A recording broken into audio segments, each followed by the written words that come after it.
Persuasion by Jane Austen. Chapter 1. Sir Walter Elliot, of Kellynch Hall in Somersetshire, was a man who, for his own amusement, never took up any book but the baronetage. There he found occupation for an idle hour, and consolation in a distressed one. There his faculties were roused into admiration and respect, by contemplating the limited remnant of the earliest patents. There any unwelcome sensations, arising from domestic affairs, changed naturally into pity and contempt, as he turned over the almost endless creations of the last century, and there, if every other leaf were powerless, he could read his own history with an interest which never failed. This was the page at which the favourite volume always opened. Elliot, of Kellynch Hall. Walter Elliot, born March 1st, 1760. Married July 15th, 1784, Elizabeth, daughter of James Stevenson, Esquire, of South Park, in the county of Gloucester. By which lady, who died 1800, he has issue Elizabeth, born June 1st, 1785, Anne, born August 9th, 1787, a stillborn son, November 5th, 1789, Mary, born November 20th, 1791. Precisely such had the paragraph originally stood from the printer's hands, but Sir Walter had improved it by adding, for the information of himself and his family, these words: after the date of Mary's birth, married, December 16th, 1810, Charles, son and heir of Charles Musgrove, Esquire, of Uppercross, in the county of Somerset, and by inserting, most accurately, the day of the month on which he had lost his wife. Then followed the history and rise of the ancient and respectable family in the usual terms: how it had been first settled in Cheshire, how mentioned in Dugdale, serving the office of High Sheriff, representing a borough in 3 successive parliaments, exertions of loyalty and dignity of baronet in the first year of Charles II, with all the Marys and Elizabeths they had married, forming altogether 2 handsome 12mo pages, and concluding with the arms and motto: principal seat, Kellynch Hall, in the county of Somerset, and Sir Walter's handwriting again in this finale: heir presumptive, William Walter Elliot, Esquire, great-grandson of the second Sir Walter. Vanity was the beginning and the end of Sir Walter Elliot's character, vanity of person and of situation. He had been remarkably handsome in his youth, and, at 54, was still a very fine man. Few women could think more of their personal appearance than he did, nor could the valet of any new-made lord be more delighted with the place he held in society. He considered the blessing of beauty as inferior only to the blessing of a baronetcy, and the Sir Walter Elliot who united these gifts was the constant object of his warmest respect and devotion. His good looks and his rank had one fair claim on his attachment, since to them he must have owed a wife of very superior character to anything deserved by his own. Lady Elliot had been an excellent woman, sensible and amiable, whose judgment and conduct, if they might be pardoned the youthful infatuation which had made her Lady Elliot, had never required indulgence afterwards. She had humoured, or softened, or concealed his failings, and promoted his real respectability for 17 years; and though not the very happiest being in the world herself, had found enough in her duties, her friends, and her children to attach her to life, and to make it no matter of indifference when she was called on to quit them. 3 girls, the 2 eldest, 16 and 14, was an awful legacy for a mother to bequeath, an awful charge rather to confide to the authority and guidance of a conceited, silly father. She had, however, one very intimate friend, a sensible, deserving woman, who had been brought, by strong attachment to herself, to settle close by her in the village of Kellynch, and on her guidance and advice Lady Elliot mainly relied for the best help and maintenance of the good principles and instructions which she had been anxiously giving her daughters. This friend and Sir Walter did not marry, whatever might have been anticipated on that head by their acquaintance. 13 years had passed away since Lady Elliot's death, and they were still near neighbours and intimate friends, and one remained a widower, the other a widow. That Lady Russell, of steady age and character, and extremely well provided for, should have no thought of a second marriage, needs no apology to the public, which is rather apt to be unreasonably discontented when a woman does marry again than when she does not.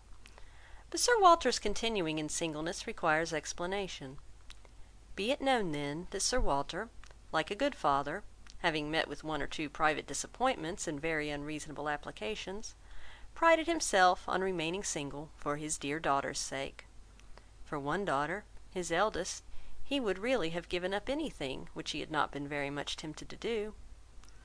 Elizabeth had succeeded at 16 to all that was possible of her mother's rights and consequence, and being very handsome, and very like himself, her influence had always been great, and they had gone on together most happily.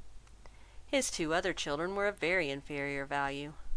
Mary had acquired a little artificial importance by becoming Mrs. Charles Musgrove, but Anne, with an elegance of mind and sweetness of character which must have placed her high with any people of real understanding, was nobody with either father or sister.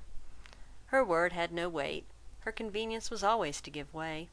She was only Anne. To Lady Russell, indeed, she was a most dear and highly valued goddaughter, favourite, and friend. Lady Russell loved them all, but it was only in Anne that she could fancy the mother to revive again.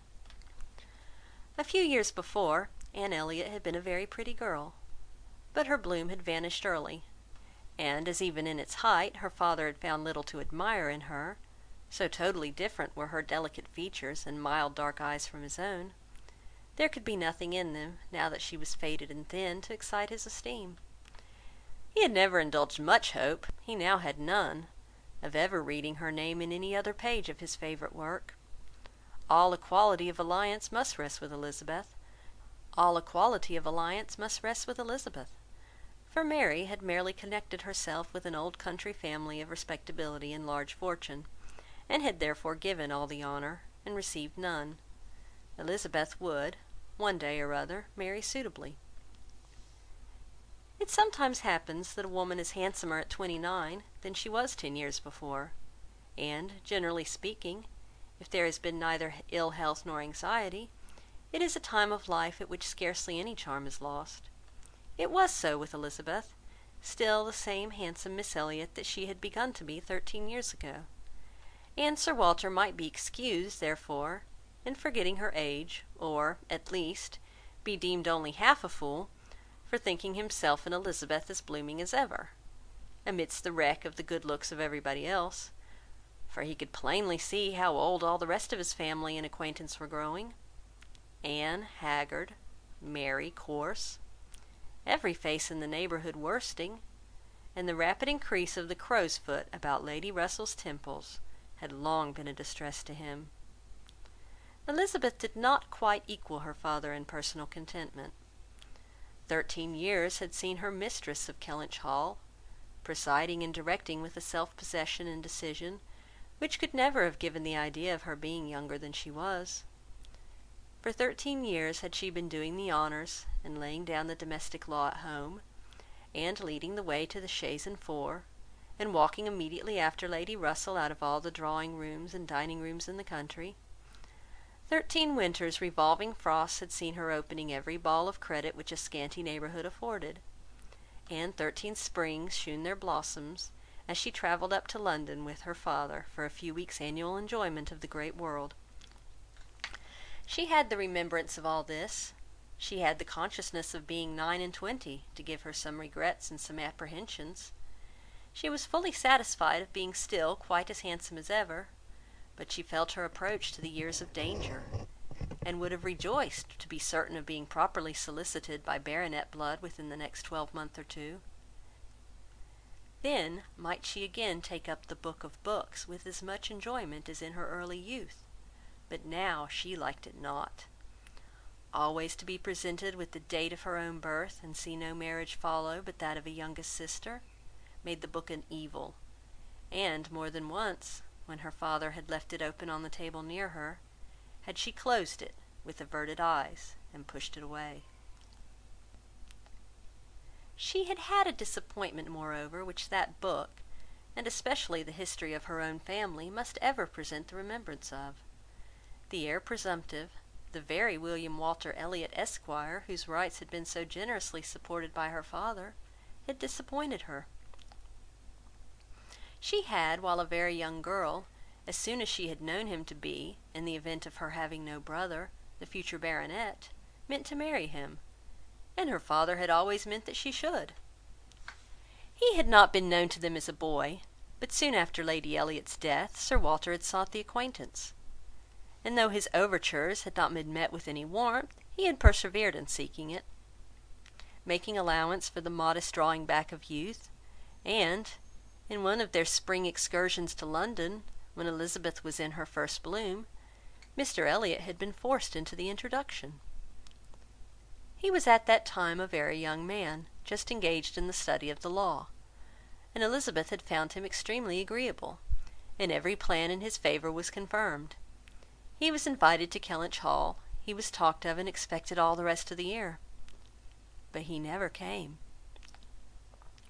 The following spring he was seen again in town, found equally agreeable, again encouraged, invited, and expected, and again he did not come, and the next tidings were that he was married. Instead of pushing his fortune in the line marked out for the heir of the house of Elliot, he had purchased independence by uniting himself to a rich woman of inferior birth. Sir Walter had resented it. As the head of the house, he felt that he ought to have been consulted, especially after taking the young man so publicly by the hand. "For they must have been seen together," he observed, "once at Tattersall's, and twice in the lobby of the House of Commons." His disapprobation was expressed, but apparently very little regarded. Mr. Elliot had attempted no apology, and shewn himself as unsolicitous of being longer noticed by the family, as Sir Walter considered him unworthy of it. All acquaintance between them had ceased. This very awkward history of Mr. Elliot was still, after an interval of several years, felt with anger by Elizabeth, who had liked the man for himself, and still more for being her father's heir, and whose strong family pride could see only in him a proper match for Sir Walter Elliot's eldest daughter. There was not a baronet from A to Z whom her feelings could have so willingly acknowledged as an equal. Yet so miserably had he conducted himself, that though she was at this present time, the summer of 1814, wearing black ribbons for his wife, she could not admit him to be worth thinking of again. The disgrace of his first marriage might, perhaps, as there was no reason to suppose it perpetuated by offspring, have been got over, had he not done worse. But he had, as by the customary intervention of kind friends they had been informed, spoken most disrespectfully of them all, most slightingly and contemptuously of the very blood he belonged to, and the honours which were hereafter to be his own. This could not be pardoned. Such were Elizabeth Elliot's sentiments and sensations, such the cares to alloy, the agitations to vary, the sameness and the elegance, the prosperity and the nothingness of her scene of life, such the feelings to give interest to a long uneventful residence in one country circle, to fill the vacancies, which there were no habits of utility abroad, no talents or accomplishments for home to occupy. But now another occupation and solicitude of mind was beginning to be added to these. Her father was growing distressed for money. She knew that when he now took up the baronetage, it was to drive the heavy bills of his tradespeople, and the unwelcome hints of Mr. Shepherd, his agent, from his thoughts.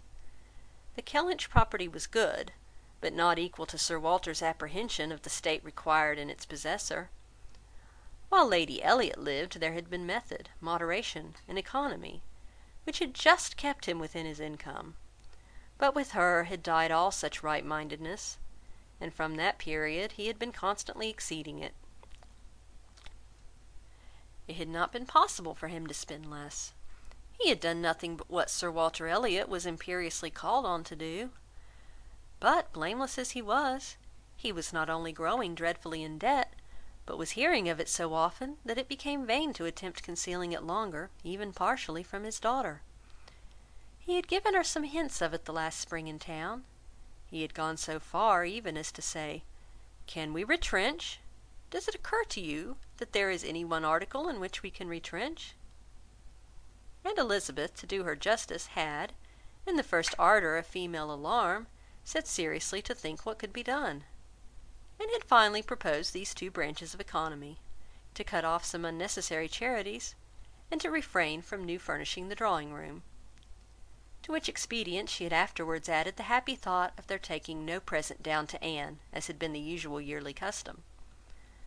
But these measures, however good in themselves, were insufficient for the real extent of the evil, the whole of which Sir Walter found himself obliged to confess to her soon afterwards. Elizabeth had nothing to propose of deeper efficacy. She felt herself ill-used and unfortunate, as did her father, and they were neither of them able to devise any means of lessening their expenses without compromising their dignity, or relinquishing their comforts in a way not to be borne. There was only a small part of his estate that Sir Walter could dispose of, but had every acre been alienable, it would have made no difference. He had condescended to mortgage as far as he had the power, but he would never condescend to sell. No, he would never disgrace his name so far. The Kellynch estate should be transmitted whole and entire, as he had received it. Their two confidential friends, Mr Shepherd, who lived in the neighbouring market town, and Lady Russell, were called to advise them, and both father and daughter seemed to expect that something should be struck out by one or the other, to remove their embarrassments and reduce their expenditure without involving the loss of any indulgence of taste or pride. End of Chapter 1. Chapter 2. Mr Shepherd, a civil, cautious lawyer, who, whatever might be his hold or his views on Sir Walter, would rather have the disagreeable prompted by anybody else, excused himself from offering the slightest hint, and only begged leave to recommend an implicit reference to the excellent judgment of Lady Russell, from whose known good sense he fully expected to have just such resolute measures advised as he meant to see finally adopted. Lady Russell was most anxiously zealous on the subject, and gave it much serious consideration. She was a woman rather of sound than of quick abilities, whose difficulties in coming to any decision in this instance were great, from the opposition of two leading principles. She was of strict integrity herself, with a delicate sense of honour, but she was as desirous of saving Sir Walter's feelings, as solicitous for the credit of the family, as aristocratic in her ideas of what was due to them, as anybody of sense and honesty could well be. She was a benevolent, charitable, good woman, and capable of strong attachments, most correct in her conduct, strict in her notions of decorum, and with manners that were held as standard of good breeding. She had a cultivated mind, and was, generally speaking, rational and consistent. But she had prejudices on the side of ancestry. She had a value for rank and consequence, which blinded her a little to the faults of those who possessed them. Herself the widow of only a knight, she gave the dignity of a baronet all its due, and Sir Walter, independent of his claims as an old acquaintance, an attentive neighbour, an obliging landlord, the husband of her very dear friend, the father of Anne and her sisters, was, as being Sir Walter, in her apprehension, entitled to a great deal of compassion and consideration under his present difficulties. They must retrench, that did not admit of a doubt, but she was very anxious to have it done with the least possible pain to him and Elizabeth. She drew up plans of economy, she made exact calculations, and she did what nobody else thought of doing. She consulted Anne, who never seemed considered by the others as having any interest in the question. She consulted, and in a degree was influenced by her in marking out the scheme of retrenchment which was at last submitted to Sir Walter. Every emendation of Anne's had been on the side of honesty against importance. She wanted more vigorous measures, a more complete reformation, a quicker release from debt, a much higher tone of indifference for everything but justice and equity. "If we can persuade your father to all this," said Lady Russell, looking over her paper, "much may be done. If he will adopt these regulations, in 7 years he will be clear, and I hope we may be able to convince him and Elizabeth, that Kellynch Hall has a respectability in itself, which cannot be affected by these reductions, and that the true dignity of Sir Walter Elliot will be very far from lessened in the eyes of sensible people by acting like a man of principle. What will he be doing, in fact, but what very many of our first families have done, or ought to do? There will be nothing singular in his case, and it is singularity which often makes the worst part of our suffering, as it always does of our conduct. I have great hope of prevailing. We must be serious and decided, for, after all, the person who has contracted debts must pay them, and though a great deal is due to the feelings of a gentleman and the head of a house like your father, there is still more due to the character of an honest man." This was the principle on which Anne wanted her father to be proceeding, his friends to be urging him.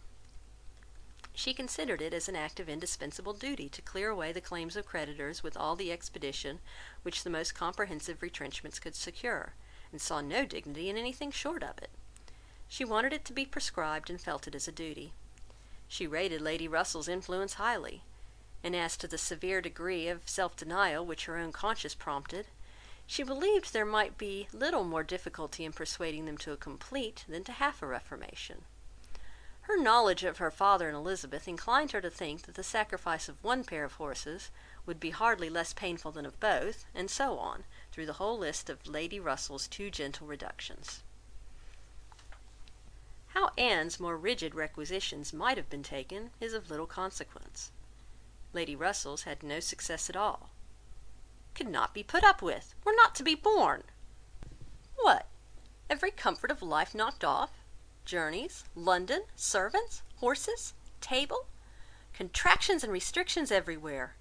To live no longer with the decencies even of a private gentleman? No. He would sooner quit Kellynch Hall at once than remain in it on such disgraceful terms. Quit Kellynch Hall. The hint was immediately taken up by Mr Shepherd, whose interest was involved in the reality of Sir Walter's retrenching, and who was perfectly persuaded that nothing would be done without a change of abode. Since the idea had been started in the very quarter which ought to dictate, he had no scruple, he said, in confessing his judgment to be entirely on that side. It did not appear to him that Sir Walter could materially alter his style of living in a house which had such character of hospitality and ancient dignity to support. In any other place Sir Walter might judge for himself, and would be looked up to as regulating the modes of life in whatever way he might choose to model his household. Sir Walter would quit Kellynch Hall, and after a very few days more of doubt and indecision, the great question of whither he should go was settled, and the first outline of this important change made out. There had been 3 alternatives: London, Bath, or another house in the country. All Anne's wishes had been for the latter, a small house in their own neighbourhood, where they might still have Lady Russell's society, still be near Mary, and still have the pleasure of sometimes seeing the lawns and groves of Kellynch, was the object of her ambition. But the usual fate of Anne attended her, in having something very opposite from her inclination fixed on. She disliked Bath, and did not think it agreed with her, and Bath was to be her home. Sir Walter had at first thought more of London, but Mr Shepherd felt that he could not be trusted in London, and had been skilful enough to dissuade him from it, and make Bath preferred. It was a much safer place for a gentleman in his predicament. He might there be more important at comparatively little expense. 2 material advantages of Bath over London had of course been given all their weight: its more convenient distance from Kellynch, only 50 miles, and Lady Russell spending some part of every winter there, and to the very great satisfaction of Lady Russell, whose first views on the projected change had been for Bath, Sir Walter and Elizabeth were induced to believe that they should lose neither consequence nor enjoyment by settling there. Lady Russell felt obliged to oppose her dear Anne's known wishes. It would be too much to expect Sir Walter to descend into a small house in his own neighbourhood. Anne herself would have found the mortifications of it more than she foresaw, and to Sir Walter's feelings they must have been dreadful. And with regard to Anne's dislike of Bath, she considered it as a prejudice and mistake, arising first from the circumstance of her having been 3 years at school there after her mother's death, and secondly, from her happening to be not in perfectly good spirits the only winter which she had afterwards spent there with herself. Lady Russell was fond of Bath, in short, and disposed to think it must suit them all. And as to her young friend's health, in passing all the warm months with her at Kellynch Lodge, every danger would be avoided. And it was, in fact, a change which must do both health and spirits good.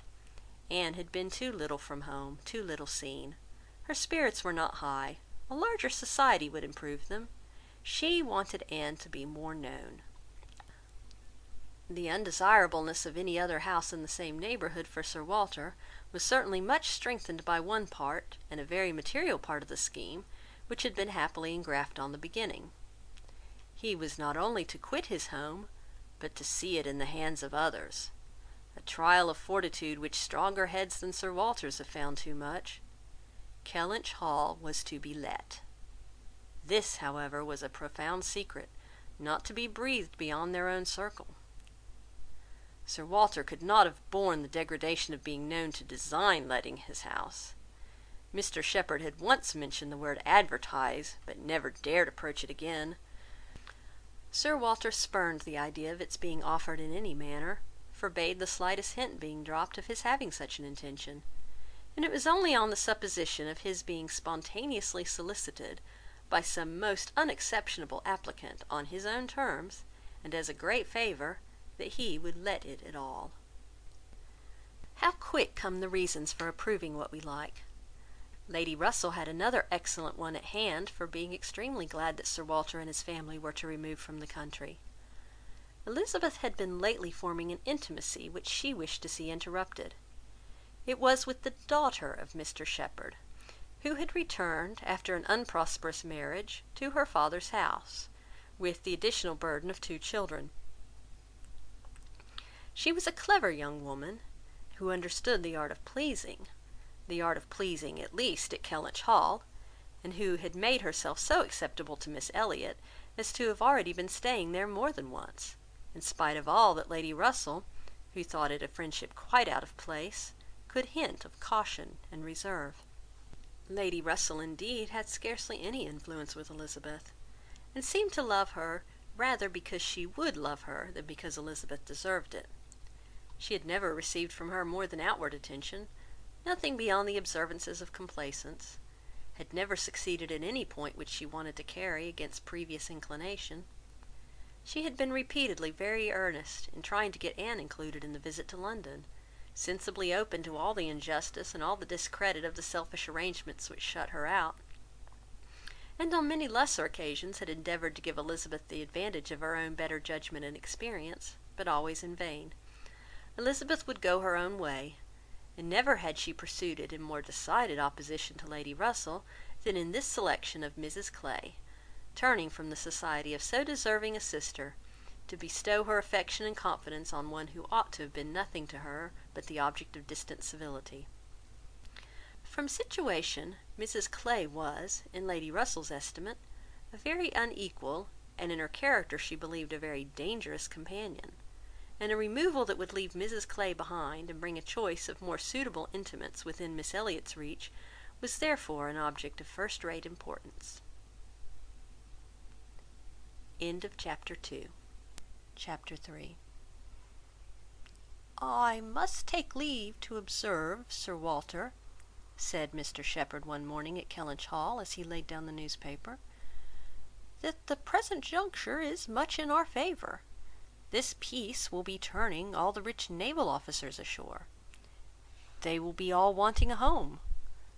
Could not be a better time, Sir Walter, for having a choice of tenants, very responsible tenants. Many a noble fortune has been made during the war. If a rich admiral were to come in our way, Sir Walter—" "He would be a very lucky man, Shepherd," replied Sir Walter. "That's all I have to remark. A prize indeed would Kellynch Hall be to him. Rather the greatest prize of all, let him have taken ever so many before, Shepherd?" Mr Shepherd laughed, as he knew he must at this wit, and then added, "I presume to observe, Sir Walter, that in the way of business, gentlemen of the navy are well to deal with. I have had a little knowledge of their methods of doing business, and I am free to confess that they have very liberal notions, and are as likely to make desirable tenants as any set of people one should meet with. Therefore, Sir Walter, what I would take leave to suggest is, that if in consequence of any rumours getting abroad of your intention, which must be contemplated as a possible thing, because we know how difficult it is to keep the actions and designs of one part of the world from the notice and curiosity of the other, consequence has its tax. I, John Shepherd, might conceal any family matters that I chose, for nobody would think it worth their while to observe me. But Sir Walter Elliot has eyes upon him, which it may be very difficult to elude, and therefore thus much I venture upon, that it will not greatly surprise me if, with all our caution, some rumour of the truth should get abroad, in the supposition of which, as I was going to observe, since applications will unquestionably follow, I should think any from our wealthy naval commanders particularly worth attending to, and beg leave to add that 2 hours will bring me over at any time, to save you the trouble of replying." Sir Walter only nodded, but soon afterwards, rising and pacing the room, he observed sarcastically, "There are few among the gentlemen of the navy, I imagine, who would not be surprised to find themselves in a house of this description." "They would look around them, no doubt, and bless their good fortune," said Mrs Clay, for Mrs Clay was present. Her father had driven her over, nothing being of so much use to Mrs Clay's health as a drive to Kellynch. "But I quite agree with my father in thinking a sailor might be a very desirable tenant. I have known a good deal of the profession, and besides their liberality, they are so neat and careful in all their ways. These valuable pictures of yours, Sir Walter, if you chose to leave them, would be perfectly safe. Everything in and about the house would be taken such excellent care of. The gardens and shrubberies would be kept in almost as high order as they are now. You need not be afraid, Miss Elliot, of your own sweet flower gardens being neglected." "As to all that," rejoined Sir Walter coolly, "supposing I were induced to let my house, I have by no means made up my mind as to the privileges to be annexed to it. I am not particularly disposed to favour a tenant. The park would be open to him, of course, and few navy officers, or men of any other description, can have had such a range. But what restrictions I might impose on the use of the pleasure grounds is another thing. I am not fond of the idea of my shrubberies being always approachable, and I should recommend Miss Elliot to be on her guard with respect to her flower garden. I am very little disposed to grant a tenant of Kellynch Hall any extraordinary favour, I assure you, be he sailor or soldier." After a short pause, Mr Shepherd presumed to say, "In all these cases there are established usages which make everything plain and easy between landlord and tenant. Your interest, Sir Walter, is in pretty safe hands. Depend upon me for taking care that no tenant has more than his just rights. I venture to hint that Sir Walter Elliot cannot be half so jealous for his own as John Shepherd will be for him." Here Anne spoke. "The navy, I think, who have done so much for us, have at least an equal claim with any other set of men, for all the comforts and all the privileges which any home can give. Sailors work hard enough for their comforts, we must all allow." Very true. What Miss Anne says is very true," was Mr Shepherd's rejoinder, and "Oh, certainly," was his daughter's. But Sir Walter's remark was, soon afterwards, "The profession has its utility, but I should be sorry to see any friend of mine belonging to it." "Indeed," was the reply, and with a look of surprise. "Yes, it is in 2 points offensive to me. I have 2 strong grounds of objection to it. First, as being the means of bringing persons of obscure birth into undue distinction, and raising men to honours which their fathers and grandfathers never dreamt of; and secondly, as it cuts up a man's youth and vigour most horribly. A sailor grows old sooner than any other man. I have observed it all my life. A man is in greater danger in the navy of being insulted by the rise of one whose father, his father might have disdained to speak to, and of becoming prematurely an object of disgust himself, than in any other line. One day last spring in town, I was in company with two men, striking instances of what I am talking of. Lord St. Ives, whose father we all know to have been a country curate, without bread to eat, I was to give place to Lord St. Ives; and a certain Admiral Baldwin, the most deplorable looking personage you can imagine, his face the colour of mahogany, rough and rugged to the last degree, all lines and wrinkles, 9 grey hairs of a side, and nothing but a dab of powder at top. In the name of heaven, who is that old fellow? said I to a friend of mine who was standing near, Sir Basil Morley. Old fellow, cried Sir Basil, it is Admiral Baldwin. What do you take his age to be? 60, said I, or perhaps 62. 40, replied Sir Basil, 40 and no more. Picture to yourselves my amazement. I shall not easily forget Admiral Baldwin. I never saw quite so wretched an example of what a seafaring life can do, but to a degree I know it is the same with them all. They are all knocked about and exposed to every climate and every weather till they are not fit to be seen. It is a pity they are not knocked on the head at once before they reach Admiral Baldwin's age. Nay, Sir Walter, cried Mrs. Clay, this is being severe indeed. Have a little mercy on the poor men. We are not all born to be handsome. The sea is no beautifier, certainly. Sailors do grow old betimes, I have observed it. They soon lose the look of youth. But then, is it not the same with many other professions, perhaps most other? Soldiers in active service are not at all better off. And even in the quieter professions there is a toil and a labour of the mind, if not of the body, which seldom leaves a man's look to the natural effect of time. The lawyer plods, quite careworn. The physician is up at all hours, and travelling in all weather. And even the clergyman. She stopped a moment, to consider what might do for the clergyman.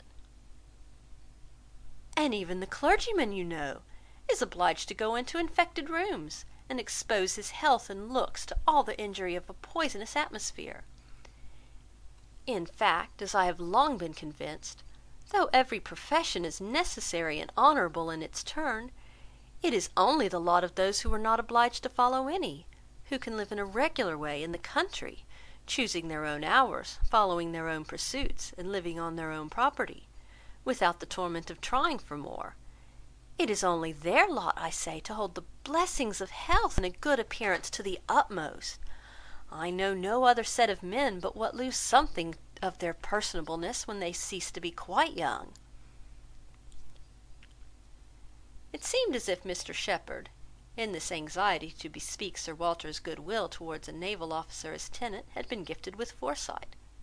For the very first application for the house was from an Admiral Croft, with whom he shortly afterwards fell into company in attending the quarter sessions at Taunton, and indeed he had received a hint of the Admiral from a London correspondent.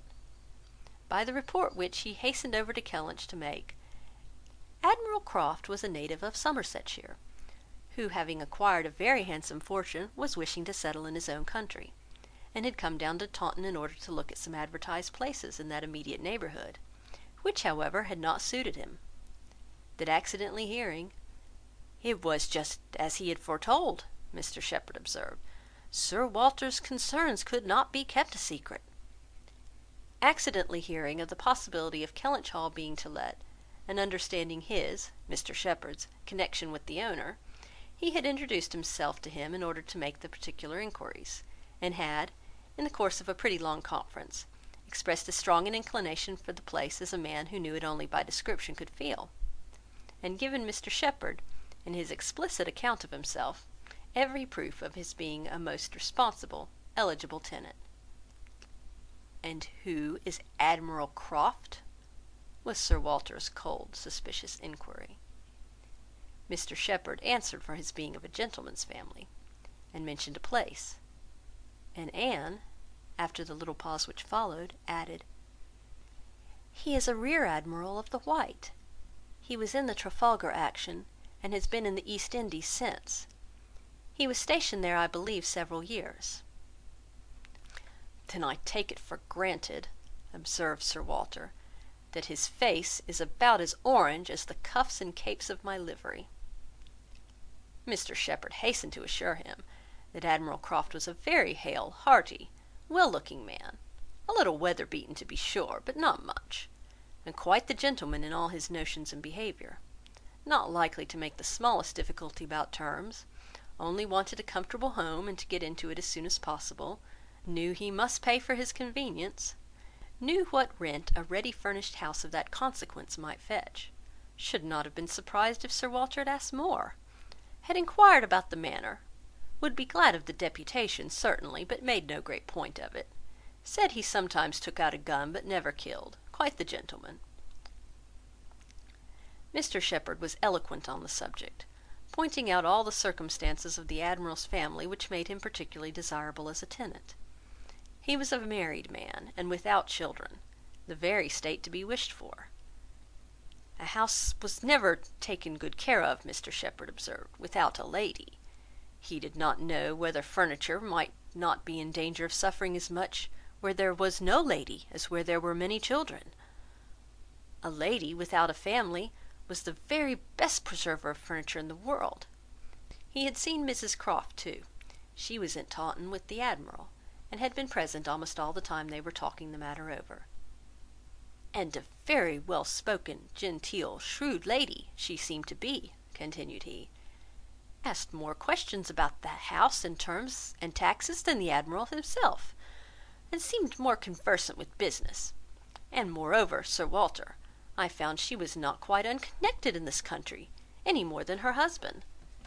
That is to say, she is sister to a gentleman who did live amongst us once. She told me so herself.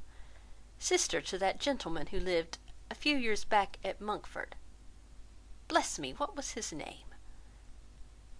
At this moment I cannot recollect his name, though I have heard it so lately. Penelope, my dear, can you help me to the name of the gentleman who lived at Monkford, Mrs Croft's brother?" But Mrs Clay was talking so eagerly with Miss Elliot that she did not hear the appeal. "I have no conception whom you mean, Shepherd. I remember no gentleman resident at Monkford since the time of the old Governor Trent."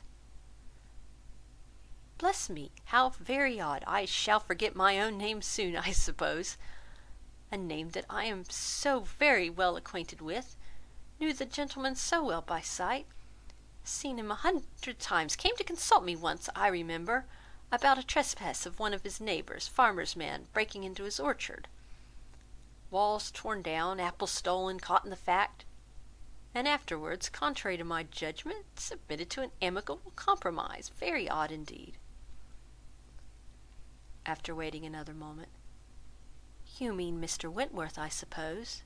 said Anne. Mr Shepherd was all gratitude. "Wentworth was the very name. Mr Wentworth was the very man. He had the curacy of Monkford, you know, Sir Walter, some time back, for 2 or 3 years. Came there about the year 5, I take it. You remember him, I am sure." "Wentworth? Oh, ay, Mr Wentworth, the curate of Monkford. You misled me by the term gentleman. I thought you were speaking of some man of property. Mr Wentworth was nobody, I remember, quite unconnected, nothing to do with the Strafford family. One wonders how the names of so many of our nobility become so common." As Mr Shepherd perceived that this connection of the Crofts did them no service with Sir Walter, he mentioned it no more, returning with all his zeal to dwell on the circumstances more indisputably in their favour, their age, and number, and fortune, the high idea they had formed of Kellynch Hall, and extreme solicitude for the advantage of renting it, making it appear as if they ranked nothing beyond the happiness of being the tenants of Sir Walter Elliot. An extraordinary taste, certainly, could they have been supposed in the secret of Sir Walter's estimate of the dues of a tenant. It succeeded, however, and though Sir Walter must ever look with an evil eye on anyone intending to inhabit that house, and think them infinitely too well off in being permitted to rent it on the highest terms, he was talked into allowing Mr Shepherd to proceed in the treaty, and authorising him to wait on Admiral Croft, who still remained at Taunton, and fix a day for the house being seen. Sir Walter was not very wise, but still he had experience enough of the world to feel that a more unexceptionable tenant in all essentials than Admiral Croft bid fair to be could hardly offer. So far went his understanding, and his vanity supplied a little additional soothing in the Admiral's situation in life, which was just high enough and not too high. "I have let my house to Admiral Croft," would sound extremely well, much better than to any mere Mr. A Mr., save perhaps some half-dozen in the nation, always needs a note of explanation. An Admiral speaks his own consequence, and, at the same time, can never make a baronet look small. In all their dealings and intercourse, Sir Walter Elliot must ever have the precedence. Nothing could be done without a reference to Elizabeth, but her inclination was growing so strong for a removal that she was happy to have it fixed and expedited by a tenant at hand, and not a word to suspend decision was uttered by her. Mr. Shepherd was completely empowered to act, and no sooner had such an end been reached, than Anne, who had been a most attentive listener to the whole, left the room, to seek the comfort of cool air for her flushed cheeks, and as she walked along a favourite grove, said, with a gentle sigh, "A few months more, and he, perhaps, may be walking here." End of Chapter 3. Chapter 4. He was not Mr. Wentworth, the former curate of Monkford, however suspicious appearances may be, but a Captain Frederick Wentworth, his brother, who, being made commander in consequence of the action off St. Domingo, and not immediately employed, had come into Somersetshire in the summer of 1806, and having no parent living, found a home for half a year at Monkford. He was at that time a remarkably fine young man, with a great deal of intelligence, spirit, and brilliancy, and Anne an extremely pretty girl, with gentleness, modesty, taste, and feeling. Half the sum of attraction, on either side, might have been enough, for he had nothing to do, and she had hardly anybody to love, but the encounter of such lavish recommendations could not fail. They were gradually acquainted, and when acquainted, rapidly and deeply in love. It would be difficult to say which had seen highest perfection in the other, or which had been the happiest, she in receiving his declarations and proposals, or he in having them accepted. A short period of exquisite felicity followed, and but a short one. Troubles soon arose.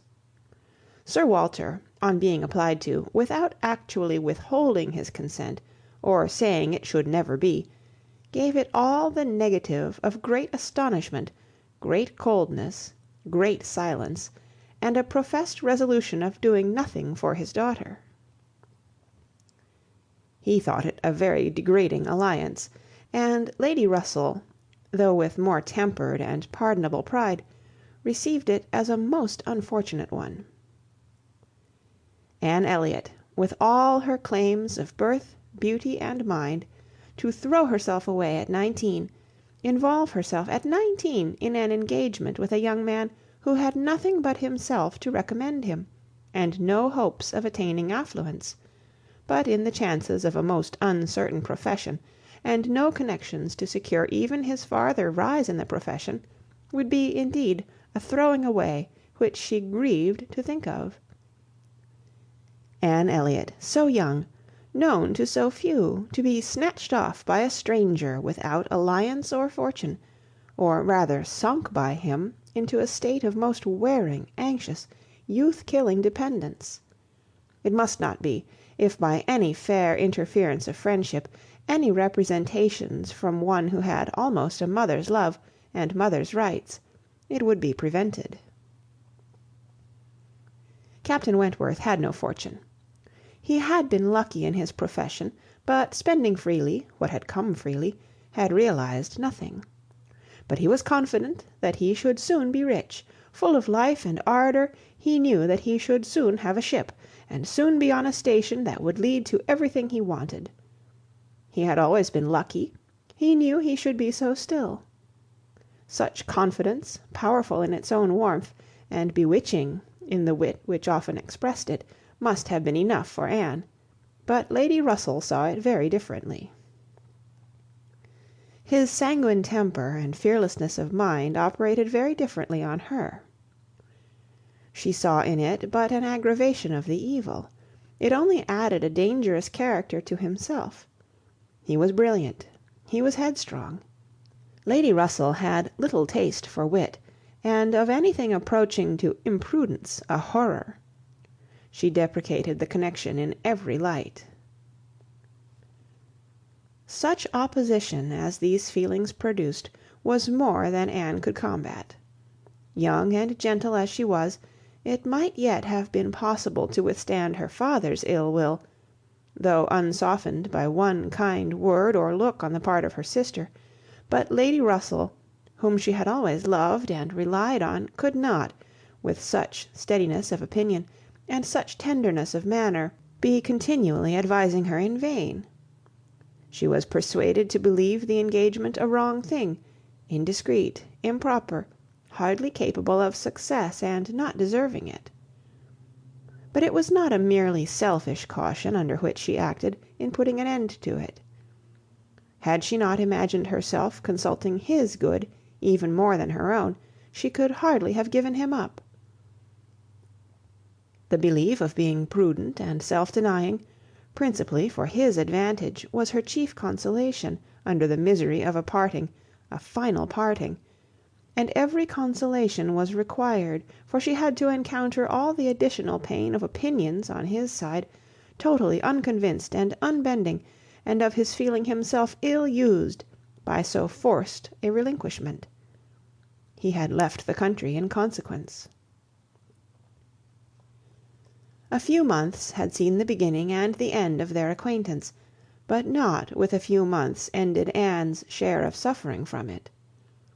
Her attachment and regrets had, for a long time, clouded every enjoyment of youth, and an early loss of bloom and spirits had been their lasting effect. More than 7 years were gone since this little history of sorrowful interest had reached its close, and time had softened down much, perhaps nearly all, of peculiar attachment to him, but she had been too dependent on time alone. No aid had been given in change of place, except in one visit to Bath soon after the rupture, or in any novelty or enlargement of society. No one had ever come within the Kellynch circle who could bear a comparison with Frederick Wentworth, as he stood in her memory. No second attachment, the only thoroughly natural, happy, and sufficient cure, at her time of life, had been possible to the nice tone of her mind, the fastidiousness of her taste, in the small limits of the society around them. She had been solicited, when about 22, to change her name by the young man who not long afterwards found a more willing mind in her younger sister, and Lady Russell had lamented her refusal, for Charles Musgrove was the eldest son of a man whose landed property and general importance were second in that country only to Sir Walter's, and of good character and appearance. And however Lady Russell might have asked yet for something more, while Anne was 19, she would have rejoiced to see her at 22 so respectably removed from the partialities and injustice of her father's house, and settled so permanently near herself. But in this case, Anne had left nothing for advice to do, and though Lady Russell, as satisfied as ever with her own discretion, never wished the past undone, she began now to have the anxiety which borders on hopelessness for Anne's being tempted, by some man of talents and independence, to enter a state for which she held her to be peculiarly fitted by her warm affections and domestic habits. They knew not each other's opinion, either its constancy or its change, on the one leading point of Anne's conduct, for the subject was never alluded to, but Anne, at 27, thought very differently from what she had been made to think at 19. She did not blame Lady Russell. She did not blame herself for having been guided by her, but she felt that were any young person in similar circumstances to apply to her for counsel, they would never receive any such certain immediate wretchedness, such uncertain future good. She was persuaded that, under every disadvantage of disapprobation at home, and every anxiety attending his profession, all their probable fears, delays, and disappointments, she should yet have been a happier woman in maintaining the engagement, than she had been in the sacrifice of it, and this, she fully believed, had the usual share, had even more than the usual share of all such solicitudes and suspense been theirs, without reference to the actual results of their case, which, as it happened, would have bestowed earlier prosperity than could be reasonably calculated on. All his sanguine expectations, all his confidence had been justified. His genius and ardour had seemed to foresee and to command his prosperous path. He had, very soon after their engagement ceased, got employ, and all that he had told her would follow had taken place. He had distinguished himself, and early gained the other step in rank, and must now, by successive captures, have made a handsome fortune. She had only navy lists and newspapers for her authority, but she could not doubt his being rich, and, in favour of his constancy, she had no reason to believe him married. How eloquent could Anne Elliot have been! How eloquent, at least, were her wishes on the side of early warm attachment, and a cheerful confidence in futurity, against that over-anxious caution which seems to insult exertion and distrust Providence! She had been forced into prudence in her youth; she learned romance as she grew older, the natural sequel of an unnatural beginning. With all these circumstances, recollections, and feelings, she could not hear that Captain Wentworth's sister was likely to live at Kellynch without a revival of former pain, and many a stroll and many a sigh were necessary to dispel the agitation of the idea. She often told herself that it was folly, before she could harden her nerves sufficiently to feel the continual discussion of the Crofts and their business no evil. She was assisted, however, by that perfect indifference and apparent unconsciousness, among the only three of her own friends in the secret of the past, which seemed almost to deny any recollection of it. She could do justice to the superiority of Lady Russell's motives in this, over those of her father and Elizabeth; she could honour all the better feelings of her calmness; but the general air of oblivion among them was highly important, from whatever it sprung, and in the event of Admiral Croft's really taking Kellynch Hall, she rejoiced anew over the conviction, which had always been most grateful to her, of the past being known only to those three among her connections, by whom no syllable, she believed, would ever be whispered, and in the trust that among his, the brother only with whom he had been residing had received any information of their short-lived engagement. That brother had been long removed from the country, and being a sensible man, and, moreover, a single man at the time, she had a fond dependence on no human creature's having heard of it from him. The sister, Mrs Croft, had then been out of England, accompanying her husband on a foreign station, and her own sister, Mary, had been at school while it all occurred, and never admitted by the pride of some, and the delicacy of others, to the smallest knowledge of it afterwards. With these supports, she hoped that the acquaintance between herself and the Crofts, which, with Lady Russell, still resident in Kellynch, and Mary fixed only 3 miles off, must be anticipated, need not involve any particular awkwardness. End of chapter 4. Chapter 5.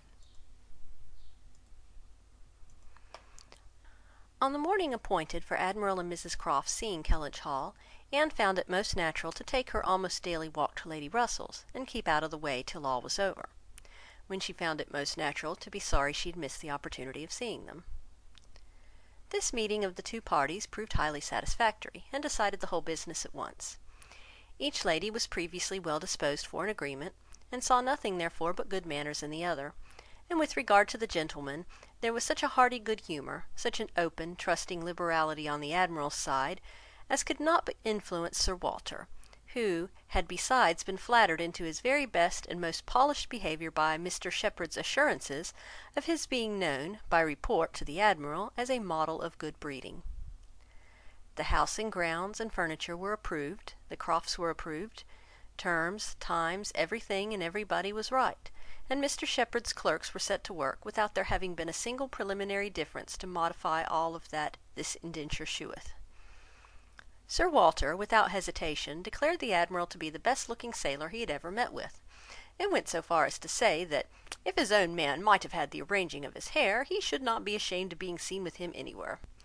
And the Admiral, with sympathetic cordiality, observed to his wife, as they drove back through the park, "I thought we should soon come to a deal, my dear, in spite of what they told us at Taunton.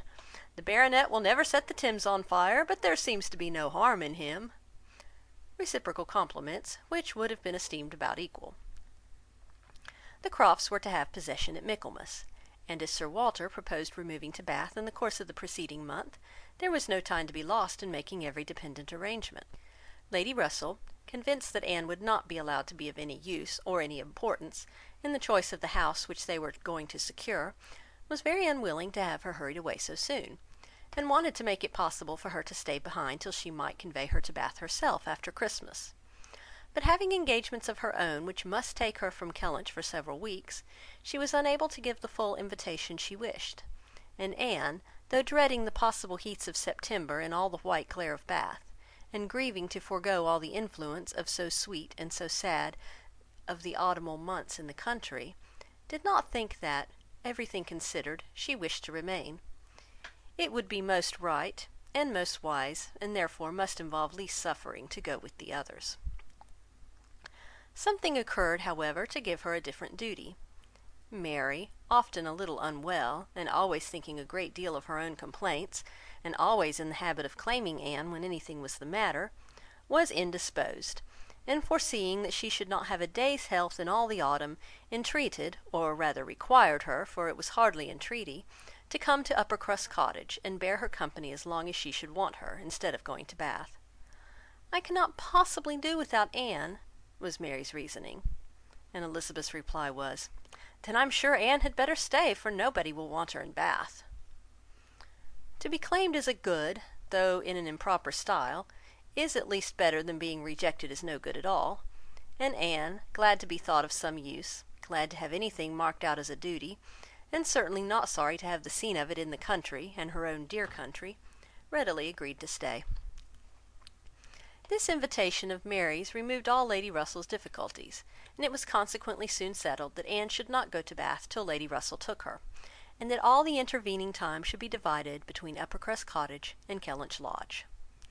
So far all was perfectly right, but Lady Russell was almost startled by the wrong of one part of the Kellynch Hall plan, when it burst on her, which was Mrs Clay's being engaged to go to Bath with Sir Walter and Elizabeth, as a most important and valuable assistant to the latter in all the business before her. Lady Russell was extremely sorry that such a measure should have been resorted to at all, wondered, grieved, and feared, and the affront it contained to Anne, in Mrs Clay's being of so much use, while Anne could be of none, was a very sore aggravation. Anne herself was become hardened to such affronts, but she felt the imprudence of the arrangement quite as keenly as Lady Russell. With a great deal of quiet observation, and a knowledge, which she often wished less, of her father's character, she was sensible that results the most serious to his family from the intimacy were more than possible. She did not imagine that her father had at present an idea of the kind. Mrs Clay had freckles, and a projecting tooth, and a clumsy wrist, which he was continually making severe remarks upon in her absence. But she was young, and certainly altogether well looking, and possessed, in an acute mind and assiduous pleasing manners, infinitely more dangerous attractions than any merely personal might have been. Anne was so impressed by the degree of their danger that she could not excuse herself from trying to make it perceptible to her sister. She had little hope of success, but Elizabeth, who in the event of such a reverse would be so much more to be pitied than herself, should never, she thought, have reason to reproach her for giving no warning. She spoke, and seemed only to offend. Elizabeth could not conceive how such an absurd suspicion should occur to her, and indignantly answered for each party's perfectly knowing their situation. "Mrs Clay," said she, warmly, "never forgets who she is, and I am rather better acquainted with her sentiments than you can be. I can assure you that upon the subject of marriage they are particularly nice, and that she reprobates all inequality of condition and rank more strongly than most people. And as to my father, I really should not have thought that he, who has kept himself single so long for our sakes, need be suspected now. If Mrs Clay were a very beautiful woman, I grant you, it might be wrong to have her so much with me. Not that anything in the world, I'm sure, would induce my father to make a degrading match, but he might be rendered unhappy. But poor Mrs Clay, who, with all her merits, can never have been reckoned tolerably pretty, I really think poor Mrs Clay may be staying here in perfect safety. One would imagine you'd never heard my father speak of her personal misfortunes, though I know you must 50 times. That tooth of hers, and those freckles. Freckles do not disgust me so very much as they do him. I have known a face not materially disfigured by a few, but he abominates them. You must have heard him notice Mrs Clay's freckles." "There is hardly any personal defect," replied Anne, "which an agreeable manner might not gradually reconcile one to." "I think very differently," answered Elizabeth shortly. "An agreeable manner may set off handsome features, but can never alter plain ones. However, at any rate, as I have a great deal more at stake on this point than anybody else can have, I think it rather unnecessary in you to be advising me." Anne had done, glad that it was over, and not absolutely hopeless of doing good. Elizabeth, though resenting the suspicion, might yet be made observant by it. The last office of the 4 carriage horses was to draw Sir Walter, Miss Elliot, and Mrs Clay to Bath. The party drove off in very good spirits. Sir Walter prepared with condescending bows for all the afflicted tenantry and cottagers who might have had a hint to show themselves, and Anne walked up at the same time, in a sort of desolate tranquillity, to the lodge where she was to spend the first week. Her friend was not in better spirits than herself. Lady Russell felt this break-up of the family exceedingly. Their respectability was as dear to her as her own, and a daily intercourse had become precious by habit. It was painful to look upon their deserted grounds, and still worse to anticipate the new hands they were to fall into. And to escape the solitariness and the melancholy of so altered a village, and be out of the way when Admiral and Mrs Croft first arrived, she had determined to make her own absence from home begin when she must give up Anne. Accordingly, their removal was made together, and Anne was set down at Uppercross Cottage in the first stage of Lady Russell's journey. Uppercross was a moderate-sized village, which a few years back had been completely in the old English style, containing only 2 houses superior in appearance to those of the yeomen and labourers: the mansion of the squire, with its high walls, great gates, and old trees, substantial and unmodernized, and the compact, tight parsonage, enclosed in its own neat garden, with a vine and a pear tree trained round its casements. But upon the marriage of the young squire, it had received the improvement of a farmhouse elevated into a cottage for his residence, and Uppercross Cottage, with its verandah, French windows, and other prettiness, was quite as likely to catch the traveller's eye as the more consistent and considerable aspect and premises of the great house, about a quarter of a mile further on. Here Anne had often been staying. She knew the ways of Uppercross as well as those of Kellynch. The 2 families were so continually meeting, so much in the habit of running in and out of each other's house at all hours, that it was rather a surprise to her to find Mary alone. But being alone, her being unwell and out of spirits was almost a matter of course. Though better endowed than the elder sister, Mary had not Anne's understanding nor temper. While well and happy, and properly attended to, she had great good humour and excellent spirits, but any indisposition sunk her completely. She had no resources for solitude, and inheriting a considerable share of the Elliot self-importance, was very prone to add to every other distress that of fancying herself neglected and ill-used. In person she was inferior to both sisters, and had, even in her bloom, only reached the dignity of being a fine girl. She was now lying on the faded sofa in the pretty little drawing-room, the once elegant furniture of which had been gradually growing shabby under the influence of 4 summers and 2 children, and, on Anne's appearing, greeted her with, "So you're come at last! I began to think I should never see you. I'm so ill I can hardly speak. I've not seen a creature the whole morning." "I am sorry to find you unwell," replied Anne. "You sent me such a good account of yourself on Thursday." "Yes, I made the best of it. I always do, but I was very far from well at the time. I do not think I was ever so ill in my life as I've been all this morning. Very unfit to be left alone, I'm sure. Suppose I were to be seized of a sudden in some dreadful way, and not able to ring the bell. So, Lady Russell would not get out. I do not think she's been in this house 3 times this summer." Anne said what was proper, and inquired after her husband. "Oh, Charles is out shooting. I have not seen him since 7 o'clock. He would go, though I told him how ill I was. He said he should not stay out long, but he's never come back, and now it's almost 1. I assure you I've not seen a soul this whole long morning." "You have had your little boys with you?" "Yes, as long as I could bear their noise, but they're so unmanageable, and they do me more harm than good. Little Charles does not mind a word I say, and Walter is growing quite as bad."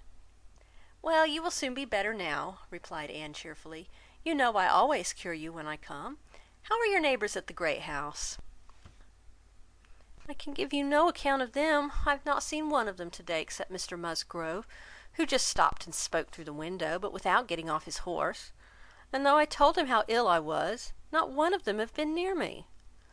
Did not happen to suit the Miss Musgroves, I suppose, and they never put themselves out of their way." "You will see them yet, perhaps, before the morning is gone. It is early. I never want them, I assure you. They talk and laugh a great deal too much for me.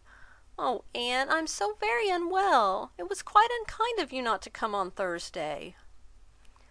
"My dear Mary, recollect what a comfortable account you sent me of yourself. You wrote in the cheerfullest manner, and said you were perfectly well, and in no hurry for me. And that being the case, you must be aware that my wish would be to remain with Lady Russell to the last. And besides what I felt on her account, I have really been so busy, have had so much to do, that I could not very conveniently have left Kellynch sooner." "Dear me, what can you possibly have to do?" "A great many things, I assure you. More than I can recollect in a moment, but I can tell you some. I've been making a duplicate of the catalogue of my father's books and pictures. I've been several times in the garden with Mackenzie, trying to understand and make him understand which of Elizabeth's plants are for Lady Russell. I've had all my own little concerns to arrange, books and music to divide, and all my trunks to repack, from not having understood in time what was intended as to the waggons. And one thing I've had to do, Mary, of a more trying nature, going to almost every house in the parish as a sort of take leave. I was told that they wished it, but all these things took up a great deal of time." "Oh, well," and after a moment's pause, "but you've never asked me one word about our dinner at the Pools yesterday." "Did you go then?" "I have made no inquiries, because I concluded you must have been obliged to give up the party." "Oh yes, I went. I was very well yesterday, nothing at all the matter with me till this morning. It would have been strange if I had not gone." "I am very glad you were well enough, and I hope you had a pleasant party." "Nothing remarkable. One always knows beforehand what the dinner will be, and who will be there. It's so very uncomfortable not having a carriage of one's own. Mr and Mrs Musgrove took me, and we were so crowded. They are both so very large, and they take up so much room, and Mr Musgrove always sits forward. So there was I, crowded into the back seat with Henrietta and Louise, and I think it very likely that my illness to-day may be owing to it." A little further perseverance and patience, and forced cheerfulness on Anne's side, produced nearly a cure on Mary's. She could soon sit upright on the sofa, and began to hope she might be able to leave it by dinner time. Then, forgetting to think of it, she was at the other end of the room, beautifying a nosegay. Then she ate her cold meat, and then she was well enough to propose a little walk. "Where shall we go?" said she, when they were ready. suppose you will not like to call at the great house before they've been to see you." "I have not the smallest objection on that account," replied Anne. "I should never think of standing on such ceremony with people I know as well as Mrs. and the Miss Musgroves." "Oh, but they ought to call upon you as soon as possible. They ought to feel that it was due to you as my sister. However, we may as well go and sit with them a little while, and when we have that over, we can enjoy our walk." Anne had always thought such a style of intercourse highly imprudent, but she had ceased to endeavour to check it, from believing that, though there were on each side continual subjects of offence, neither family could now do without it. To the great house accordingly they went, to sit the full half hour in the old-fashioned square parlour, with a small carpet and shining floor, to which the present daughters of the house were gradually giving the proper air of confusion, by a grand pianoforte and a harp, flower-stands and little tables placed in every direction. Oh, could the originals of the portraits against the wainscot, could the gentlemen in brown velvet and the ladies in blue satin have seen what was going on, have been conscious of such an overthrow of all order and neatness! The portraits themselves seemed to be staring in astonishment. The Musgroves, like their houses, were in a state of alteration, perhaps of improvement. The father and mother were in the old English style, and the young people in the new. Mr. and Mrs. Musgrove were a very good sort of people, friendly and hospitable, not much educated, and not at all elegant. Their children had more modern minds and manners. There were a numerous family, but the only two grown up, excepting Charles, were Henrietta and Louisa, young ladies of 19 and 20, who had brought from school at Exeter all the usual stock of accomplishments, and were now, like thousands of other young ladies, living to be fashionable, happy, and merry. Their dress had every advantage, their faces were rather pretty, their spirits extremely good, their manner unembarrassed and pleasant. They were of consequence at home, and favourites abroad. Anne always contemplated them as some of the happiest creatures of her acquaintance. But still, saved as we all are by some comfortable feeling of superiority from wishing for the possibility of exchange, she would not have given up her more elegant and cultivated mind for all their enjoyments, and envied them nothing but that seemingly perfect good understanding and agreement together, that good-humoured mutual affection, of which she had known so little herself with either of her sisters. They were received with great cordiality. Nothing seemed amiss on the side of the Great House family, which was generally, as Anne very well knew, the least to blame. The half hour was chatted away pleasantly enough, and she was not at all surprised at the end of it to have their walking party joined by both the Miss Musgroves, and Mary's particular invitation. Chapter 6. Anne had not wanted this visit to Uppercross to learn that a removal from one set of people to another, though at a distance of only 3 miles, will often include a total change of conversation, opinion, and idea. She had never been staying there before without being struck by it, or without wishing that the other Elliots could have her advantage in seeing how unknown or unconsidered there were the affairs which at Kellynch Hall were treated as of such general publicity and pervading interest. Yet, with all this experience, she believed she must now submit to feel that another lesson, in the art of knowing our own nothingness beyond our own circle, was become necessary for her. For certainly, coming as she did, with a heart full of the subject which had been completely occupying both houses in Kellynch for many weeks, she had expected rather more curiosity and sympathy than she found in the separate but very similar remark of Mr. and Mrs. Musgrove. "So, Miss Anne, Sir Walter and your sister are gone, and what part of Bath do you think they will settle in?" And this, without much waiting for an answer. Or in the young lady's edition of, "I hope we shall be in Bath in the winter, but remember, papa, if we do go, we must be in a good situation. None of your Queen Squares for us." Or in the anxious supplement from Mary of, "Upon my word, I shall be pretty well off when you are all gone away to be happy at Bath." She could only resolve to avoid such self-delusion in future, and think with heightened gratitude of the extraordinary blessing of having one such truly sympathizing friend as Lady Russell. The Mr. Musgroves had their own game to guard and to destroy, their own horses, dogs, and newspapers to engage them, and the females were fully occupied in all the other common subjects of housekeeping, neighbours, dress, dancing, and music. She acknowledged it to be very fitting that every little social commonwealth should dictate its own matters of discourse, and hoped, ere long, to become a not unworthy member of the one she was now transplanted into. With the prospect of spending at least 2 months at Uppercross, it was highly incumbent on her to clothe her imagination, her memory, and all her ideas in as much of Uppercross as possible. She had no dread of these 2 months. Mary was not so repulsive and unsisterly as Elizabeth, nor so inaccessible to all influence of hers. Neither was there anything among the other component parts of the cottage inimical to comfort. She was always on friendly terms with her brother-in-law, and in the children, who loved her nearly as well, and respected her a great deal more than their mother, she had an object of interest, amusement, and wholesome exertion. Charles Musgrove was civil and agreeable.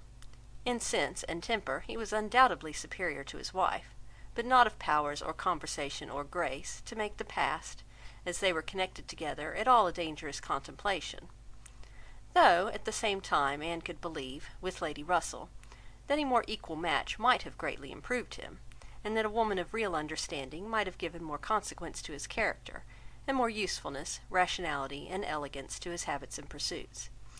As it was, he did nothing with much zeal but sport, and his time was otherwise trifled away without benefit from books, or anything else. He had very good spirits, which never seemed much affected by his wife's occasional lowness, bore with her unreasonableness, sometimes to Anne's admiration, and upon the whole, though there was very often a little disagreement, in which she had sometimes more share than she wished, being appealed to by both parties, they might pass for a happy couple. They were always perfectly agreed in the want of more money, and a strong inclination for a handsome present from his father. But here, as on most topics, he had the superiority; for while Mary thought it a great shame that such a present was not made, he always contended for his father's having many other uses for his money, and a right to spend it as he liked. As to the management of their children, his theory was much better than his wife's, and his practice not so bad. "I could manage them very well if it were not for Mary's interference," was what Anne often heard him say, and had a good deal of faith in. But when listening in turn to Mary's reproach of "Charles spoils the children so that I cannot get them into any order," she never had the smallest temptation to say, "Very true." One of the least agreeable circumstances of her residence there was her being treated with too much confidence by all parties, and being too much in the secret of the complaints of each house. Known to have some influence with her sister, she was continually requested, or at least receiving hints to exert it, beyond what was practicable. "I wish you could persuade Mary not to be always fancying herself ill," was Charles's language; and in an unhappy mood thus spoke Mary. "I do believe if Charles were to see me dying, he would not think there was anything the matter with me. I am sure, Anne, if you would, you might persuade him that I really am very ill, a great deal worse than I ever own." Mary's declaration was, "I hate sending the children to the great house. Their grandmamma is always wanting to see them. She humours and indulges them to such a degree, gives them so much trash and sweet things, they're sure to come back sick and cross for the rest of the day." And Mrs Musgrove took the first opportunity of being alone with Anne to say, "Oh, Miss Anne, I cannot help wishing Mrs Charles had a little of your method with those children. They are quite different creatures with you, but to be sure, in general, they are so spoilt. It is a pity you cannot put your sister in the way of managing them. They are as fine healthy children as ever were seen, poor little dears, without partiality. But Mrs Charles knows no more how they should be treated. Bless me, how troublesome they are sometimes! I assure you, Miss Anne, it prevents my wishing to see them at our house quite so often as I otherwise should. I believe Mrs Charles is not quite pleased with my not inviting them oftener, but you know it's very bad to have children with one that one is obligated to be checking every moment. Don't do this, and don't do that, or that one can only keep in tolerable order by more cake than is good for them." She had this communication, moreover, from Mary: "Mrs Musgrove thinks all her servants so steady, that it would be high treason to call it in question, but I am sure, without exaggeration, that her upper housemaid and laundry maid, instead of being in their business, are gadding about the village all day long. I meet them wherever I go, and I declare, never go twice into my nursery without seeing something of them. Jemima were not the trustiest, steadiest creature in the world, it would be enough to spoil her. She tells me they are always tempting her to take a walk with them." And on Mrs Musgrove's side it was, "I make a rule of never interfering in any of my daughter-in-law's concerns, for I know it would not do. But I shall tell you, Miss Anne, because you may be able to set things to rights. I have no very good opinion of Mrs Charles's nursery maid. I hear strange stories of her. She's always upon the gad. From my own knowledge I can declare, she's such a fine dressing lady, that she's enough to ruin any servant she comes near.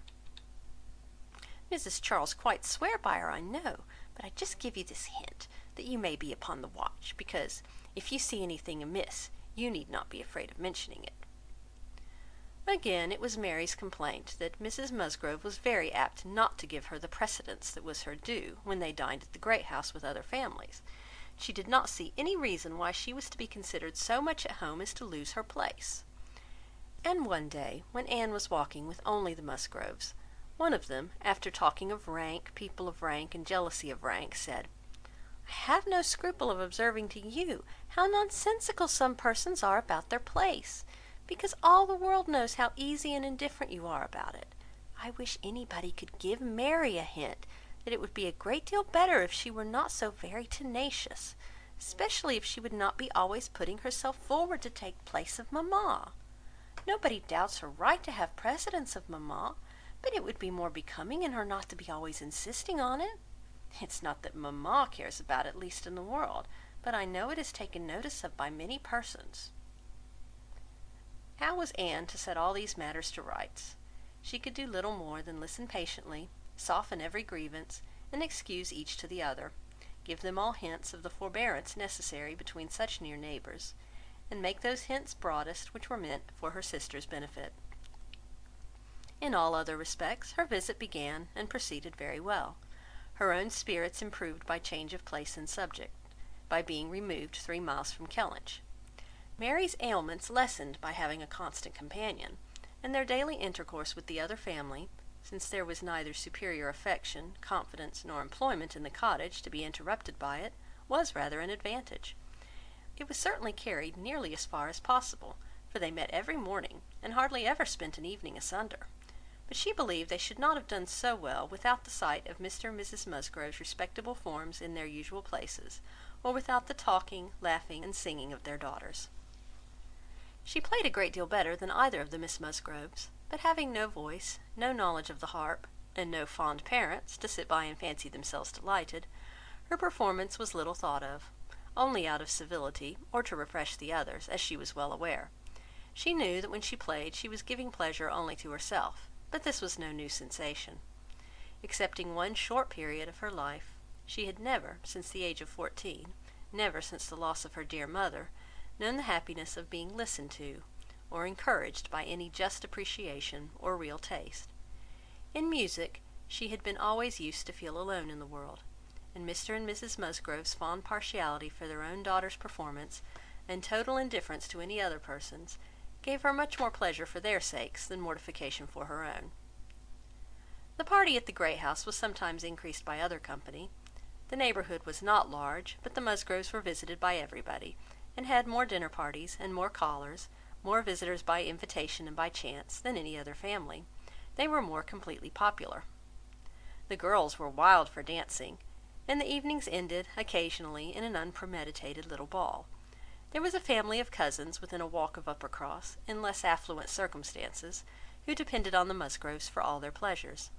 They would come at any time, and help play at anything, or dance anywhere, and Anne, very much preferring the office of musician to a more active post, played country dances to them by the hour together, a kindness which always recommended her musical powers to the notice of Mr and Mrs Musgrove more than anything else, and often drew this compliment: "Well done, Miss Anne! Very well done indeed! Lord bless me, how those little fingers of yours fly about!" So passed the first 3 weeks. Michaelmas came, and now Anne's heart must be in Kellynch again. A beloved home made over to others, all the precious rooms and furniture, groves and prospects, beginning to own other eyes and other limbs.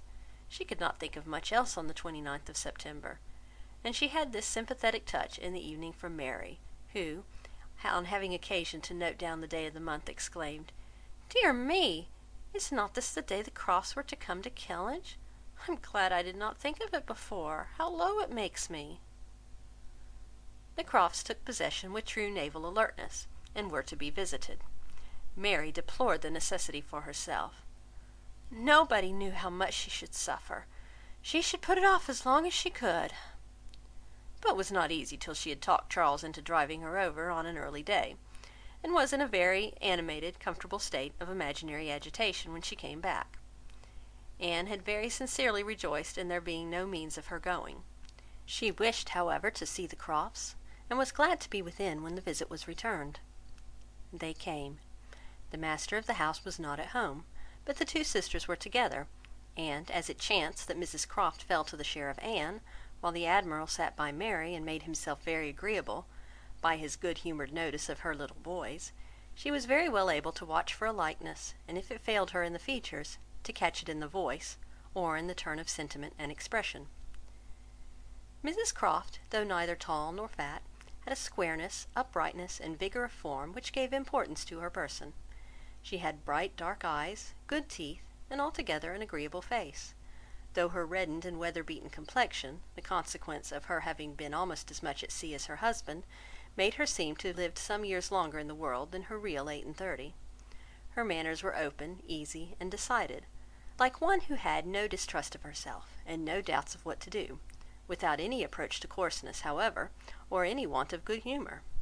Anne gave her credit, indeed, for feelings of great consideration towards herself, in all that related to Kellynch, and it pleased her, especially as she had satisfied herself in the very first half-minute, in the instant even of introduction, that there was not the smallest symptom of any knowledge or suspicion on Mrs Croft's side to give a bias of any sort. She was quite easy on that head, and consequently full of strength and courage, till for a moment electrified by Mrs Croft suddenly saying, "It was you, and not your sister, I find, that my brother had the pleasure of being acquainted with when he was in this country." Anne hoped she had outlived the age of blushing, but the age of emotion she certainly had not. "Perhaps you may not have heard that he is married," added Mrs Croft. She could now answer as she ought, and was happy to feel, when Mrs Croft's next words explained it to be Mr Wentworth of whom she spoke, that she had said nothing that might not do for either brother. She immediately felt how reasonable it was that Mrs Croft should be thinking and speaking of Edward, and not of Frederick, and with shame at her own forgetfulness, applied herself to the knowledge of their former neighbour's present state with proper interest. The rest was all tranquillity, till, just as they were moving, she heard the Admiral say to Mary, "We are expecting a brother of Mrs Croft's here soon. I dare say you know him by name." He was cut short by the eager attacks of the little boys, clinging to him like an old friend, and declaring he should not go, and being too much engrossed by proposals of carrying them away in his coat pockets, etc., to have another moment for finishing or recollecting what he had begun. Anne was left to persuade herself, as well as she could, that the same brother must still be in question. She could not, however, reach such a degree of certainty as not to be anxious to hear whether anything had been said on the subject at the other house, where the Crofts had previously been calling. The folks of the great house were to spend the evening of this day at the cottage, and it being now too late in the year for such visits to be made on foot, the coach was beginning to be listened for, when the youngest Miss Musgrove walked in. That she was coming to apologize, and that they should have to spend the evening by themselves, was the first black idea, and Mary was quite ready to be affronted, when Louisa made all right by saying that she only came on foot to leave more room for the harp, which was bringing in the carriage. "And I will tell you our reason," she added, "and all about it. I'm come on to give you notice that papa and mamma are out of spirits this evening, especially mamma. She's thinking so much of poor Richard, and we agreed it would be best to have the harp, for it seems to amuse her more than the pianoforte. I will tell you why she's out of spirits. When the Crofts called this morning, they called here afterwards, did not they? They happened to say that her brother, Captain Wentworth, is just returned to England, or paid off or something, and is coming to see them almost directly, and most unluckily it came into mamma's head when they were gone, that Wentworth, or something very like it, was the name of poor Richard's captain at one time. I do not know when or where, but a great while before he died, poor fellow. Upon looking over his letters and things, she found that it was so, and is perfectly sure that this must be the very man, and her head is quite full of it, and of poor Richard. So we must be as merry as we can, that she may not be dwelling upon such gloomy things." The real circumstances of this pathetic piece of family history were, that the Musgroves had had the ill fortune of a very troublesome, hopeless son, and the good fortune to lose him before he reached his 20th year; that he had been sent to sea because he was stupid and unmanageable on shore; that he had been very little cared for at any time by his family, though quite as much as he deserved; seldom heard of, and scarcely at all regretted, when the intelligence of his death abroad had worked its way to Uppercross 2 years before. He had, in fact, though his sisters were now doing all they could for him by calling him poor Richard, been nothing better than a thick-headed, unfeeling, unprofitable Dick Musgrove, who had never done anything to entitle himself to more than the abbreviation of his name, living or dead. He had been several years at sea, and had, in the course of those removals to which all midshipmen are liable, and especially such midshipmen as every captain wishes to get rid of, been 6 months on board Captain Frederick Wentworth's frigate, the Laconia, and from the Laconia he had, under the influence of his captain, written the only 2 letters which his father and mother had ever received from him during the whole of his absence; that is to say, the only 2 disinterested letters; all the rest had been mere applications for money. In each letter he had spoken well of his captain, but yet so little were they in the habit of attending to such matters, so unobservant and incurious were they as to the names of men or ships, that it had made scarcely any impression at the time, and that Mrs Musgrove should have been suddenly struck, this very day, with a recollection of the name of Wentworth, as connected with her son, seemed one of those extraordinary bursts of mind which do sometimes occur. She had gone to her letters, and found it all as she had supposed; and the reperusal of those letters, after so long an interval, her poor son gone for ever, and all the strength of his faults forgotten, had affected her spirits exceedingly, and thrown her into greater grief for him than she had known on first hearing of his death. Mr Musgrove was, in a lesser degree, affected likewise, and when they reached the cottage they were evidently in want, first of being listened to anew on the subject, and afterwards of all the relief which cheerful companions could give them. To hear them talking so much of Captain Wentworth, repeating his name so often, puzzling over past years, and at last ascertaining that it probably would, turn out to be the very same Captain Wentworth whom they recollected meeting, once or twice, after their coming back from Clifton, a very fine young man, but they could not say whether it was 7 or 8 years ago, was a new sort of trial to Anne's nerves. She found, however, that it was one to which she must inure herself. Since he actually was expected in the country, she must teach herself to be insensible on such points. And not only did it appear that he was expected, and speedily, but the Musgroves, in their warm gratitude for the kindness he had shown poor Dick, and very high respect for his character, stamped as it was by poor Dick's having been 6 months under his care, and mentioning him in strong, though not perfectly well spelt, praise, as "a fine dashing fellow, only too particular about the schoolmaster," were bent on introducing themselves, and seeking his acquaintance, as soon as they could hear of his arrival. The resolution of doing so helped to form the comfort of their evening. End of chapter 6. Chapter 7. A very few days more, and Captain Wentworth was known to be at Kellynch, and Mr Musgrove had called on him, and come back warm in his praise, and he was engaged with the Crofts to dine at Uppercross by the end of another week.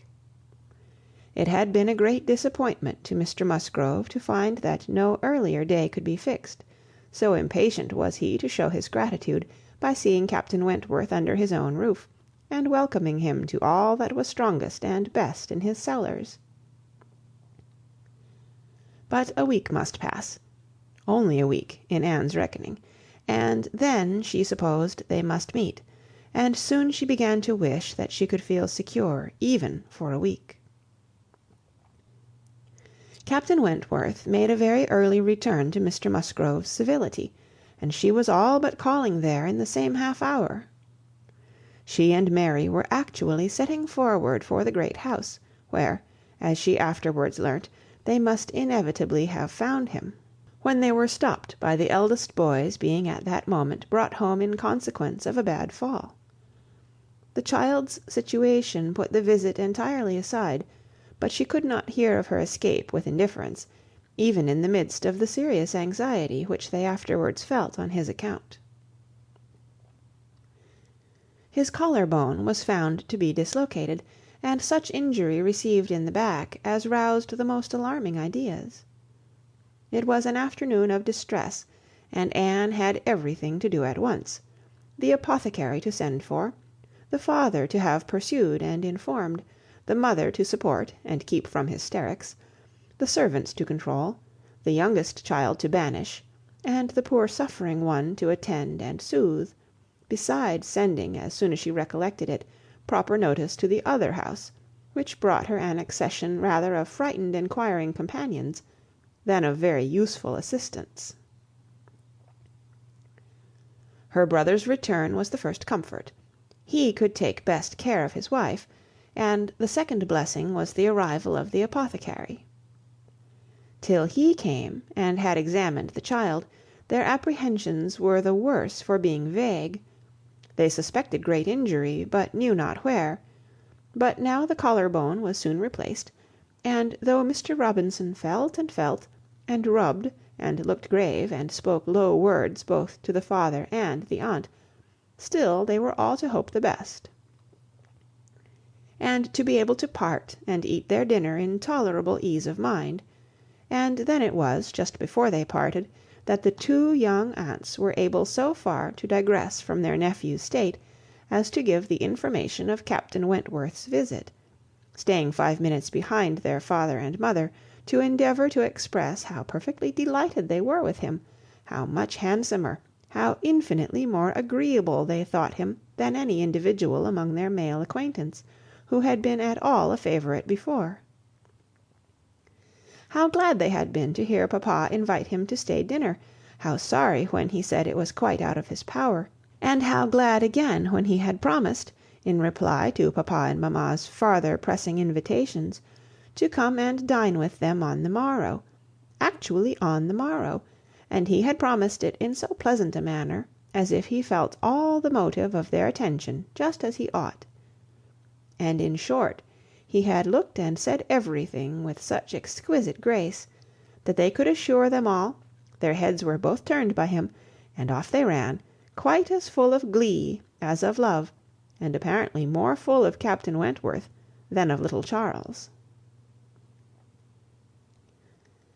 The same story and the same raptures were repeated when the two girls came with their father, through the gloom of the evening, to make enquiries, and Mr Musgrove, no longer under the first uneasiness about his heir, could add his confirmation and praise, and hope there would be now no occasion for putting Captain Wentworth off, and only be sorry to think that the cottage party, probably, would not like to leave the little boy to give him the meeting. Oh no! As to leaving the little boy, both father and mother were in much too strong and recent alarm to bear the thought; and Anne, in the joy of the escape, could not help adding her warm protestations to theirs. Charles Musgrove, indeed, afterwards showed more of inclination. The child was going on so well, and he wished so much to be introduced to Captain Wentworth, that perhaps he might join them in the evening. He would not dine from home, but he might walk in for half an hour. But in this he was eagerly opposed by his wife, with, "Oh, no, indeed, Charles, I cannot bear to have you go away. Only think if anything should happen." The child had a good night, and was going on well the next day. It must be a work of time to ascertain that no injury had been done to the spine, but Mr Robinson found nothing to increase alarm, and Charles Musgrove began, consequently, to feel no necessity for longer confinement. The child was to be kept in bed, and amused as quietly as possible. But what was there for a father to do? This was quite a female case, and it would be highly absurd in him, who could be of no use at home, to shut himself up. His father very much wished him to meet Captain Wentworth, and there being no sufficient reason against it, he ought to go, and it ended in his making a bold public declaration, when he came in from shooting, of his meaning to dress directly and dine at the other house. "Nothing can be going on better than the child," said he. "So I told my father just now that I would come, and he thought me quite right. Your sister being with you, my love, I have no scruple at all. You would not like to leave him yourself, but you see I can be of no use. Anne will send for me if anything is the matter." Husbands and wives generally understand when opposition will be vain. Mary knew, from Charles's manner of speaking, that he was quite determined on going, and that it would be of no use to tease him. She said nothing, therefore, till he was out of the room, but as soon as there was only Anne to hear— "So you and I are to be left to shift by ourselves with this poor sick child, and not a creature coming near us all the evening. I knew how it would be. This is always my luck. If there is anything disagreeable going on, men are always sure to get out of it, and Charles is as bad as any of them. Very unfeeling. I must say it is very unfeeling of him to be running away from his poor little boy. Talks of his being going on so well. How does he know that he is going on well, or that there may not be a sudden change half an hour hence? I did not think Charles would have been so unfeeling. So here he is to go away and enjoy himself, and because I am the poor mother, I am not to be allowed to stir, and yet, I am sure, I am more unfit than anybody else to be about the child. My being the mother is the very reason why my feelings should not be tried. I am not at all equal to it. You saw how hysterical I was yesterday." "But that was only the effect of the suddenness of your alarm, of the shock. You will not be hysterical again. I dare say we shall have nothing to distress us. I perfectly understand Mr. Robinson's directions, and have no fears. And indeed, Mary, I cannot wonder at your husband. Nursing does not belong to a man. It is not his province. A sick child is always the mother's property. Her own feelings generally make it so." "I hope I am as fond of my child as any mother, but I do not know that I am of any more use in the sick room than Charles, for I cannot be always scolding and teasing the poor child when it is ill, and you saw this morning that if I told him to keep quiet, he was sure to begin kicking about. I have not nerves for the sort of thing." "But could you be comfortable yourself to be spending the whole evening away from the poor boy?" "Yes, you see his papa can, and why should not I? Jemima is so careful, and she could send us word every hour how he was. I really think Charles might as well have told his father we would all come. I am not more alarmed about little Charles now than he is. I was dreadfully alarmed yesterday, but the case is very different to-day." "Well, if you do not think it too late to give notice for yourself, suppose you were to go, as well as your husband. Leave little Charles to my care. Mr. and Mrs. Musgrove cannot think it wrong, while I remain with him." "Are you serious?" cried Mary, her eyes brightening. "Dear me, that's a very good thought, very good indeed. To be sure, I may just as well go as not, for I am of no use at home, am I, and it only harasses me. You, who have not a mother's feelings, are a great deal the properest person. You can make little Charles do anything. He always minds you at a word. It will be a great deal better than leaving him only with Jemima. Oh, I shall certainly go. I am sure I ought if I can, quite as much as Charles, for they want me excessively to be acquainted with Captain Wentworth, and I know you do not mind being left alone." "An excellent thought of yours, indeed, Anne. I will go and tell Charles, and get ready directly. You can send for us, you know, at a moment's notice, if anything is the matter, but I dare say there will be nothing to alarm you. I should not go, you may be sure, if I did not feel quite at ease about my dear child." The next moment she was tapping at her husband's dressing-room door, and as Anne followed her upstairs, she was in time for the whole conversation, which began with Mary's saying, in a tone of great exultation— "I mean to go with you, Charles, for I am of no more use at home than you are. If I were to shut myself up for ever with the child, I should not be able to persuade him to do anything he did not like. Anne will stay. Anne undertakes to stay at home and take care of him. It is Anne's own proposal, and so I shall go with you, which will be a great deal better, for I have not dined at the other house since Tuesday." "This is very kind of Anne," was her husband's answer, "and I should be very glad to have you go, but it seems rather hard that she should be left at home by herself to nurse our sick child."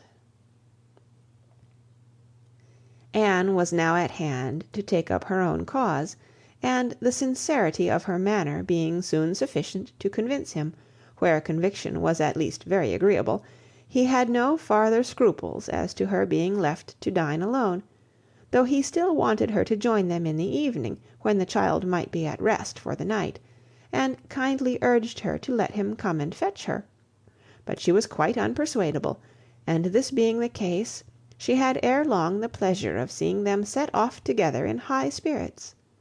They were gone, she hoped, to be happy, however oddly constructed such happiness might seem. As for herself, she was left with as many sensations of comfort as were, perhaps, ever likely to be hers. She knew herself to be of the first utility to the child, and what was it to her if Frederick Wentworth were only half a mile distant, making himself agreeable to others?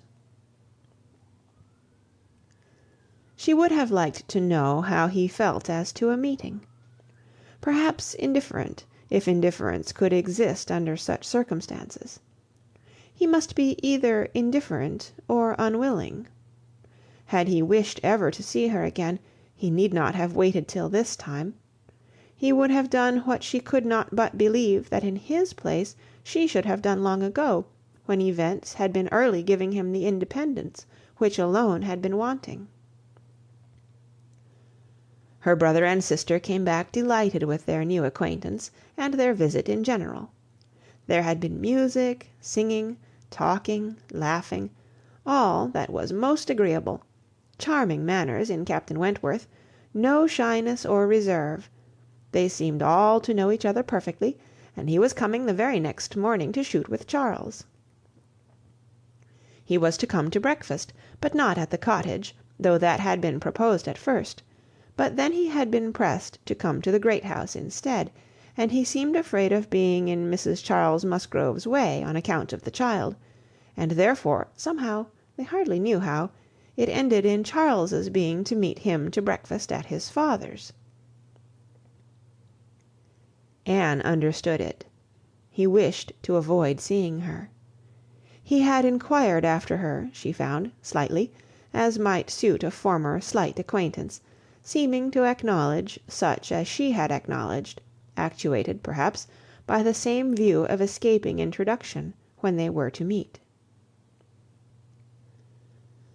The morning hours of the cottage were always later than those of the other house, and on the morrow the difference was so great that Mary and Anne were not more than beginning breakfast, when Charles came in to say that they were just setting off, that he was come for his dogs, that his sisters were following with Captain Wentworth, his sisters meaning to visit Mary and the child, and Captain Wentworth proposing also to wait on her for a few minutes, if not inconvenient; and though Charles had answered for the child's being in no such state as could make it inconvenient, Captain Wentworth would not be satisfied without his running on to give notice.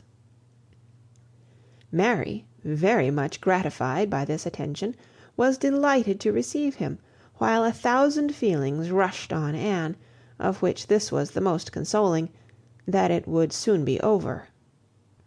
And it was soon over. In 2 minutes after Charles's preparation, the others appeared. They were in the drawing-room. Her eye half met Captain Wentworth's. A bow, a curtsy passed. She heard his voice. He talked to Mary, said all that was right, said something to the Miss Musgroves, enough to mark an easy footing. The room seemed full, full of persons and voices, but a few minutes ended it. Charles showed himself at the window, all was ready, their visitor had bowed and was gone. The Miss Musgroves were gone too, suddenly resolving to walk to the end of the village with the sportsmen. The room was cleared, and Anne might finish her breakfast as she could. "It is over, it is over," she repeated to herself again and again, in nervous gratitude. "The worst is over." Mary talked, but she could not attend. She had seen him. They had met. They had been once more in the same room. Soon, however, she began to reason with herself, and try to be feeling less. 8 years, almost 8 years, had passed since all had been given up. How absurd to be resuming the agitation which such an interval had banished into distance and indistinctness! What might not 8 years do? Events of every description, changes, alienations, removals, all must be comprised in it, and oblivion of the past. How natural, how certain too! It included nearly a third part of her own life. Alas, with all her reasoning, she found that to retentive feelings 8 years may be little more than nothing. Now, how were his sentiments to be read? Was this like wishing to avoid her? And the next moment she was hating herself for the folly which asked the question. On one other question which perhaps her utmost wisdom might not have prevented, she was soon spared all suspense, for after the Miss Musgroves had returned and finished their visit at the cottage, she had this spontaneous information from Mary. "Captain Wentworth is not very gallant by you, Anne, though he was so attentive to me. Henrietta asked him what he thought of you when they went away, and he said, you were so altered he should not have known you again." Mary had no feelings to make her respect her sisters in a common way, but she was perfectly unsuspicious of being inflicting any peculiar wound. "Altered beyond his knowledge." Anne fully submitted, in silent, deep mortification. Doubtless it was so, and she could take no revenge, for he was not altered, or not for the worse. She had already acknowledged it to herself, and she could not think differently, let him think of her as he would.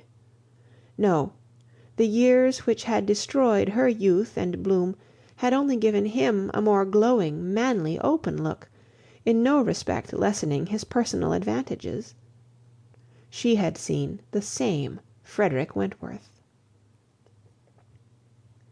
So altered that he should not have known her again. These were words which could not but dwell with her. Yet she soon began to rejoice that she had heard them. They were of sobering tendency, they allayed agitation, they composed, and consequently must make her happier. Frederick Wentworth had used such words, or something like them, but without an idea that they would be carried round to her. He had thought her wretchedly altered, and in the first moment of appeal had spoken as he felt. He had not forgiven Anne Elliot. She had used him ill, deserted and disappointed him, and worse, she had shown a feebleness of character in doing so, which his own decided, confident temper could not endure. She had given him up to oblige others. It had been the effect of over-persuasion, it had been weakness and timidity. He had been most warmly attached to her, and had never seen a woman since whom he thought her equal, but, except from some natural sensation of curiosity, he had no desire of meeting her again. Her power with him was gone for ever. It was now his object to marry. He was rich, and being turned on shore, fully intended to settle as soon as he could be properly tempted, actually looking round, ready to fall in love with all the speed which a clear head and a quick taste could allow. He had a heart for either of the Miss Musgroves, if they could catch it; a heart, in short, for any pleasing young woman who came in his way, excepting Anne Elliot. This was his only secret exception, when he said to his sister, in answer to her suppositions. "Yes, here I am, Sophia, quite ready to make a foolish match. Anybody between 15 and 30 may have me for asking. A little beauty, and a few smiles, and a few compliments to the navy, and I am a lost man. Should not this be enough for a sailor who has had no society among women to make him nice?" He said it, she knew, to be contradicted. His bright proud eye spoke the conviction that he was nice, and Anne Elliot was not out of his thoughts when he more seriously described the woman he should wish to meet with. "A strong mind with sweetness of manner," made the first and the last of the description. "That is the woman I want," said he. "Something a little inferior I shall of course put up with, but it must not be much. If I am a fool, I shall be a fool indeed, for I have thought on the subject more than most men." End of chapter 7. Chapter 8. From this time Captain Wentworth and Anne Elliot were repeatedly in the same circle. They were soon dining in company together at Mr Musgrove's, for the little boy's state could no longer supply his aunt with a pretence for absenting herself, and this was but the beginning of other dinings and other meetings. Whether former feelings were to be renewed must be brought to the proof, former times must undoubtedly be brought to the recollection of each, but they could not be reverted to. The year of their engagement could not but be named by him in the little narratives or descriptions which conversation called forth. His profession qualified him, his disposition led him to talk.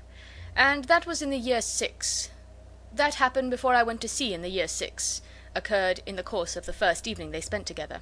And though his voice did not falter, and though she had no reason to suppose his eye wandering towards her while he spoke, Anne felt the utter impossibility, from her knowledge of his mind, that he could be unvisited by remembrance any more than herself. There must be the same immediate association of thought, though she was very far from conceiving it to be of equal pain. They had no conversation together, no intercourse but what the commonest civility required. Once, so much to each other. Now, nothing. There had been a time when, of all the large party now filling the drawing-room at Uppercross, they would have found it most difficult to cease to speak to one another. With the exception, perhaps, of Admiral and Mrs Croft, who seemed particularly attached and happy, and could allow no other exceptions even among the married couples, there could have been no two hearts so open, no tastes so similar, no feelings so in unison, no countenances so beloved. Now they were as strangers, nay, worse than strangers, for they could never become acquainted. It was a perpetual estrangement.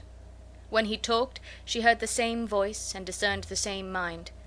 There was a very general ignorance of all naval matters throughout the party, and he was very much questioned, and especially by the two Miss Musgroves, who seemed hardly to have any eyes but for him, as to the manner of living on board, daily regulations, food, hours, etc., and their surprise at his accounts, at learning the degree of accommodation and arrangement which was practicable, drew from him some pleasant ridicule, which reminded Anne of the early days when she too had been ignorant, and she too had been accused of supposing sailors to be living on board without anything to eat, or any cook to dress it if there were, or any servant to wait, or any knife and fork to use.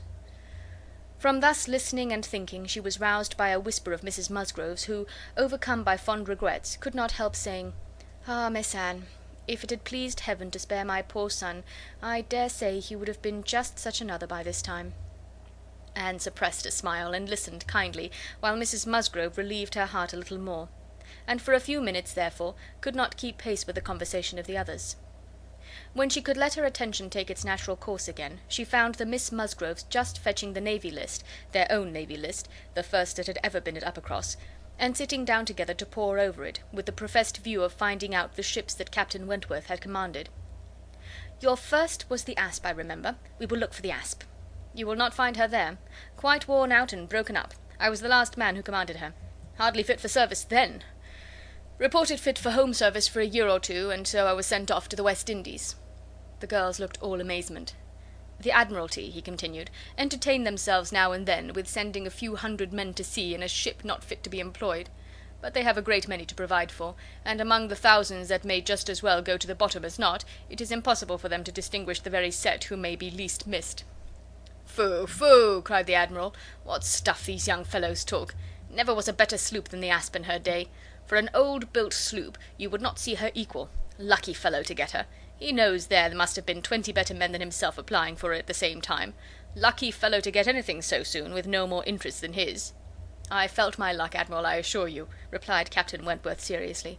"I was as well satisfied with my appointment as you can desire. It was a great object with me at that time to be at sea. A very great object. I wanted to be doing something." "To be sure you did. What should a young fellow like you do ashore for half a year together? If a man had not a wife, he soon wants to be afloat again."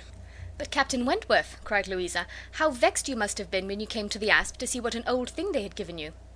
"I knew pretty well what she was before that day," said he, smiling. "I had no more discoveries to make than you would have as to the fashion and strength of any old pelisse which you had seen lent about among half your acquaintance ever since you could remember, and which at last, on some very wet day, is lent to yourself. Ah, she was a dear old asp to me. She did all that I wanted. I knew she would. I knew that we should either go to the bottom together, or that she would be the making of me. And I never had 2 days of foul weather all the time I was at sea in her. And after taking privateers enough to be very entertaining, I had the good luck in my passage home the next autumn to fall in with the very French frigate I wanted. I brought her into Plymouth, and here another instance of luck. We had not been 6 days in the Sound when a gale came on, which lasted 4 days and nights, and which would have done for the poor old asp in half the time, our touch with the great nation not having much improved our condition.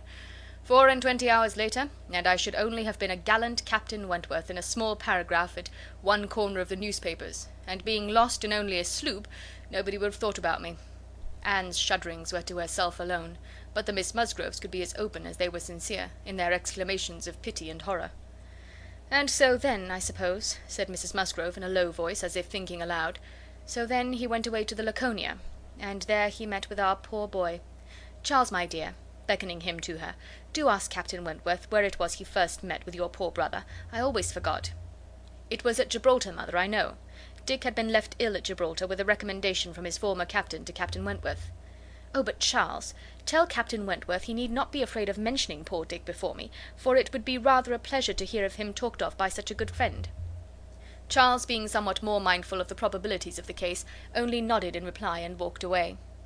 The girls were now hunting for the Laconia, and Captain Wentworth could not deny himself the pleasure of taking the precious volume into his own hands to save them the trouble, and once more read aloud the little statement of her name and rate and present non-commissioned class, observing over it that she too had been one of the best friends man ever had. Ah, those were pleasant days when I had the Laconia. How fast I made money in her! A friend of mine and I had such a lovely cruise together off the Western Islands. Poor Harville, sister.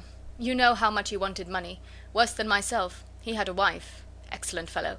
I shall never forget his happiness. He felt it all so much for her sake. I wished for him again the next summer, when I still had the same luck in the Mediterranean. "And I am sure, sir," said Mrs. Musgrove, "it was a lucky day for us when you were put captain into that ship. We shall never forget what you did." Her feelings made her speak low, and Captain Wentworth, hearing only in part, and probably not having Dick Musgrove at all near his thoughts, looked rather in surprise, as if waiting for more. "My brother," whispered one of the girls.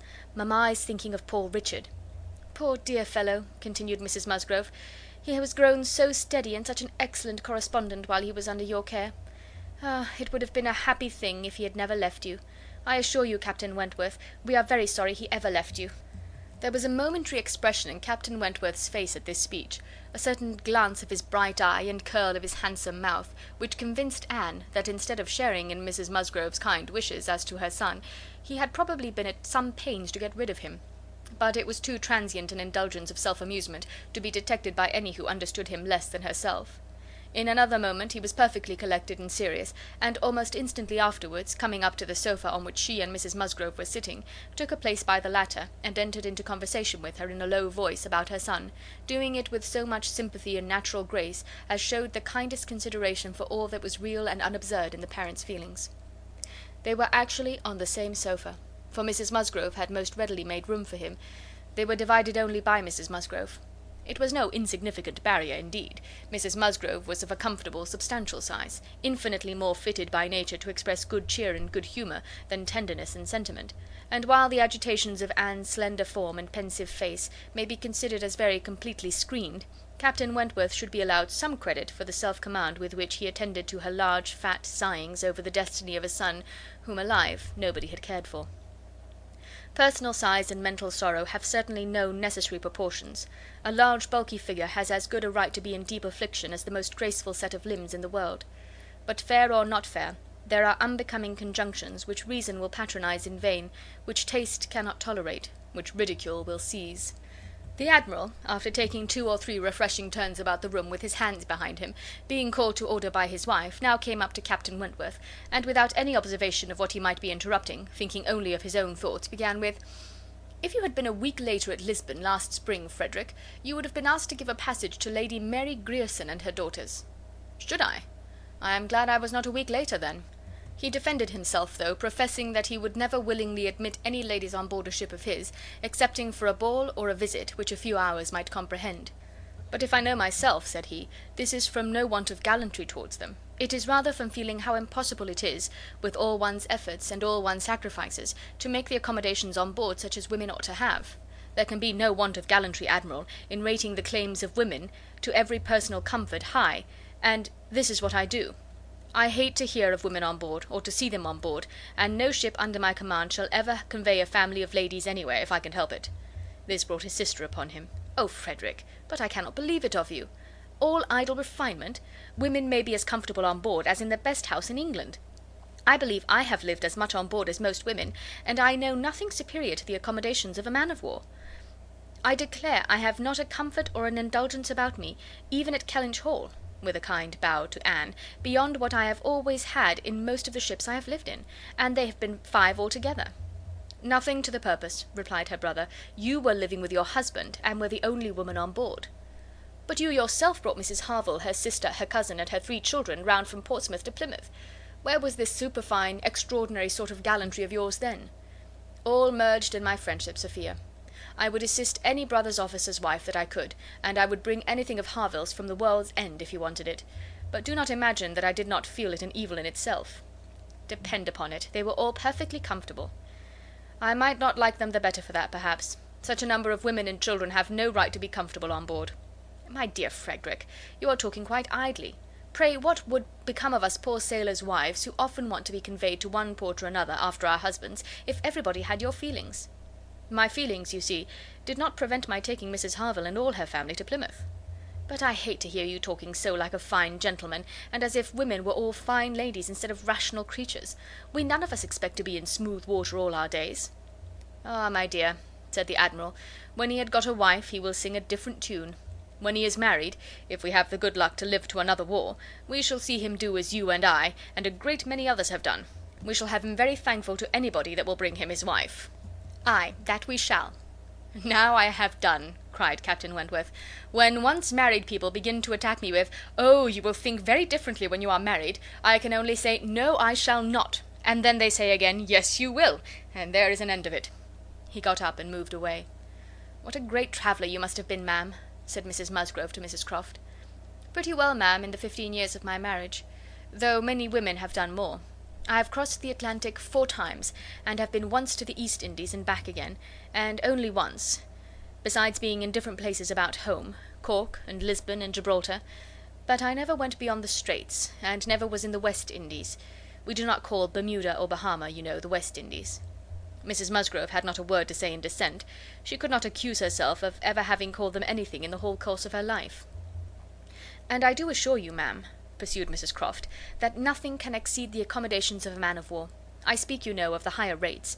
When you come to a frigate, of course, you are more confined, though any reasonable woman may be perfectly happy in one of them, and I can safely say that the happiest part of my life has been spent on board a ship. While we were together, you know, there was nothing to be feared. Thank God, I have always been blessed with excellent health, and no climate disagrees with me. A little disordered always the first 24 hours of going to sea, but never knew what sickness was afterwards. The only time I ever really suffered in body or mind, the only time I ever fancied myself unwell, or had any ideas of danger, was the winter that I passed by myself at Deal, when the Admiral, Captain Croft then, was in the North Seas. I lived in perpetual fright at that time, and had all manner of imaginary complaints from not knowing what to do with myself, or when I should hear from him next. But as long as we could be together, nothing ever ailed me, and I never met with the smallest inconvenience." "Aye, to be sure. Yes, indeed, oh yes. I am quite of your opinion, Mrs Croft," was Mrs Musgrove's hearty answer. "There is nothing so bad as a separation. I'm quite of your opinion. I know what it is, for Mr Musgrove always attends the assizes, and I am so glad when they are over and he is safe back again." The evening ended with dancing. On its being proposed, Anne offered her services as usual, and though her eyes would sometimes fill with tears as she sat at the instrument, she was extremely glad to be employed, and desired nothing in return but to be unobserved. It was a merry, joyous party, and no one seemed in higher spirits than Captain Wentworth. She felt that he had everything to elevate him which general attention and deference, and especially the attention of all the young women, could do. The Miss Hayters, the females of the family of cousins already mentioned, were apparently admitted to the honour of being in love with him, and as for Henrietta and Louisa, they both seemed so entirely occupied by him that nothing but the continued appearance of the most perfect goodwill between themselves could have made it credible that they were not decided rivals. If he were a little spoiled by such universal, such eager admiration, who could wonder? These were some of the thoughts which occupied Anne, while her fingers were mechanically at work, proceeding for half an hour together, equally without error and without consciousness. Once she felt that he was looking at herself, observing her altered features, perhaps, trying to trace in them the ruins of the face which had once charmed him; and once she knew that he must have spoken of her. She was hardly aware of it, till she heard the answer. But then she was sure of his having asked his partner whether Miss Elliot never danced. The answer was, "Oh, no, never. She has quite given up dancing. She had rather play. She is never tired of playing." Once, too, he spoke to her. She had left the instrument on the dancing being over, and he had sat down to try to make out an air which he wished to give the Miss Musgroves an idea of.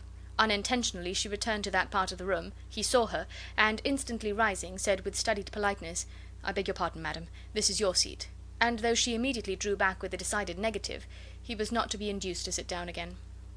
Anne did not wish for more such looks and speeches. His cold politeness, his ceremonious grace, were worse than anything. End of chapter 8. Chapter 9. Captain Wentworth was come to Kellynch as to a home, to stay as long as he liked, being as thoroughly the object of the Admiral's fraternal kindness as of his wife's.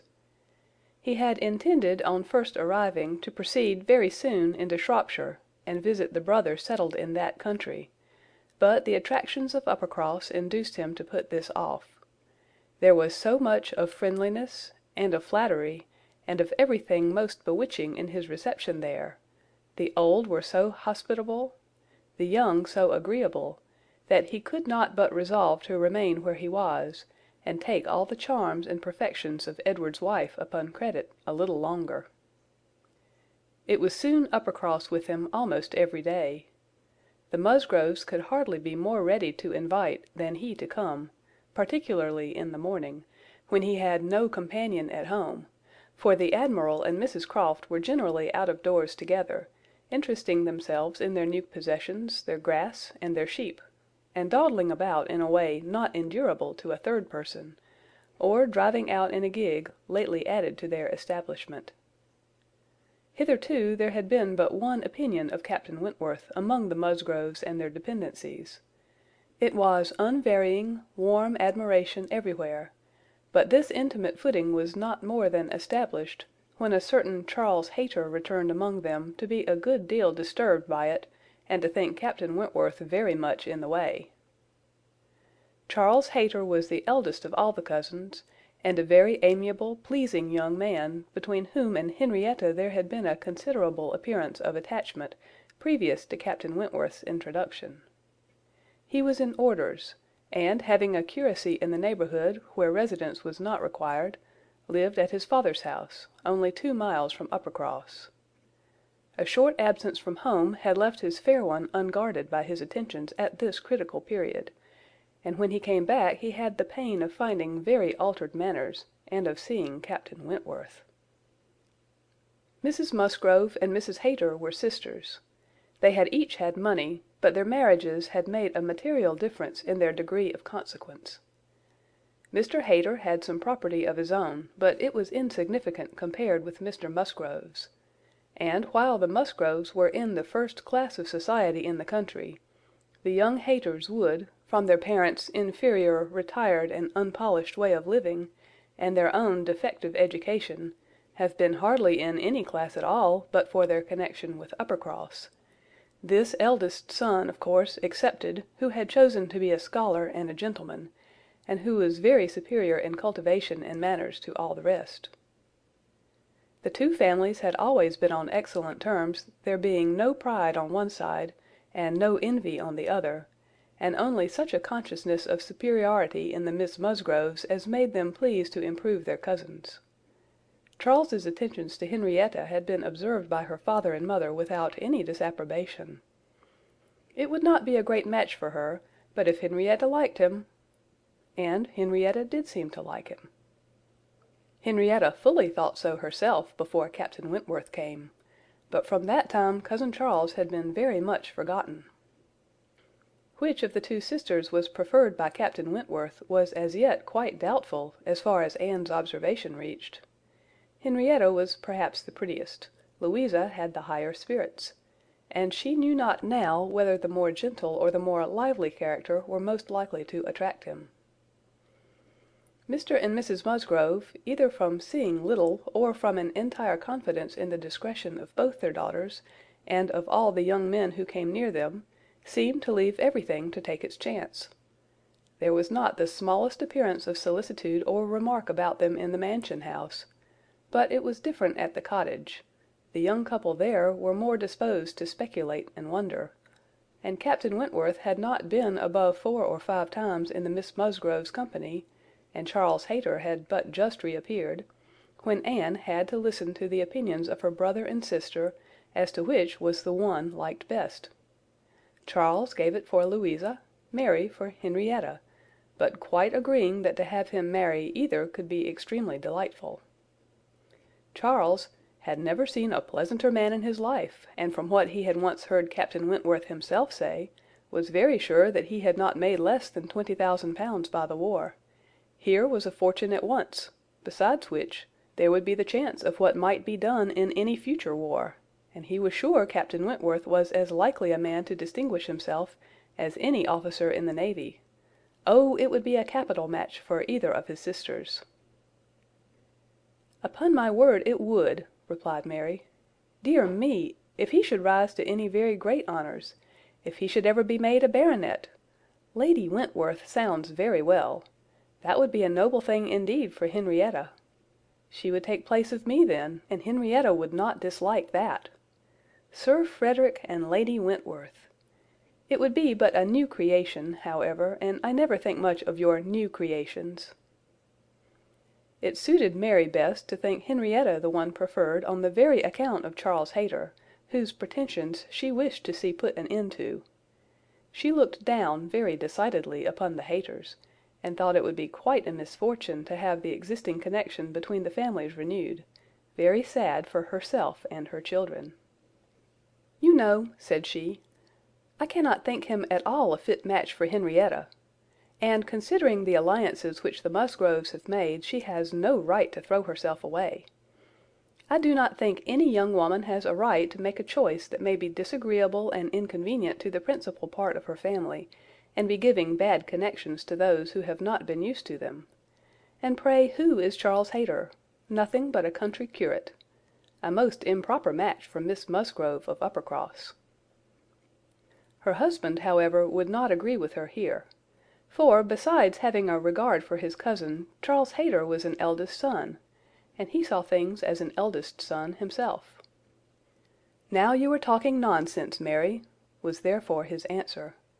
"It would not be a great match for Henrietta, but Charles has a very fair chance, through the Spicers, of getting something from the bishop in the course of a year or two, and you will please to remember that he is the eldest son. Whenever my uncle dies, he steps into very pretty property. The estate at Winthrop is not less than 250 acres, besides the farm near Taunton, which is some of the best land in the country. I grant you that any one of them but Charles would be a very shocking match for Henrietta, and indeed it could not be. He is the only one that could be possible. But he is a very good-natured, good sort of a fellow, and whenever Winthrop comes into his hands, he will make a different sort of place of it, and live in a very different sort of way. And with that property he will never be a contemptible man. Good freehold property. No, no, Henrietta might do worse than marry Charles Hayter, and if she has him, and Louisa can get Captain Wentworth, I shall be very well satisfied." "Charles may say what he pleases," cried Mary to Anne as soon as he was out of the room, "but it would be shocking to have Henrietta marry Charles Hayter. A very bad thing for her, and still worse for me. And therefore it is very much to be wished that Captain Wentworth may soon put him quite out of her head, and I have very little doubt that he has. She took hardly any notice of Charles Hayter yesterday. I wish you had been there to see her behaviour. And as to Captain Wentworth's liking Louisa as well as Henrietta, it is nonsense to say so, for he certainly does like Henrietta a great deal the best. But Charles is so positive.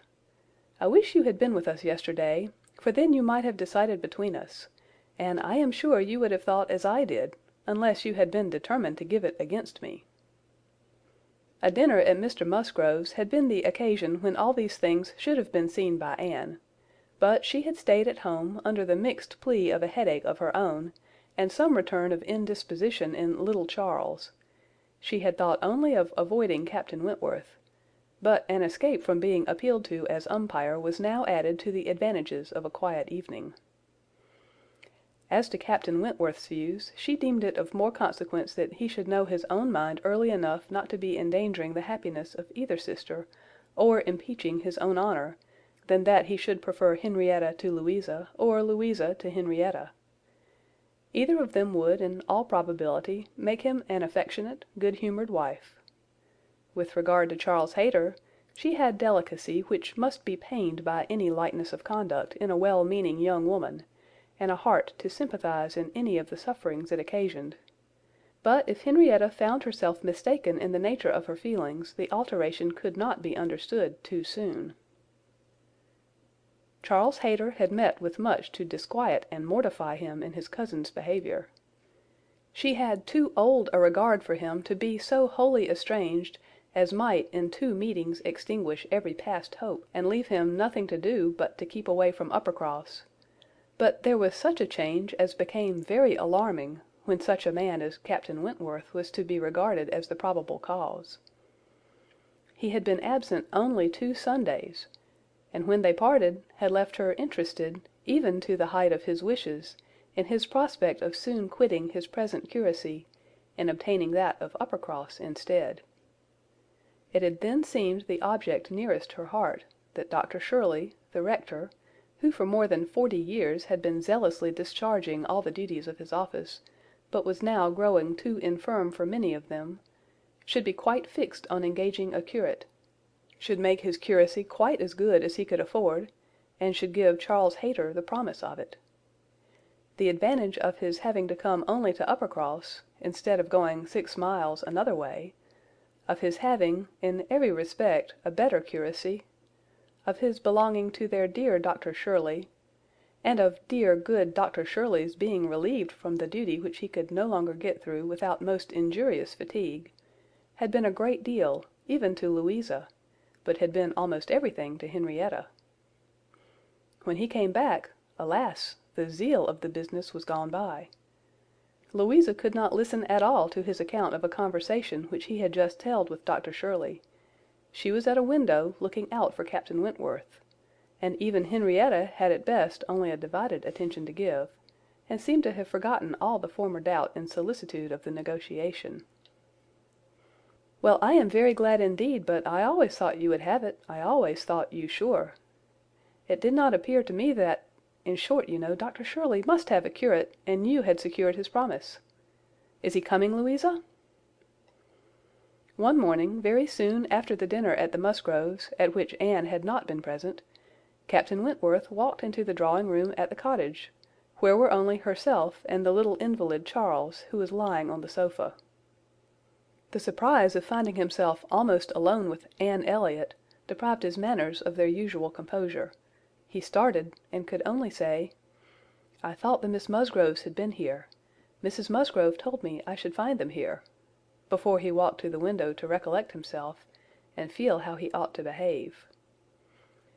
"They are upstairs with my sister. They will be down in a few moments, I dare say," had been Anne's reply, in all the confusion that was natural, and if the child had not called her to come and do something for him, she would have been out of the room the next moment, and released Captain Wentworth as well as herself. He continued at the window, and after calmly and politely saying, "I hope the little boy is better," was silent. She was obliged to kneel down by the sofa, and remain there to satisfy her patient. And thus they continued a few minutes, when, to her very great satisfaction, she heard some other person crossing the little vestibule. She hoped, on turning her head, to see the master of the house, but it proved to be one much less calculated for making matters easy, Charles Hayter, probably not at all better pleased by the sight of Captain Wentworth than Captain Wentworth had been by the sight of Anne. She only attempted to say, "How do you do? Will you not sit down? The others will be here presently."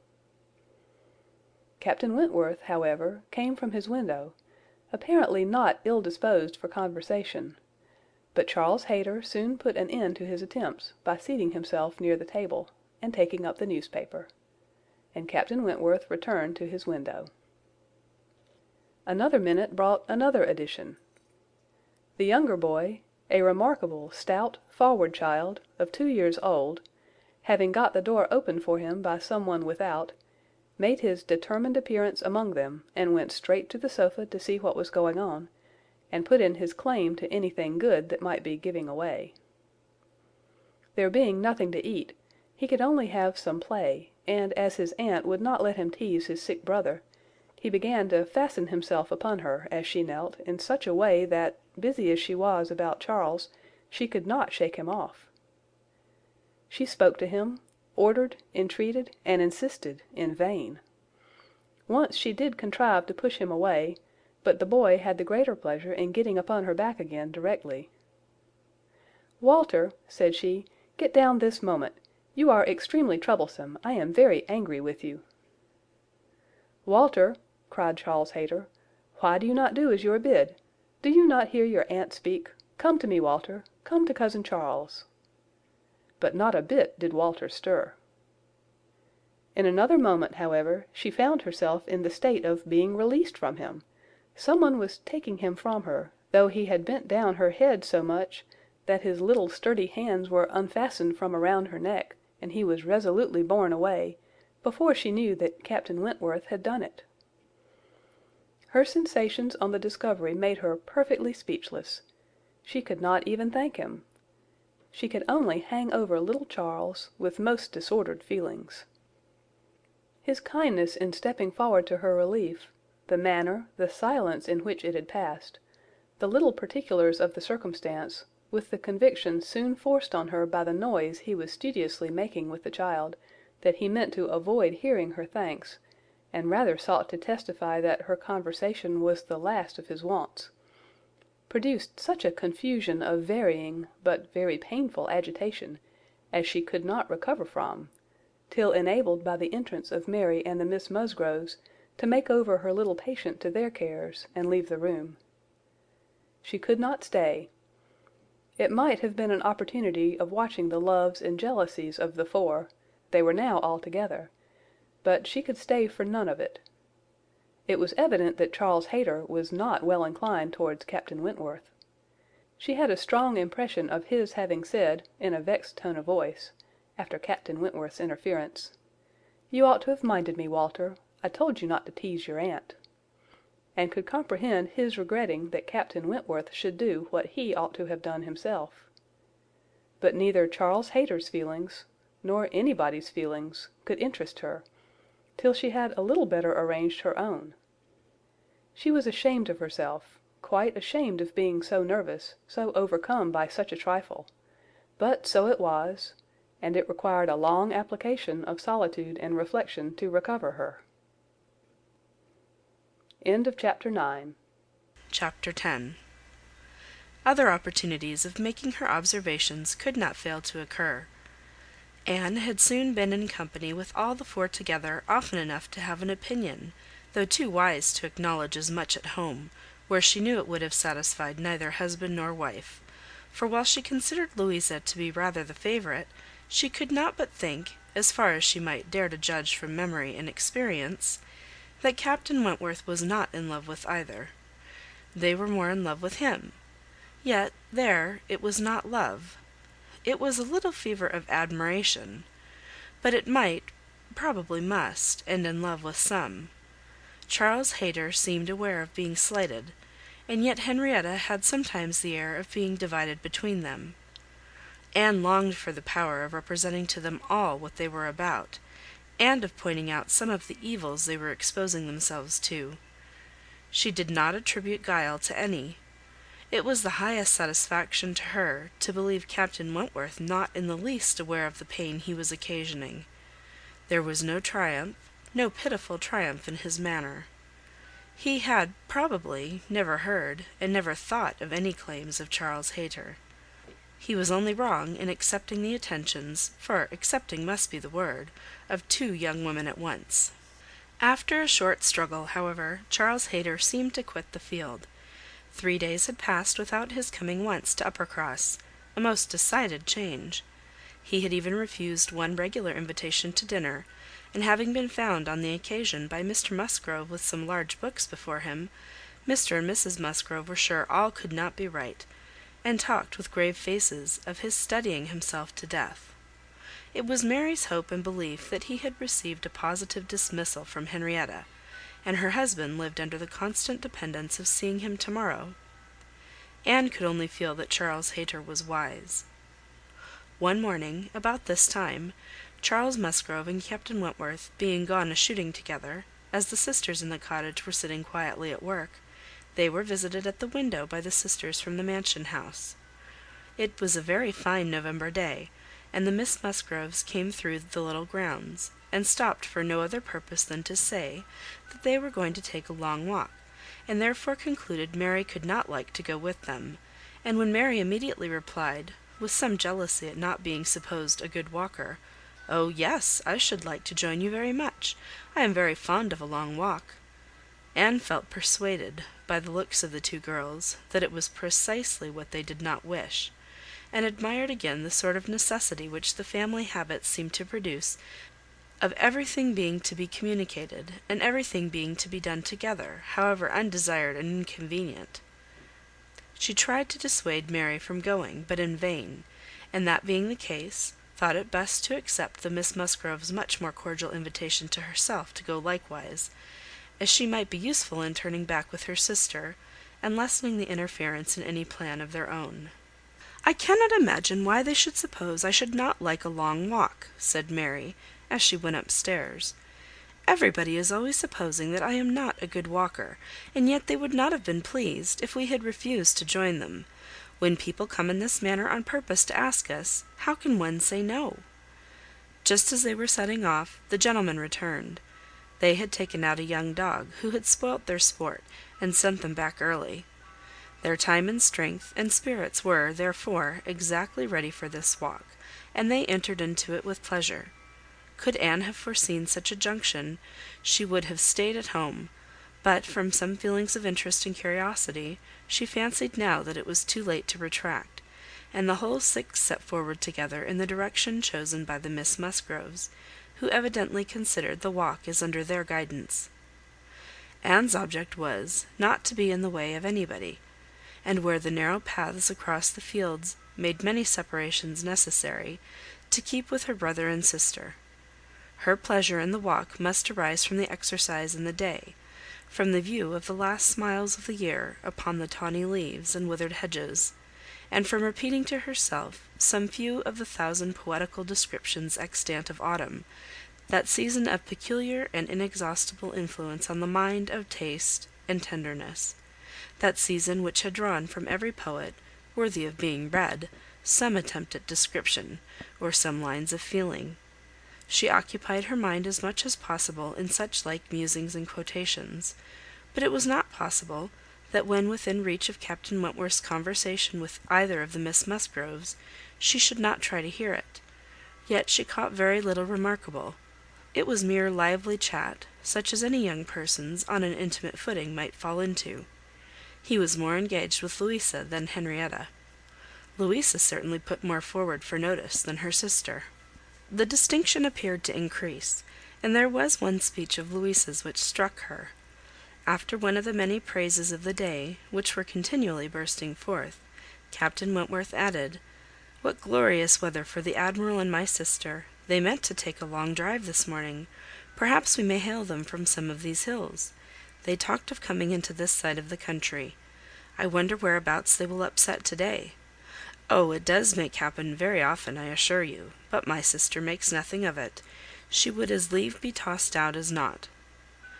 "Ah, you make the most of it, I know," cried Louisa; "but if it were really so, I should do just the same in her place. If I loved a man as she loves the Admiral, I would be always with him, nothing should ever separate us, and I would rather be overturned by him than driven safely by anybody else." It was spoken with enthusiasm. "Had you?" cried he, catching the same tone. "I honour you." And there was silence between them for a little while. Anne could not immediately fall into a quotation again. The sweet scenes of autumn were for a while put by, unless some tender sonnet, fraught with the apt analogy of the declining year, with declining happiness, and the images of youth and hope, and spring, all gone together, blessed her memory. She roused herself to say, as they struck by order into another path, "Is not this one of the ways to Winthrop?" But nobody heard, or at least nobody answered her. Winthrop, however, or its environs, for young men are sometimes to be met with strolling about near home, was their destination; and, after another half-mile of gradual ascent through large enclosures, where the ploughs at work and the fresh-made path spoke the farmer counteracting the sweets of poetical despondence, and meaning to have spring again, they gained the summit of the most considerable hill, which parted Uppercross and Winthrop, and soon commanded a full view of the latter at the foot of the hill on the other side. Winthrop, without beauty and without dignity, was stretched before them, an indifferent house, standing low, and hemmed in by the barns and buildings of a farmyard. Mary exclaimed, "Bless me! Here is Winthrop! I declare I had no idea. Well, now, I think we had better turn back. I am excessively tired." Henrietta, conscious and ashamed, and seeing no cousin Charles walking along any path, or leaning against any gate, was ready to do as Mary wished. "But no," said Charles Musgrove, and "no, no," cried Louisa more eagerly, and taking her sister aside, seemed to be arguing the matter warmly.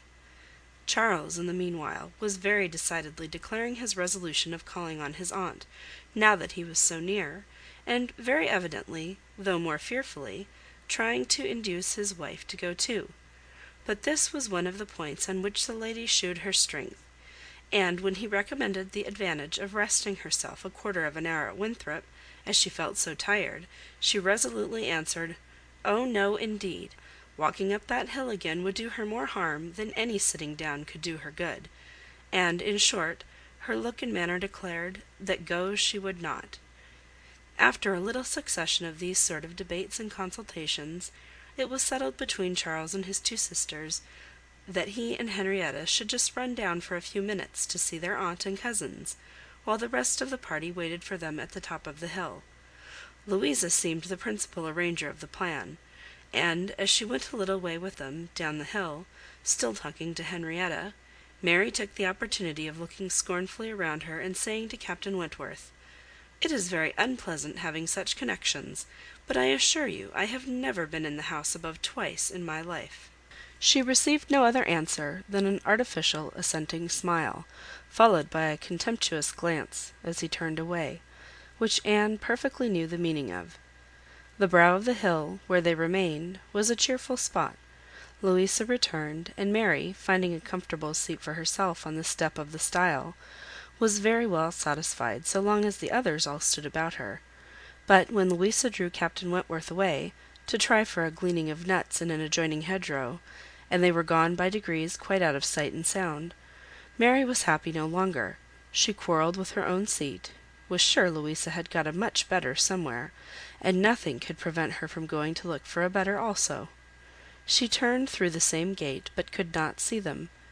Anne found a nice seat for her, on a dry sunny bank, under the hedgerow, in which she had no doubt of their still being in some spot or other. Mary sat down for a moment, but it would not do. She was sure Louisa had found a better seat somewhere else, and she would go on till she overtook her. Anne, really tired herself, was glad to sit down, and she very soon heard Captain Wentworth and Louisa in the hedgerow behind her, as if making their way back along the rough, wild sort of channel, down the centre. They were speaking as they drew near. Louisa's voice was the first distinguished. She seemed to be in the middle of some eager speech. What Anne first heard was, "And so I made her go. I could not bear that she should be frightened from the visit by such nonsense. What! Would I be turned back from doing a thing that I had determined to do, and that I knew to be right, by the airs and interference of such a person, or of any person, I may say? No, I have no idea of being so easily persuaded. When I have made up my mind, I have made it, and Henrietta seemed entirely to have made up hers to call at Winthrop to-day, and yet she was as near giving it up out of nonsensical complaisance." "She would have turned back then, but for you?" "She would indeed. I am almost ashamed to say it." "Happy for her to have such a mind as yours at hand. After the hints you gave just now, which did but confirm my own observations, the last time I was in company with him, I need not affect to have no comprehension of what is going on. I see that more than a mere dutiful morning visit to your aunt was in question, and woe betide him, and her too, when it comes to things of consequence. When they are placed in circumstances requiring fortitude and strength of mind, if she have not resolution enough to resist idle interference in such a trifle as this. Your sister is an amiable creature, but yours is a character of decision and firmness, I see. If you value her conduct or happiness, infuse as much of your own spirit into her as you can. But this, no doubt, you have always been doing.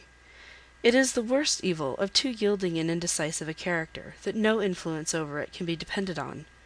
You are never sure of a good impression being durable. Everybody may sway it. Let those who would be happy be firm. Here is a nut," said he, catching one down from an upper bough, "to exemplify. A beautiful glossy nut, which, blessed with original strength, has outlived all the storms of autumn. Not a puncture, not a weak spot anywhere. This nut," he continued, with playful solemnity, "while so many of his brethren have fallen and been trodden under foot, is still in possession of all the happiness that a hazel nut can be supposed capable of." Then, returning to his former earnest tone, "My first wish for all whom I am interested in, is that they should be firm. If Louisa Musgrove would be beautiful and happy in her November of life, she will cherish all her present powers of mind." He had done, and was unanswered. It would have surprised Anne if Louisa could have readily answered such a speech. Words of such interest, spoken with such serious warmth, she could imagine what Louisa was feeling. For herself, she feared to move, lest she should be seen. While she remained, a bush of low rambling holly protected her, and they were moving on. Before they were beyond her hearing, however, Louisa spoke again. "Mary is good-natured enough in many respects," said she, "but she does sometimes provoke me excessively by her nonsense and pride, the Elliot pride. She has a great deal too much of the Elliot pride. We do so wish that Charles had married Anne instead. I suppose you know he wanted to marry Anne?" After a moment's pause, Captain Wentworth said, "Do you mean that she refused him?" "Oh yes, certainly." "When did that happen?" "I do not exactly know, for Henrietta and I were at school at the time, but I believe about a year before he married Mary. I wish she had accepted him. We should all have liked her a great deal better, and papa and mamma always think it was her great friend Lady Russell's doing that she did not. They think Charles might not be learned and bookish enough to please Lady Russell, and that therefore she has persuaded Anne to refuse him." The sounds were retreating, and Anne distinguished no more. Her own emotions still kept her fixed. She had much to recover from before she could move. The listener's proverbial fate was not absolutely hers. She had heard no evil of herself, but she had heard a great deal of very painful import. She saw how her own character was considered by Captain Wentworth, and there had been just that degree of feeling and curiosity about her in his manner which must give her extreme agitation.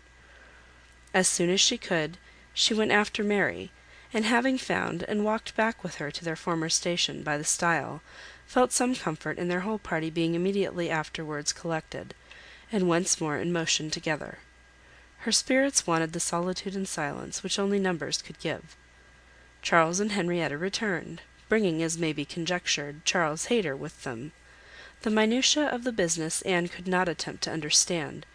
Even Captain Wentworth did not seem admitted to perfect confidence here. But that there had been a withdrawing on the gentlemen's side, and a relenting on the ladies', and that they were now very glad to be together again, did not admit a doubt. Henrietta looked a little ashamed, but very well pleased. Charles Hayter exceedingly happy, and they were devoted to each other almost from the first instant of their all setting forward for Uppercross. Everything now marked out Louisa for Captain Wentworth. Nothing could be plainer; and where many divisions were necessary, or even where they were not, they walked side by side nearly as much as the other two. In a long strip of meadow-land, where there was ample space for all, they were thus divided, forming 3 distinct parties; and to that party of the 3 which boasted least animation and least complaisance, Anne necessarily belonged. She joined Charles and Mary, and was tired enough to be very glad of Charles's other arm; but Charles, though in very good humour with her, was out of temper with his wife. Mary had shown herself disobliging to him, and was now to reap the consequence, which consequence was, his dropping her arm almost every moment to cut off the heads of some nettles in the hedge with his switch; and when Mary began to complain of it, and lament her being ill used, according to custom, in being on the hedge side, while Anne was never incommoded on the other, he dropped the arms of both to hunt after a weasel which he had a momentary glance of, and they could hardly get him along at all. This long meadow bordered a lane, which their footpath, at the end of it, was to cross; and when the party had all reached the gate of exit, the carriage advancing in the same direction, which had been some time heard, was just coming up, and proved to be Admiral Croft's gig. He and his wife had taken their intended drive, and were returning home. Upon hearing how long a walk the young people had engaged in, they kindly offered a seat to any lady who might be particularly tired. It would save her a full mile, and they were going through Uppercross. The invitation was general, and generally declined. The Miss Musgroves were not at all tired, and Mary was either offended by not being asked before any of the others, or what Louisa called the Elliot pride could not endure to make a third in a one-horse chaise. The walking party had crossed the lane, and were surmounting an opposite stile, and the Admiral was putting his horse in motion again, when Captain Wentworth cleared the hedge in a moment to say something to his sister. The something might be guessed by its effects. "Miss Elliot, I am sure you are tired," cried Mrs Croft.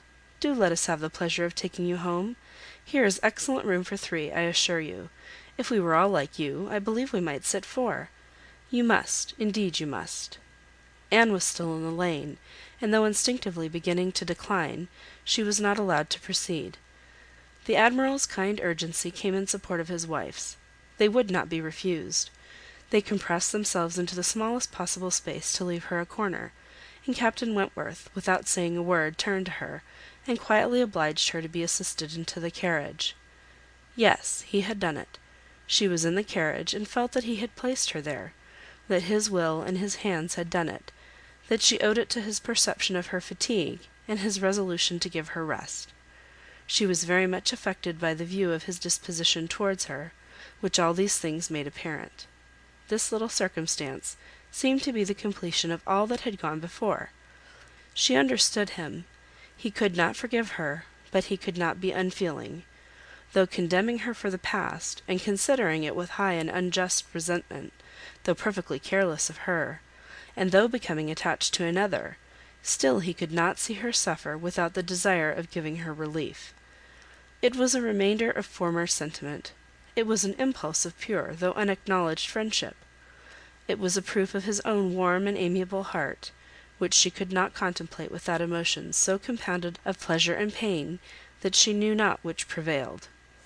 Her answers to the kindness and the remarks of her companions were at first unconsciously given. They had travelled half their way along the rough lane, before she was quite awake to what they said. She then found them talking of Frederick. "He certainly means to have one or other of those 2 girls, Sophy," said the Admiral, "but there is no saying which. He has been running after them, too, long enough, one would think, to make up his mind. Ay, this comes of the peace. If it were war now, he would have settled it long ago. We sailors, Miss Elliot, cannot afford to make long courtships in time of war. How many days was it, my dear, between the first time of my seeing you and our sitting down together in our lodgings at North Yarmouth?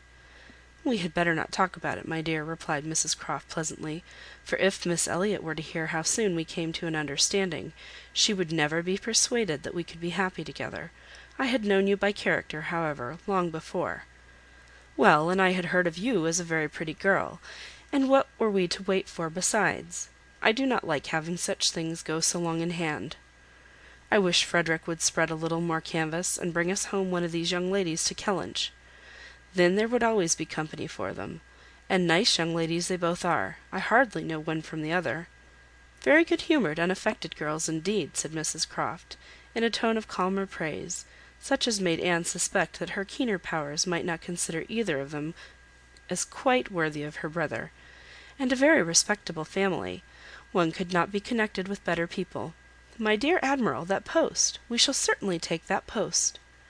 But by coolly giving the reins a better direction herself, they happily passed the danger; and by once afterwards judiciously putting out her hand, they neither fell into a rut, nor ran foul of a dung cart; and Anne, with some amusement at their style of driving, which she imagined no bad representation of the general guidance of their affairs, found herself safely deposited by them at the cottage. Chapter 10. Chapter 11. The time now approached for Lady Russell's return. The day was even fixed; and Anne, being engaged to join her as soon as she was resettled, was looking forward to an early removal to Kellynch, and beginning to think how her own comfort was likely to be affected by it. It would place her in the same village with Captain Wentworth, within half a mile of him. They would have to frequent the same church, and there must be intercourse between the two families. This was against her; but on the other hand, he spent so much of his time at Uppercross, that in removing thence she might be considered rather as leaving him behind than as going towards him; and, upon the whole, she believed she must, on this interesting question, be the gainer, almost as certainly as in her change of domestic society in leaving poor Mary for Lady Russell.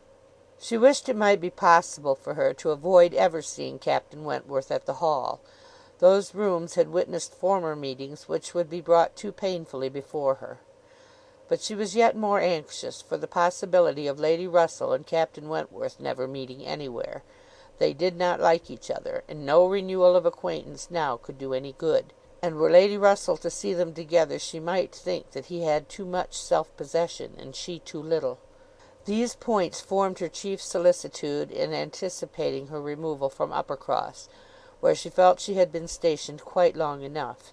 Her usefulness to little Charles would always give some sweetness to the memory of her 2 months' visit there; but he was gaining strength apace, and she had nothing else to stay for. The conclusion of her visit, however, was diversified in a way which she had not at all imagined. Captain Wentworth, after being unseen and unheard of at Uppercross for 2 whole days, appeared again among them to justify himself by a relation of what had kept him away. A letter from his friend Captain Harville, having found him out at last, had brought intelligence of Captain Harville's being settled with his family at Lyme for the winter, of their being therefore quite unknowingly within 20 miles of each other.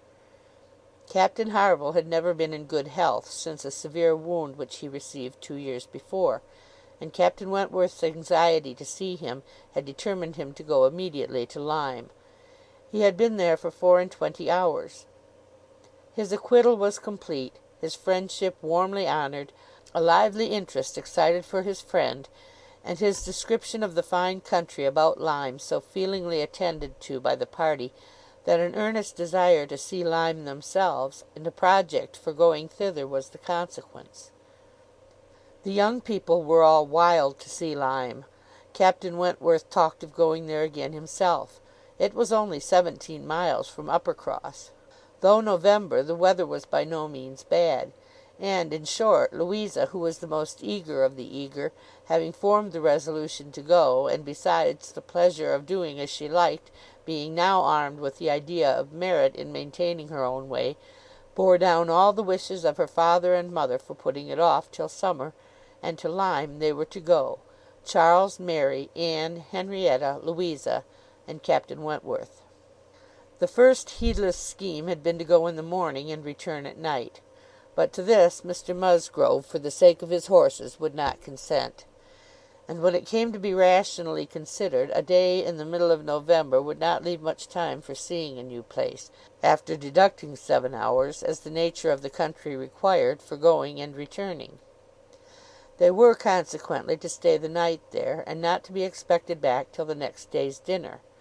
This was felt to be a considerable amendment, and though they all met at the great house at rather an early breakfast hour, and set off very punctually, it was so much past noon before the 2 carriages, Mr Musgrove's coach containing the 4 ladies, and Charles's curricle, in which he drove Captain Wentworth, were descending the long hill into Lyme, and entering upon the still steeper street of the town itself, that it was very evident they would not have more than time for looking about them before the light and warmth of the day were gone.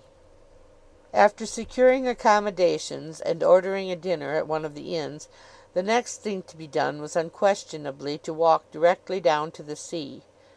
They were come too late in the year for any amusement or variety which Lyme as a public place might offer. The rooms were shut up, the lodgers almost all gone, scarcely any family but of the residents left, and as there is nothing to admire in the buildings themselves, the remarkable situation of the town, the principal street almost hurrying into the water, the walk to the Cobb, skirting round the pleasant little bay, which in the season is animated with bathing machines and company. The Cobb itself, its old wonders and new improvements, with the very beautiful line of cliffs stretching out to the east of the town, are what the stranger's eye will seek, and a very strange stranger it must be who does not see charms in the immediate environs of Lyme to make him wish to know it better. The scenes in its neighbourhood, Charmouth, with its high grounds and extensive sweeps of country, and still more its sweet retired bay, backed by dark cliffs, where fragments of low rock among the sands make it the happiest spot for watching the flow of the tide, for sitting in unwearied contemplation.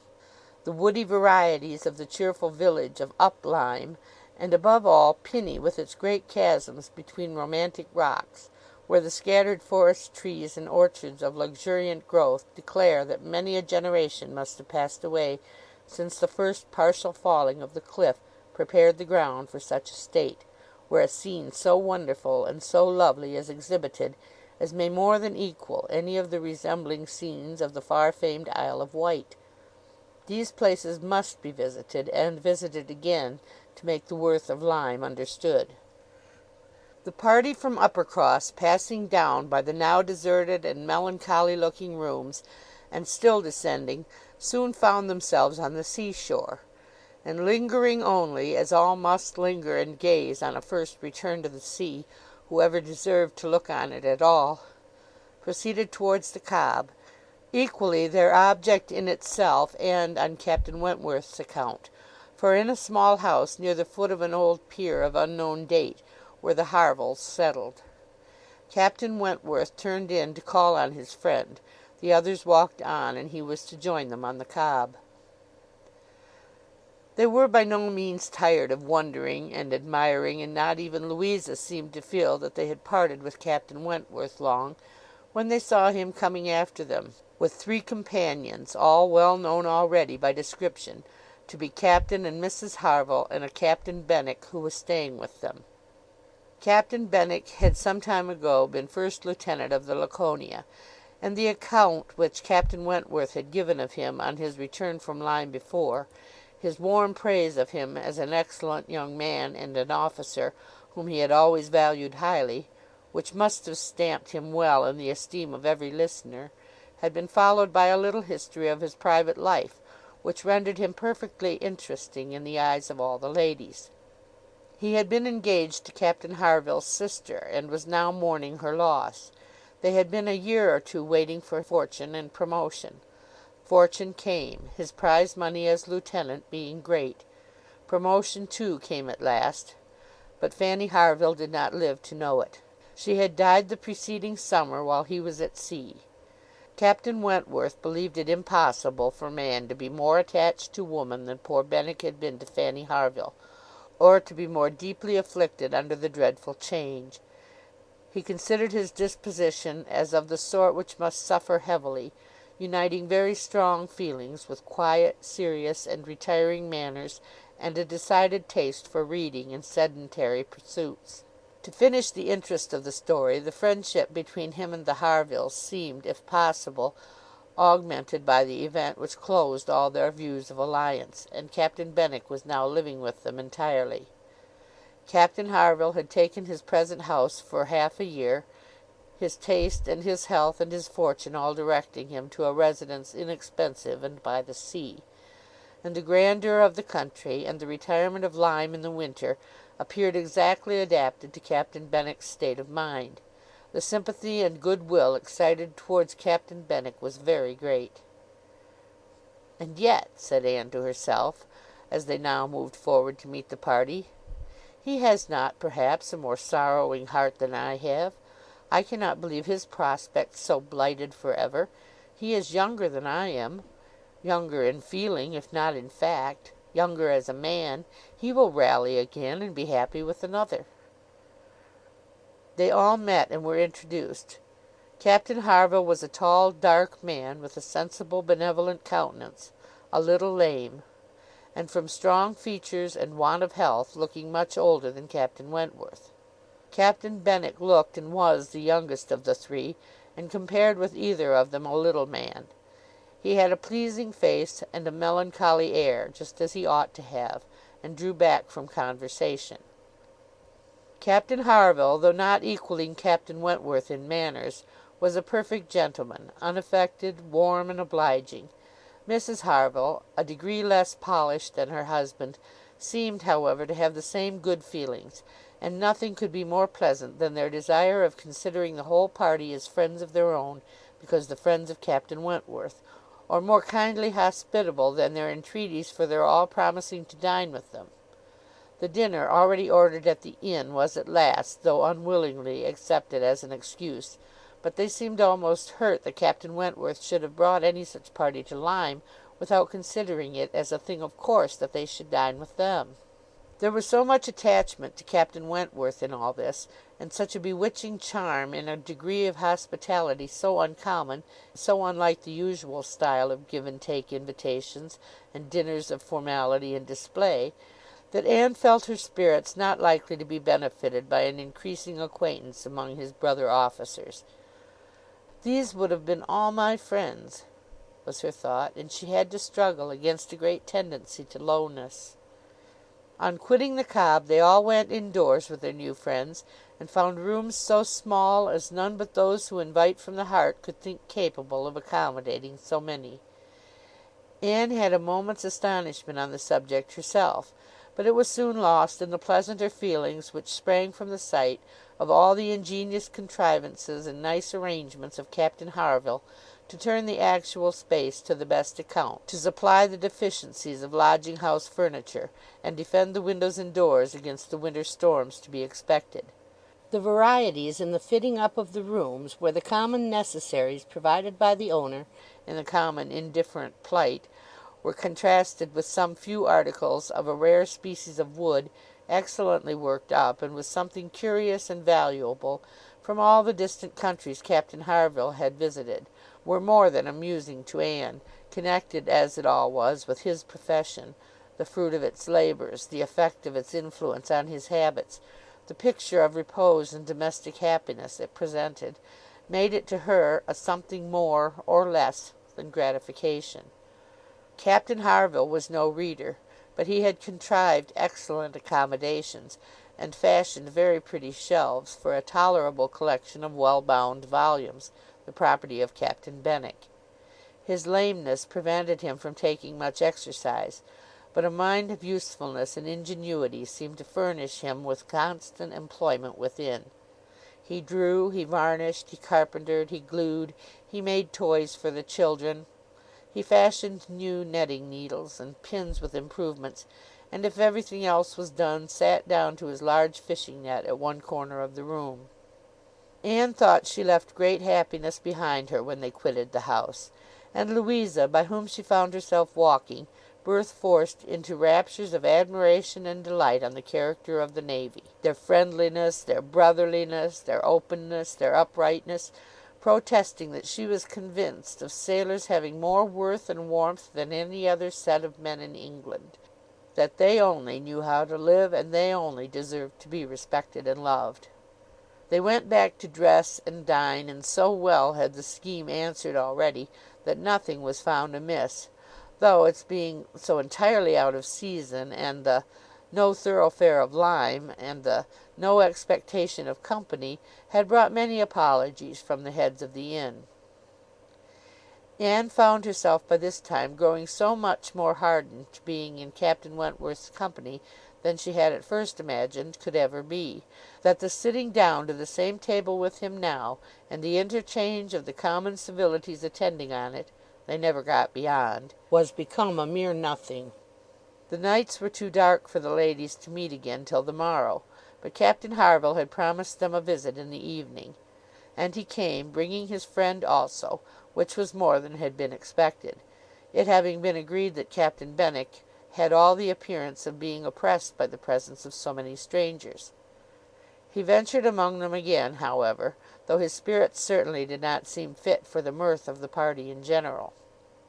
While Captains Wentworth and Harville led the talk on one side of the room, and by recurring to former days supplied anecdotes in abundance to occupy and entertain the others, it fell to Anne's lot to be placed rather apart with Captain Benwick, and a very good impulse of her nature obliged her to begin an acquaintance with him.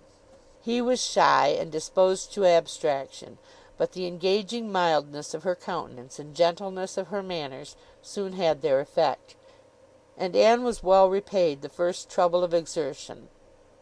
He was evidently a young man of considerable taste in reading, though principally in poetry, and besides the persuasion of having given him at least an evening's indulgence in the discussion of subjects which his usual companions had probably no concern in, she had the hope of being of real use to him in some suggestions as to the duty and benefit of struggling against affliction, which had naturally grown out of their conversation. For though shy, he did not seem reserved. It had rather the appearance of feelings glad to burst their usual restraints, and having talked of poetry, the richness of the present age, and gone through a brief comparison of opinion as to the first-rate poets, trying to ascertain whether Marmion or the Lady of the Lake were to be preferred, and how ranked the Giaour and the Bride of Abydos, and moreover how the Giaour was to be pronounced, he showed himself so intimately acquainted with all the tenderest songs of the one poet, and all the impassioned descriptions of hopeless agony of the other, he repeated with such tremulous feeling the various lines which imaged a broken heart or a mind destroyed by wretchedness, and looked so entirely as if he meant to be understood, that she ventured to hope he did not always read only poetry, and to say that she thought it was the misfortune of poetry to be seldom safely enjoyed by those who enjoyed it completely, and that the strong feelings which alone could estimate it truly were the very feelings which ought to taste it but sparingly. His looks shewing him not pained but pleased with this allusion to his situation, she was emboldened to go on, and feeling in herself the right of seniority of mind, she ventured to recommend a larger allowance of prose in his daily study, and on being requested to particularize, mentioned such works of our best moralists, such collections of the finest letters, such memoirs of characters of worth and suffering, as occurred to her at the moment as calculated to rouse and fortify the mind by the highest precepts, and the strongest examples of moral and religious endurances. Captain Benwick listened attentively, and seemed grateful for the interest implied; and though with a shake of the head, and sighs which declared his little faith in the efficacy of any books on grief like his, noted down the names of those she recommended, and promised to procure and read them. When the evening was over, Anne could not but be amused at the idea of her coming to Lyme to preach patience and resignation to a young man whom she had never seen before; nor could she help fearing, on more serious reflection, that, like many other great moralists and preachers, she had been eloquent on a point in which her own conduct would ill bear examination. Chapter 11. Chapter 12. Anne and Henrietta, finding themselves the earliest of the party the next morning, agreed to stroll down to the sea before breakfast. They went to the sands to watch the flowing of the tide, which a fine southeasterly breeze was bringing in with all the grandeur which so flat a shore admitted. They praised the morning, gloried in the sea, sympathized in the delight of the fresh-feeling breeze, and were silent. Till Henrietta suddenly began again with, "Oh, yes, I am quite convinced that, with very few exceptions, the sea air always does good. There can be no doubt of its having been of the greatest service to Dr Shirley, after his illness last spring 12-month. He declares himself that coming to Lyme for a month did him more good than all the medicine he took, and that being by the sea always makes him feel young again. Now I cannot help thinking it a pity that he does not live entirely by the sea. I think he had better leave Uppercross entirely, and fix at Lyme. Do not you, Anne? Do not you agree with me that it is the best thing he could do, both for himself and Mrs Shirley? She has cousins here, you know, and many acquaintance, which would make it cheerful for her, and I am sure she would be glad to get to a place where she could have medical attendance at hand in case of his having another seizure. Indeed, I think it quite melancholy to have such excellent people as Dr and Mrs Shirley, who have been doing good all their lives, wearing out their last days in a place like Uppercross, where, excepting our family, they seem shut out from all the world. I wish his friends would propose it to him. I really think they ought. And as to procuring a dispensation, there could be no difficulty at his time of life, and with his character. My only doubt is whether anything could persuade him to leave his parish. He is so very strict and scrupulous in his notions, over-scrupulous, I must say. Do not you think, Anne, it is being over-scrupulous? Do not you think it is quite a mistaken point of conscience, when a clergyman sacrifices his health for the sake of duties, which may be just as well performed by another person? And at Lyme, too, only 17 miles off. He would be near enough to hear, if people thought there was anything to complain of." Anne smiled more than once to herself during this speech, and entered into the subject, as ready to do good by entering into the feelings of a young lady as of a young man, though here it was good of a lower standard, for what could be offered but general acquiescence? She said all that was reasonable and proper on the business, felt the claims of Dr Shirley to repose as she ought, saw how very desirable it was that he should have some active, respectable young man as a resident curate, and was even courteous enough to hint at the advantage of such a resident curate's being married. "I wish," said Henrietta, very well pleased with her companion, "I wish Lady Russell lived at Uppercross, and were intimate with Dr Shirley. I have always heard of Lady Russell as a woman of the greatest influence with everybody. I always look upon her as able to persuade a person to anything.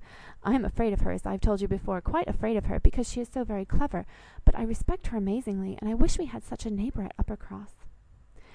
Anne was amused by Henrietta's manner of being grateful, and amused also that the course of events and the new interests of Henrietta's views should have placed her friend at all in favour with any of the Musgrove family.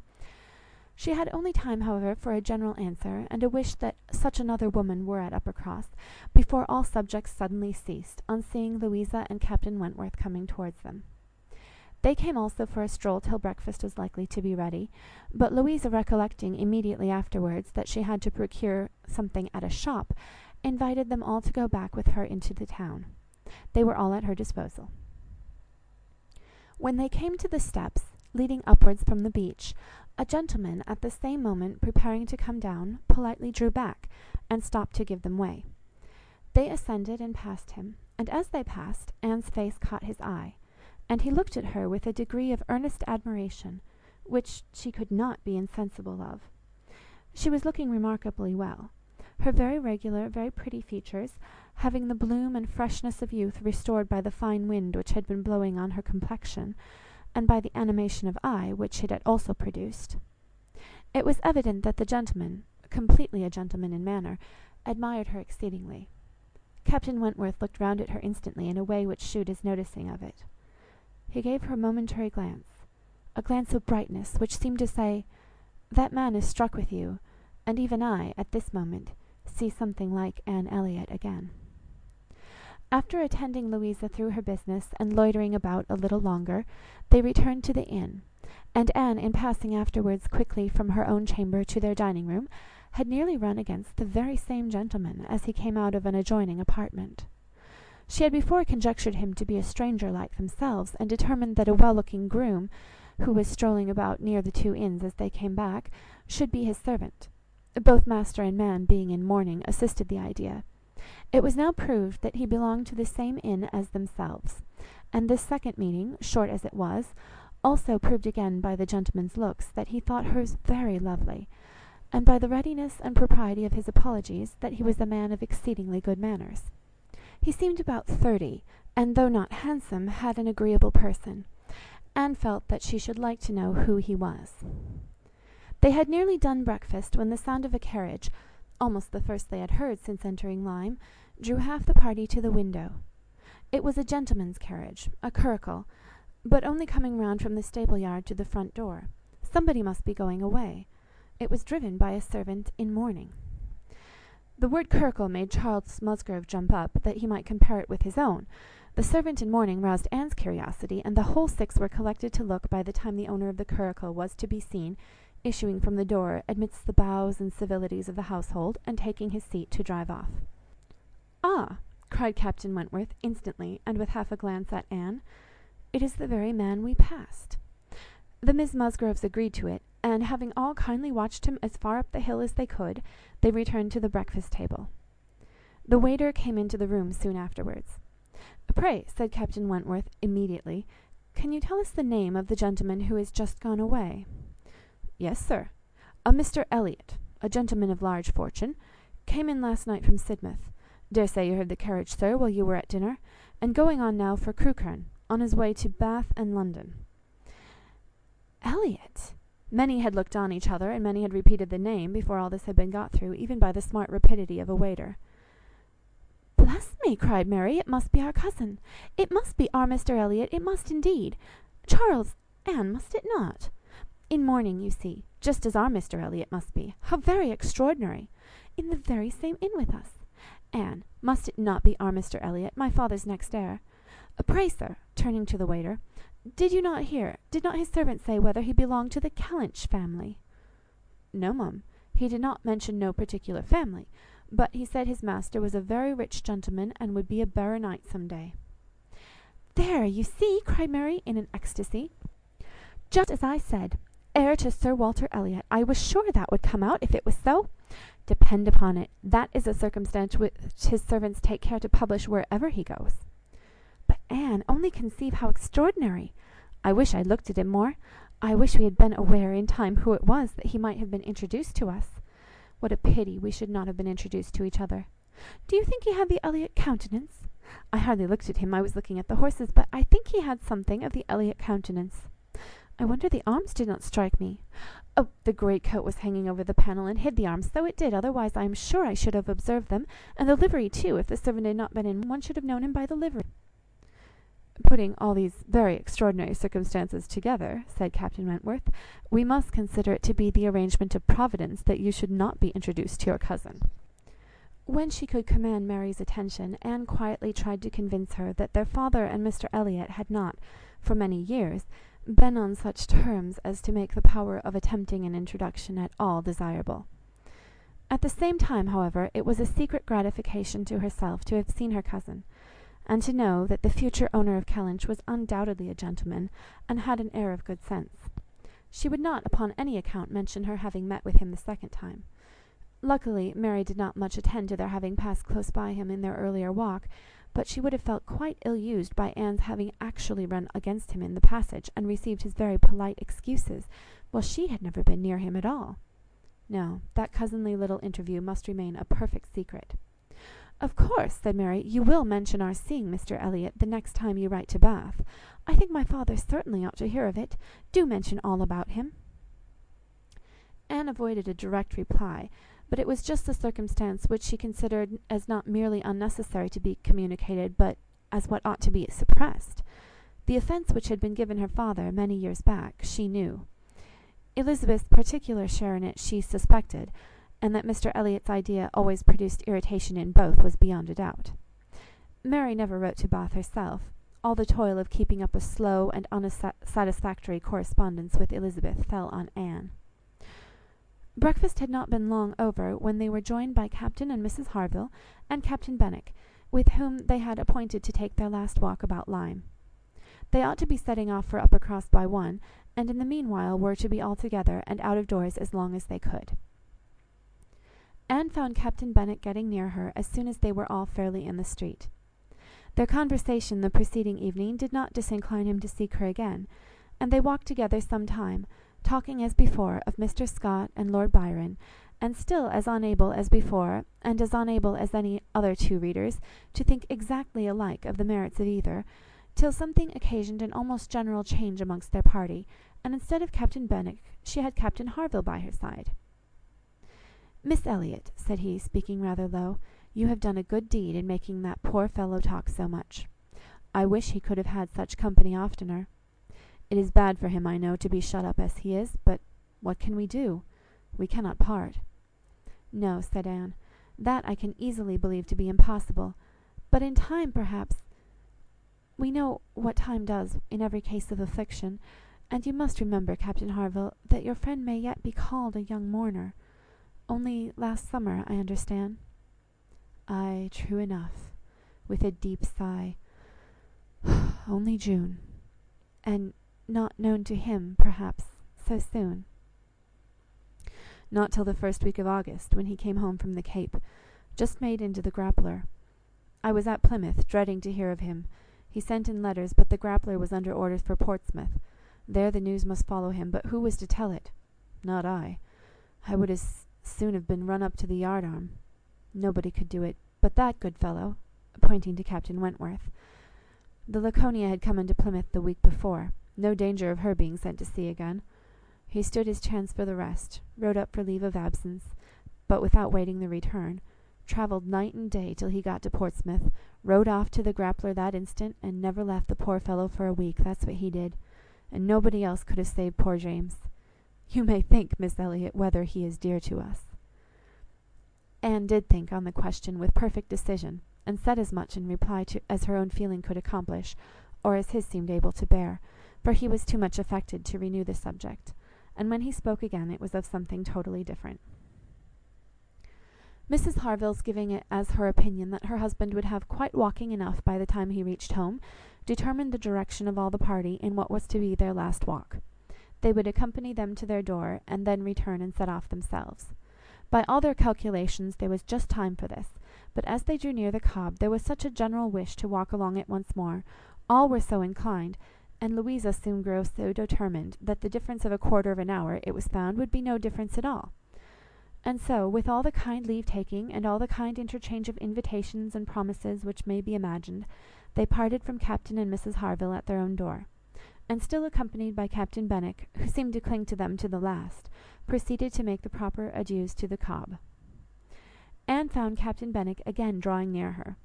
Lord Byron's dark blue seas could not fail of being brought forward by their present view, and she gladly gave him all her attention as long as attention was possible. It was soon drawn perforce another way. There was too much wind to make the high part of the new Cobb pleasant for the ladies, and they agreed to get down the steps to the lower, and all were contented to pass quietly and carefully down the steep flight, excepting Louisa. She must be jumped down them by Captain Wentworth. In all their walks he had had to jump her from the stiles. The sensation was delightful to her. The hardness of the pavement for her feet made him less willing upon the present occasion. He did it, however. She was safely down, and instantly, to show her enjoyment, ran up the steps to be jumped down again. He advised her against it, thought the jar too great, but no, he reasoned and talked in vain. She smiled and said, "I am determined I will." He put out his hands. She was too precipitate by half a second. She fell on the pavement on the lower Cobb, and was taken up lifeless. There was no wound, no blood, no visible bruise, but her eyes were closed. She breathed not. Her face was like death. The horror of the moment to all who stood around. Captain Wentworth, who had caught her up, knelt with her in his arms, looking on her with a face as pallid as her own, in an agony of silence. "She is dead! She is dead!" screamed Mary, catching hold of her husband, and contributing with his own horror to make him immovable. And in another moment Henrietta, sinking under the conviction, lost her senses too, and would have fallen on the steps, but for Captain Benwick and Anne, who caught and supported her between them. "Is there no one to help me?" were the first words which burst from Captain Wentworth, in a tone of despair, and as if all his own strength were gone. "Go to him! Go to him!" cried Anne. "For heaven's sake, go to him! I can support her myself. Leave me. Go to him. Rub her hands, rub her temples. Here are salts. Take them, take them." Captain Benwick obeyed, and Charles at the same moment disengaging himself from his wife. They were both with him, and Louisa was raised up and supported more firmly between them, and everything was done that Anne had prompted, but in vain, while Captain Wentworth, staggering against the wall for his support, exclaimed in the bitterest agony, "O God! Her father and mother!" "A surgeon!" said Anne. He caught the word; it seemed to rouse him at once, and saying only, "True, true, a surgeon this instant," was darting away, when Anne eagerly suggested, "Captain Benwick! Would it not be better for Captain Benwick? He knows where a surgeon is to be found." Every one capable of thinking felt the advantage of the idea, and in a moment, it was all done in rapid moments, Captain Benwick had resigned the poor corpse-like figure entirely to the brothers' care, and was off for the town with the utmost rapidity. As to the wretched party left behind, it could scarcely be said which of the three, who were completely rational, was suffering most, Captain Wentworth, Anne, or Charles, who, really a very affectionate brother, hung over Louisa with sobs of grief, and could only turn his eyes from one sister to see the other in a state as insensible, or to witness the hysterical agitations of his wife, calling on him for help which he could not give. Anne, attending with all the strength and zeal and thought which instinct supplied, to Henrietta, still tried at intervals to suggest comfort to the others, tried to quiet Mary, to animate Charles, to assuage the feelings of Captain Wentworth. Both seemed to look at her for directions. "Anne, Anne," cried Charles, "what is to be done next? What in heaven's name is to be done next?" Captain Wentworth's eyes were also turned towards her. "Had she not better be carried to the inn?" "Yes, I am sure. Carry her gently to the inn." "Yes, yes, to the inn," repeated Captain Wentworth, comparatively collected, and eager to be doing something. "I will carry her myself. Musgrove, take care of the others." By this time the report of the accident had spread among the workmen and boatmen about the Cobb, and many were collected near them, to be useful if wanted, at any rate to enjoy the sight of a dead young lady, nay, 2 dead young ladies, for it proved twice as fine as the first report. To some of the best looking of these good people Henrietta was consigned, for though partially revived, she was quite helpless, and in this manner, Anne walking by her side, and Charles attending to his wife, they set forward, treading back with feelings unutterable, the ground which so lately, so very lately, and so light of heart, they had passed along. They were not off the Cobb before the Harvilles met them. Captain Benwick had been seen flying by their house with a countenance which showed something to be wrong, and they had set off immediately, informed and directed as they passed towards the spot. Shocked as Captain Harville was, he brought senses and nerves that could be instantly useful, and a look between him and his wife decided what was to be done. She must be taken to their house, all must go to their house, and await the surgeon's arrival there. They would not listen to scruples. He was obeyed. They were all beneath his roof, and while Louisa, under Mrs Harville's direction, was conveyed upstairs, and given possession of her own bed, assistance, cordials, restoratives were supplied by her husband to all who needed them. Louisa had once opened her eyes, but soon closed them again, without apparent consciousness. This had been a proof of life, however, of service to her sister, and Henrietta, though perfectly incapable of being in the same room with Louisa, was kept by the agitation of hope and fear from a return of her own insensibility. Mary, too, was growing calmer. The surgeon was with them almost before it had seemed possible. They were sick with horror while he examined, but he was not hopeless. The head had received a severe contusion, but he had seen greater injuries recovered from. He was by no means hopeless. He spoke cheerfully.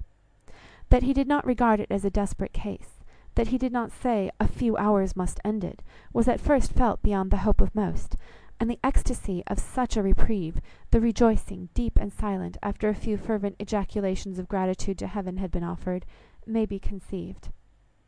The tone, the look with which "Thank God" was uttered by Captain Wentworth, Anne was sure could never be forgotten by her, nor the sight of him afterwards, as he sat near a table, leaning over it with folded arms and face concealed, as if overpowered by the various feelings of his soul, and trying by prayer and reflection to calm them.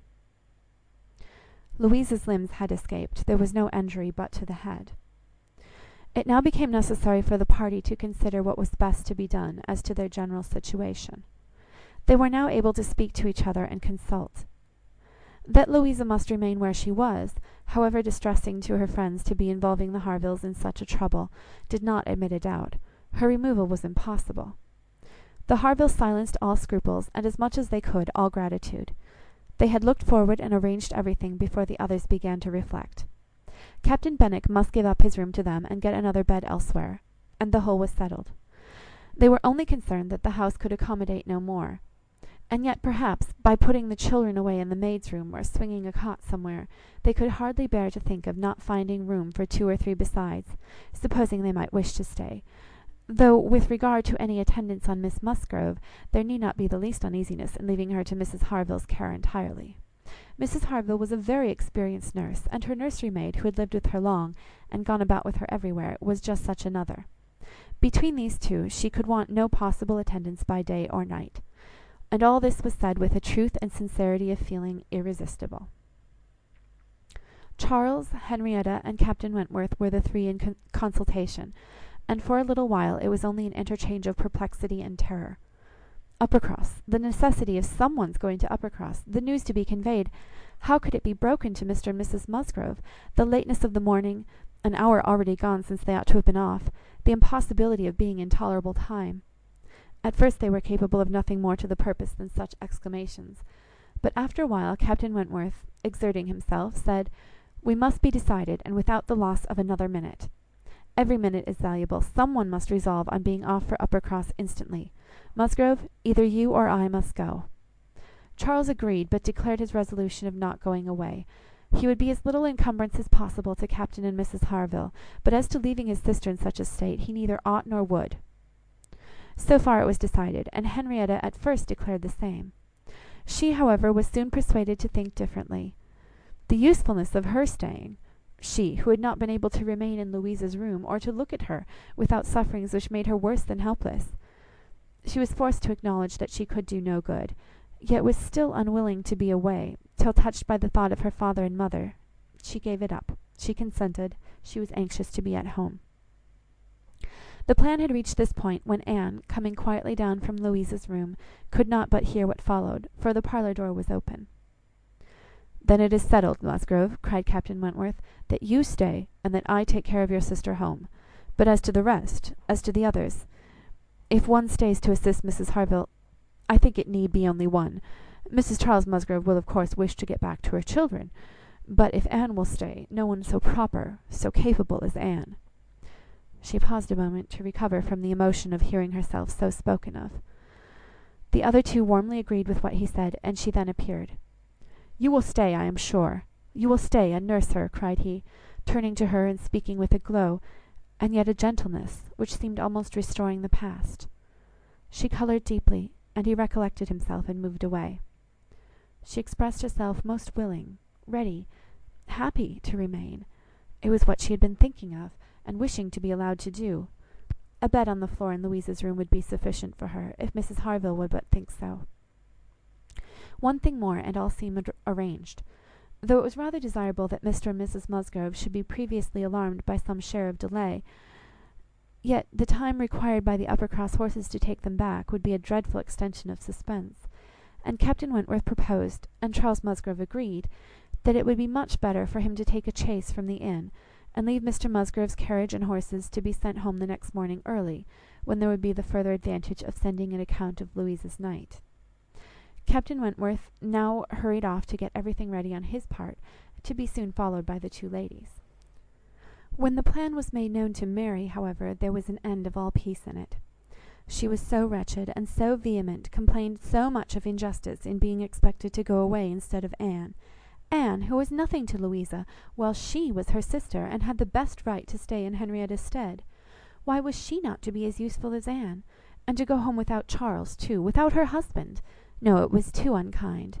And in short, she said more than her husband could long withstand, and as none of the others could oppose when he gave way, there was no help for it. The change of Mary for Anne was inevitable. Anne had never submitted more reluctantly to the jealous and ill-judging claims of Mary, but so it must be, and they set off for the town, Charles taking care of his sister, and Captain Benwick attending to her. She gave a moment's recollection, as they hurried along, to the little circumstances which the same spots had witnessed earlier in the morning. There she had listened to Henrietta's schemes for Dr Shirley's leaving Uppercross. Farther on she had first seen Mr Elliot. A moment seemed all that could now be given to any one but Louisa, or those who were wrapped up in her welfare. Captain Benwick was most considerately attentive to her, and, united as they all seemed by the distress of the day, she felt an increasing degree of goodwill towards him, and a pleasure even in thinking that it might, perhaps, be the occasion of continuing their acquaintance. Captain Wentworth was on the watch for them, and a chaise and four in waiting, stationed for their convenience in the lowest part of the street. But his evident surprise and vexation at the substitution of one sister for the other, the change in his countenance, the astonishment, the expressions begun and suppressed, with which Charles was listened to, made but a mortifying reception of Anne, or must at least convince her that she was valued only as she could be useful to Louisa. She endeavoured to be composed and to be just.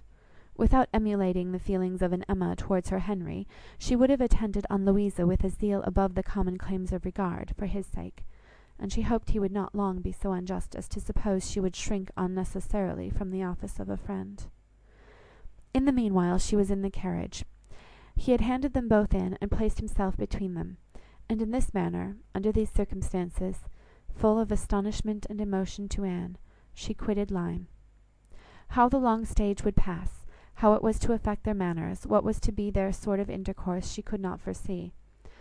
It was all quite natural, however. He was devoted to Henrietta, always turning towards her, and when he spoke at all, always with the view of supporting her hopes and raising her spirits.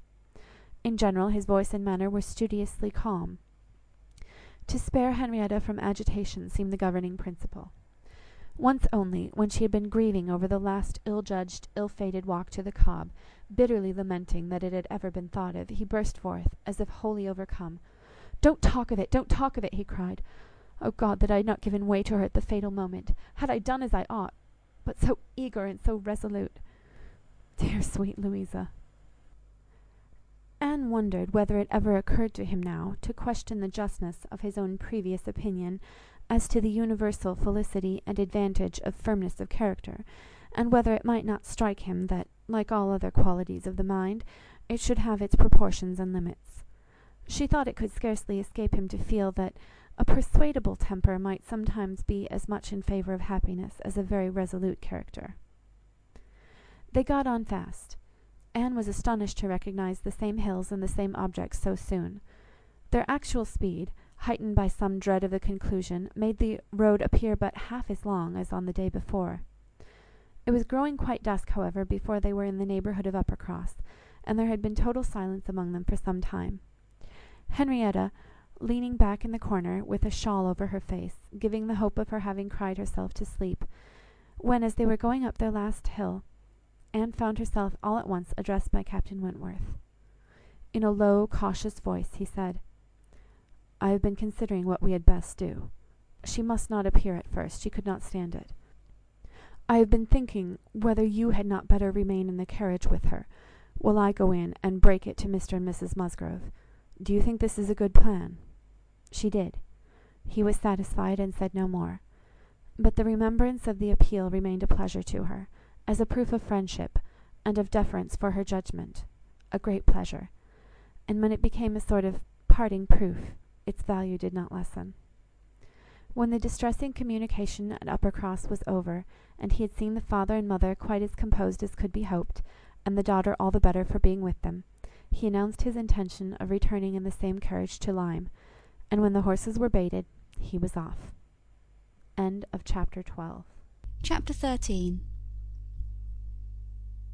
The remainder of Anne's time at Uppercross, comprehending only 2 days, was spent entirely at the mansion house, and she had the satisfaction of knowing herself extremely useful there, both as an immediate companion, and as assisting in all those arrangements for the future, which, in Mr. and Mrs. Musgrove's distressed state of spirits, would have been difficulties.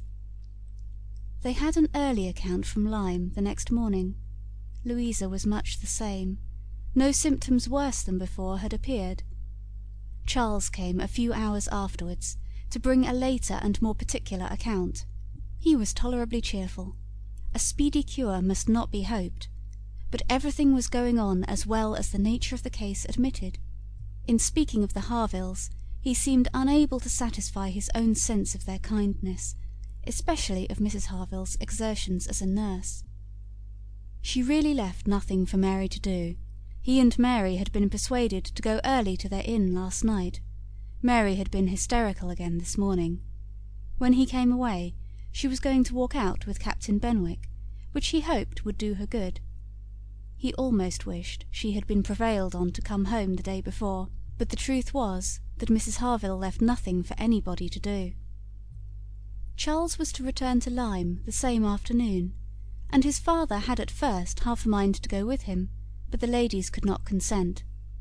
It would be going only to multiply trouble to the others, and increase his own distress, and a much better scheme followed, and was acted upon.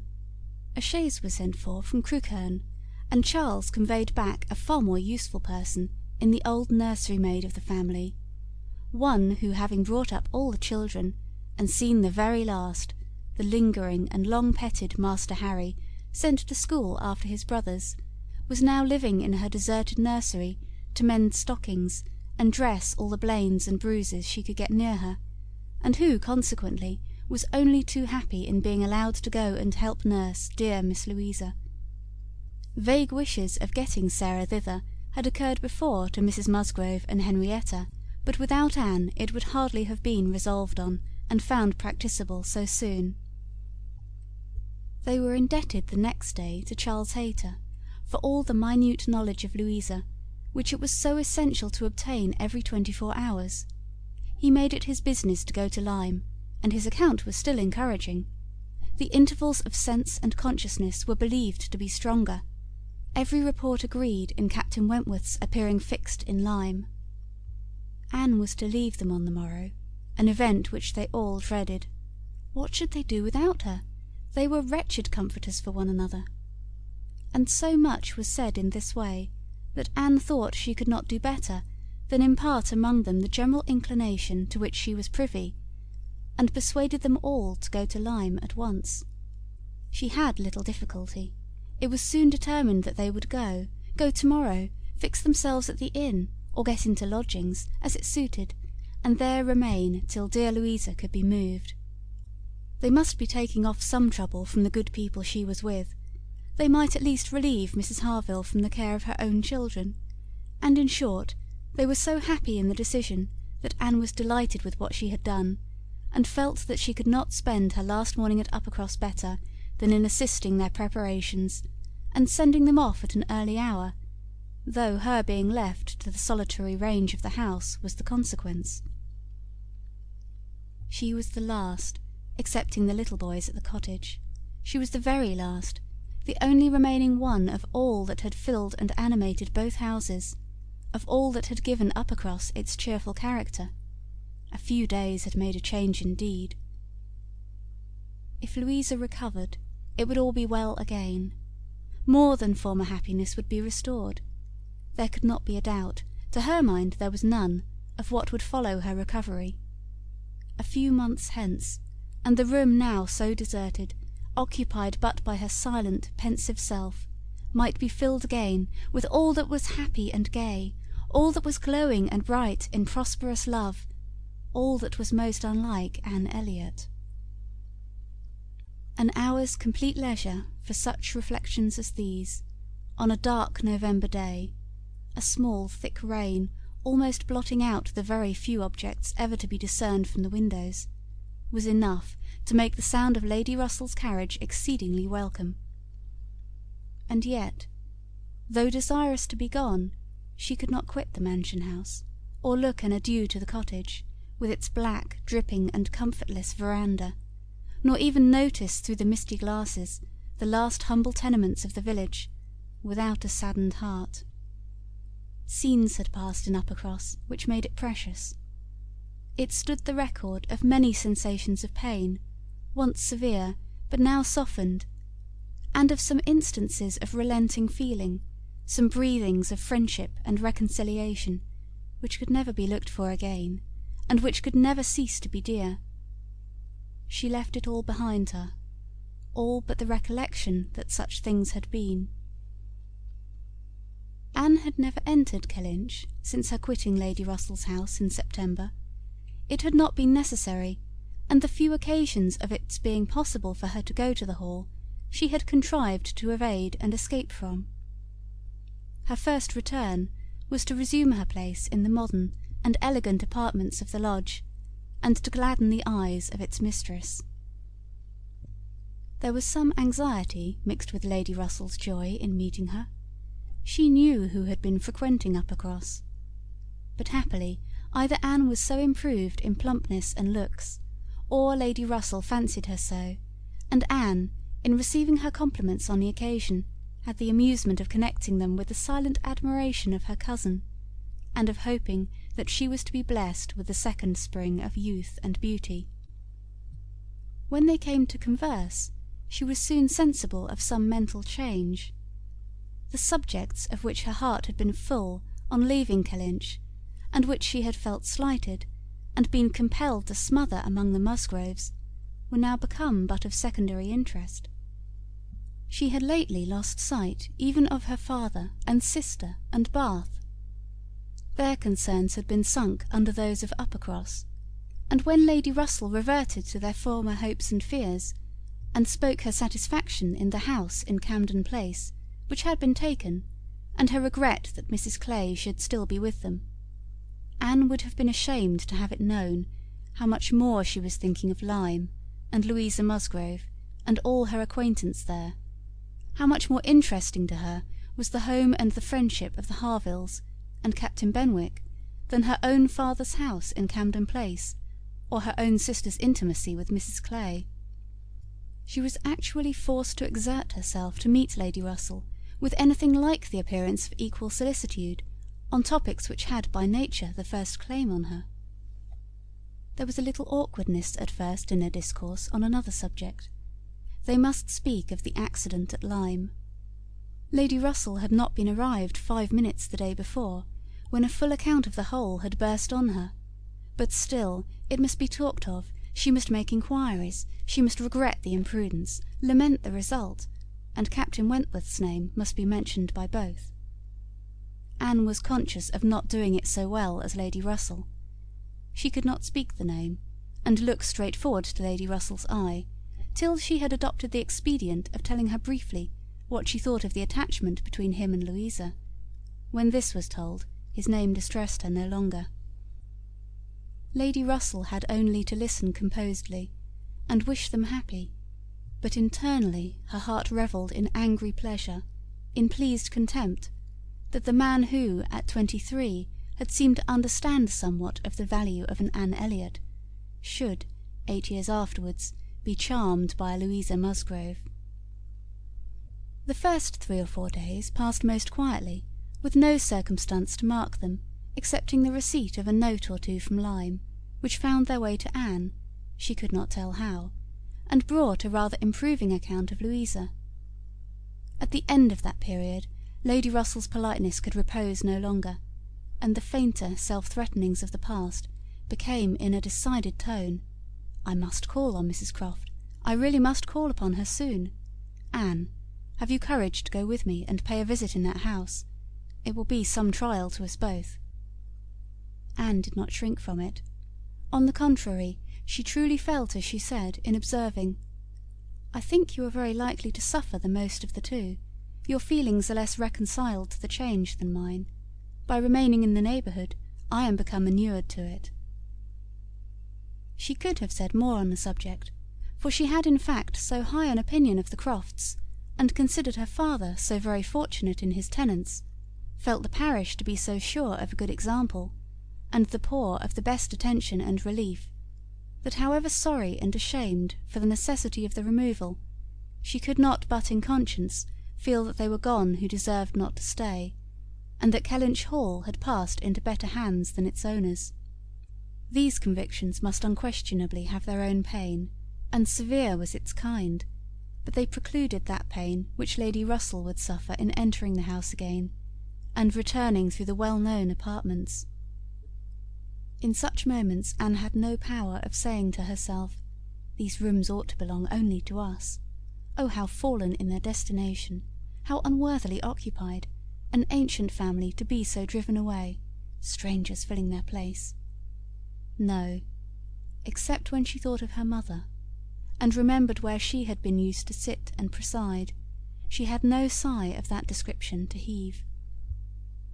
Mrs Croft always met her with a kindness which gave her the pleasure of fancying herself a favourite, and on the present occasion, receiving her in that house, there was particular attention. The sad accident at Lyme was soon the prevailing topic, and on comparing their latest accounts of the invalid, it appeared that each lady dated her intelligence from the same hour of yestermorn, that Captain Wentworth had been in Kellynch yesterday, the first time since the accident, had brought Anne the last note, which she had not been able to trace the exact steps of, had stayed a few hours, and then returned again to Lyme, and without any present intention of quitting it any more. He had inquired after her, she found, particularly, had expressed his hope of Miss Elliot's not being the worse for her exertions, and had spoken of those exertions as great.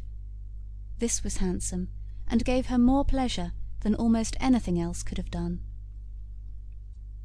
As to the sad catastrophe itself, it could be canvassed only in one style, by a couple of steady, sensible women, whose judgments had to work on ascertained events, and it was perfectly decided that it had been the consequence of much thoughtlessness and much imprudence, that its effects were most alarming, and that it was frightful to think how long Miss Musgrove's recovery might yet be doubtful, and how liable she would still remain to suffer from the concussion hereafter.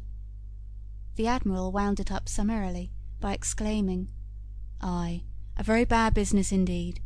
A new sort of way this, for a young fellow to be making love, by breaking his mistress's head, is it not, Miss Elliot? This is breaking a head and giving a plaster, truly." Admiral Croft's manners were not quite of the tone to suit Lady Russell, but they delighted Anne.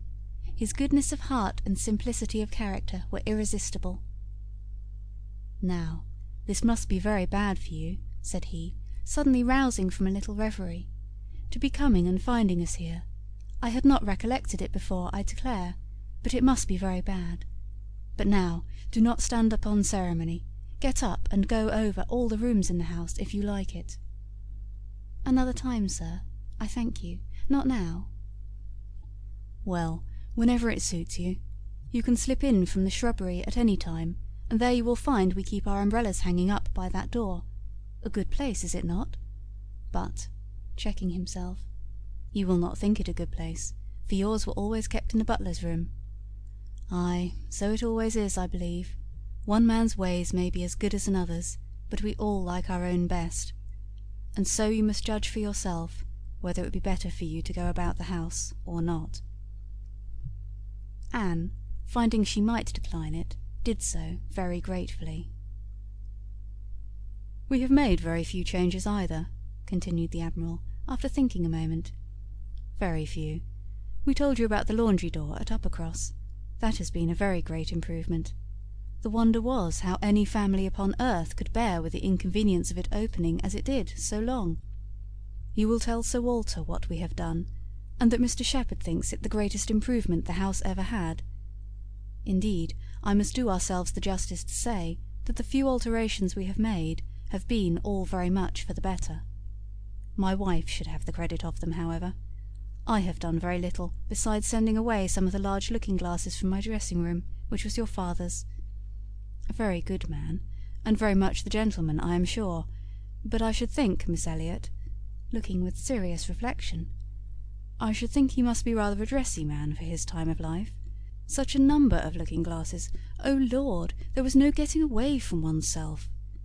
So I got Sophie to lend me a hand, and we soon shifted their quarters, and now I am quite snug, with my little shaving-glass in one corner, and another great thing that I never go near." Anne, amused in spite of herself, was rather distressed for an answer, and the Admiral, fearing he might not have been civil enough, took up the subject again to say, "The next time you write to your good father, Miss Elliot, pray give him my compliments and Mrs Croft's, and say that we are settled here quite to our liking, and have no fault at all to find with the place. The breakfast-room chimney smokes a little, I grant you, but it is only when the wind is due north and blows hard, which may not happen 3 times a winter. And take it altogether, now that we have been into most of the houses hereabouts, and can judge, there is not one that we like better than this. Pray say so, with my compliments. He will be glad to hear it." Lady Russell and Mrs Croft were very well pleased with each other, but the acquaintance which this visit began was fated not to proceed far at present, for when it was returned, the Crofts announced themselves to be going away for a few weeks to visit their connections in the north of the country, and probably might not be at home again before Lady Russell would be removing to Bath. So ended all danger to Anne of meeting Captain Wentworth at Kellynch Hall, or of seeing her in company with her friend. Everything was safe enough, and she smiled over the many anxious feelings she had wasted on the subject. End of chapter 13. Chapter 14. Though Charles and Mary had remained at Lyme much longer after Mr. and Mrs. Musgrove's going than Anne conceived they could have been at all wanted, they were yet the first of the family to be at home again, and as soon as possible after their return to Uppercross they drove over to the lodge. They had left Louisa beginning to sit up, but her head, though clear, was exceedingly weak, and her nerves susceptible to the highest extreme of tenderness. And though she might be pronounced to be altogether doing very well, it was still impossible to say when she might be able to bear the removal home, and her father and mother, who must return in time to receive their younger children for the Christmas holidays, had hardly a hope of being allowed to bring her with them. They had been all in lodgings together. Mrs. Musgrove had got Mrs. Harville's children away as much as she could. Every possible supply from Uppercross had been furnished to lighten the inconvenience to the Harvilles, while the Harvilles had been wanting them to come to dinner every day. And in short, it seemed to have been only a struggle on each side as to which should be most disinterested and hospitable. Mary had had her evils, but upon the whole, as was evident by her staying so long, she had found more to enjoy than to suffer. Charles Hayter had been at Lyme oftener than suited her, and when they dined with the Harvilles, there had been only a maidservant to wait. And at first Mrs. Harville had always given Mrs. Musgrove precedence, but then she had received so very handsome an apology from her on finding out whose daughter she was, and there had been so much going on every day. There had been so many walks between their lodgings and the Harvilles, and she had got books from the library, and changed them so often, that the balance had certainly been much in favour of Lyme. She had been taken to Charmouth too, and she had bathed, and she had gone to church, and there were a great many more people to look at in the church at Lyme than at Uppercross, and all this, joined to the sense of being so very useful, had made really an agreeable fortnight. Anne inquired after Captain Benwick. Mary's face was clouded directly. Charles laughed. "Oh, Captain Benwick is very well, I believe, but he is a very odd young man. I do not know what he would be at. We asked him to come home with us for a day or two. Charles undertook to give him some shooting, and he seemed quite delighted, and for my part, I thought it was all settled, when behold, on Tuesday night, he made a very awkward sort of excuse. He never shot, and he had been quite misunderstood, and he had promised this, and he had promised that, and the end of it, as I found, that he did not mean to come. I suppose he was afraid of finding it dull, but upon my word I should have thought we were lively enough at the cottage for such a heartbroken man as Captain Benwick." Charles laughed again and said, "Now, Mary, you know very well how it really was. It was all your doing," turning to Anne. "He fancied that if he went with us, he should find you close by. He fancied everybody to be living in Uppercross, and when he discovered that Lady Russell lived 3 miles off, his heart failed him, and he had not courage to come. That is the fact, upon my honour. Mary knows it is." But Mary did not give in to it very graciously, whether from not considering Captain Benwick entitled by birth and situation to be in love with an Elliot, or from not wanting to believe Anne a greater attraction to Uppercross than herself, must be left to be guessed. Anne's goodwill, however, was not to be lessened by what she heard. She boldly acknowledged herself flattered, and continued her inquiries. "Oh, he talks of you," cried Charles, "in such terms—" Mary interrupted him. "I declare, Charles, I never heard him mention Anne twice all the time I was there. I declare, Anne, he never talks of you at all." "No," admitted Charles, "I do not know that he ever does in a general way, but, however, it is a very clear thing that he admires you exceedingly. His head is full of some books that he is reading upon your recommendation, and he wants to talk to you about them. He has found out something or other in one of them which he thinks so... "Oh, I cannot pretend to remember it, but it was something very fine. I overheard him telling Henrietta all about it, and then Miss Elliot was spoken of in the highest terms. Now, Mary, I declare it was so. I heard it myself, and you were in the other room. Elegance, sweetness, beauty. Oh, there was no end of Miss Elliot's charms." "And I am sure," cried Mary warmly, "it was of very little to his credit if he did. Miss Harville only died last June. Such a heart is very little worth having, is it, Lady Russell? I am sure you will agree with me." "I must see Captain Benwick before I decide," said Lady Russell, smiling. "And that you are very likely to do very soon, I can tell you, ma'am," said Charles. "Though he had not nerves for coming away with us, and setting off again afterwards to pay a formal visit here, he will make his way over to Kellynch one day by himself, you may depend on it. I told him the distance in the road, and I told him of the churches being so very well worth seeing, for as he has a taste for those sort of things, I thought that would be a good excuse, and he listened with all his understanding and soul, and I am sure from his manner that you will have him calling here soon. So I give you notice, Lady Russell." "Any acquaintance of Anne's will always be welcome to me," was Lady Russell's kind answer. "Oh, as to being Anne's acquaintance," said Mary, "I think he is rather my acquaintance, for I have been seeing him every day this last fortnight." "Well, as your joint acquaintance, then, I shall be very happy to see Captain Benwick." "You will not find anything very agreeable in him, I assure you, ma'am. He is one of the dullest young men that ever lived. He has walked with me sometimes from one end of the sands to the other without saying a word. He is not at all a well-bred young man. I am sure you will not like him." "There we differ, Mary," said Anne. "I think Lady Russell would like him." "I think she would be so much pleased with his mind, that she would very soon see no deficiency in his manner." "So do I, Anne," said Charles. "I am sure Lady Russell would like him. He is just Lady Russell's sort. Give him a book, and he will read all day long." "Yes, that he will," exclaimed Mary, tauntingly. "He will sit poring over his book, and not know when a person speaks to him, or when one drops one's scissors, or anything that happens. Do you think Lady Russell would like that?" Lady Russell could not help laughing. "Upon my word," said she, "I should not have supposed that my opinion of any one could have admitted of such difference of conjecture, steady and matter of fact as I may call myself. I have really a curiosity to see the person who can give occasion to such directly opposite notions. I wish he may be induced to call here; and when he does, Mary, you may depend upon hearing my opinion, but I am determined not to judge him beforehand. You will not like him, I will answer for it." Lady Russell began talking of something else.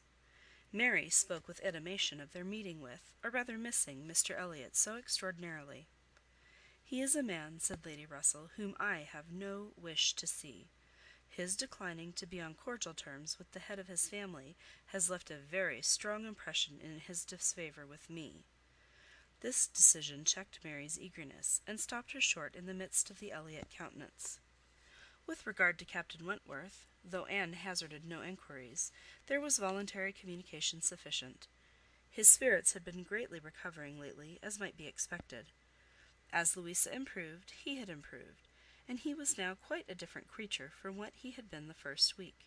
He had not seen Louisa, and was so extremely fearful of any ill consequence to her from an interview, that he did not press for it at all, and, on the contrary, seemed to have a plan of going away for a week or 10 days, till her head was stronger. He had talked of going down to Plymouth for a week, and wanted to persuade Captain Benwick to go with him; but, as Charles maintained to the last, Captain Benwick seemed much more disposed to ride over to Kellynch. There can be no doubt that Lady Russell and Anne were both occasionally thinking of Captain Benwick from this time.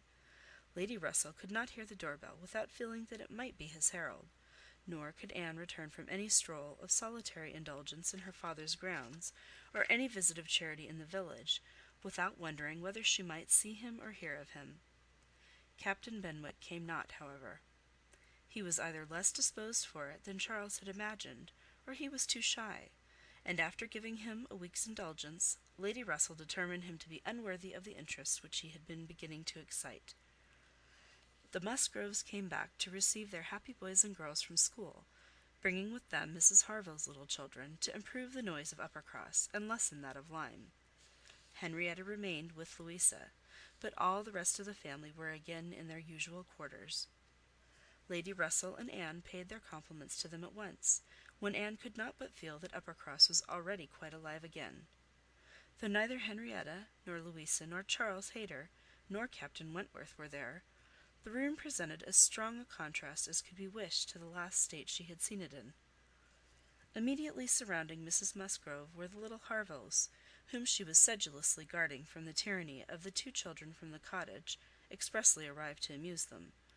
On one side was a table occupied by some chattering girls, cutting up silk and gold paper, and on the other were trestles and trays, bending under the weight of brawn and cold pies, where riotous boys were holding high revel, the whole completed by a roaring Christmas fire, which seemed determined to be heard, in spite of all the noise of the others. Charles and Mary also came in, of course, during their visit, and Mr Musgrove made a point of paying his respects to Lady Russell, and sat down close to her for 10 minutes, talking with a very raised voice, but, from the clamour of the children on his knees, generally in vain.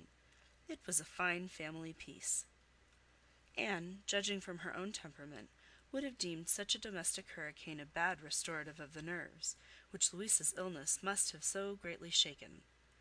But Mrs Musgrove, who got Anne near her on purpose to thank her most cordially again and again for all her attentions to them, concluded a short recapitulation of what she had suffered herself by observing, with a happy glance around the room, that after all she had gone through, nothing was so likely to do her good as a little quiet cheerfulness at home. Louisa was now recovering apace. Her mother could even think of her being able to join their party at home, before her brothers and sisters went to school again. The Harvilles had promised to come with her and stay at Uppercross, whenever she returned. Captain Wentworth was gone for the present to see his brother in Shropshire. "I hope I shall remember in future," said Lady Russell, as soon as they were reseated in the carriage, "not to call at Uppercross in the Christmas holidays. Everybody has their taste in noises as well as in other matters, and sounds are quite innoxious, or most distressing by their sort rather than their quantity. When Lady Russell, not long afterwards, was entering Bath on a wet afternoon, and driving through the long course of streets from the old bridge to Camden Place, amidst the dash of other carriages, the heavy rumble of carts and drays, the bawling of newspapermen, muffin-men, and milkmen, and the ceaseless clink of pattens, she made no complaint. No, these were noises which belonged to the winter pleasures. Her spirits rose under their influence, and, like Mrs Musgrove, she was feeling, though not saying, that after being long in the country, nothing could be so good for her as a little quiet cheerfulness. Anne did not share these feelings. She persisted in a very determined, though very silent disinclination for Bath, caught the first dim view of the extensive buildings, smoking in the rain, without any wish of seeing them better, felt their progress through the streets to be, however disagreeable, yet too rapid, for who would be glad to see her when she arrived? And she looked back with fond regret to the bustles of Uppercross and the seclusion of Kellynch. Elizabeth's last letter had communicated a piece of news of some interest. Mr Elliot was in Bath. He had called in Camden Place, had called a second time, a third, had been pointedly attentive. If Elizabeth and her father did not deceive themselves, had been taking much pains to seek the acquaintance and proclaim the value of the connection, as he had formerly taken pains to show neglect. This was very wonderful if it were true, and Lady Russell was in a state of very agreeable curiosity and perplexity about Mr Elliot, already recanting the sentiment she had so lately expressed to Mary, of his being a man whom she had no wish to see. She had a great wish to see him.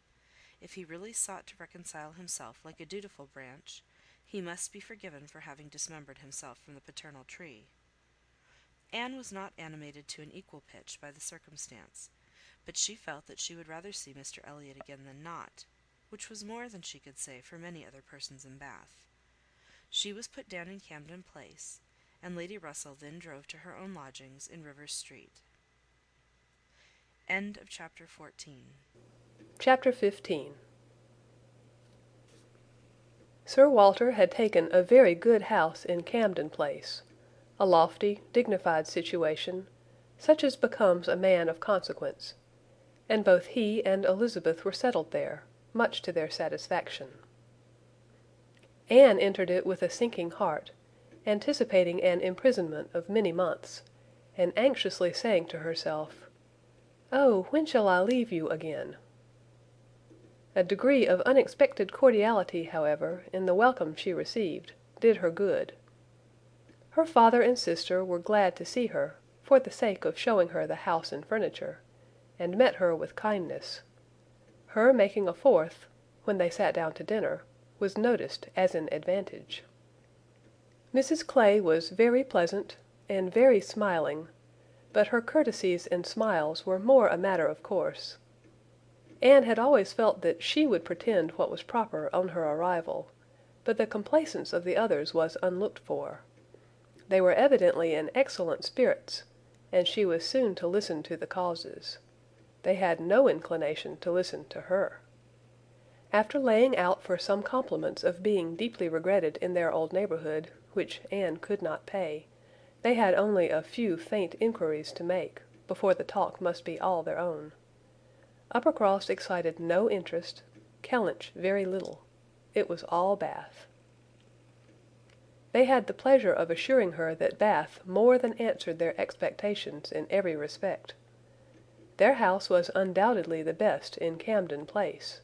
Their drawing-rooms had many decided advantages over all the others which they had either seen or heard of, and the superiority was not less in the style of the fitting up, or the taste of the furniture. Their acquaintance was exceedingly sought after. Everybody was wanting to visit them. They had drawn back from many introductions, and still were perpetually having cards left by people of whom they knew nothing. Here were funds of enjoyment. Could Anne wonder that her father and sister were happy?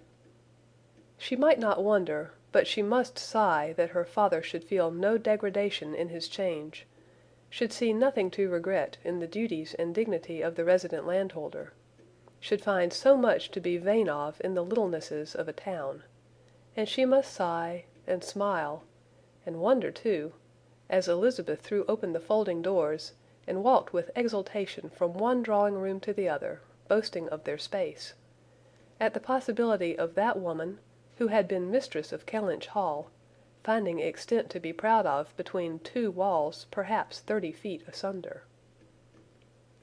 But this was not all which they had to make them happy. They had Mr Elliot too.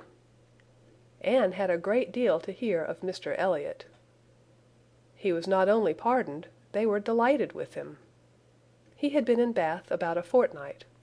He had passed through Bath in November, in his way to London, when the intelligence of Sir Walter's being settled there had of course reached him, though only 24 hours in the place, but he had not been able to avail himself of it. But he had now been a fortnight in Bath, and his first object on arriving had been to leave his card in Camden Place, following it up by such assiduous endeavours to meet, and when they did meet, by such great openness of conduct, such readiness to apologize for the past, such solicitude to be received as a relation again, that their former good understanding was completely re-established. They had not a fault to find in him. He had explained away all the appearance of neglect on his own side. It had originated in misapprehension entirely. He had never had an idea of throwing himself off. He had feared that he was thrown off, but knew not why, and delicacy had kept him silent. Upon the hint of having spoken disrespectfully or carelessly of the family and the family honours, he was quite indignant. He, who had ever boasted of being an Elliot, and whose feelings as to connection were only too strict to suit the unfeudal tone of the present day. He was astonished, indeed, but his character and general conduct must refute it. He could refer Sir Walter to all who knew him, and certainly the pains he had been taking on this, the first opportunity of reconciliation, to be restored to the footing of a relation and heir presumptive, was a strong proof of his opinions on the subject. The circumstances of his marriage, too, were found to admit of much extenuation. This was an article not to be entered on by himself, but a very intimate friend of his, a Colonel Wallis, a highly respectable man, perfectly the gentleman, and not an ill-looking man, Sir Walter added, who was living in very good style in Marlborough Buildings, and had, at his own particular request, been admitted to their acquaintance through Mr Elliot, had mentioned one or two things relative to the marriage, which made a material difference in the discredit of it. Colonel Wallis had known Mr Elliot long, had been well acquainted also with his wife, had perfectly understood the whole story. She was certainly not a woman of family, but well educated, accomplished, rich, and excessively in love with his friend. There had been the charm. She had sought him. Without that attraction, not all her money would have tempted Elliot, and Sir Walter was, moreover, assured of her having been a very fine woman. Here was a great deal to soften the business. A very fine woman with a large fortune in love with him. Sir Walter seemed to admit it as complete apology, and though Elizabeth could not see the circumstance in quite so favourable a light, she allowed it be a great extenuation. Mr Elliot had called repeatedly, had dined with them once, evidently delighted by the distinction of being asked, for they gave no dinners in general, delighted, in short, by every proof of cousinly notice, and placing his whole happiness in being on intimate terms in Camden Place. Anne listened, but without quite understanding it. Allowances, large allowances, she knew, must be made for the ideas of those who spoke. She heard it all under embellishment. All that sounded extravagant or irrational in the progress of the reconciliation might have no origin but in the language of the relators. Still, however, she had this sensation of there being something more than immediately appeared in Mr Elliot's wishing, after an interval of so many years, to be well received by them. In a worldly view he had nothing to gain by being on terms with Sir Walter, nothing to risk by a state of variance. In all probability he was already the richer of the two, and the Kellynch estate would as surely be his hereafter as the title. A sensible man, and he had looked like a very sensible man, why should it be an object to him? She could only offer one solution. It was, perhaps, for Elizabeth's sake. There might really have been a liking formerly, though convenience and accident had drawn him a different way. And now that he could afford to please himself, he might mean to pay his addresses to her. Elizabeth was certainly very handsome, with well-bred, elegant manners, and her character might never have been penetrated by Mr Elliot, knowing her but in public, and when very young himself. How her temper and understanding might bear the investigation of his present keener time of life was another concern, and rather a fearful one. Most earnestly did she wish that he might not be too nice or too observant if Elizabeth were his object, and that Elizabeth was disposed to believe herself so, and that her friend Mrs Clay was encouraging the idea, seemed apparent by a glance or two between them, while Mr Elliot's frequent visits were talked of. Anne mentioned the glimpses she had had of him at Lyme, but without being much attended to. Oh, yes, perhaps it had been Mr Elliot. They did not know. It might be him, perhaps. They could not listen to her description of him. They were describing him themselves, Sir Walter especially. He did justice to his very gentlemanlike appearance, his air of elegance and fashion, his good-shaped face, his sensible eye, but at the same time must lament his being very much underhung, a defect which time seemed to have increased, nor could he pretend to say that 10 years had not altered almost every feature for the worse. Mr Elliot appeared to think that he, Sir Walter, was looking exactly as he had done when they last parted. But Sir Walter had not been able to return the compliment entirely, which had embarrassed him. He did not mean to complain, however. Mr Elliot was better to look at than most men, and he had no objection to being seen with him anywhere. Mr Elliot and his friends in Marlborough Buildings were talked of the whole evening. Colonel Wallis had been so impatient to be introduced to them, and Mr Elliot so anxious that he should. And there was a Mrs Wallis, at present known only to them by description, as she was in daily expectation of her confinement. But Mr Elliot spoke of her as a most charming woman, quite worthy of being known in Camden Place. and as soon as she recovered they were to be acquainted. Sir Walter thought much of Mrs Wallis. She was said to be an excessively pretty woman, beautiful. He longed to see her. He hoped she might make some amends for the many very plain faces he was continually passing in the streets. The worst of Bath was the number of its plain women. He did not mean to say that there were no pretty women, but the number of the plain was out of all proportion. He had frequently observed, as he walked, that one handsome face would be followed by 30 or 35 frights, and once, as he had stood in a shop on Bond Street, he had counted 87 women go by, one after another, without there being a tolerable face among them. It had been a frosty morning, to be sure, a sharp frost which hardly one woman in 1,000 could stand the test of. But still there certainly were a dreadful multitude of ugly women in Bath, and as for the men, they were infinitely worse. Such scarecrows as the streets were full of!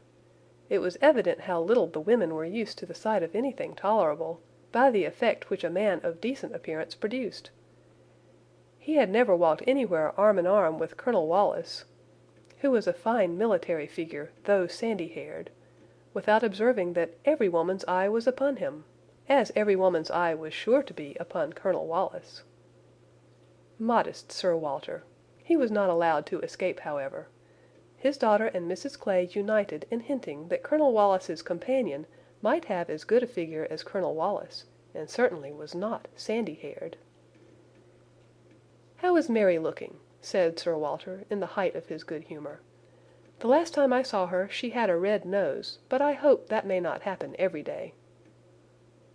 "Oh, no, that must have been quite accidental. In general she has been in very good health and very good looks since Michaelmas." "If I thought it would not tempt her to go out in sharp winds and grow coarse, I would send her a new hat and pelisse." Anne was considering whether she should venture to suggest that a gown or a cap would not be liable to any such misuse, when a knock at the door suspended everything. A knock at the door! And so late! It was 10 o'clock. Could it be Mr Elliot? They knew he was to dine in Lansdowne Crescent. It was possible that he might stop in his way home to ask them how they did. They could think of no one else. Mrs Clay decidedly thought it Mr Elliot's knock. Mrs Clay was right. With all the state which a butler and footboy could give, Mr Elliot was ushered into the room. It was the very same man, with no difference but of dress. Anne drew a little back, while the others received his compliments, and her sister his apologies for calling at so unusual an hour. But he could not be so near without wishing to know that neither she nor her friend had taken cold the day before, etc., etc., which was all as politely done and as politely taken as possible, but her part must follow then. Sir Walter talked of his youngest daughter. Mr Elliot must give him leave to present him to his youngest daughter. There was no occasion for remembering Mary. And Anne, smiling and blushing, very becomingly showed to Mr Elliot the pretty features which he had by no means forgotten, and instantly saw, with amusement at his little start of surprise, that he had not been at all aware of who she was. He looked completely astonished, but not more astonished than pleased. His eyes brightened, and with the most perfect alacrity he welcomed the relationship, alluded to the past, and entreated to be received as an acquaintance already. He was quite as good-looking as he had appeared at Lyme, his countenance improved by speaking, and his manners were so exactly what they ought to be, so polished, so easy, so particularly agreeable, that she could compare them in excellence to only one person's manners. They were not the same, but they were, perhaps, equally good. He sat down with them and improved their conversation very much. There could be no doubt of his being a sensible man. 10 minutes were enough to certify that. His tone, his expressions, his choice of subject, his knowing where to stop, it was all the operation of a sensible, discerning mind. As soon as he could, he began to talk to her of Lyme, wanting to compare opinions respecting the place, but especially wanting to speak of the circumstance of their happening to be guests in the same inn at the same time, to give his own route, understand something of hers, and regret that he should have lost such an opportunity of paying his respects to her. She gave him a short account of her party and business at Lyme. His regret increased as he listened. He had spent his whole solitary evening in the room adjoining theirs, had heard voices, mirth continually, thought they must be a most delightful set of people, longed to be with them, but certainly without the smallest suspicion of his possessing the shadow of a right to introduce himself. If he had but asked who the party were! The name of Musgrove would have told him enough. Well, it would serve to cure him of an absurd practice of never asking a question at an inn, which he had adopted when quite a young man, on the principle of its being very ungenteel to be curious. The notions of a young man of 1 or 2 and 20, said he, as to what is necessary in manners to make him quite the thing, are more absurd, I believe, than those of any other set of beings in the world. The folly of the means they often employ is only to be equalled by the folly of what they have in view. But he must not be addressing his reflections to Anne alone. He knew it. He was soon diffused again among the others, and it was only at intervals that he could return to Lyme. His inquiries, however, produced at length an account of the scene she had been engaged in there, soon after his leaving the place. Having alluded to an accident, he must hear the whole. When he questioned, Sir Walter and Elizabeth began to question also, but the difference in their manner of doing it could not be unfelt. She could only compare Mr Elliot to Lady Russell in the wish of really comprehending what had passed, and in the degree of concern for what she must have suffered in witnessing it. He stayed an hour with them. The elegant little clock on the mantelpiece had struck 11 with its silver sounds, and the watchman was beginning to be heard at a distance telling the same tale, before Mr Elliot or any of them seemed to feel that he had been there long. Anne could not have supposed it possible that her first evening in Camden Place could have passed so well. End of Chapter 15. Chapter 16. There was one point which Anne, on returning to her family, would have been more thankful to ascertain even than Mr Elliot's being in love with Elizabeth, which was, her father's not being in love with Mrs Clay, and she was very far from easy about it, when she had been at home a few hours. On going down to breakfast the next morning, she found there had just been a decent pretence on the lady's side of meaning to leave them. She could imagine Mrs Clay to have said that now Miss Anne was come, she could not suppose herself at all wanted. For Elizabeth was replying in a sort of whisper, "That must not be any reason indeed. I assure you I feel it none. She is nothing to me compared with you." And she was in full time to hear her father say, "My dear madam, this must not be. As yet you have seen nothing of Bath. You have been here only to be useful. You must not run away from us now. You must stay and be acquainted with Mrs Wallis, the beautiful Mrs Wallis. To your fine mind I well know the sight of beauty is a real gratification." He spoke and looked so much in earnest that Anne was not surprised to see Mrs Clay stealing a glance at Elizabeth and herself. Her countenance perhaps might express some watchfulness, but the praise of the fine mind did not appear to excite a thought in her sister. The lady could not but yield to such joint entreaties, and promised to stay. In the course of the same morning, Anne and her father chancing to be alone together, he began to compliment her on her improved looks. He thought her less thin in her person, in her cheeks, her skin, her complexion greatly improved, clearer, fresher. Had she been using anything in particular? No, nothing.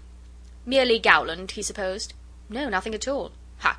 He was surprised at that, and added, "Certainly you cannot do better than to continue as you are. You cannot be better than well, or I shall recommend Gowland, the constant use of Gowland, during the spring months. Mrs Clay has been using it at my recommendation, and you see what it has done for her. You see how it has carried away her freckles." If Elizabeth could but have heard this! Such personal praise might have struck her, especially as it did not appear to Anne that the freckles were at all lessened. But everything must take its chance. The evil of a marriage would be much diminished if Elizabeth were also to marry. As for herself, she might always command a home with Lady Russell. Lady Russell's composed mind and polite manners were put to some trial on this point in her intercourse in Camden Place. The sight of Mrs Clay in such favour, and of Anne so overlooked, was a perpetual provocation to her there, and vexed her as much when she was away as a person in Bath, who drinks the water, gets all the new publications, and has a very large acquaintance, has time to be vexed. As Mr Elliot became known to her, she grew more charitable, or more indifferent, towards the others. His manners were an immediate recommendation, and on conversing with him she found the solid so fully supporting the superficial, that she was at first, as she told Anne, almost ready to exclaim, "Can this be Mr Elliot?" and could not seriously picture to herself a more agreeable or estimable man. Everything united in him: good understanding, correct opinions, knowledge of the world, and a warm heart. He had strong feelings of family attachment and family honour, without pride or weakness. He lived with the liberality of a man of fortune without display. He judged for himself in everything essential, without defying public opinion in any point of worldly decorum. He was steady, observant, moderate, candid, never run away with by spirits or by selfishness, which fancied itself strong feeling, and yet with a sensibility to what was amiable and lovely, and a value for all the felicities of domestic life, which characters of fancied enthusiasm and violent agitation seldom really possess. She was sure that he had not been happy in marriage. Colonel Wallis said it, and Lady Russell saw it, but it had been no unhappiness to sour his mind, nor, she began pretty soon to suspect, to prevent his thinking of a second choice. Her satisfaction in Mr Elliot outweighed all the plague of Mrs Clay. It was now some years since Anne had begun to learn that she and her excellent friend could sometimes think differently, and it did not surprise her, therefore, that Lady Russell should see nothing suspicious or inconsistent, nothing to require more motives than appeared, in Mr Elliot's great desire of a reconciliation. In Lady Russell's view, it was perfectly natural that Mr Elliot, at a mature time of life, should feel it a most desirable object, and what would very generally recommend him among all sensible people, to be on good terms with the head of his family. The simplest process in the world of time upon a head naturally clear, and only erring in the heyday of youth. Anne presumed, however, still to smile about it, and at last to mention Elizabeth. Lady Russell listened, and looked, and made only this cautious reply: "Elizabeth? Very well, time will explain." It was a reference to the future which Anne, after a little observation, felt she must submit to. She could determine nothing at present. In that house Elizabeth must be first, and she was in the habit of such general observance as Miss Elliot that any particularity of attention seemed almost impossible. Mr Elliot, too, it must be remembered, had not been a widower 7 months. A little delay on his side might be very excusable. In fact, Anne could never see the crape around his hat without fearing that she was the inexcusable one in attributing to him such imaginations; for though his marriage had not been very happy, still it had existed so many years that she could not comprehend a very rapid recovery from the awful impression of its being dissolved. However it might end, he was without any question their pleasantest acquaintance in Bath. She saw nobody equal to him, and it was a great indulgence now and then to talk to him about Lyme, which he seemed to have as lively a wish to see again, and to see more of, as herself. They went through the particulars of their first meeting a great many times. He gave her to understand that he had looked at her with some earnestness. She knew it well, and she remembered another person's look also. They did not always think alike. His value for rank and connection she perceived was greater than hers. It was not merely complaisance, it must be a liking to the cause, which made him enter warmly into her father's and sister's solicitudes on a subject which she thought unworthy to excite them. The Bath paper one morning announced the arrival of the Dowager Viscountess Dalrymple and her daughter, the Honourable Miss Carteret, and all the comfort of No. Camden Place was swept away for many days, for the Dalrymples, in Anne's opinion most unfortunately, were cousins of the Elliots, and the agony was how to introduce themselves properly. Anne had never seen her father and sister before in contact with nobility, and she must acknowledge herself disappointed. She had hoped better things from their high ideas of their own situation in life, and was reduced to form a wish which she had never foreseen, a wish that they had more pride. For "our cousins Lady Dalrymple and Miss Carteret, our cousins the Dalrymples," sounded in her ears all day long. Sir Walter had once been in company with the late Viscount, but had never seen any of the rest of the family, and the difficulties of the case arose from there having been a suspension of all intercourse by letters of ceremony ever since the death of that said late Viscount, when, in consequence of a dangerous illness of Sir Walter's at the same time, there had been an unlucky omission at Kellynch. No letter of condolence had been sent to Ireland. The neglect had been visited on the head of the sinner, for when poor Lady Elliot died herself, no letter of condolence was received at Kellynch, and consequently there was but too much reason to apprehend that the Dalrymples considered the relationship as closed. How to have this anxious business set to rights, and be admitted as cousins again, was the question, and it was a question which, in a more rational manner, neither Lady Russell nor Mr Elliot thought unimportant. Family connections were always worth preserving, good company always worth seeking. Lady Dalrymple had taken a house for 3 months in Laura Place, and would be living in style. She had been at Bath the year before, and Lady Russell had heard her spoken of as a charming woman. It was very desirable that the connection should be renewed, if it could be done, without any compromise of propriety on the side of the Elliots. Sir Walter, however, would choose his own means, and at last wrote a very fine letter of ample explanation, regret, and entreaty to his right honourable cousin. Neither Lady Russell nor Mr Elliot could admire the letter, but it did all that was wanted, in bringing 3 lines of scrawl from the Dowager Viscountess. She was very much honoured, and should be happy in their acquaintance. The toils of the business were over, the sweets began. They visited in Laura Place. They had the cards of Dowager Viscountess Dalrymple and the Honourable Miss Carteret to be arranged wherever they might be most visible, and "our cousins in Laura Place," "our cousin Lady Dalrymple and Miss Carteret," were talked of to everybody. Anne was ashamed. Had Lady Dalrymple and her daughter even been very agreeable, she would still have been ashamed of the agitation they created. But they were nothing. There was no superiority of manner, accomplishment, or understanding. Lady Dalrymple had acquired the name of a charming woman because she had a smile and a civil answer for everybody. Miss Carteret, with still less to say, was so plain and so awkward that she would never have been tolerated in Camden Place but for her birth. Lady Russell confessed she had expected something better, but yet it was an acquaintance worth having, and when Anne ventured to speak her opinion of them to Mr Elliot, he agreed to their being nothing in themselves, but still maintained that, as a family connection, as good company, as those who would collect good company round them, they had their value. Anne smiled and said, "My idea of good company, Mr Elliot, is the company of clever, well-informed people who have a great deal of conversation. That is what I call good company." "You are mistaken," said he gently. "That is not good company. That is the best. Good company requires only birth, education, and manners, and with regard to education it is not very nice. Birth and good manners are essential, but a little learning is by no means a dangerous thing in good company. On the contrary, it will do very well. My cousin Anne shakes her head. She is not satisfied. She is fastidious. My dear cousin," sitting down by her, "you have a better right to be fastidious than almost any other woman I know. But will it answer? Will it make you happy? Will it not be wiser to accept the society of those good ladies in Laura Place, and enjoy all the advantages of the connection as far as possible? You may depend upon it that they will move in the first set in Bath this winter, and as rank is rank, your being known to be related to them will have its use in fixing your family, our family, let me say, in that degree of consideration which we must all wish for." "Yes," sighed Anne, "we shall indeed be known to be related to them."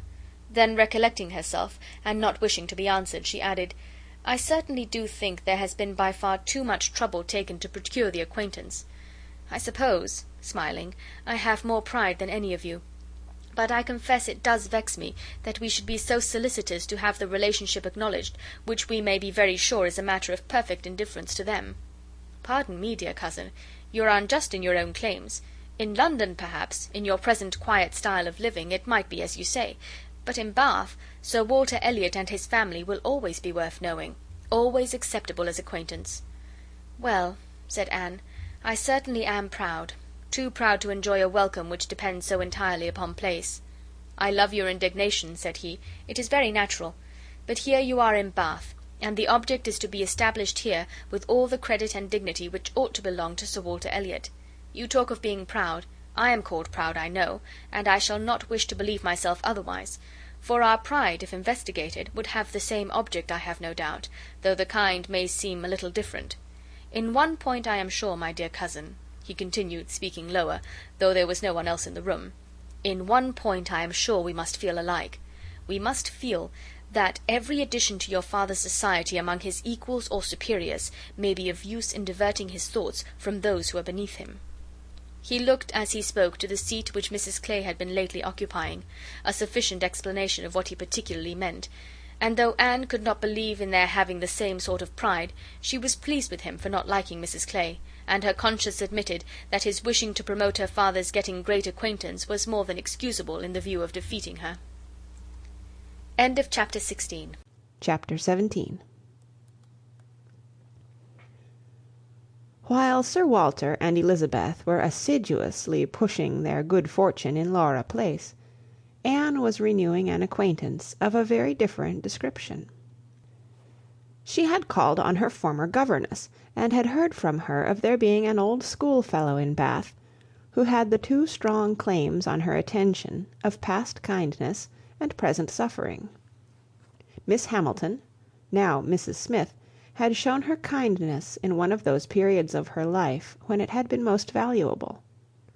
Anne had gone unhappy to school, grieving for the loss of a mother whom she had dearly loved, feeling her separation from home, and suffering as a girl of 14, of strong sensibility and not high spirits, must suffer at such a time. And Miss Hamilton, 3 years older than herself, but still, from the want of near relations and a settled home, remaining another year at school, had been useful and good to her in a way which had considerably lessened her misery, and could never be remembered with indifference. Miss Hamilton had left school, had married not long afterwards, was said to have married a man of fortune, and this was all that Anne had known of her, till now that their governess's account brought her situation forward in a more decided but very different form. She was a widow and poor. Her husband had been extravagant, and at his death, about 2 years before, had left his affairs dreadfully involved. She had had difficulties of every sort to contend with, and in addition to these distresses had been afflicted with a severe rheumatic fever, which, finally settling in her legs, had made her for the present a cripple.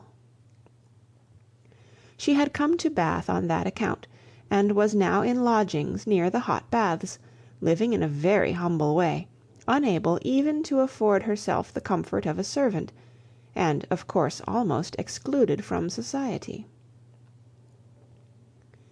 Their mutual friend answered for the satisfaction which a visit from Miss Elliot would give Mrs. Smith, and Anne therefore lost no time in going.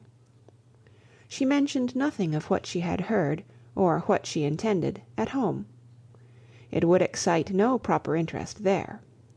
She only consulted Lady Russell, who entered thoroughly into her sentiments, and was most happy to convey her as near to Mrs. Smith's lodgings in Westgate Buildings as Anne chose to be taken. The visit was paid, their acquaintance re-established, their interest in each other more than rekindled. The first 10 minutes had its awkwardness and its emotion. 12 years were gone since they had parted, and each presented a somewhat different person from what the other had imagined. 12 years had changed Anne from the blooming, silent, unformed girl of 15 to the elegant little woman of 27, with every beauty except bloom, and with manners as consciously right as they were invariably gentle. And 12 years had transformed the fine-looking, well-grown Miss Hamilton, in all the glow of health and confidence of superiority, into a poor, infirm, helpless widow, receiving the visit of her former protégée as a favour. But all that was uncomfortable in the meeting had soon passed away, and left only the interesting charm of remembering former partialities and talking over old times. Anne found in Mrs. Smith the good sense and agreeable manners which she had almost ventured to depend on, and a disposition to converse and be cheerful beyond her expectation. Neither the dissipations of the past, and she had lived very much in the world, nor the restrictions of the present, neither sickness nor sorrow seemed to have closed her heart or ruined her spirits. In the course of a second visit she talked with great openness, and Anne's astonishment increased. She could scarcely imagine a more cheerless situation in itself than Mrs. Smith's. She had been very fond of her husband; she had buried him. She had been used to affluence; it was gone. She had no child to connect her with life and happiness again, no relations to assist in the arrangement of perplexed affairs, no health to make all the rest supportable. Her accommodations were limited to a noisy parlour and a dark bedroom behind, with no possibility of moving from one to the other without assistance, which there was only one servant in the house to afford, and she never quitted the house but to be conveyed into the warm bath. Yet, in spite of all this, Anne had reason to believe that she had moments only of languor and depression to hours of occupation and enjoyment. How could it be? She watched, observed, reflected, and finally determined that this was not a case of fortitude or of resignation only. A submissive spirit might be patient, a strong understanding would supply resolution, but here was something more. Here was that elasticity of mind, that disposition to be comforted, that power of turning readily from evil to good, and of finding employment, which carried her out of herself, which was from nature alone. It was the choicest gift of heaven, and Anne viewed her friend as one of those instances in which, by a merciful appointment, it seems designed to counterbalance almost every other want. There had been a time, Mrs. Smith told her, when her spirits had nearly failed. She could not call herself an invalid now, compared with her state on first reaching Bath. Then she had indeed been a pitiable object, for she had caught cold on the journey, and had hardly taken possession of her lodgings before she was again confined to her bed, and suffering under severe and constant pain, and all this among strangers, with the absolute necessity of having a regular nurse, and finances at that moment particularly unfit to meet any extraordinary expense. She had weathered it, however, and could truly say that it had done her good. It had increased her comforts by making her feel herself to be in good hands. She had seen too much of the world to expect sudden or disinterested attachment anywhere, but her illness had proved to her that her landlady had a character to preserve, and would not use her ill, and she had been particularly fortunate in her nurse, as a sister of her landlady, a nurse by profession, and who had always a home in that house when unemployed, chanced to be at liberty just in time to attend her. "And she," said Mrs. Smith, "besides nursing me most admirably, has really proved an invaluable acquaintance. As soon as I could use my hands, she taught me to knit, which has been a great amusement, and she put me in the way of making these little thread cases, pincushions, and card racks, which you always find me so busy about, and which supply me with the means of doing a little good to one or two very poor families in this neighbourhood." She had a large acquaintance, of course professionally, among those who can afford to buy, and she disposes of my merchandise. She always takes the right time for applying. Everybody's heart is open, you know, when they have recently escaped from severe pain, or are recovering the blessing of health, and Nurse Rooke thoroughly understands when to speak. She is a shrewd, intelligent, sensible woman. Hers is a line for seeing human nature, and she has a fund of good sense and observation which, as a companion, make her infinitely superior to thousands of those who, having only received the best education in the world, know nothing worth attending to.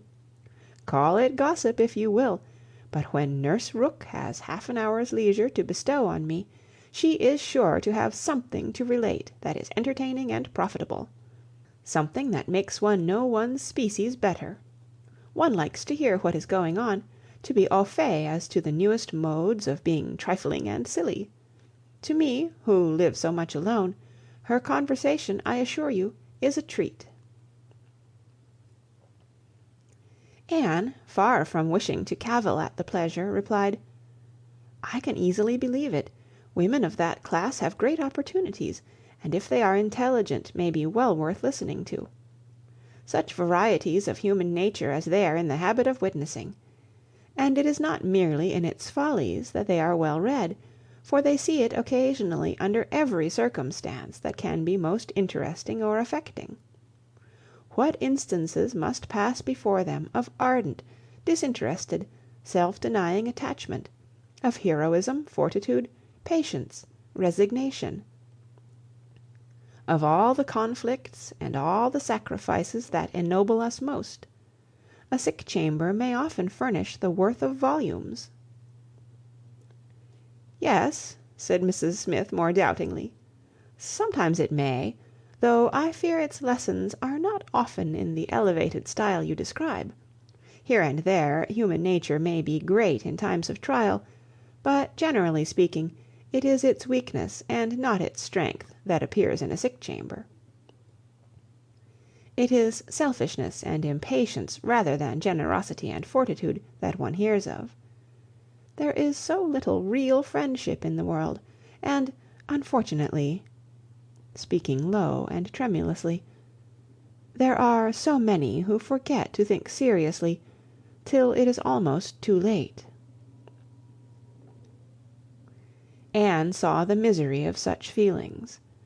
The husband had not been what he ought, and the wife had been led among that part of mankind which made her think worse of the world than she hoped it deserved. It was but a passing emotion, however, with Mrs. Smith.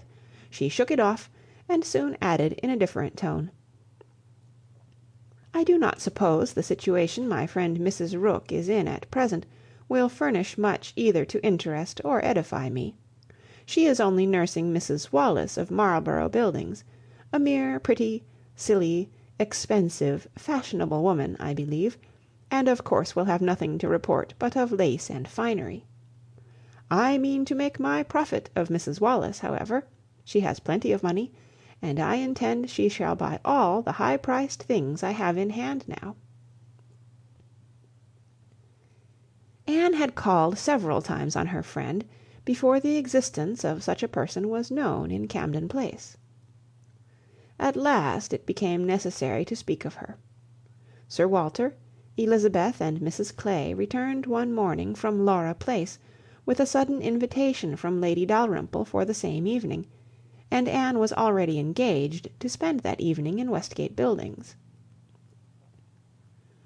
She was not sorry for the excuse.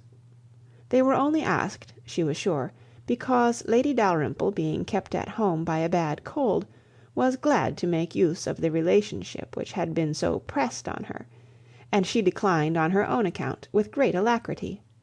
She was engaged to spend the evening with an old schoolfellow. They were not much interested in anything relative to Anne, but still there were questions enough asked to make it understood what this old schoolfellow was, and Elizabeth was disdainful, and Sir Walter severe. "Westgate Buildings!" said he, "and who is Miss Anne Elliot to be visiting in Westgate Buildings? A Mrs. Smith, a widow Mrs. Smith, and who was her husband? One of 5,000 Mr. Smiths, whose names are to be met with everywhere. And what is her attraction? That she is old and sickly. Upon my word, Miss Anne Elliot, you have the most extraordinary taste. Everything that revolts other people, low company, paltry rooms, foul air, disgusting associations, are inviting to you. But surely you may put off this old lady till to-morrow. She is not so near her end, I presume, but that she may hope to see another day. What is her age? 40? No, sir, she is not 31, but I do not think I can put off my engagement, because it is the only evening for some time which will at once suit her and myself. She goes into the warm bath to-morrow, and for the rest of the week, you know, we are engaged." "But what does Lady Russell think of this acquaintance?" asked Elizabeth. "She sees nothing to blame in it," replied Anne. "On the contrary, she approves it, and has generally taken me when I have called on Mrs. Smith."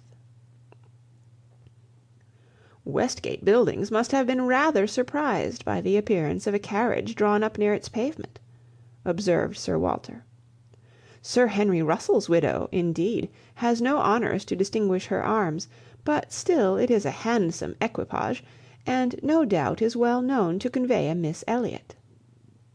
"A widow Mrs. Smith lodging in Westgate Buildings, a poor widow barely able to live, between 30 and 40, a mere Mrs. Smith, an everyday Mrs. Smith, of all people and all names in the world, to be the chosen friend of Miss Anne Elliot, and to be preferred by her to her own family connections among the nobility of England and Ireland. Mrs. Smith! Such a name!" Mrs Clay, who had been present while all this passed, now thought it advisable to leave the room, and Anne could have said much, and did long to say a little in defence of her friend's not very dissimilar claims to theirs, but her sense of personal respect to her father prevented her. She made no reply. She left it to himself to recollect that Mrs. Smith was not the only widow in Bath between 30 and 40, with little to live on, and no surname of dignity. Anne kept her appointment, the others kept theirs, and of course she heard the next morning that they had had a delightful evening. She had been the only one of the set absent, for Sir Walter and Elizabeth had not only been quite at her ladyship's service themselves, but had actually been happy to be employed by her in collecting others, and had been at the trouble of inviting both Lady Russell and Mr. Elliot; and Mr. Elliot had made a point of leaving Colonel Wallis early, and Lady Russell had fresh arranged all her evening engagements in order to wait on her. Anne had the whole history of all that such an evening could supply from Lady Russell. To her, its greatest interest must be in having been very much talked of between her friend and Mr. Elliot, in having been wished for, regretted, and at the same time honoured for staying away in such a cause.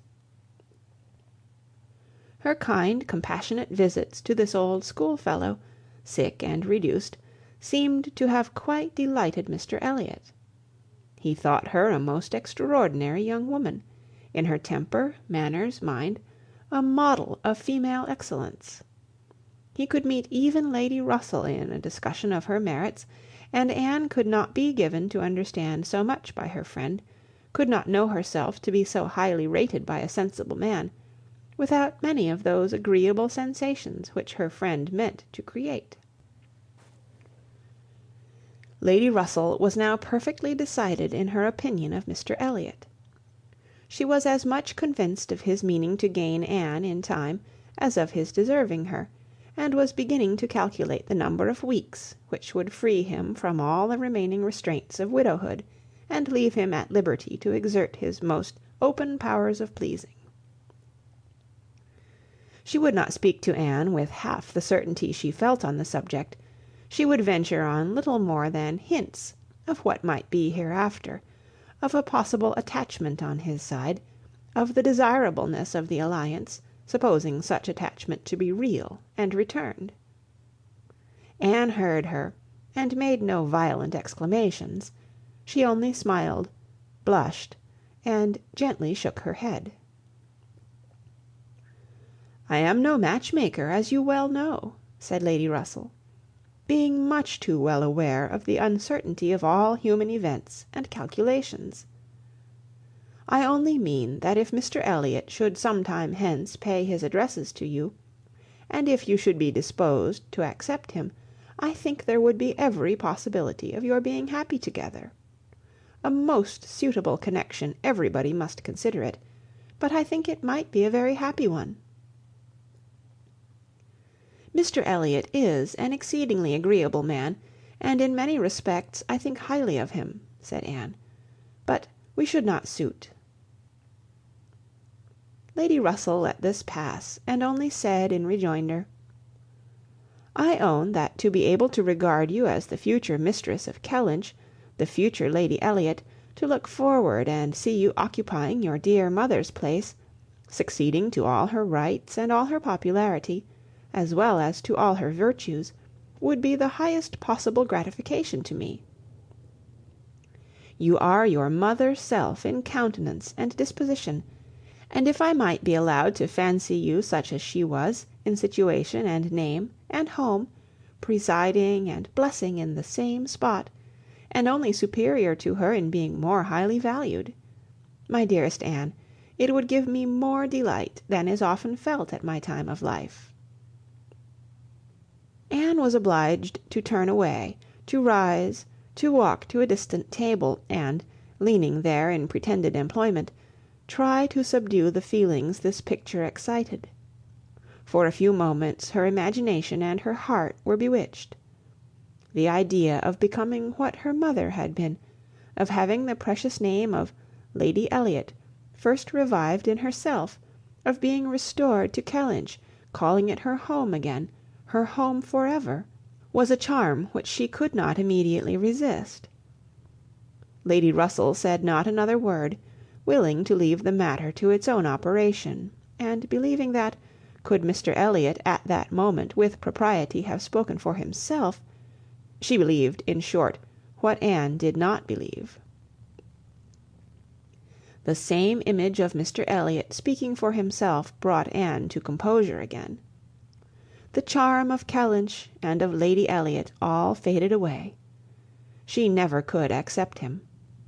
And it was not only that her feelings were still adverse to any man save one; her judgment, on a serious consideration of the possibilities of such a case, was against Mr Elliot. Though they had now been acquainted a month, she could not be satisfied that she really knew his character. That he was a sensible man, an agreeable man, that he talked well, professed good opinions, seemed to judge properly and as a man of principle, this was all clear enough. He certainly knew what was right, nor could she fix on any one article of moral duty evidently transgressed, but yet she would have been afraid to answer for his conduct. She distrusted the past, if not the present. The names which occasionally dropped of former associates, the allusions to former practices and pursuits, suggested suspicions not favourable of what he had been. She saw that there had been bad habits, that Sunday travelling had been a common thing, that there had been a period of his life, and probably not a short one, when he had been, at least, careless in all serious matters. And, though he might now think very differently, who could answer for the true sentiments of a clever, cautious man, grown old enough to appreciate a fair character? How could it ever be ascertained that his mind was truly cleansed? Mr Elliot was rational, discreet, polished, but he was not open. There was never any burst of feeling, any warmth of indignation or delight, at the evil or good of others. This, to Anne, was a decided imperfection. Her early impressions were incurable. She prized the frank, the open-hearted, the eager character beyond all others. Warmth and enthusiasm did captivate her still. She felt that she could so much more depend on the sincerity of those who sometimes looked or said a careless or a hasty thing, than of those whose presence of mind never varied, whose tongue never slipped. Mr Elliot was too generally agreeable. Various as were the tempers in her father's house, he pleased them all. He endured too well, stood too well with everybody. He had spoken to her with some degree of openness of Mrs Clay, had appeared completely to see what Mrs Clay was about, and to hold her in contempt, and yet Mrs Clay found him as agreeable as anybody. Lady Russell saw either less or more than her young friend, for she saw nothing to excite distrust. She could not imagine a man more exactly what he ought to be than Mr Elliot, nor did she ever enjoy a sweeter feeling than the hope of seeing him receive the hand of her beloved Anne in Kellynch Church, in the course of the following autumn. End of chapter 17. Chapter 14. It was the beginning of February, and Anne, having been a month in Bath, was growing very eager for news from Uppercross and Lyme. She wanted to hear much more than Mary had communicated. It was 3 weeks since she had heard at all. She only knew that Henrietta was at home again, and that Louisa, though considered to be recovering fast, was still in Lyme; and she was thinking of them all very intently one evening, when a thicker letter than usual from Mary was delivered to her, and, to quicken the pleasure and surprise, with Admiral and Mrs Croft's compliments. The Crofts must be in Bath, a circumstance to interest her. They were people whom her heart tuned to very naturally. "What is this?" cried Sir Walter. "The Crofts have arrived in Bath? The Crofts who rent Kellynch? What have they brought you?" "A letter from Uppercross Grange, sir." "Oh, those letters are convenient passports. They secure an introduction. I should have visited Admiral Croft, however, at any rate. I know what is due my tenant." Anne could listen no longer. She could not even have told how the poor Admiral's complexion escaped. Her letter engrossed her. It had begun several days back. February 1st. My dear Anne, I make no apology for my silence, because I know how little people think of letters in such a place as Bath. You must be a great deal too happy to care for Uppercross, which, as you well know, affords little to write about. We have had a very dull Christmas. Mr. and Mrs. Musgrove have not had one dinner party all the holidays. I do not reckon the Hayters as anybody. The holidays, however, are over at last. I believe no children ever had such long ones. I am sure I had not. The house was cleared yesterday, except of the little Harvilles, but you will be surprised to hear that they have never gone home. Mrs. Harville must be an odd mother to part with them so long. I do not understand it. They are not at all nice children, in my opinion, but Mrs. Musgrove seems to like them quite as well, if not better, than her grandchildren. What dreadful weather we have had! It may not be felt in Bath, with your nice pavements, but in the country it is of some consequence. I have not had a creature call on me since the second week in January, except Charles Hayter, who had been calling much oftener than was welcome. Between ourselves, I think it a great pity Henrietta did not remain at Lyme as long as Louisa.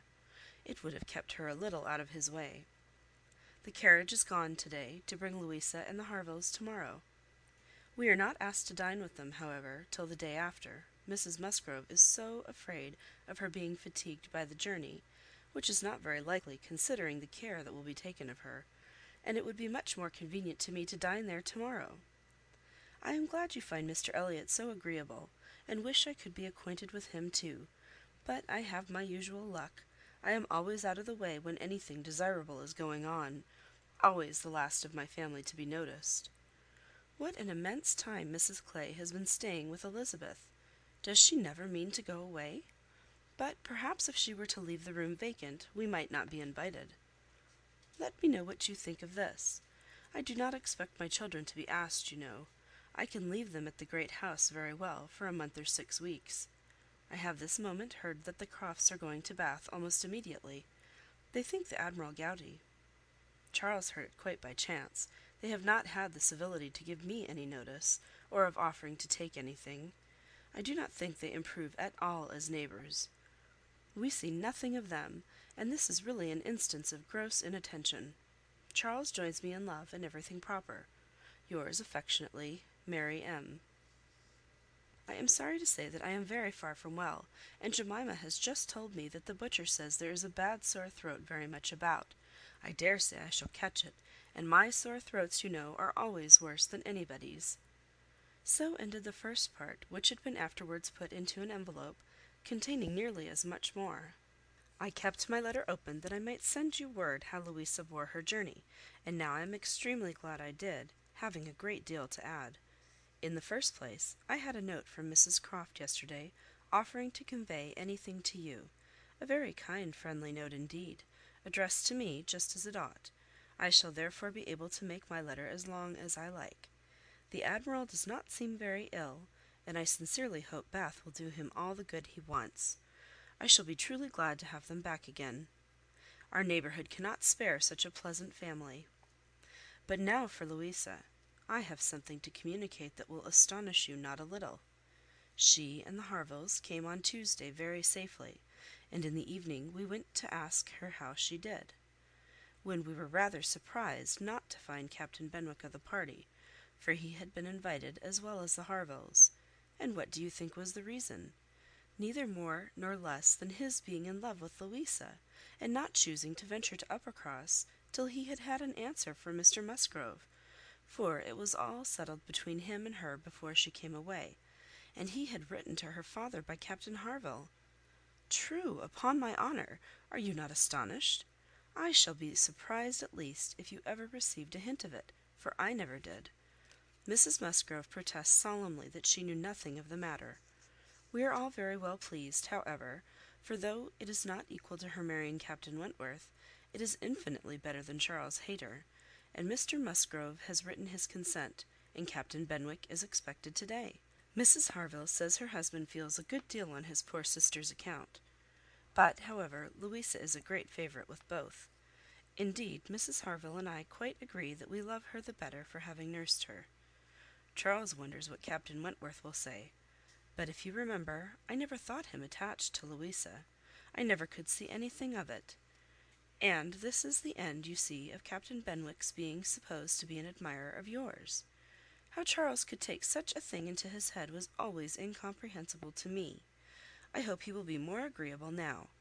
Certainly not a great match for Louisa Musgrove, but 1,000,000 times better than marrying among the Hayters. Mary need not have feared her sister's being in any degree prepared for the news. She had never in her life been more astonished. Captain Benwick and Louisa Musgrove! It was almost too wonderful for belief, and it was with the greatest effort that she could remain in the room, preserve an air of calmness, and answer the common questions of the moment. Happily for her, there were not many.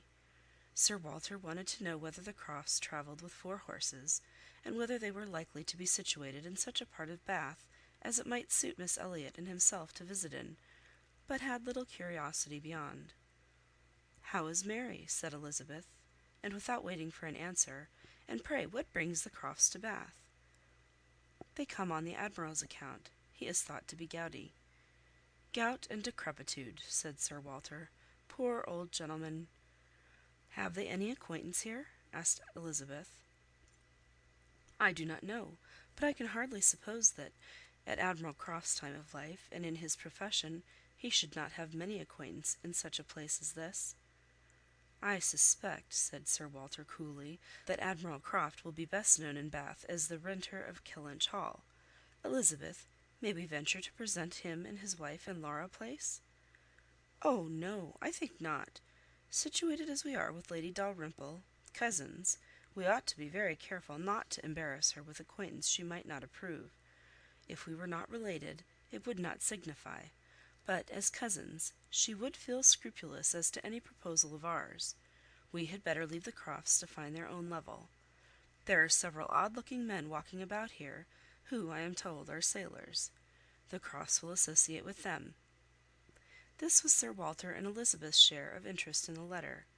When Mrs Clay had paid her tribute of more decent attention, in an inquiry after Mrs Charles Musgrove and her fine little boys, Anne was at liberty. In her own room she tried to comprehend it. Well might Charles wonder how Captain Wentworth would feel.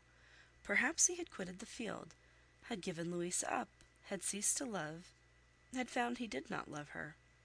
She could not endure the idea of treachery or levity, or anything akin to ill usage between him and his friend. She could not endure that such a friendship as theirs should be severed unfairly. Captain Benwick and Louisa Musgrove! The high-spirited, joyous talking Louisa Musgrove, and the dejected, thinking, feeling, reading Captain Benwick, seemed each of them everything that would not suit the other. Their minds most dissimilar. Where could have been the attraction? The answer soon presented itself. It had been in situation. They had been thrown together several weeks. They had been living in the same small family party. Since Henrietta's coming away, they must have been depending almost entirely on each other, and Louisa, just recovering from illness, had been in an interesting state, and Captain Benwick was not inconsolable. That was a point which Anne had not been able to avoid suspecting before, and instead of drawing the same conclusion as Mary, from the present course of events, they served only to confirm the idea of his having felt some dawning of tenderness toward herself. She did not mean, however, to derive much more from it to gratify her vanity than Mary might have allowed. She was persuaded that any tolerably pleasing young woman, who had listened and seemed to feel for him, would have received the same compliment. He had an affectionate heart. He must love somebody. She saw no reason against their being happy. Louisa had fine naval fervour to begin with, and they would soon grow more alike. He would gain cheerfulness, and she would learn to be an enthusiast for Scott and Lord Byron. Nay, that was probably learnt already. Of course they had fallen in love over poetry. The idea of Louisa Musgrove turned into a person of literary taste and sentimental reflection was amusing, but she had no doubt of its being so. The day at Lyme, the fall from the Cobb, might influence her health, her nerves, her courage, her character to the end of her life, as thoroughly as it appeared to have influenced her fate. The conclusion of the whole was, that if the woman who had been sensible of Captain Wentworth's merits could be allowed to prefer another man, there was nothing in the engagement to excite lasting wonder, and if Captain Wentworth lost no friend by it, certainly nothing to be regretted. No, it was not regret which made Anne's heart beat in spite of herself, and brought the colour into her cheeks when she thought of Captain Wentworth unshackled and free. She had some feelings which she was ashamed to investigate. They were too much like joy, senseless joy. She longed to see the Crofts, but when the meeting took place, it was evident that no rumour of the news had yet reached them. The visit of ceremony was paid and returned, and Louisa Musgrove was mentioned, and Captain Benwick too, without even half a smile. The Crofts had placed themselves in lodgings in Gay Street, perfectly to Sir Walter's satisfaction. He was not at all ashamed of the acquaintance, and did in fact think and talk a great deal more about the Admiral than the Admiral ever thought or talked about him. The Crofts knew quite as many people in Bath as they wished for, and considered their intercourse with the Elliots as a mere matter of form, and not in the least likely to afford them any pleasure. They brought with them their country habit of being almost always together. He was ordered to walk to keep off the gout, and Mrs Croft seemed to go shares with him in everything, and to walk for her life to do him good. Anne saw them wherever she went. Lady Russell took her out in her carriage almost every morning, and she never failed to think of them, and never failed to see them. Knowing their feelings as she did, it was a most attractive picture of happiness to her. She always watched them as long as she could, delighted to fancy she understood what they might be talking of, as they walked along in happy independence, or equally delighted to see the Admiral's hearty shake of the hand when he encountered an old friend, and observe their eagerness of conversation, when occasionally forming into a little knot of the navy, Mrs Croft looking as intelligent and keen as any of the officers around her. Anne was too much engaged with Lady Russell to be often walking herself, but it so happened that one morning, about a week or 10 days after the Crofts' arrival, it suited her best to leave her friend, or her friend's carriage, in the lower part of the town, and return alone to Camden Place, and in walking up Milsom Street she had the good fortune to meet with the Admiral. He was standing by himself at a print-shop window, with his hands behind him, in earnest contemplation of some print, and she not only might have passed him unseen, but was obliged to touch as well as address him before she could catch his notice. When he did perceive and acknowledge her, however, it was done with all his usual frankness and good humour. "Ha! Is it you? Thank you, thank you. This is treating me like a friend. Here I am, you see, staring at a picture. I can never get by this shop without stopping. But what a thing here is, by way of a boat! Do look at it. Did you ever see the like? What queer fellows your fine painters must be, to think that anybody would venture their lives in such a shapeless old cockleshell as that! And yet here are two gentlemen stuck up in it mightily at their ease, and looking about them at the rocks and mountains, as if they were not to be upset by the next moment, which they certainly must be. I wonder where that boat was built. Laughing heartily, I would not venture over a horse-pond in it. Well," turning away, "now where are you bound? Can I go anywhere for you or with you? Can I be of any use?" "None, I thank you, unless you will give me the pleasure of your company the little way our road lies together. I am going home." "That I will with all my heart, and farther too. Yes, yes, we will have a snug walk together, and I have something to tell you as we go along. There, take my arm. That's right. I do not feel comfortable if I have not a woman there. Lord, what a boat it is!" taking a last look at the picture as they began to be in motion. "Did you say that you had something to tell me, sir?"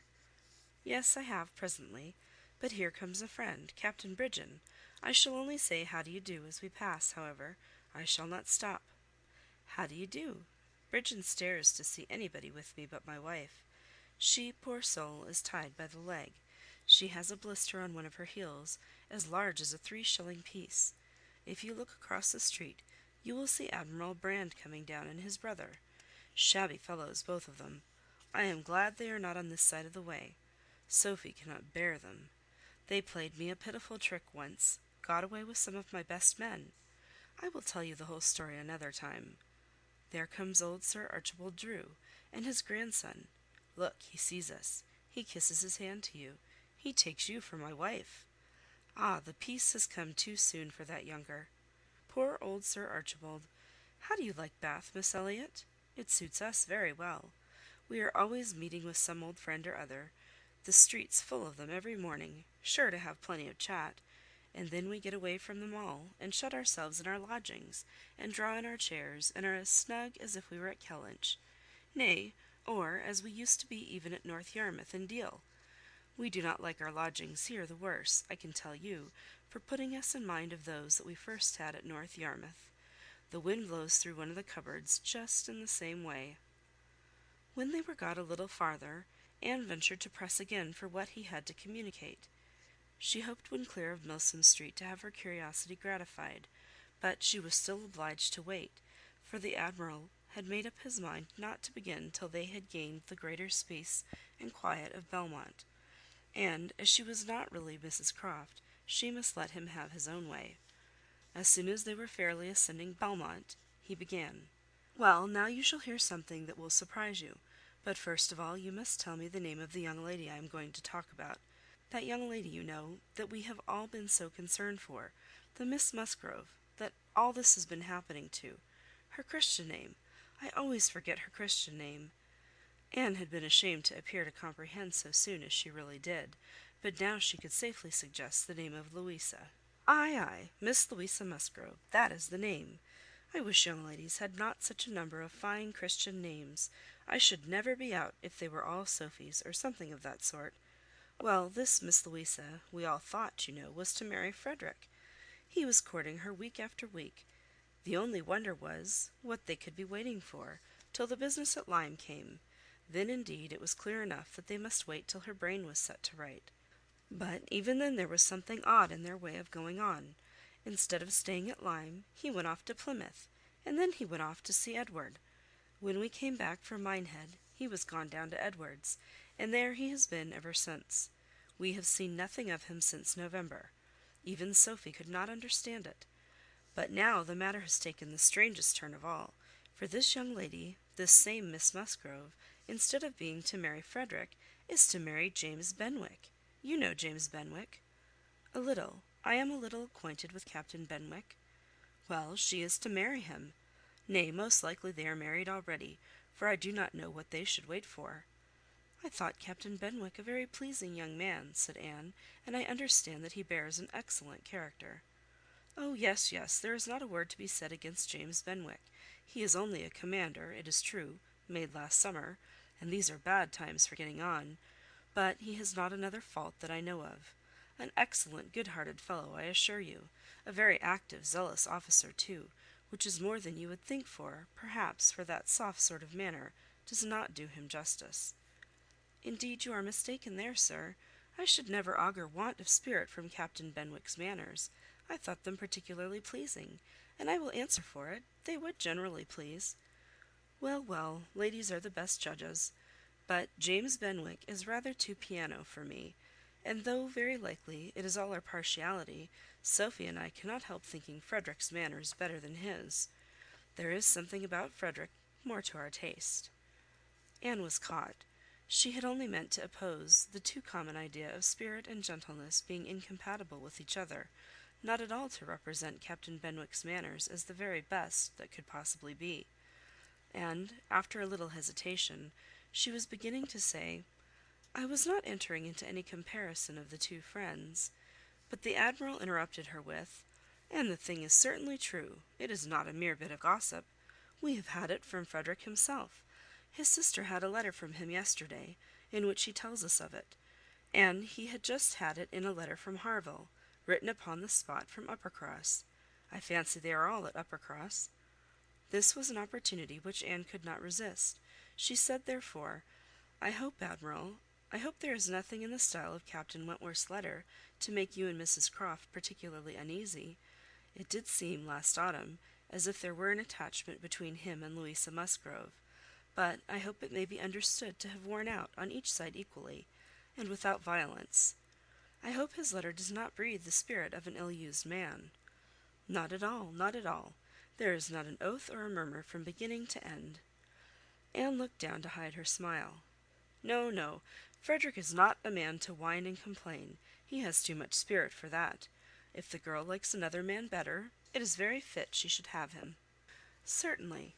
But what I mean is, that I hope there is nothing in Captain Wentworth's manner of writing to make you suppose he thinks himself ill-used by his friend, which might appear, you know, without its being absolutely said. I should be very sorry that such a friendship as has subsisted between him and Captain Benwick should be destroyed, or even wounded, by a circumstance of this sort."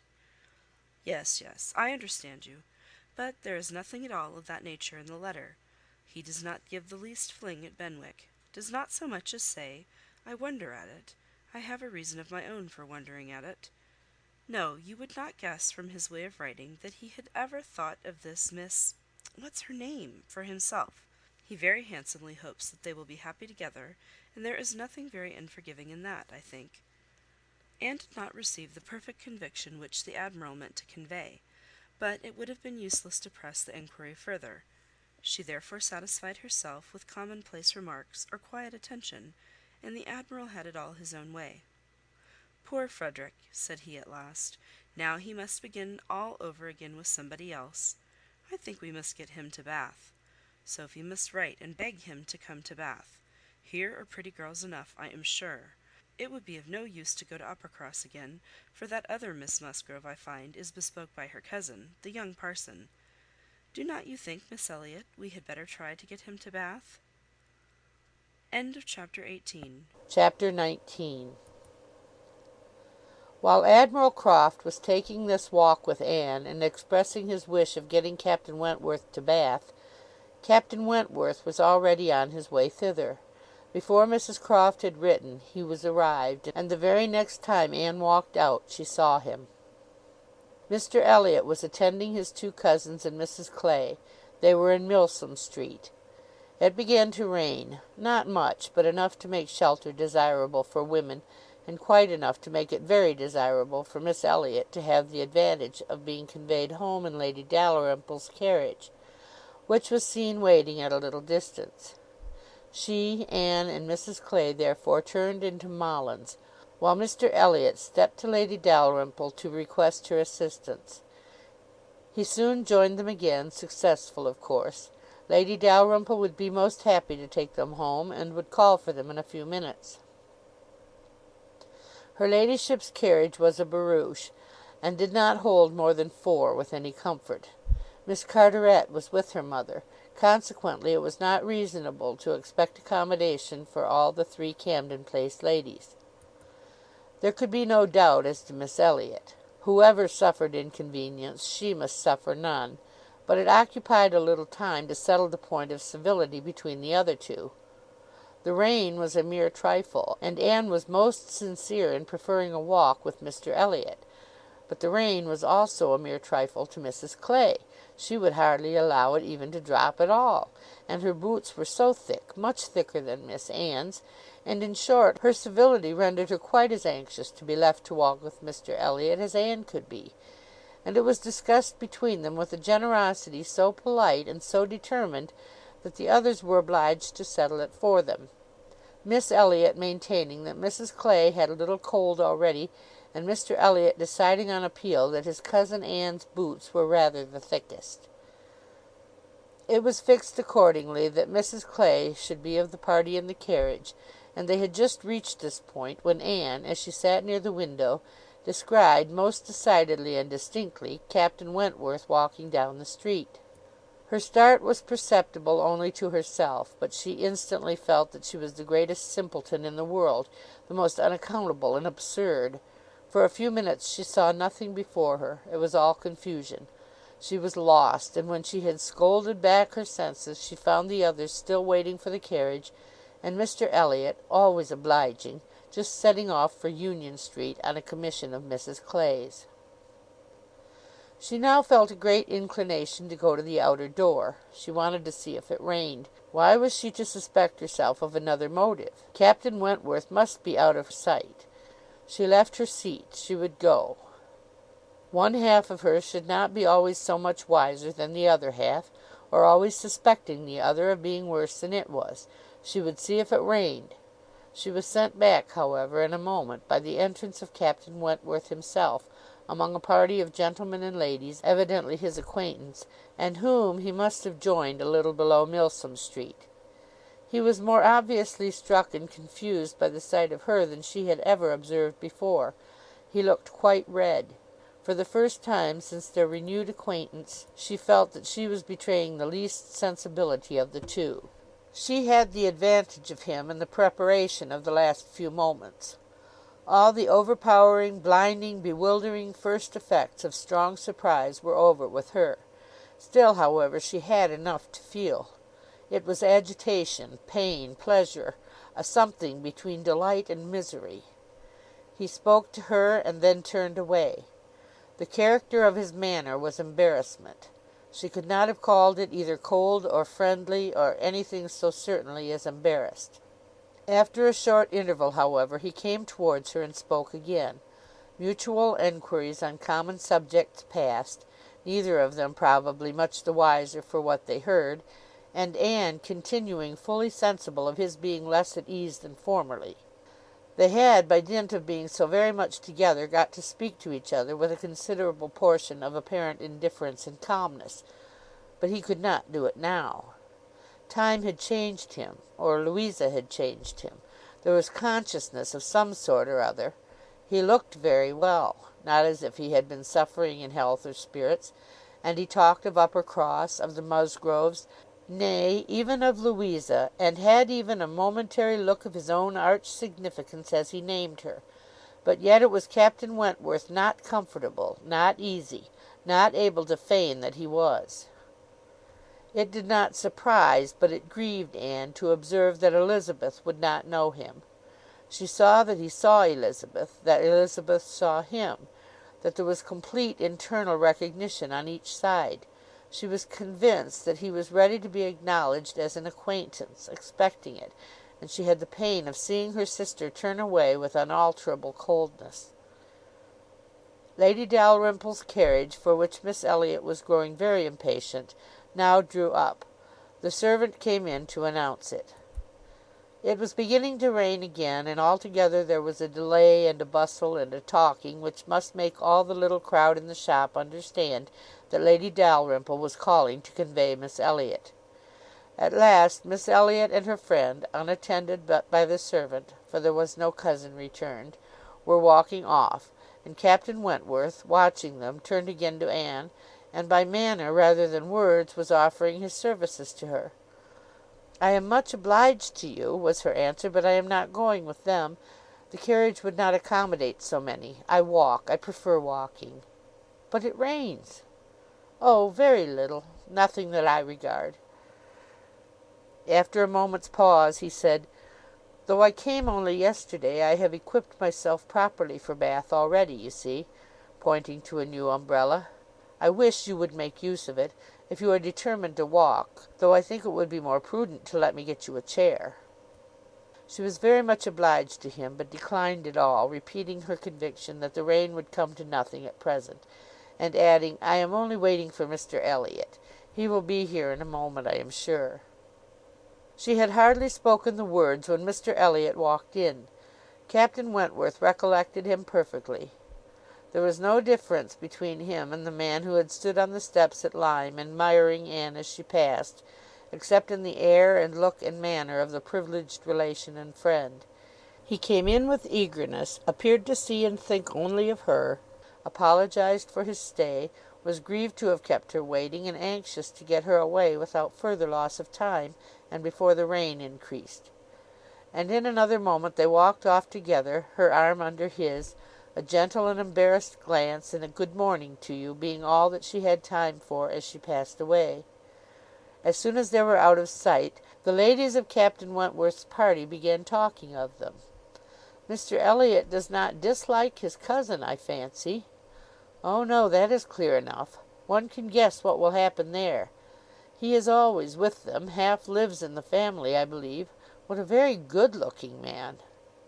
"Yes, and Miss Atkinson, who dined with him once at the Wallaces, says he is the most agreeable man she was ever in company with." "She is pretty, I think, Anne Elliot. Very pretty, when one comes to look at her. It is not the fashion to say so, but I confess I admire her more than her sister." "Oh, so do I." "And so do I. No comparison. But the men are all wild after Miss Elliot. Anne is too delicate for them." Anne would have been particularly obliged to her cousin if he would have walked by her side all the way to Camden Place without saying a word. She had never found it so difficult to listen to him, though nothing could exceed his solicitude and care, and though his subjects were principally such as were wont to be always interesting, praise, warm, just, and discriminating, of Lady Russell, and insinuations highly rational against Mrs Clay. But just now she could think only of Captain Wentworth. She could not understand his present feelings, whether he were really suffering much from disappointment or not. Until that point were settled, she could not be quite herself. She hoped to be wise and reasonable in time, but alas! alas! she must confess to herself that she was not wise yet. Another circumstance very essential for her to know was how long he meant to be in Bath.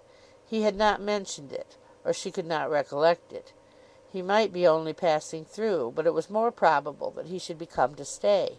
In that case, so liable as everybody was to meet everybody in Bath, Lady Russell would in all likelihood see him somewhere. Would she recollect him? How would it all be? She had already been obliged to tell Lady Russell that Louisa Musgrove was to marry Captain Benwick. It had cost her something to encounter Lady Russell's surprise. And now, if she were by any chance to be thrown into company with Captain Wentworth, her imperfect knowledge of the matter might add another shade of prejudice against him. The following morning Anne was out with her friend, and for the first hour in an incessant and fearful sort of watch for him in vain. But at last, in returning down Pulteney Street, she distinguished him on the right hand pavement at such a distance as to have him in view the greater part of the street. There were many other men about him, many groups walking the same way, but there was no mistaking him. She looked instinctively at Lady Russell, but not from any mad idea of her recognizing him so soon as she did herself. No, it was not to be supposed that Lady Russell would perceive him till they were nearly opposite. She looked at her, however, from time to time, anxiously, and when the moment approached which must point him out, though not daring to look again, for her own countenance, she knew, was unfit to be seen, she was yet perfectly conscious of Lady Russell's eyes being turned exactly in the direction for him, of her being, in short, intently observing him. She could thoroughly comprehend the sort of fascination he must possess over Lady Russell's mind, the difficulty it must be for her to withdraw her eyes, the astonishment she must be feeling that 8 or 9 years should have passed over him, and in foreign climes, and in active service too, without robbing him of one personal grace. At last Lady Russell drew back her head. Now how would she speak of him? "You will wonder," said she, "what has been fixing my eye so long, but I was looking after some window curtains which Lady Alicia and Mrs. Frankland were telling me of last night. They described the drawing room window curtains of one of the houses on this side of the way and this part of the street as being the handsomest and best hung of any in Bath, but could not recollect the exact number, and I have been trying to find out which it could be, but I confess I can see no curtains hereabouts that answer their description." Anne sighed and blushed and smiled, in pity and disdain, either at her friend or herself. The part which provoked her most was, that in all this waste of foresight and caution she should have lost the right moment for seeing whether he saw them. A day or two passed without producing anything. The theatre, or the rooms where he was most likely to be, were not fashionable enough for the Elliots, whose evening amusements were solely in the elegant stupidity of private parties, in which they were getting more and more engaged; and Anne, wearied of such a state of stagnation, sick of knowing nothing, and fancying herself stronger because her strength was not tried, was quite impatient for the concert evening. It was a concert for the benefit of a person patronized by Lady Dalrymple. Of course they must attend. It was really expected to be a good one, and Captain Wentworth was very fond of music. If she could only have a few minutes' conversation with him again, she fancied she should be satisfied; and as to the power of addressing him, she felt all over courage if the opportunity occurred. Elizabeth had turned from him. Lady Russell overlooked him. Her nerves were strengthened by these circumstances. She felt that she owed him attention. She had once partly promised Mrs. Smith to spend the evening with her, but in a short hurried call she excused herself and put it off, with the more decided promise of a longer visit on the morrow. Mrs. Smith gave a most good-humoured acquiescence. "By all means," said she, "only tell me all about it when you do come. Who is your party?" Anne named them all. Mrs. Smith made no reply, but when she was leaving her, said, and with an expression half serious, half arch, "Well, I heartily wish your concert may answer, and do not fail me to-morrow if you can come, for I begin to have a foreboding that I may not have many more visits from you." Anne was startled and confused, but after standing in a moment's suspense, was obliged, and not sorry to be obliged, to hurry away.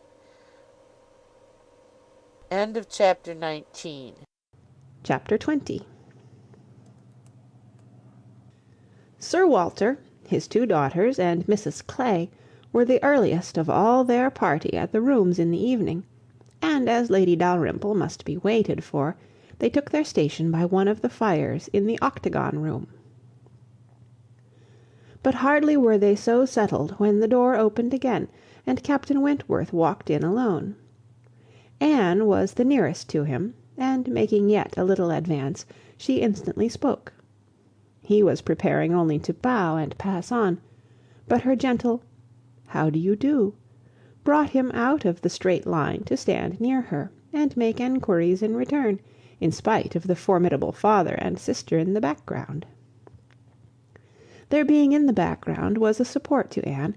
She knew nothing of their looks, and felt equal to everything which she believed right to be done.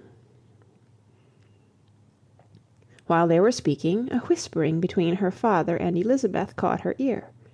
She could not distinguish, but she must guess the subject; and on Captain Wentworth's making a distant bow, she comprehended that her father had judged so well as to give him that simple acknowledgment of acquaintance, and she was just in time, by a side glance, to see a slight curtsy from Elizabeth herself. This, though late, and reluctant, and ungracious, was yet better than nothing, and her spirits improved. After talking, however, of the weather, and Bath, and the concert, their conversation began to flag, and so little was said at last, that she was expecting him to go every moment, but he did not. He seemed in no hurry to leave her, and presently, with renewed spirit, with a little smile, a little glow, he said, "I have hardly seen you since our day at Lyme. I am afraid you must have suffered from the shock, and the more from its not overpowering you at the time." She assured him that she had not. "It was a frightful hour," said he, "a frightful day," and he passed his hand across his eyes, as if the remembrance were still too painful, but in a moment, half smiling again, added, "The day has produced some effects, however, has had some consequences which must be considered as the very reverse of frightful. When you had the presence of mind to suggest that Benwick would be the properest person to fetch a surgeon, you could have little idea of his being eventually one of those most concerned in her recovery." "Certainly I could have none, but it appears, I should hope it would be, a very happy match. There are on both sides good principles and good temper." "Yes," said he, looking not exactly forward, "but there, I think, ends the resemblance. With all my soul I wish them happy, and rejoice over every circumstance in favour of it. They have no difficulties to contend with at home, no opposition, no caprice, no delays.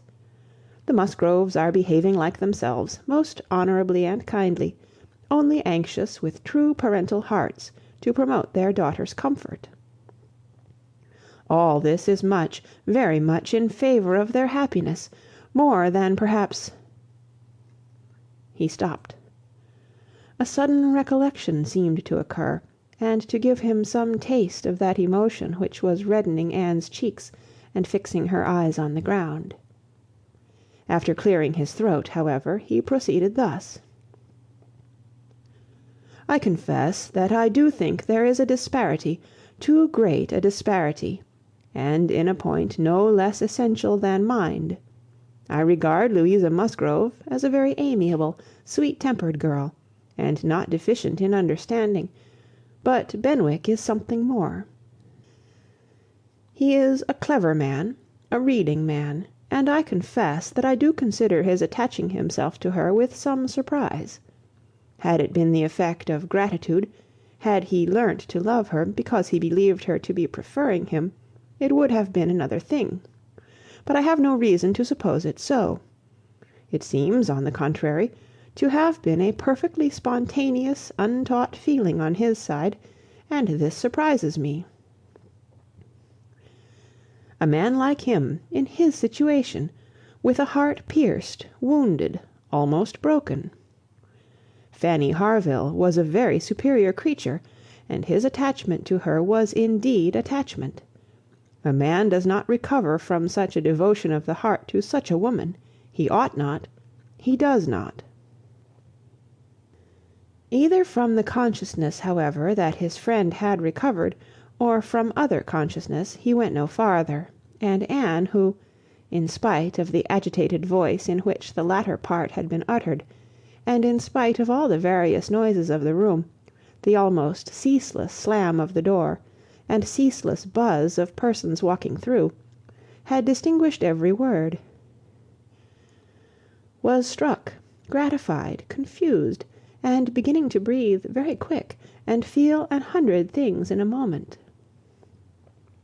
It was impossible for her to enter on such a subject, and yet, after a pause, feeling the necessity of speaking, and having not the smallest wish for a total change, she only deviated so far as to say, "You were a good while at Lyme, I think?" "About a fortnight. I could not leave it till Louisa's doing well was quite ascertained. I had been too deeply concerned in the mischief to be soon at peace. It had been my doing, solely mine. She would not have been obstinate, if I had not been weak. The country round Lyme is very fine. I walked and rode a great deal, and the more I saw, the more I found to admire." "I should very much like to see Lyme again," said Anne. "Indeed, I should not have supposed that you could have found anything in Lyme to inspire such a feeling. The horror and distress you were involved in, the stretch of mind, the wear of spirits. I should have thought your last impressions of Lyme must have been strong disgust." "The last hours were certainly very painful," replied Anne. "But when pain is over, the remembrance of it often becomes a pleasure. One does not love a place the less for having suffered in it, unless it has been all suffering, nothing but suffering, which was by no means the case at Lyme. We were only in anxiety and distress during the last 2 hours, and previously there had been a great deal of enjoyment. So much novelty and beauty! I have travelled so little, that every fresh place would be interesting to me, but there is real beauty at Lyme, and in short," with a faint blush at some recollections, "altogether, my impressions of the place are very agreeable." As she ceased, the entrance door opened again, and the very party appeared for whom they were waiting. "Lady Dalrymple, Lady Dalrymple," was the rejoicing sound, and with all the eagerness compatible with anxious elegance, Sir Walter and his 2 ladies stepped forward to meet her. Lady Dalrymple and Miss Carteret, escorted by Mr Elliot and Colonel Wallis, who had happened to arrive nearly at the same instant, advanced into the room. The others joined them, and it was a group in which Anne found herself also necessarily included. She was divided from Captain Wentworth. Their interesting, almost too interesting, conversation must be broken up for a time, but slight was the penance compared with the happiness which brought it on. She had learnt, in the last 10 minutes, more of his feelings towards Louisa, more of all his feelings than she dared to think of, and she gave herself up to the demands of the party, to the needful civilities of the moment, with exquisite, though agitated sensations. She was in good humour with all. She had received ideas which disposed her to be courteous and kind to all, and to pity every one, as being less happy than herself. The delightful emotions were a little subdued, when on stepping back from the group to be joined again by Captain Wentworth, she saw that he was gone. She was just in time to see him turn into the concert-room. He was gone. He had disappeared. She felt a moment's regret. But they should meet again. He would look for her. He would find her out before the evening were over, and at present, perhaps, it was as well to be asunder. She was in need of a little interval for recollection. Upon Lady Russell's appearance soon afterwards, the whole party was collected, and all that remained was to marshal themselves and proceed into the concert-room, and be of all the consequence in their power, draw as many eyes, excite as many whispers, and disturb as many people as they could. Very, very happy were both Elizabeth and Anne Elliot as they walked in. Elizabeth, arm in arm with Miss Carteret, and looking on the broad back of the Dowager Viscountess Dalrymple before her, had nothing to wish for which did not seem within her reach. And Anne... But it would be an insult to the nature of Anne's felicity to draw any comparison between it and her sisters. The origin of one all selfish vanity, of the other all generous attachment. Anne saw nothing, thought nothing of the brilliancy of the room. Her happiness was from within. Her eyes were bright, and her cheeks glowed, but she knew nothing about it. She was thinking only of the last half hour, and as they passed to their seats, her mind took a hasty range over it. His choice of subjects, his expressions, and still more his manner and look, had been such as she could see in only one light. His opinion of Louisa Musgrove's inferiority, an opinion which he had seemed solicitous to give, his wonder at Captain Benwick, his feelings as to a first strong attachment, sentences begun which he could not finish, his half-averted eyes, and more than half-expressive glance, all declared that he had a heart returning to her at last, that anger, resentment, avoidance were no more, and that they were succeeded, not merely by friendship and regard, but by the tenderness of the past. Yes, some share of the tenderness of the past. She could not contemplate the change as implying less. He must love her.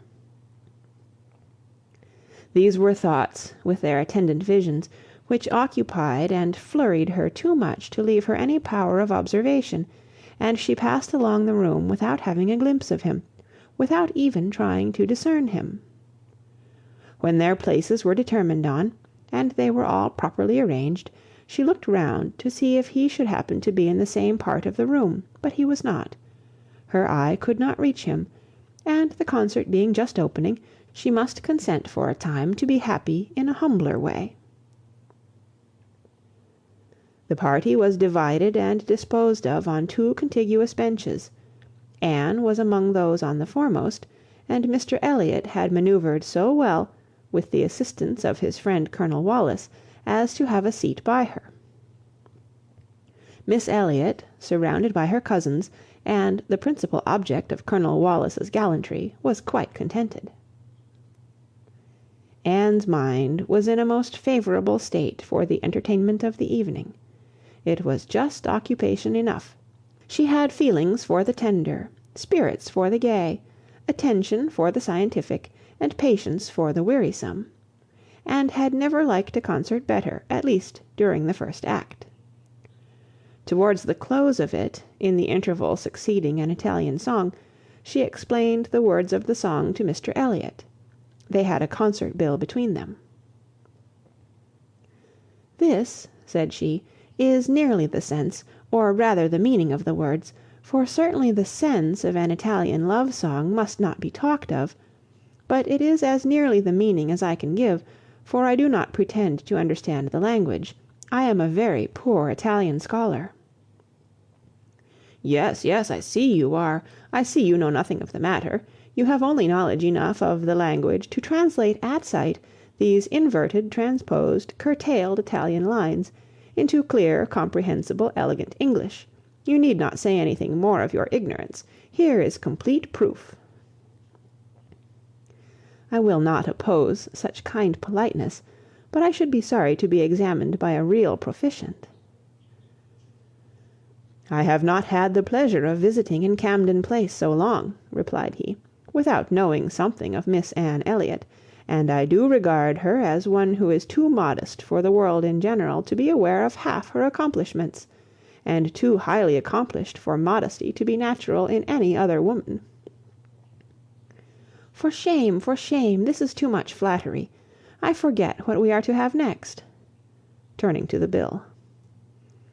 "Perhaps," said Mr. Elliot, speaking low, "I have had a longer acquaintance with your character than you are aware of." "Indeed, how so? You can have been acquainted with it only since I came to Bath, excepting as you might hear me previously spoken of in my own family." "I knew you by report long before you came to Bath. I had heard you described by those who knew you intimately. I have been acquainted with your character by many years. Your person, your disposition, accomplishments, manner, they were all present to me." Mr. Elliot was not disappointed in the interest he hoped to raise. No one can withstand the charm of such a mystery. To have been described long ago to a recent acquaintance, by nameless people, is irresistible, and Anne was all curiosity. She wondered, and questioned him eagerly, but in vain. He delighted in being asked, but he would not tell. No, no, some time or other, perhaps, but not now. He would mention no names now, but such, he could assure her, had been the fact. He had many years ago received such a description of Miss Anne Elliot as had inspired him with the highest idea of her merit, and excited the warmest curiosity to know her. Anne could think of no one so likely to have spoken with partiality of her many years ago as the Mr. Wentworth of Monkford, Captain Wentworth's brother. He might have been in Mr. Elliot's company, but she had not courage to ask the question. "The name of Anne Elliot," said he, "has long had an interesting sound to me. Very long has it possessed a charm over my fancy, and, if I dared, I would breathe my wishes that the name might never change." Such, she believed, were his words, but scarcely had she received their sound than her attention was caught by other sounds immediately behind her, which rendered everything else trivial. Her father and Lady Dalrymple were speaking. "A well-looking man," said Sir Walter, "a very well-looking man." "A very fine young man indeed," said Lady Dalrymple, "more air than one often sees in Bath. Irish, I dare say." "No, I just know his name. A bowing acquaintance. Wentworth, Captain Wentworth of the Navy. His sister married my tenant in Somersetshire, the Croft, who rents Kellynch." Before Sir Walter had reached this point, Anne's eyes had caught the right direction, and distinguished Captain Wentworth standing among a cluster of men at a little distance. As her eyes fell on him, his seemed to be withdrawn from her. It had that appearance. It seemed as if she had been one moment too late, and as long as she dared observe, he did not look again. But the performance was recommencing, and she was forced to seem to restore her attention to the orchestra, and look straight forward. When she could give another glance, he had moved away. He could not have come nearer to her if he would, she was so surrounded and shut in, but she would rather have caught his eye. Mr. Elliot's speech, too, distressed her. She had no longer any inclination to talk to him. She wished him not so near her. The first act was over. Now she hoped for some beneficial change, and, after a period of nothing saying amongst the party, some of them did decide on going in quest of tea. Anne was one of the few who did not choose to move. She remained in her seat, and so did Lady Russell, but she had the pleasure of getting rid of Mr. Elliot, and she did not mean, whatever she might feel on Lady Russell's account, to shrink from conversation with Captain Wentworth if he gave her the opportunity. She was persuaded by Lady Russell's countenance that she had seen him. He did not come, however.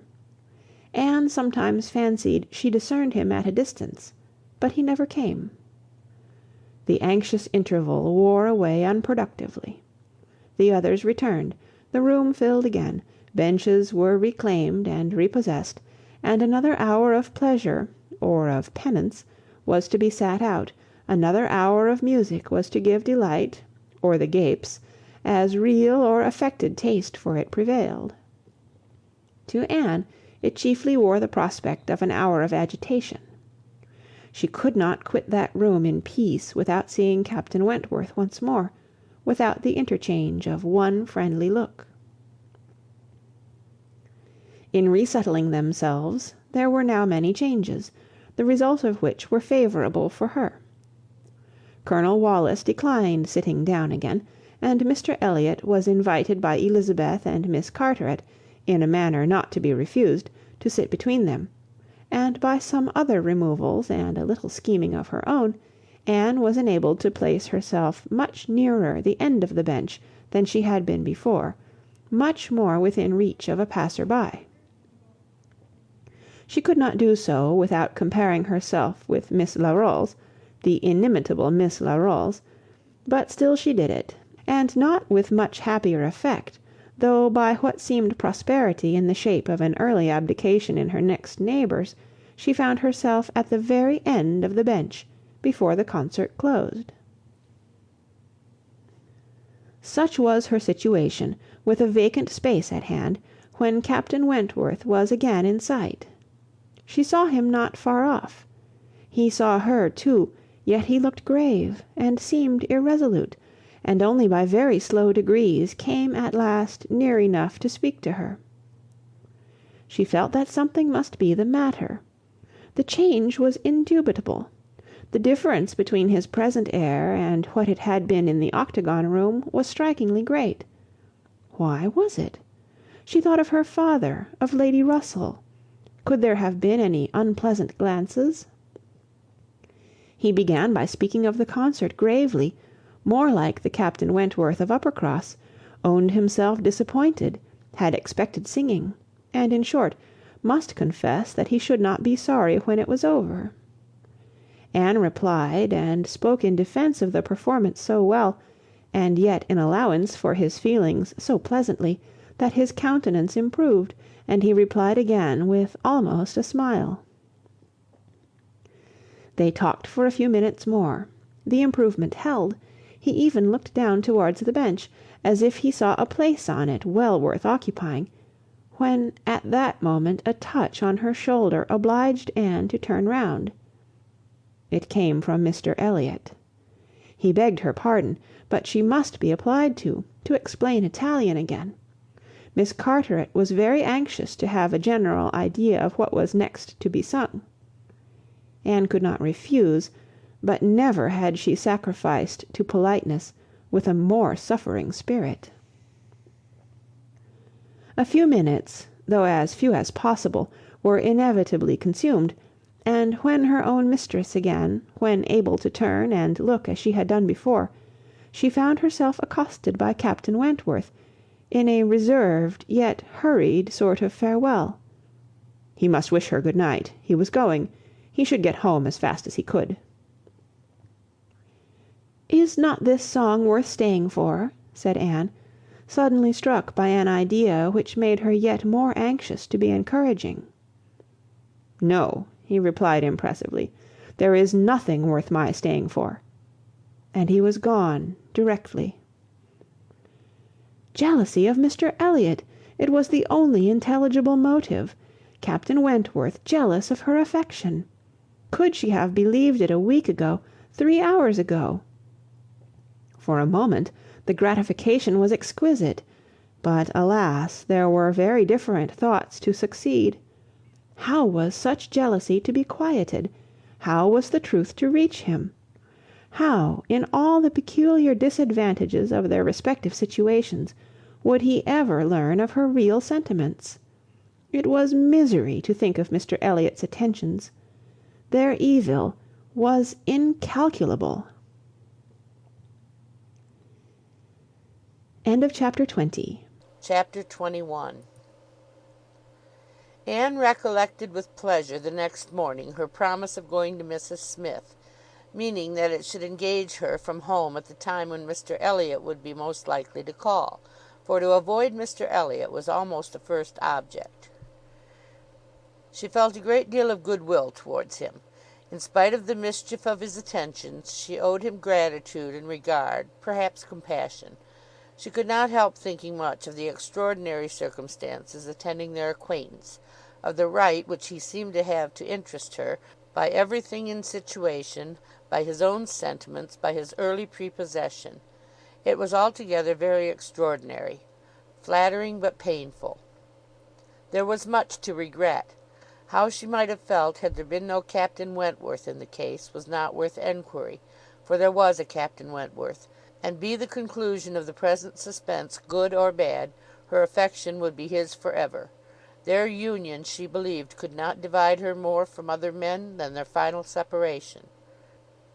Prettier musings of high-wrought love and eternal constancy could never have passed along the streets of Bath than Anne was sporting with from Camden Place to Westgate Buildings. It was almost enough to spread purification and perfume all the way. She was sure of a pleasant reception, and her friend seemed this morning particularly obliged to her for coming, seemed hardly to have expected her, though it had been an appointment. An account of the concert was immediately claimed, and Anne's recollections of the concert were quite happy enough to animate her features and make her rejoice to talk of it. All that she could tell she told most gladly, but the all was little for one who had been there, and unsatisfactory for such an inquirer as Mrs Smith, who had already heard, through the short cut of a laundress and a waiter, rather more of the general success and produce of the evening than Anne could relate, and who now asked in vain for several particulars of the company. Everybody of any consequence or notoriety in Bath was well known by name to Mrs Smith. "The little Durans were there, I conclude," said she, "with their mouths open to catch the music, like unfledged sparrows ready to be fed. They never miss a concert." "Yes, I did not see them myself, but I heard Mr Elliot say they were in the room." "The Ibbotsons, were they there, and the two new beauties, with the tall Irish officer who is talked of for one of them?" "I do not know. I do not think they were." "Old Lady Maclean? I need not ask after her. She never misses, I know, and you must have seen her. She must have been in your own circle, for as you went with Lady Dalrymple, you were in the seats of grandeur, round the orchestra, of course." "No, that was what I dreaded. It would have been very unpleasant to me in every respect. But happily Lady Dalrymple always chooses to be farther off, and we were exceedingly well placed, that is, for hearing. I must not say for seeing, because I appear to have seen very little." "Oh, you saw enough for your own amusement. I can understand. There is a sort of domestic enjoyment to be known even in a crowd, and this you had. You were a large party in yourselves, and you wanted nothing beyond." "But I ought to have looked about me more," said Anne, conscious while she spoke that there had in fact been no want of looking about, that the object only had been deficient. "No, no, you were better employed. You need not tell me that you had a pleasant evening. I see it in your eye. I perfectly see how the hours passed. That you had always something agreeable to listen to. In the intervals of the concert it was conversation. Anne half smiled and said, "Do you see that in my eye?" "Yes, I do. Your countenance perfectly informs me that you were in company last night with the person whom you think the most agreeable in the world, the person who interests you at this present time more than all the rest of the world put together." A blush overspread Anne's cheeks. She could say nothing. "And such being the case," continued Mrs Smith, after a short pause, "I hope you believe that I do know how to value your kindness in coming to me this morning. It is really very good of you to come and sit with me, when you must have so many pleasanter demands upon your time." Anne heard nothing of this. She was still in the astonishment and confusion excited by her friend's penetration, unable to imagine how any report of Captain Wentworth could have reached her. After another short silence, "Pray," said Mrs Smith, "is Mr Elliot aware of your acquaintance with me? Does he know that I am in Bath?" "Mr Elliot!" repeated Anne, looking up surprised. A moment's reflection shewed her the mistake she had been under. She caught it instantaneously, and recovering her courage with the feeling of safety, soon added more composedly, "Are you acquainted with Mr Elliot?" "I have been a good deal acquainted with him," replied Mrs Smith, gravely, "but it seems worn out now. It is a great while since we met." "I was not at all aware of this. You never mentioned it before. Had I known it, I would have had the pleasure of talking to him about you." "To confess the truth," said Mrs Smith, assuming her usual air of cheerfulness, "that is exactly the pleasure I want you to have. I want you to talk about me to Mr Elliot. I want your interest with him. He can be of essential service to me, and if you would have the goodness, my dear Miss Elliot, to make it an object to yourself, of course it is done." "I should be extremely happy. I hope you cannot doubt my willingness to be of even the slightest use to you," replied Anne. "But I suspect that you are considering me as having a higher claim on Mr Elliot, a greater right to influence him, than is really the case. I am sure you have somehow or other imbibed such a notion. You must consider me only as Mr Elliot's relation. If, in that light, there is anything which you suppose his cousin might fairly ask of him, I beg you would not hesitate to employ me." Mrs Smith gave her a penetrating glance, and then, smiling, said, "I have been a little premature, I perceive. I beg your pardon. I ought to have waited for official information. But now, my dear Miss Elliot, as an old friend, do give me a hint as to when I may speak. Next week? To be sure, by next week I may be allowed to think it all settled, and build my own selfish schemes on Mr Elliot's good fortune." "No," replied Anne, "nor next week, nor next, nor next. I assure you that nothing of the sort you are thinking of will be settled any week. I am not going to marry Mr Elliot. I should like to know why you imagine I am." Mrs Smith looked at her again, looked earnestly, smiled, shook her head, and exclaimed, "Now how I do wish I understood you! How I do wish I knew what you were at! I have a great idea that you do not design to be cruel, when the right moment occurs. Till it does come, you know, we women never mean to have anybody. It is a thing, of course, among us, that every man is refused till he offers. But why should you be cruel? Let me plead for my present friend, I cannot call him, but for my former friend. Where can you look for a more suitable match? Where could you expect a more gentlemanlike, agreeable man? Let me recommend Mr Elliot. I am sure you hear nothing but good of him from Colonel Wallis, and who can know him better than Colonel Wallis?" "My dear Mrs Smith, Mr Elliot's wife has not been dead much above half a year. He ought not to be supposed to be paying his addresses to any one." "Oh, if these are your only objections," cried Mrs Smith archly, "Mr Elliot is safe, and I shall give myself no more trouble about him. Do not forget me when you are married, that's all. Let him know me to be a friend of yours, and then he will think little of the trouble required, which it is very natural for him now, with so many affairs and engagements of his own, to avoid and get rid of as he can. Very natural, perhaps. 99 out of 100 would do the same. Of course he cannot be aware of the importance to me. Well, my dear Miss Elliot, I hope and trust you will be very happy. Mr Elliot has sense to understand the value of such a woman. Your peace will not be shipwrecked as mine has been. You are safe in all worldly matters, and safe in his character. He will not be led astray. He will not be misled by others to his ruin." "No," said Anne, "I can readily believe all that of my cousin. He seems to have a calm, decided temper, not at all open to dangerous impressions. I consider him with great respect. I have no reason, from any thing that has fallen within my observation, to do otherwise.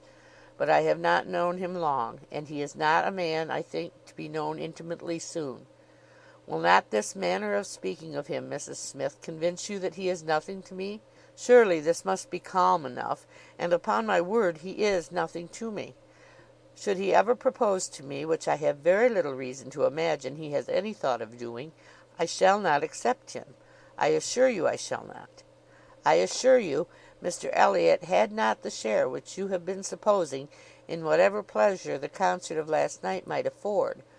Not Mr Elliot. It is not Mr Elliot that—" She stopped, regretting with a deep blush that she had implied so much, but less would hardly have been sufficient.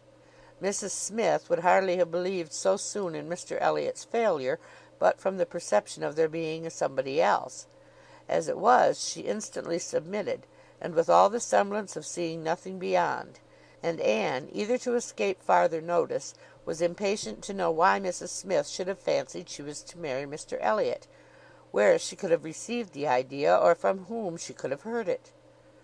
"Do tell me how it first came into your head." "It first came into my head," replied Mrs Smith, "upon finding how much you were together, and feeling it to be the most probable thing in the world to be wished for by everybody belonging to either of you. And you may depend upon it that all your acquaintance have disposed of you in the same way. But I never heard it spoken of till 2 days ago." "And has it indeed been spoken of?" "Did you observe the woman who opened the door to you when you called yesterday?" "No. Was not it Mrs Speed, as usual, or the maid? I observed no one in particular." "It was my friend Mrs Rooke, Nurse Rooke, who, by the by, had a great curiosity to see you, and was delighted to be in the way to let you in. She came away from Marlborough Buildings only on Sunday, and she it was who told me you were to marry Mr Elliot. She had had it from Mrs Wallis herself, which did not seem bad authority. She sat an hour with me on Monday evening, and gave me the whole history." "The whole history!" repeated Anne, laughing. "She could not make a very long history, I think, of one such little article of unfounded news." Mrs Smith said nothing. "But," continued Anne presently, "though there is no truth in my having this claim on Mr Elliot, I should be extremely happy to be of use to you in any way that I could. Shall I mention to him your being in Bath? Shall I take any message?" "No, I thank you. No, certainly not. In the warmth of the moment, and under a mistaken impression, I might perhaps have endeavoured to interest you in some circumstances, but not now. No, I thank you. I have nothing to trouble you with." "I think you spoke of having known Mr Elliot many years?" "I did." "Not before he was married, I suppose?" "Yes, he was not married when I knew him first." "And were you much acquainted?" "Intimately." "Indeed! Then do tell me what he was at that time of life. I have a great curiosity to know what Mr Elliot was as a very young man. Was he at all such as he appears now?" "I have not seen Mr Elliot these 3 years," was Mrs Smith's answer, given so gravely that it was impossible to pursue the subject farther; and Anne felt that she had gained nothing but an increase of curiosity. They were both silent. Mrs Smith very thoughtful. At last, "I beg your pardon, my dear Miss Elliot," she cried, in her natural tone of cordiality. "I beg your pardon for the short answers I have been giving you, but I have been uncertain what I ought to do. I have been doubting and considering as to what I ought to tell you. There were many things to be taken into the account. One hates to be officious, to be giving bad impressions, making mischief. Even the smooth surface of family union seems worth preserving, though there may be nothing durable beneath. However, I have determined. I think I am right. I think you ought to be made acquainted with Mr Elliot's real character. Though I fully believe that at present you have not the smallest intention of accepting him, there is no saying what may happen. You might, some time or other, be differently affected towards him. Hear the truth, therefore, now, while you are unprejudiced. Mr Elliot is a man without heart or conscience, a designing, wary, cold-blooded being, who thinks only of himself, whom, for his own interest or ease, would be guilty of any cruelty or any treachery that could be perpetrated without risk of his general character. He has no feeling for others. Those whom he has been the chief cause of leading into ruin he can neglect and desert without the smallest compunction. He is totally beyond the reach of any sentiment of justice or compassion. Oh, he is black at heart, hollow and black." Anne's astonished air and exclamation of wonder made her pause, and in a calmer manner she added, "My expressions startle you. You must allow for an injured, angry woman. But I will try to command myself. I will not abuse him. I will only tell you what I have found him. Facts shall speak. He was the intimate friend of my dear husband, who trusted and loved him, and thought him as good as himself. The intimacy had been formed before our marriage. I found them most intimate friends, and I too became excessively pleased with Mr Elliot, and entertained the highest opinion of him. At 19, you know, one does not think very seriously, but Mr Elliot appeared to me quite as good as others, and much more agreeable than most others, and we were almost always together. We were principally in town, living in very good style. He was then the inferior in circumstances. He was then the poor one. He had chambers in the Temple, and it was as much as he could do to support the appearance of a gentleman. He had always a home with us whenever he chose it. He was always welcome. He was like a brother. My poor Charles, who had the finest, most generous spirit in the world, would have divided his last farthing with him, and I know that his purse was open to him. I know that he often assisted him." "This must have been about that very period of Mr Elliot's life," said Anne, "which has always excited my particular curiosity. It must have been about the same time that he became known to my father and sister. I never knew him myself. I only heard of him. But there was a something in his conduct then, with regard to my father and sister, and afterwards in the circumstances of his marriage, which I could never quite reconcile with present times. It seemed to announce a different sort of man." "I know it all. I know it all," cried Mrs Smith. "He had been introduced to Sir Walter and your sister before I was acquainted with him. But I heard him speak of them for ever. I know he was invited and encouraged, and I know he did not choose to go. I can satisfy you perhaps on points which you would little expect. And as to his marriage, I knew all about it at the time. I was privy to all the fors and againsts. I was the friend to whom he confided his hopes and plans, and though I did not know his wife previously, her inferior situation in society indeed rendered that impossible, yet I knew her all her life afterwards, or at least till within the last 2 years of her life, and can answer any question you may wish to put." "Nay," said Anne, "I have no particular inquiry to make about her. I have always understood they were not a happy couple, but I should like to know why, at that time of his life, he should slight my father's acquaintance as he did. My father was certainly disposed to take very kind and proper notice of him. Why did Mr Elliot draw back?" "Mr Elliot," replied Mrs Smith, "at that period of his life had one object in view, to make his fortune, and by a rather quicker process than the law. He was determined to make it by marriage. He was determined, at least, not to mar it by an imprudent marriage, and I know it was his belief, whether justly or not, of course I cannot decide, that your father and sister, in their civilities and invitations, were designing a match between the heir and the young lady, and it was impossible that such a match should have answered his ideas of wealth and independence. That was his motive for drawing back, I can assure you. He told me the whole story. He had no concealments with me. It was curious that, having just left you behind me in Bath, my first and principal acquaintance on marrying should be your cousin, and that through him I should be continually hearing of your father and sister. He described one Miss Elliot, and I thought very affectionately of the other." "Perhaps," cried Anne, struck by a sudden idea, "you sometimes spoke of me to Mr Elliot?" "To be sure I did, very often. I used to boast of my own Anne Elliot, and vouch for your being a very different creature from—" She checked herself just in time. "This accounts for something which Mr Elliot said last night," cried Anne. "This explains it. I found he had been used to hear of me. I could not comprehend how. What wild imaginations one forms where dear self is concerned! How sure to be mistaken!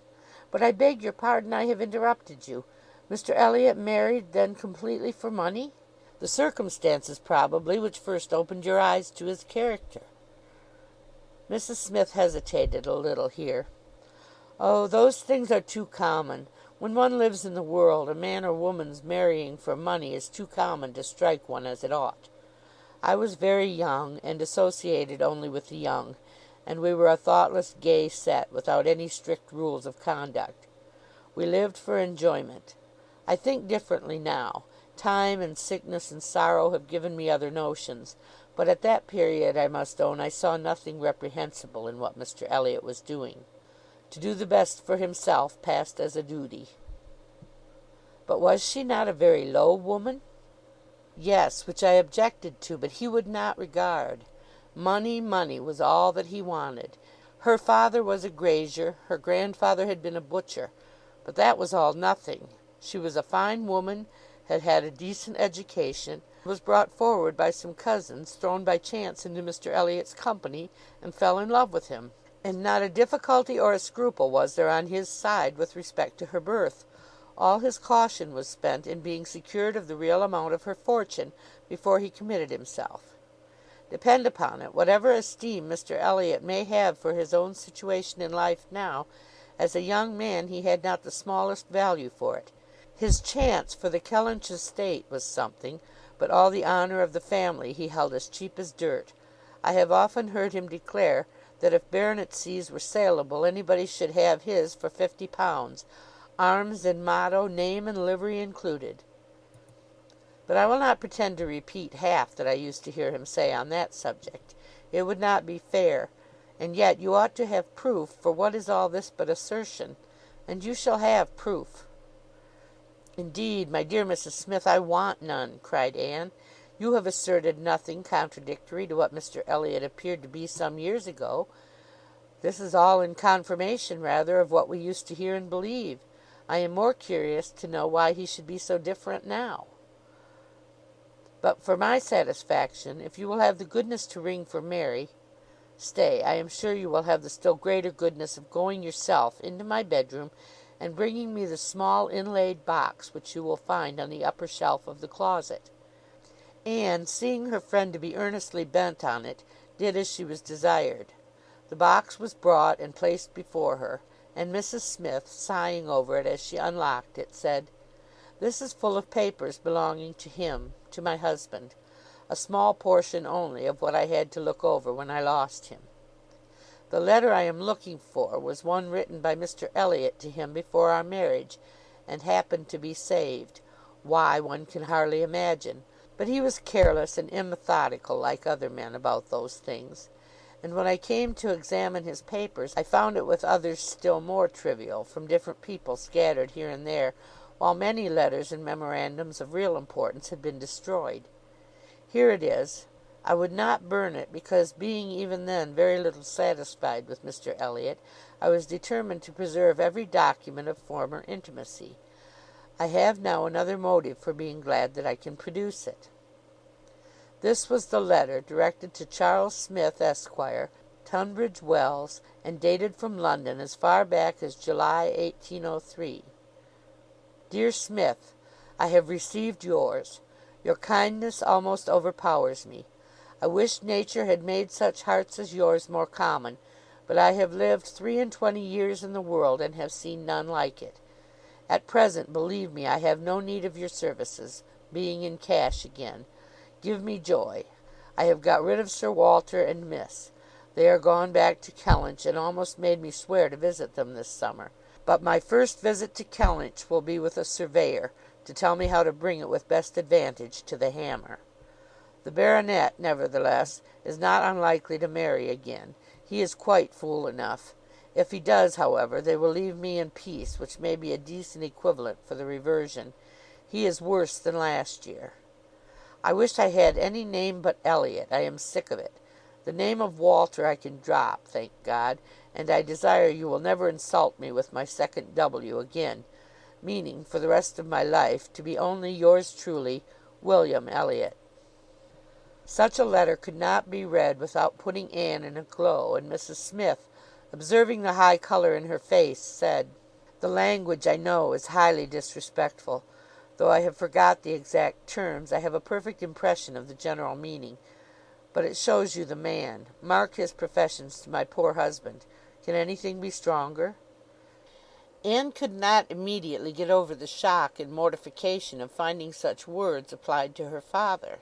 She was obliged to recollect that her seeing the letter was a violation of the laws of honour, that no one ought to be judged or to be known by such testimonies, that no private correspondence could bear the eye of others, before she could recover calmness enough to return the letter which she had been meditating over, and say, "Thank you. This is full proof, undoubtedly, proof of everything you were saying. But why be acquainted with us now?" "I can explain this too," cried Mrs Smith, smiling. "Can you really?" "Yes. I have shown you Mr Elliot as he was a dozen years ago, and I will show him as he is now. I cannot produce written proof again, but I can give as authentic oral testimony as you can desire of what he is now wanting and what he is now doing. He is no hypocrite now. He truly wants to marry you. His present attentions to your family are very sincere, quite from the heart. I will give you my authority, his friend, Colonel Wallis." "Colonel Wallis! You are acquainted with him?" "No. It does not come to me in quite so direct a line as that. It takes a bend or two, but nothing of consequence.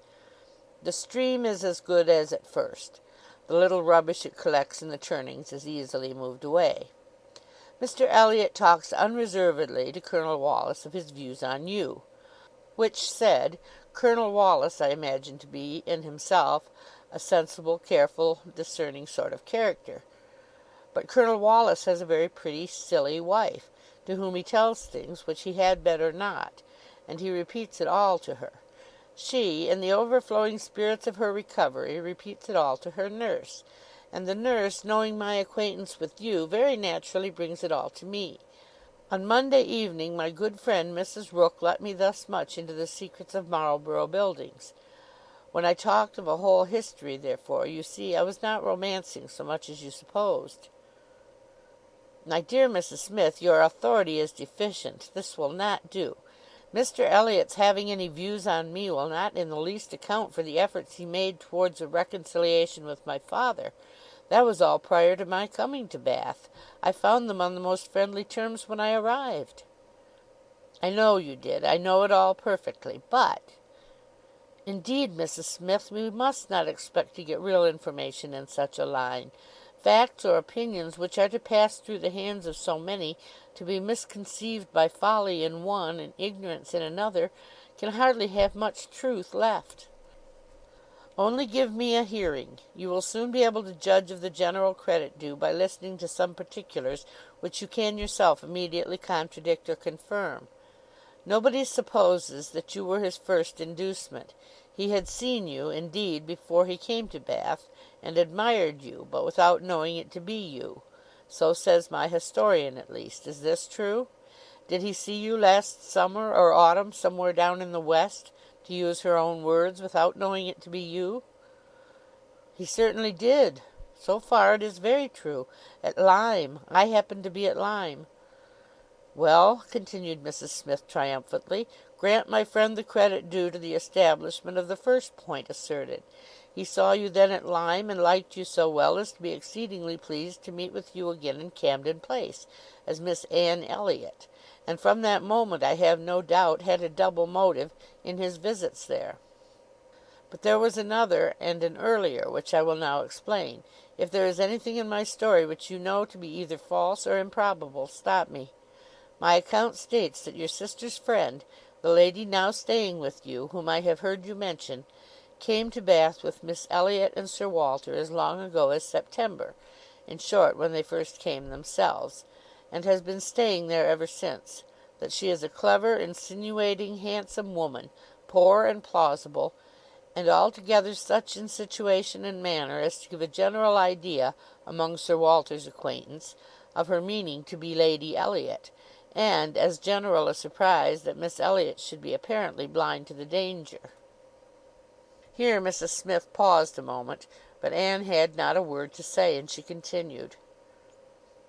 This was the light in which it appeared to those who knew the family, long before you returned to it, and Colonel Wallis had his eye upon your father enough to be sensible of it, though he did not then visit in Camden Place, but his regard for Mr Elliot gave him an interest in watching all that was going on there, and when Mr Elliot came to Bath for a day or two, as he happened to do a little before Christmas, Colonel Wallis made him acquainted with the appearance of things, and the reports beginning to prevail. Now you are to understand that time had worked a very material change in Mr Elliot's opinions as to the value of a baronetcy. Upon all points of blood and connection he is a completely altered man. Having long had as much money as he could spend, nothing to wish for on the side of avarice or indulgence, he has been gradually learning to pin his happiness upon the consequence he is heir to. I thought it coming on before our acquaintance ceased, but it is now a confirmed feeling. He cannot bear the idea of not being Sir William.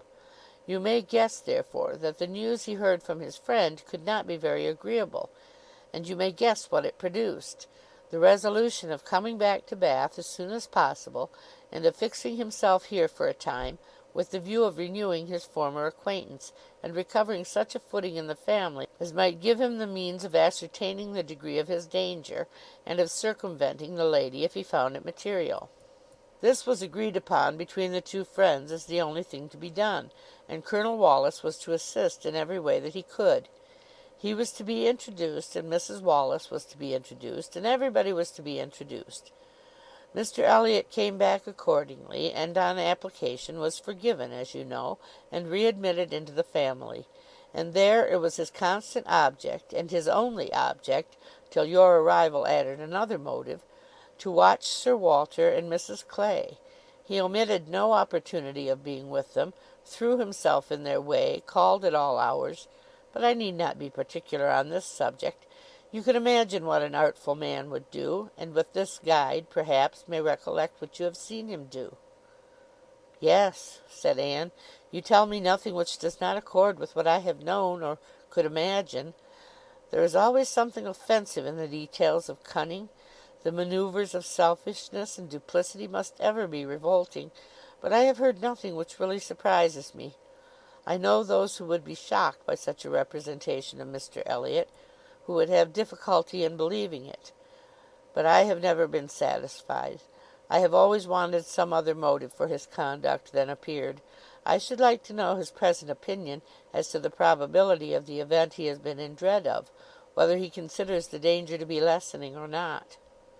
Lessening, I understand, replied Mrs Smith. He thinks Mrs Clay afraid of him, aware that he sees through her, and not daring to proceed as she might do in his absence. But since he must be absent some time or other, I do not perceive how he can ever be secure while she holds her present influence. Mrs Wallis has an amusing idea, as nurse tells me, that it is to be put into the marriage articles, when you and Mr Elliot marry, that your father is not to marry Mrs Clay. A scheme worthy of Mrs Wallis's understanding, by all accounts, but my sensible nurse Rooke sees the absurdity of it. Why, to be sure, ma'am, said she, it would not prevent his marrying anybody else. And indeed, to own the truth, I do not think nurse in her heart is a very strenuous opposer of Sir Walter's making a second match. She must be allowed to be a favourer of matrimony, you know, and, since self will intrude, who can say that she may not have some flying visions of attending the next Lady Elliot through Mrs Wallis's recommendation? I am very glad to know all this, said Anne, after a little thoughtfulness. It will be more painful to me in some respects to be in company with him, but I shall know better what to do. My line of conduct will be more direct. Mr Elliot is evidently a disingenuous, artificial, worldly man, who has never had any better principle to guide him than selfishness. But Mr Elliot was not done with. Mrs Smith had been carried away from her first direction, and Anne had forgotten, in the interest of her own family concerns, how much had been originally implied against him.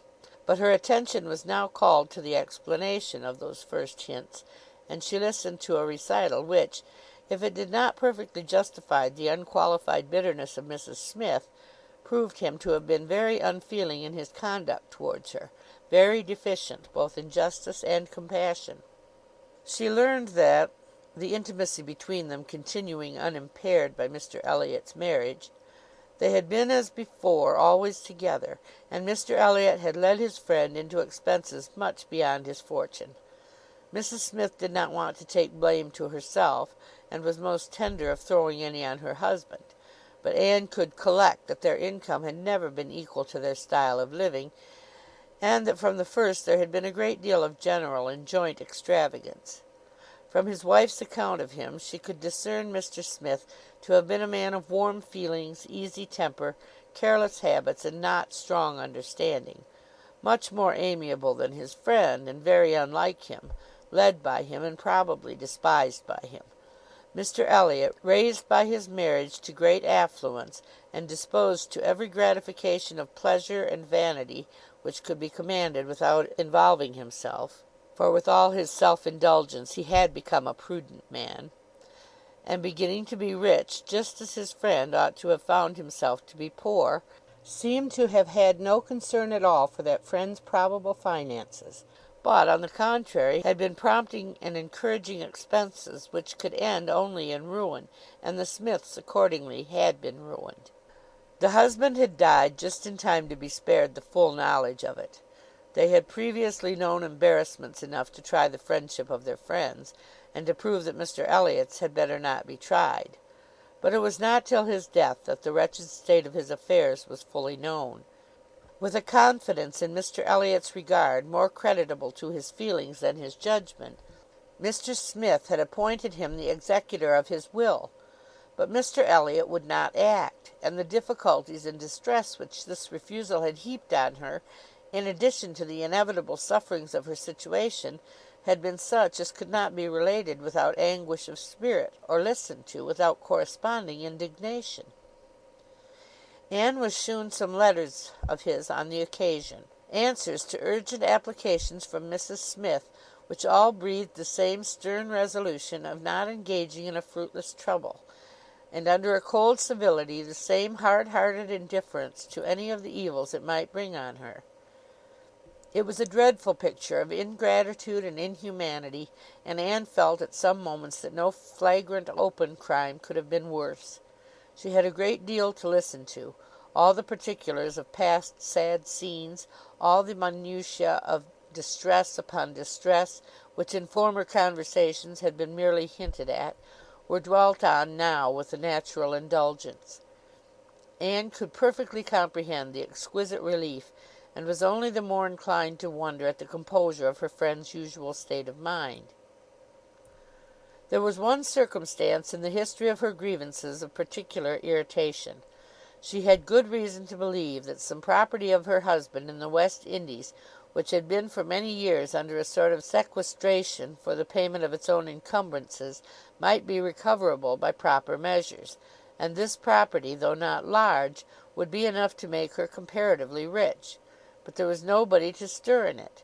Mr Elliot would do nothing, and she could do nothing herself, equally disabled from personal exertion by her state of bodily weakness, and from employing others by her want of money. She had no natural connections to assist her even with their counsel, and she could not afford to purchase the assistance of the law. This was a cruel aggravation of actually straitened means. To feel that she ought to be in better circumstances, that a little trouble in the right place might do it, and to fear that delay might be even weakening her claims, was hard to bear. It was on this point that she had hoped to engage Anne's good offices with Mr Elliot.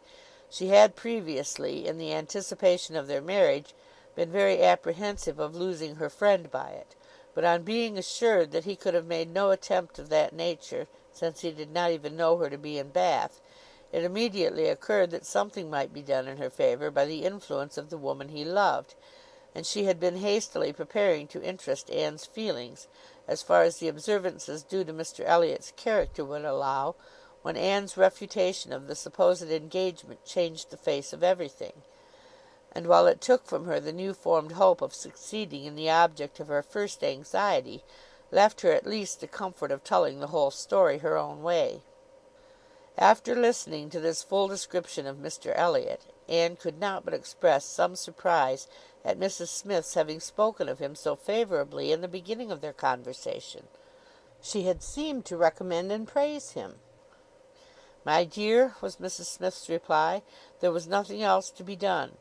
I considered your marrying him as certain, though he might not yet have made the offer, and I could no more speak the truth of him than if he had been your husband. My heart bled for you as I talked of happiness, and yet he is sensible, he is agreeable, and with such a woman as you it was not absolutely hopeless.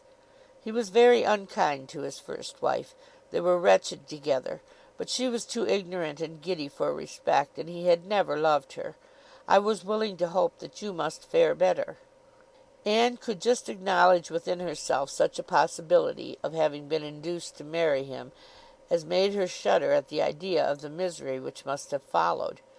It was just possible that she might have been persuaded by Lady Russell, and under such a supposition, which would have been most miserable when time had disclosed all, too late. It was very desirable that Lady Russell should be no longer deceived, and one of the concluding arrangements of this important conference, which carried them through the greater part of the morning, was, that Anne had full liberty to communicate to her friend everything relative to Mrs Smith in which his conduct was involved. Chapter 21. Chapter 22. Anne went home to think over all that she had heard. In one point her feelings were relieved by this knowledge of Mr Elliot. There was no longer anything of tenderness due to him. He stood as opposed to Captain Wentworth in all his own unwelcome obtrusiveness, and the evil of his attentions last night, the irremediable mischief he might have done, was considered with sensations unqualified, unperplexed. Pity for him was all over. But this was the only point of relief. In every other respect, in looking around her or penetrating forward, she saw more to distrust and to apprehend. She was concerned for the disappointment and pain Lady Russell would be feeling, for the mortifications which must be hanging over her father and sister, and had all the distress of foreseeing many evils, without knowing how to avert any one of them. She was most thankful for her own knowledge of him. She had never considered herself as entitled to reward for not slighting an old friend like Mrs Smith, but here was a reward indeed springing from it. Mrs Smith had been able to tell her what no one else could have done. Could the knowledge have been extended through her family? But this was a vain idea. She must talk to Lady Russell, tell her, consult with her, and having done her best, wait the event with as much composure as possible, and after all her greatest want of composure would be in that quarter of the mind which could not be opened to Lady Russell, in that flow of anxieties and fears which must be all to herself. She found, on reaching home, that she had, as she intended, escaped seeing Mr Elliot, that he had called, and paid them a long morning visit, but hardly had she congratulated herself and felt safe, when she heard that he was coming again in the evening. "I had not the smallest intention of asking him," said Elizabeth, with affected carelessness. "But he gave so many hints, so Mrs Clay says, at least." "Indeed I do say it. I never saw anybody in my life spell harder for an invitation. Poor man! I was really in pain for him, for your hard-hearted sister, Miss Anne, seems bent on cruelty." "Oh!" cried Elizabeth, "I have been rather too much used to the game to be soon overcome by a gentleman's hints. However, When I found how excessively he was regretting that he should miss my father this morning, I gave way immediately, for I would never really omit an opportunity of bringing him and Sir Walter together. They appear to so much advantage in company with each other, each behaving so pleasantly. Mr Elliot looking up with so much respect. "Quite delightful!" cried Mrs Clay, not daring, however, to turn her eyes towards Anne. "Exactly like father and son, dear Miss Elliot. May I not say father and son?" "Oh, I lay no embargo on anybody's words, if you will have such ideas. But upon my word I am scarcely sensible of his attentions being beyond those of other men." "My dear Miss Elliot!" exclaimed Mrs Clay, lifting her hands and eyes, and sinking all the rest of her astonishment in a convenient silence. "Well, my dear Penelope, you need not be so alarmed about him. I did invite him, you know. I sent him away with smiles. When I found he was really going to his friends at Thornbury Park for the whole day to-morrow, I had compassion on him." Anne admired the good acting of the friend in being able to show such pleasure as she did in the expectation and in the actual arrival of the very person whose presence must really be interfering with her prime object. It was impossible but that Mrs Clay must hate the sight of Mr Elliot, and yet she could assume a most obliging, placid look, and appear quite satisfied with the curtailed licence of devoting herself only half as much to Sir Walter as she would have done otherwise. To Anne herself it was most distressing to see Mr Elliot enter the room, and quite painful to have him approach and speak to her. She had been used before to feel that he could not be always quite sincere, but now she saw his insincerity in everything.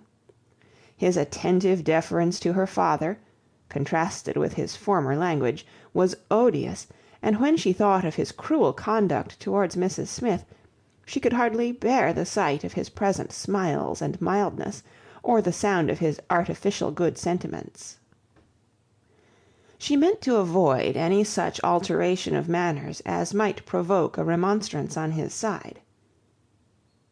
It was a great object to her to escape all inquiry or eclat, but it was her intention to be as decidedly cool to him as might be compatible with their relationship, and to retrace, as quietly as she could, the few steps of unnecessary intimacy she had been gradually led along.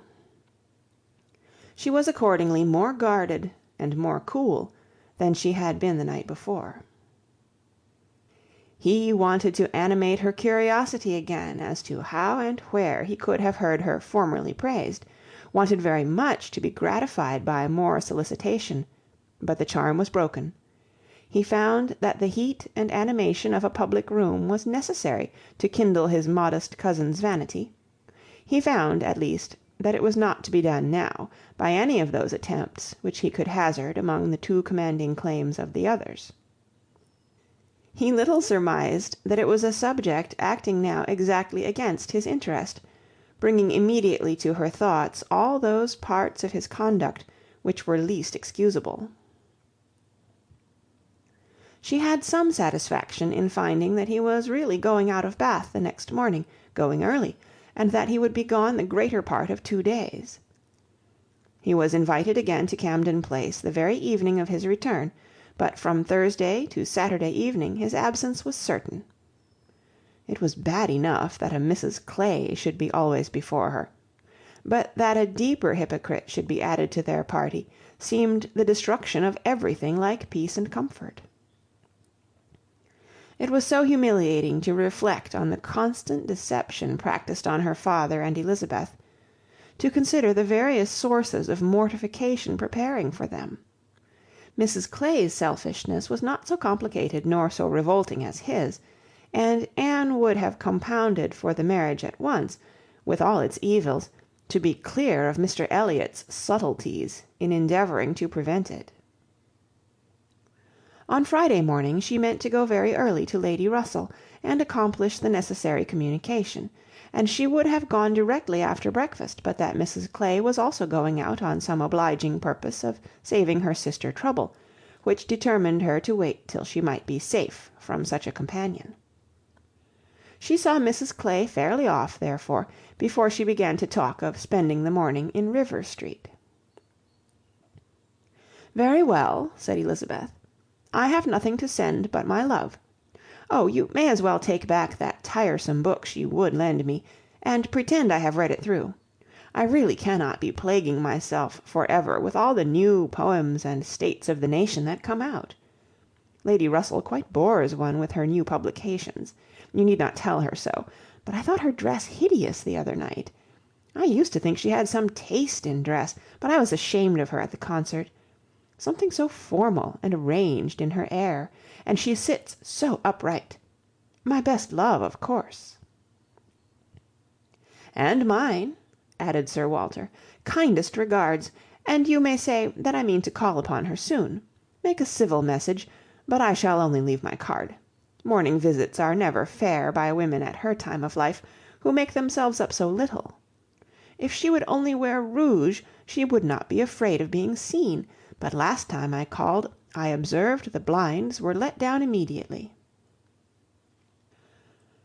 While her father spoke, there was a knock at the door. Who could it be? Anne, remembering the preconcerted visits, at all hours, of Mr Elliot, would have expected him, but for his known engagement 7 miles off. After the usual period of suspense, the usual sounds of approach were heard, and "Mr and Mrs Charles Musgrove" were ushered into the room. Surprise was the strongest emotion raised by their appearance, but Anne was really glad to see them, and the others were not so sorry but that they could put on a decent air of welcome.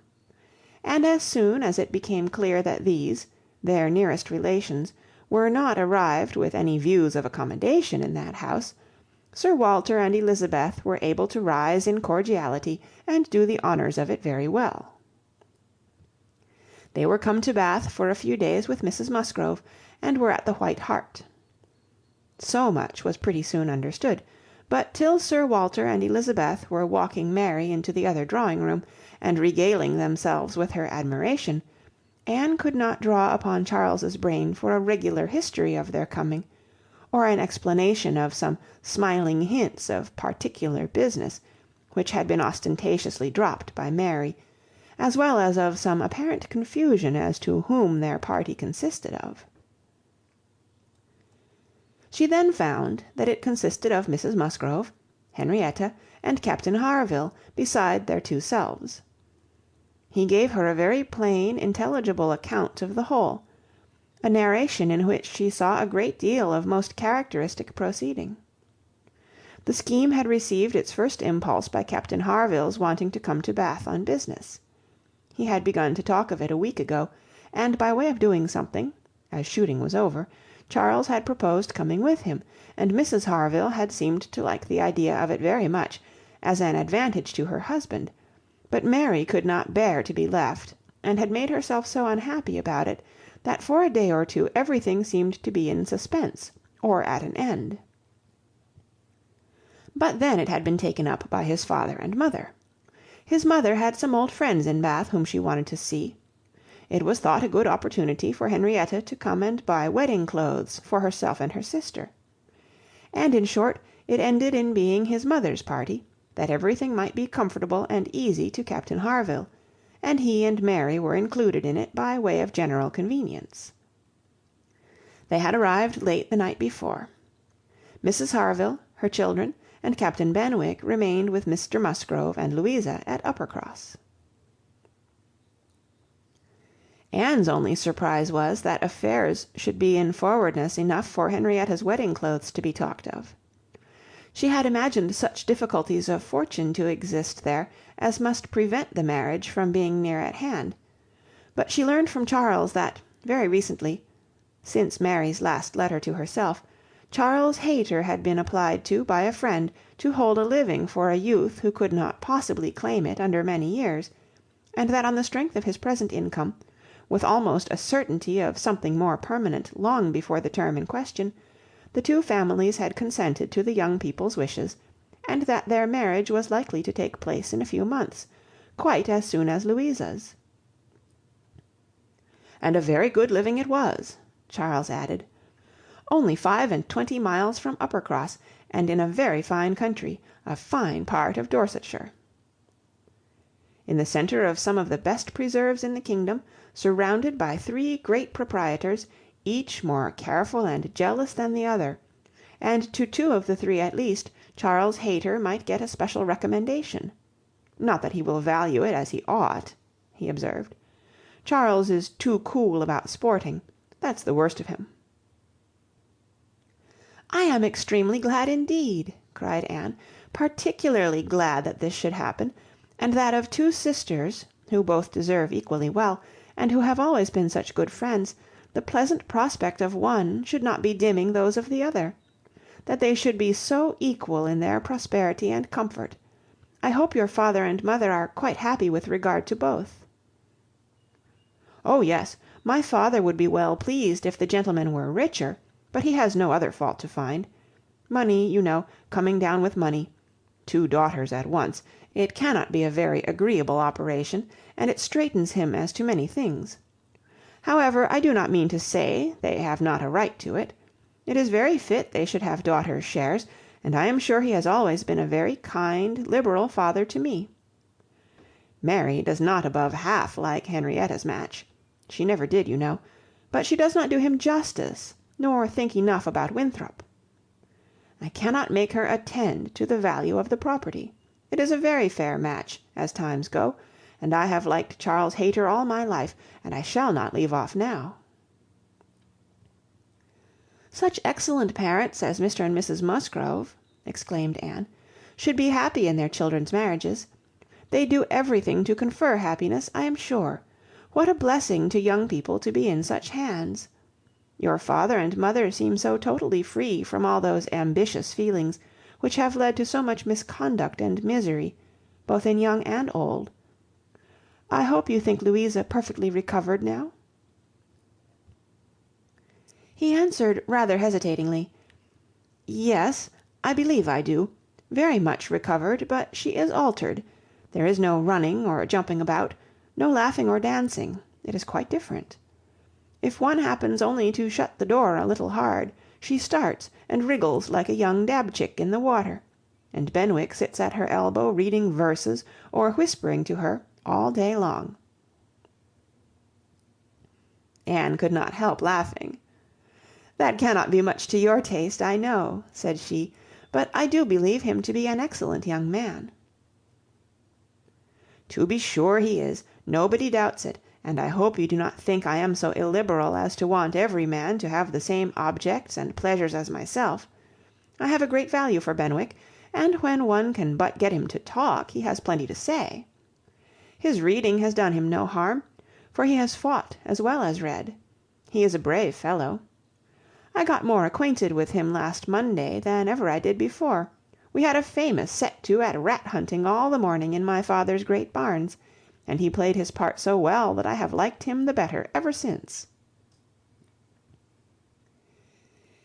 Here they were interrupted by the absolute necessity of Charles's following the others to admire mirrors and china, but Anne had heard enough to understand the present state of Uppercross, and rejoice in its happiness, and though she sighed as she rejoiced, her sigh had none of the ill will of envy in it. She would certainly have risen to their blessings if she could, but she did not want to lessen theirs. The visit passed off altogether in high good humour. Mary was in excellent spirits, enjoying the gaiety and the change, and so well satisfied with the journey in her mother-in-law's carriage with 4 horses, and with her own complete independence of Camden Place, that she was exactly in a temper to admire everything as she ought, and enter most readily into all the superiorities of the house as they were detailed to her. She had no demands on her father or sister, and her consequence was just enough increased by their handsome drawing-rooms. Elizabeth was, for a short time, suffering a good deal. She felt that Mrs Musgrove and all her party ought to be asked to dine with them, but she could not bear to have the difference of style, the reduction of servants, which a dinner must betray, witnessed by those who had been always so inferior to the Elliots of Kellynch.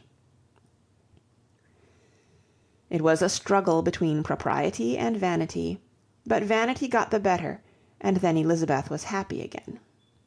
These were her internal persuasions. Old-fashioned notions, country hospitality. We do not profess to give dinners. Few people in Bath do. Lady Alicia never does, did not even ask her own sister's family, though they were here a month, and I dare say it would be very inconvenient to Mrs Musgrove, put her quite out of her way. I am sure she would rather not come. She cannot feel easy with us. I will ask them all for an evening. That will be much better. That will be a novelty and a treat. They have not seen two such drawing-rooms before. They will be delighted to come to-morrow evening. It shall be a regular party, small, but most elegant. And this satisfied Elizabeth. And when the invitation was given to the two present, and promised for the absent, Mary was as completely satisfied. She was particularly asked to meet Mr Elliot, and be introduced to Lady Dalrymple and Miss Carteret, who were fortunately already engaged to come, and she could not have received a more gratifying attention. Miss Elliot was to have the honour of calling on Mrs Musgrove in the course of the morning, and Anne walked off with Charles and Mary to go and see her and Henrietta directly. Her plan of sitting with Lady Russell must give way for the present. They all three called in Rivers Street for a couple of minutes, but Anne convinced herself that a day's delay of the intended communication could be of no consequence, and hastened forward to the White Hart to see again the friends and companions of the last autumn, with an eagerness of goodwill which many associations contributed to form. They found Mrs Musgrove and her daughter within, and by themselves, and Anne had the kindest welcome from each.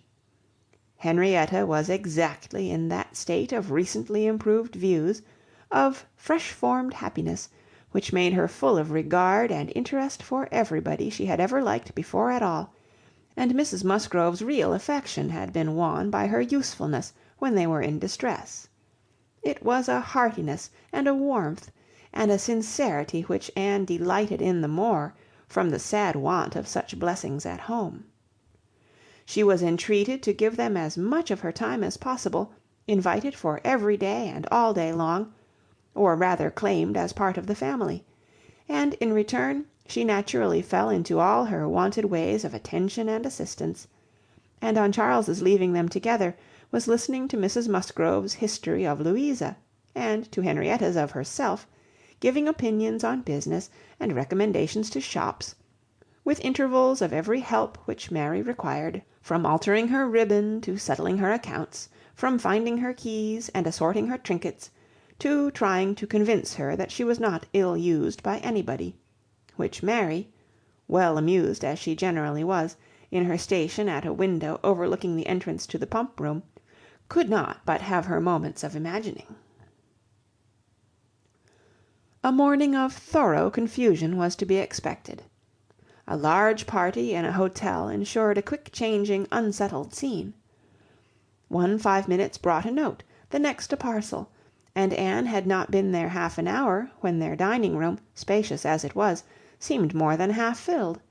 A party of steady old friends were seated around Mrs Musgrove, and Charles came back with Captains Harville and Wentworth. The appearance of the latter could not be more than the surprise of the moment. It was impossible for her to have forgotten to feel that this arrival of their common friends must be soon bringing them together again. Their last meeting had been most important in opening his feelings.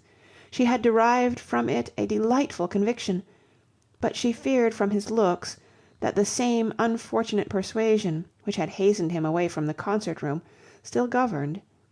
He did not seem to want to be near enough for conversation. She tried to be calm, and leave things to take their course, and tried to dwell much on this argument of rational dependence. Surely, if there be constant attachment on each side, our hearts must understand each other ere long. We are not boy and girl, to be captiously irritable, misled by every moment's inadvertence, and wantonly playing with our own happiness. And yet, a few minutes afterwards, she felt as if their being in company with each other, under their present circumstances, could only be exposing them to inadvertencies and misconstructions of the most mischievous kind. "Anne!" cried Mary, still at her window, "there is Mrs Clay, I am sure, standing under the colonnade, and a gentleman with her. I saw them turn the corner from Bath Street just now. They seemed deep in talk. Who is it? Come and tell me. Good heavens, I recollect. It is Mr Elliot himself." "No," cried Anne quickly, "it cannot be Mr Elliot, I assure you. He was to leave Bath at 9 this morning, and does not come back till to-morrow." As she spoke, she felt that Captain Wentworth was looking at her, the consciousness of which vexed and embarrassed her, and made her regret that she had said so much, simple as it was. Mary, resenting that she should be supposed not to know her own cousin, began talking very warmly about the family features, and protesting still more positively that it was Mr Elliot, calling again upon Anne to come and look for herself. But Anne did not mean to stir, and tried to be cool and unconcerned. Her distress returned, however, on perceiving smiles and intelligent glances pass between 2 or 3 of the lady visitors, as if they believed themselves quite in the secret. It was evident that the report concerning her had spread, and a short pause succeeded, which seemed to ensure that it would now spread farther. "Do come, Anne," cried Mary. "Come and look yourself. You will be too late if you do not make haste. They are parting. They are shaking hands. He is turning away. Not know Mr Elliot, indeed! You seem to have forgot all about Lyme." To pacify Mary, and perhaps screen her own embarrassment, Anne did move quietly to the window. She was just in time to ascertain that it really was Mr Elliot, which she had never believed, before he disappeared on one side, as Mrs Clay walked quickly off on the other, and checking the surprise which she could not but feel at such an appearance of friendly conference between 2 persons of totally opposite interest, she calmly said, "Yes, it is Mr Elliot, certainly. He has changed his hour of going, I suppose, that is all, or I may be mistaken, I might not attend," and walked back to her chair, recomposed, and with the comfortable hope of having acquitted herself well.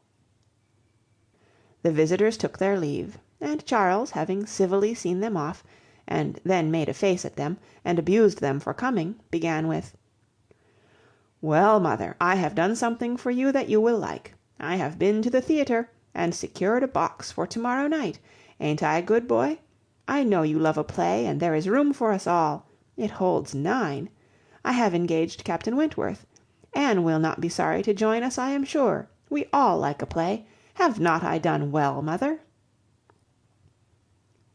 Mrs Musgrove was good-humouredly beginning to express her perfect readiness for the play, if Henrietta and all the others liked it, when Mary eagerly interrupted her by exclaiming, "Good heavens, Charles, how can you think of such a thing? Take a box for to-morrow night! Have you forgot that we are engaged to Camden Place to-morrow night, and that we were most particularly asked to meet Lady Dalrymple and her daughter, and Mr Elliot, and all the principal family connections, on purpose to be introduced to them? How can you be so forgetful?" "Phoo, phoo," replied Charles. "What's an evening party? Never worth remembering. Your father might have asked us to dinner, I think, if he had wanted to see us. You may do as you like, but I shall go to the play." "Oh, Charles, I declare it will be too abominable if you do, when you promised to go." "No, I did not promise. I only smirked and bowed, and said the word happy. There was no promise." "But you must go, Charles. It would be unpardonable to fail. We were asked on purpose to be introduced. There was always such a great connection between the Dalrymples and ourselves. Nothing ever happened on either side that was not announced immediately. We are quite near relations, you know, and Mr Elliot too, whom you ought so particularly to be acquainted with.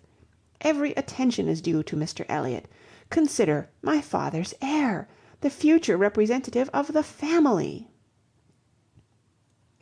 "Don't talk to me about heirs and representatives," cried Charles. "I am not one of those who neglect the reigning power to bow to the rising sun.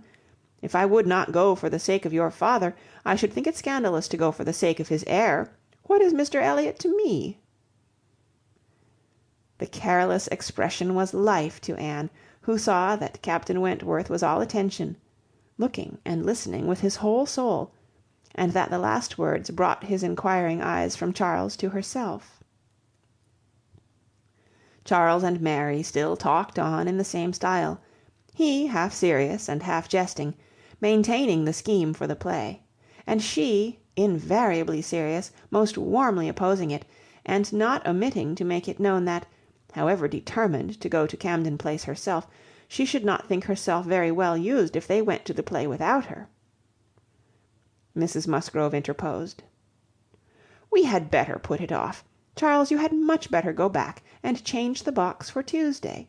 It would be a pity to be divided, and we should be losing Miss Anne too, if there is a party at her father's, and I am sure neither Henrietta nor I should care at all for the play, if Miss Anne could not be with us."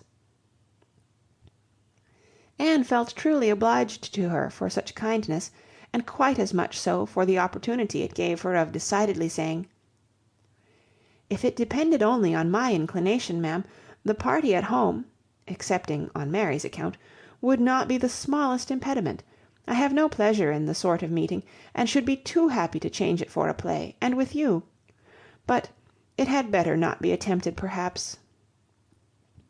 She had spoken it, but she trembled when it was done, conscious that her words were listened to, and daring not even to try to observe their effect. It was soon generally agreed that Tuesday should be the day, Charles only reserving the advantage of still teasing his wife by persisting that he would go to the play to-morrow if nobody else would. Captain Wentworth left his seat and walked to the fireplace, probably for the sake of walking away from it soon afterwards, and taking a station, with less bare-faced design, by Anne. "You have not been long enough in Bath," said he, "to enjoy the evening parties of the place." "Oh no, the usual character of them has nothing for me. I am no card-player." "You were not formerly, I know. You did not used to like cards, but time makes many changes." "I am not so much changed," cried Anne, and stopped, fearing she hardly knew what misconstruction. After waiting a few moments, he said, and as if it were the result of immediate feeling, "It is a period indeed. 8 years and a half is a period." Whether he would have proceeded farther was left to Anne's imagination to ponder over in a calmer hour. For while still hearing the sounds he had uttered, she was startled to other subjects by Henrietta, eager to make use of the present leisure for getting out, and calling on her companions to lose no time, lest somebody else should come in. They were obliged to move. Anne talked of being perfectly ready, and tried to look it, but she felt that could Henrietta have known the regret and reluctance of her heart in quitting that chair, in preparing to quit the room, she would have found in all her own sensations for her cousin, in the very security of his affection, wherewith to pity her. Their preparations, however, were stopped short. Alarming sounds were heard, other visitors approached, and the door was thrown open for Sir Walter and Miss Elliot, whose entrance seemed to give a general chill. Anne felt an instant oppression, and wherever she looked saw symptoms of the same. The comfort, the freedom, the gaiety of the room was over, hushed into cold composure, determined silence, or insipid talk, to meet the heartless elegance of her father and sister. How mortifying to feel that it was so! Her jealous eye was satisfied in one particular. Captain Wentworth was acknowledged again by each, by Elizabeth more graciously than before. She even addressed him once, and looked at him more than once. Elizabeth was, in fact, revolving a great measure. The sequel explained it. After the waste of a few minutes in saying the proper nothings, she began to give the invitation which was to comprise all the remaining dues of the Musgroves. To-morrow evening, to meet a few friends, no formal party.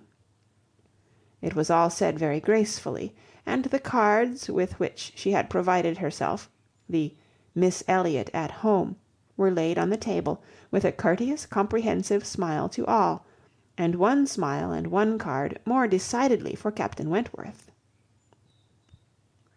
The truth was that Elizabeth had been long enough in Bath to understand the importance of a man of such an air and appearance as his.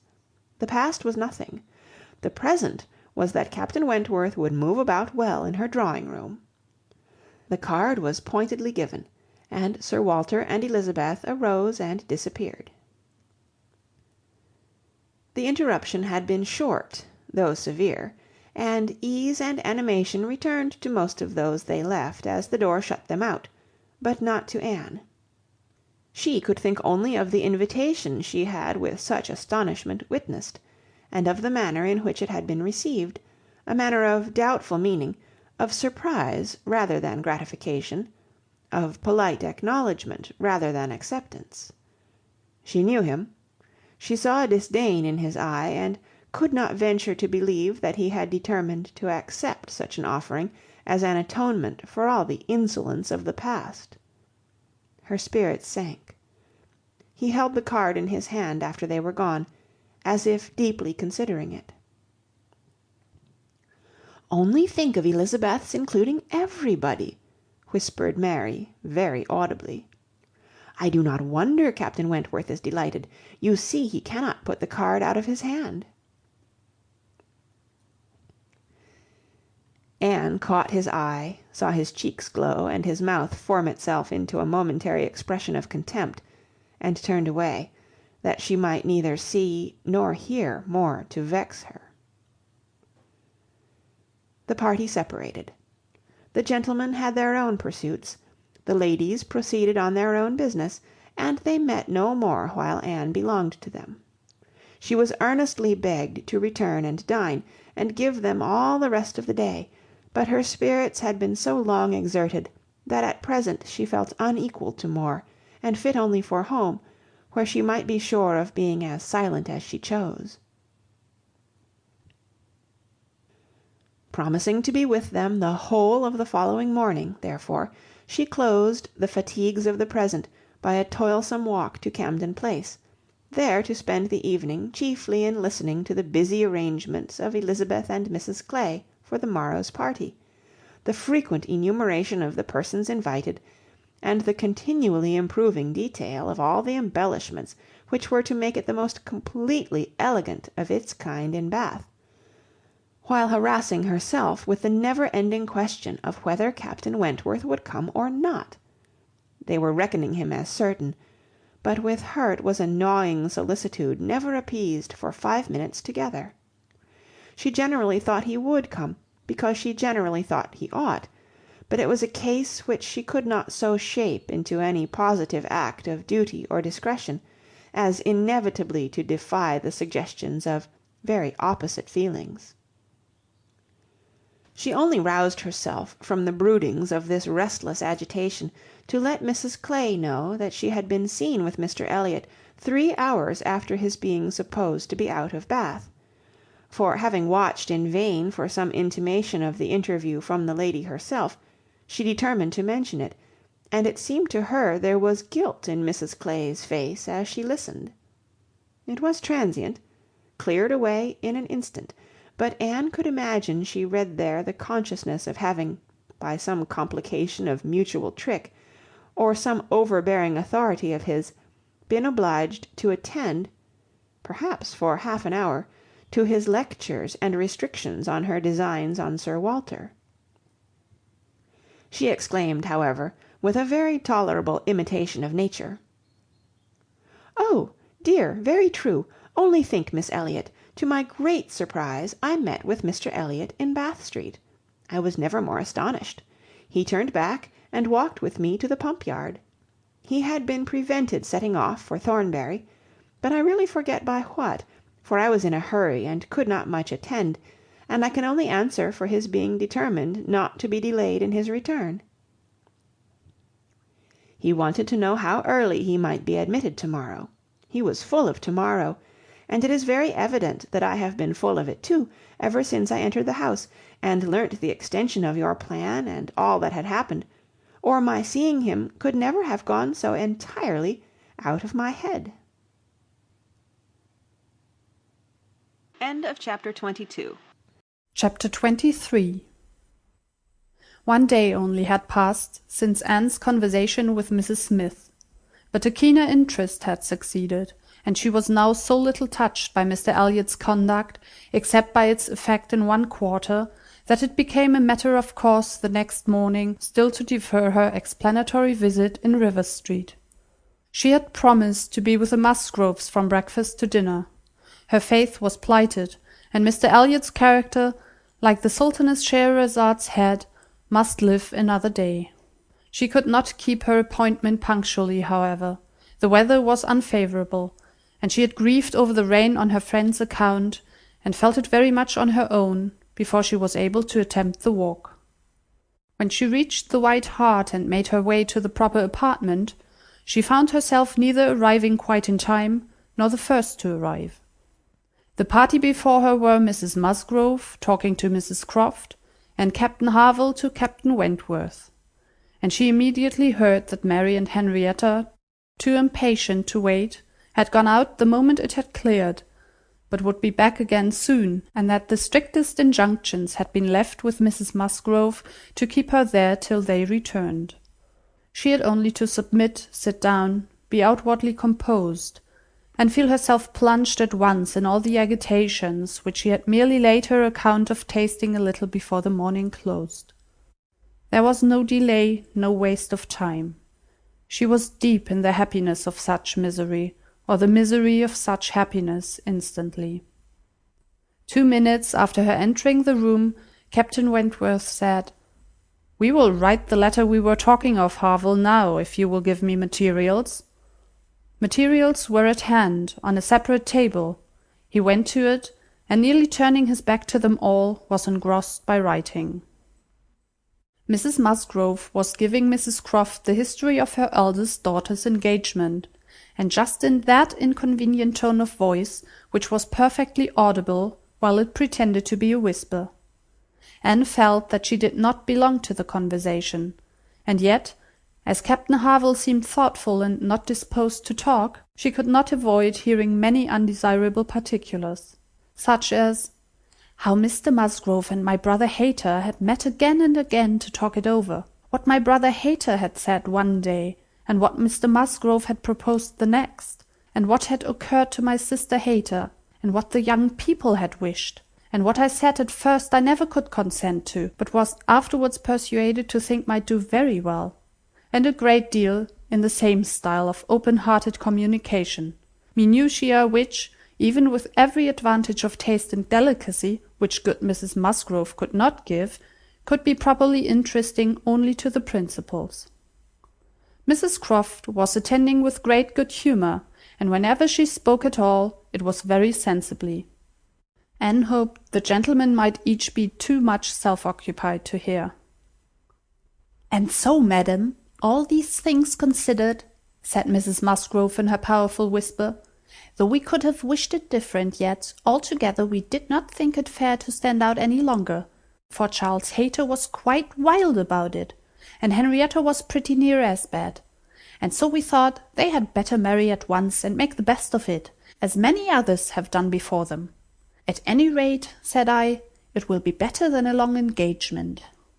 "That is precisely what I was going to observe," cried Mrs. Croft. "I would rather have young people settle on a small income at once, and have to struggle with a few difficulties together, than be involved in a long engagement. I always think that no mutual—" "Oh, dear Mrs. Croft," cried Mrs. Musgrove, unable to let her finish her speech, "there is nothing I so abominate for young people as a long engagement.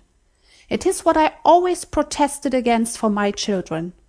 It is all very well, I used to say, for young people to be engaged, if there is a certainty of their being able to marry in 6 months, or even in 12. But a long engagement— Yes, dear madam, said Mrs Croft, or an uncertain engagement, an engagement which may be long. To begin without knowing that at such a time there will be the means of marrying, I hold to be very unsafe and unwise, and what I think all parents should prevent as far as they can. Anne found an unexpected interest here. She felt its application to herself, felt it in a nervous thrill all over her, and at the same moment that her eyes instinctively glanced towards the distant table, Captain Wentworth's pen ceased to move, his head was raised, pausing, listening, and he turned round the next instant to give a look, one quick, conscious look at her. The two ladies continued to talk, to re-urge the same admitted truths, and enforce them with such examples of the ill effect of a contrary practice as had fallen within their observation.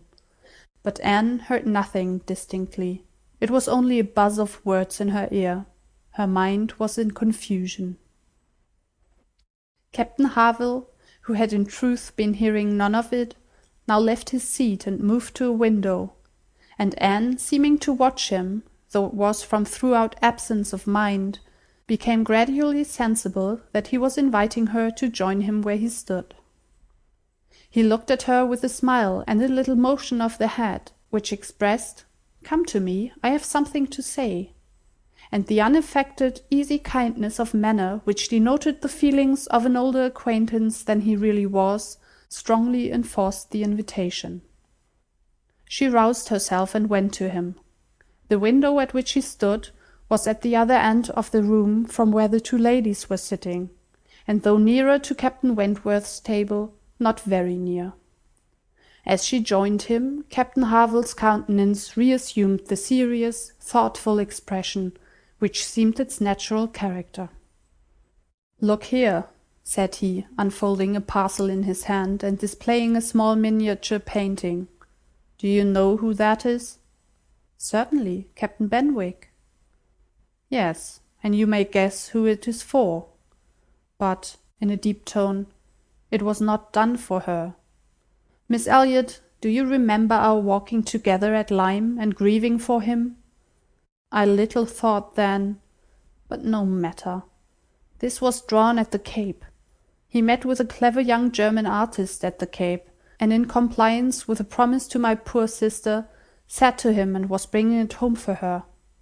And I have now the charge of getting it properly set for another. It was a commission to me, but who else was there to employ? I hope I can allow for him. I am not sorry indeed to make it over to another. He undertakes it," looking towards Captain Wentworth. "He is writing about it now." And with a quivering lip he wound up the whole by adding, "Poor Fanny! She would not have forgotten him so soon." "No," replied Anne in a low feeling voice, "that I can easily believe. It was not in her nature. She doted on him. It would not be the nature of any woman who truly loved." Captain Harville smiled, as much as to say, "Do you claim that for your sex?" And she answered the question, smiling also, "Yes, we certainly do not forget you as soon as you forget us. It is, perhaps, our fate rather than our merit. We cannot help ourselves. We live at home, quiet, confined, and our feelings prey upon us. You are forced on exertion. You have always a profession, pursuits, business of some sort or other, to take you back into the world immediately, and continual occupation and change soon weaken impressions. Granting your assertion that the world does all this so soon for man, which however I do not think I shall grant, it does not apply to Benwick. He has not been forced upon any exertion.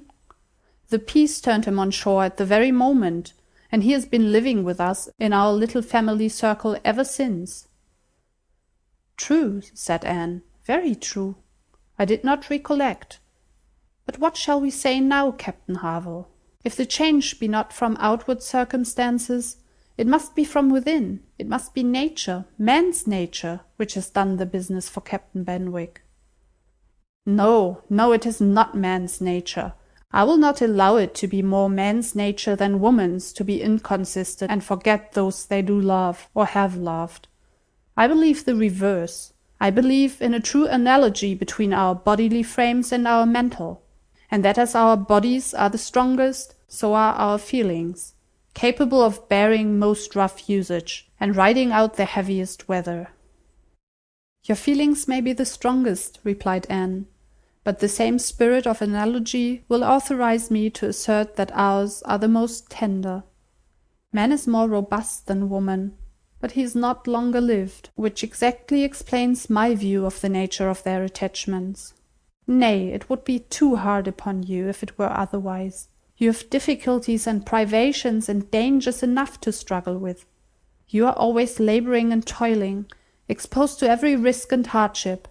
Your home, country, friends, all quitted, neither time, nor health, nor life to be called your own. It would be hard indeed, with a faltering voice, if a woman's feelings were to be added to all this. We shall never agree upon this question, Captain Harville was beginning to say, when a slight noise called their attention to Captain Wentworth's hitherto perfectly quiet division of the room. It was nothing more than that his pen had fallen down, but Anne was startled at finding him nearer than she had supposed, and half inclined to suspect that the pen had only fallen because he had been occupied by them, striving to catch sounds which yet she did not think he could have caught. "Have you finished your letter?" said Captain Harville. "Not quite. A few lines more. I shall have done in 5 minutes." "There is no hurry on my side. I am only ready whenever you are. I am in very good anchorage here," smiling at Anne. "Well supplied, and want for nothing. No hurry for a signal at all. Well, Miss Elliot," lowering his voice, "as I was saying, we shall never agree, I suppose, upon this point. No man and woman would, probably. But let me observe that all histories are against you, all stories, prose and verse. If I had such a memory as Benwick, I could bring you 50 quotations in a moment on my side the argument, and I do not think I ever opened a book in my life which had not something to say upon woman's inconstancy. Songs and proverbs all talk of woman's fickleness. But perhaps you will say these were all written by men." "Perhaps I shall. Yes, yes, if you please, no references to examples in books. Men have had every advantage of us in telling their own story. Education has been theirs in so much higher a degree. The pen has been in their hands. I will not allow books to prove anything." "But how shall we prove anything?" "We never shall. We never can expect to prove anything upon such a point. It is a difference of opinion which does not admit of proof. We each begin, probably, with a little bias towards our own sex, and upon that bias build every circumstance in favour of it which has occurred within our own circle, many of which circumstances, perhaps those very cases which strike us the most, may be precisely such as cannot be brought forward without betraying a confidence, or in some respect saying what should not be said."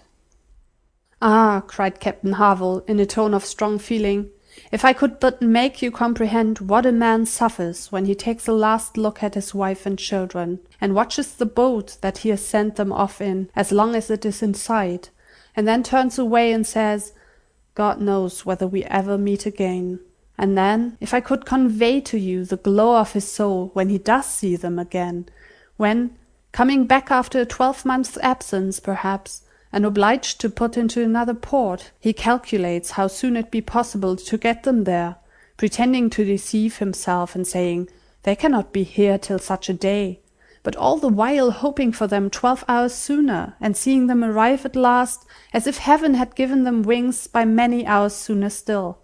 If I could explain to you all this, and all that a man can bear and do, and glories to do, for the sake of these treasures of his existence.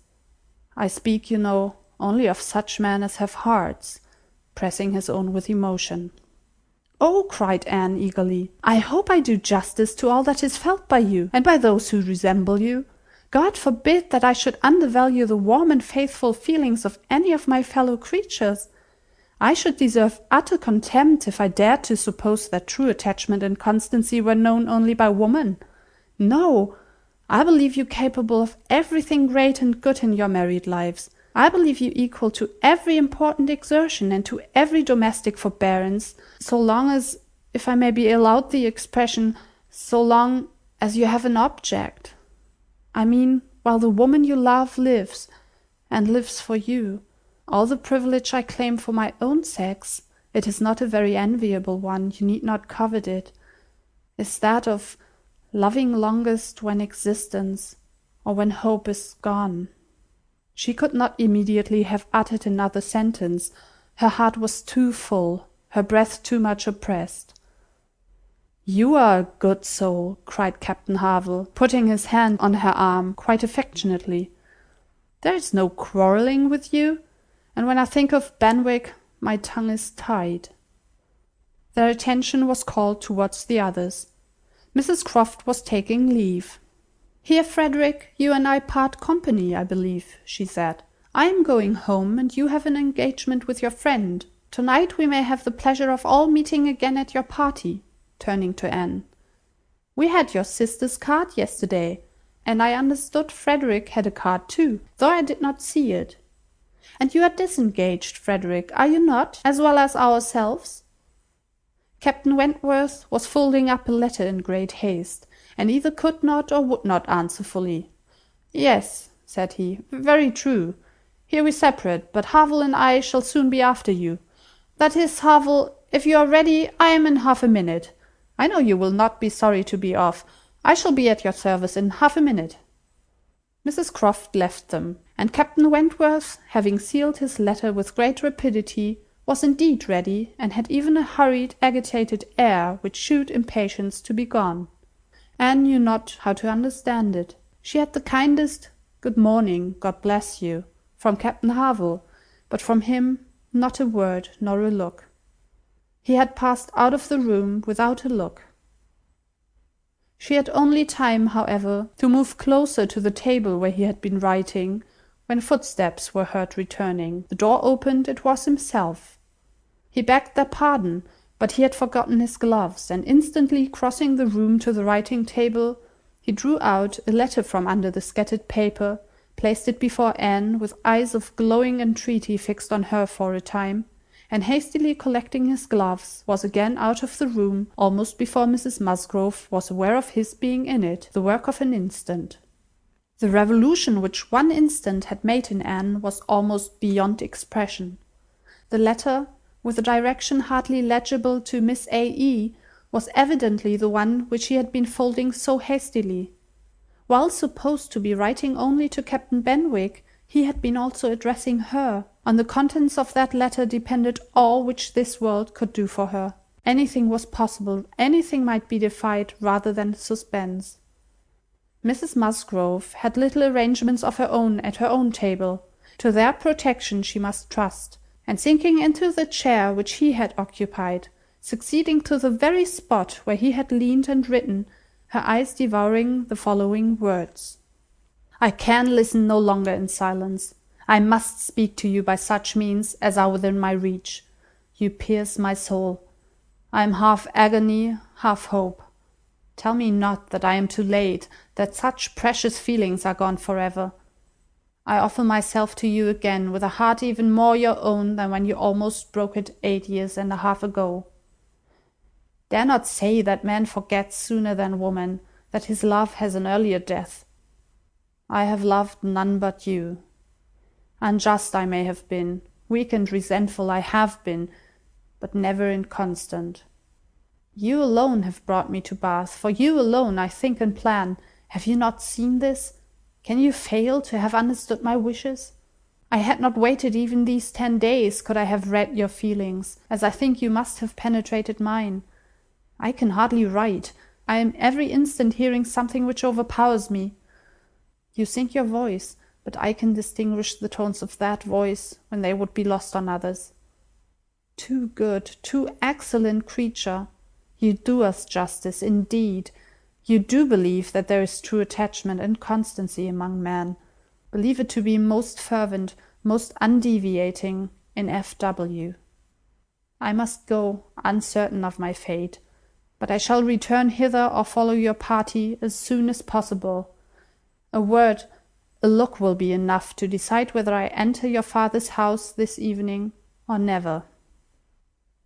Such a letter was not to be soon recovered from. Half an hour's solitude and reflection might have tranquillized her, but the 10 minutes only which now passed before she was interrupted with all the restraints of her situation could do nothing towards tranquillity. Every moment rather brought fresh agitation. It was overpowering happiness. And before she was beyond the first stage of full sensation, Charles, Mary, and Henrietta all came in. The absolute necessity of seeming like herself produced then an immediate struggle, but after a while she could do no more. She began not to understand a word they said, and was obliged to plead indisposition and excuse herself. They could then see that she looked very ill, were shocked and concerned, and would not stir without her for the world. This was dreadful. Would they only have gone away and left her in the quiet possession of that room, it would have been her cure. But to have them all standing or waiting around her was distracting, and in desperation she said she would go home. "By all means, my dear," cried Mrs. Musgrove, "go home directly, and take care of yourself that you may be fit for the evening. I wish Sarah was here to doctor you, but I am no doctor myself. Charles, ring and order a chair. She must not walk."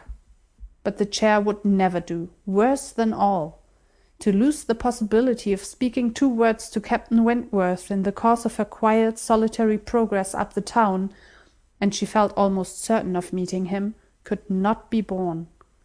The chair was earnestly protested against, and Mrs. Musgrove, who thought only of one sort of illness, having assured herself with some anxiety that there had been no fall in the case, that Anne had not at any time lately slipped down and got a blow on her head, that she was perfectly convinced of having had no fall, could part with her cheerfully and depend on finding her better at night.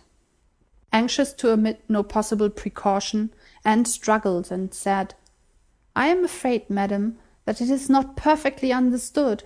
Pray be so good as to mention to the other gentlemen that we hope to see your whole party this evening. I am afraid there had been some mistake, and I wish you particularly to assure Captain Harville and Captain Wentworth that we hope to see them both." "Oh, my dear, it is quite understood, I give you my word. Captain Harville has no thought but of going." "Do you think so? But I am afraid, and I should be so very sorry. Will you promise me to mention it when you see them again? You will see them both this morning, I dare say. Do promise me." "To be sure I will, if you wish it. Charles, if you see Captain Harville anywhere, remember to give Miss Anne's message. But indeed, my dear, you need not be uneasy.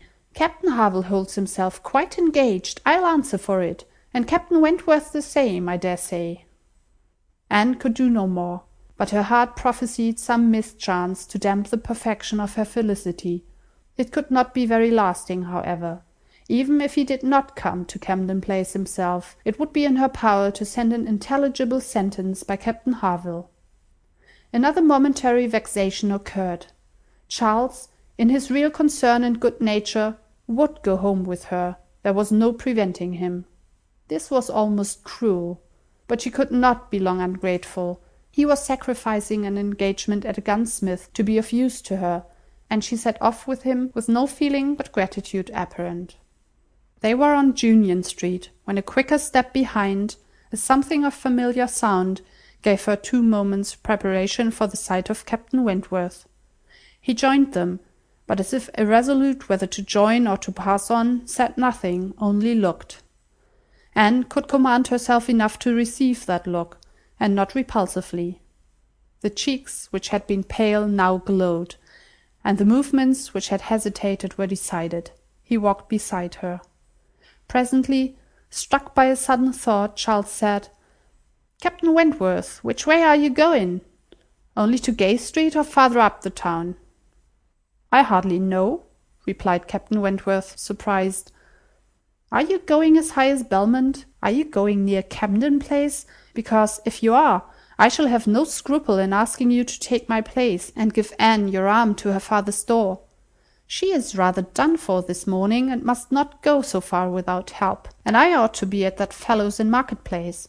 He promised me the sight of a capital gun he is just going to send off, said he would keep it unpacked to the last possible moment that I might see it, and if I do not turn back now, I have no chance.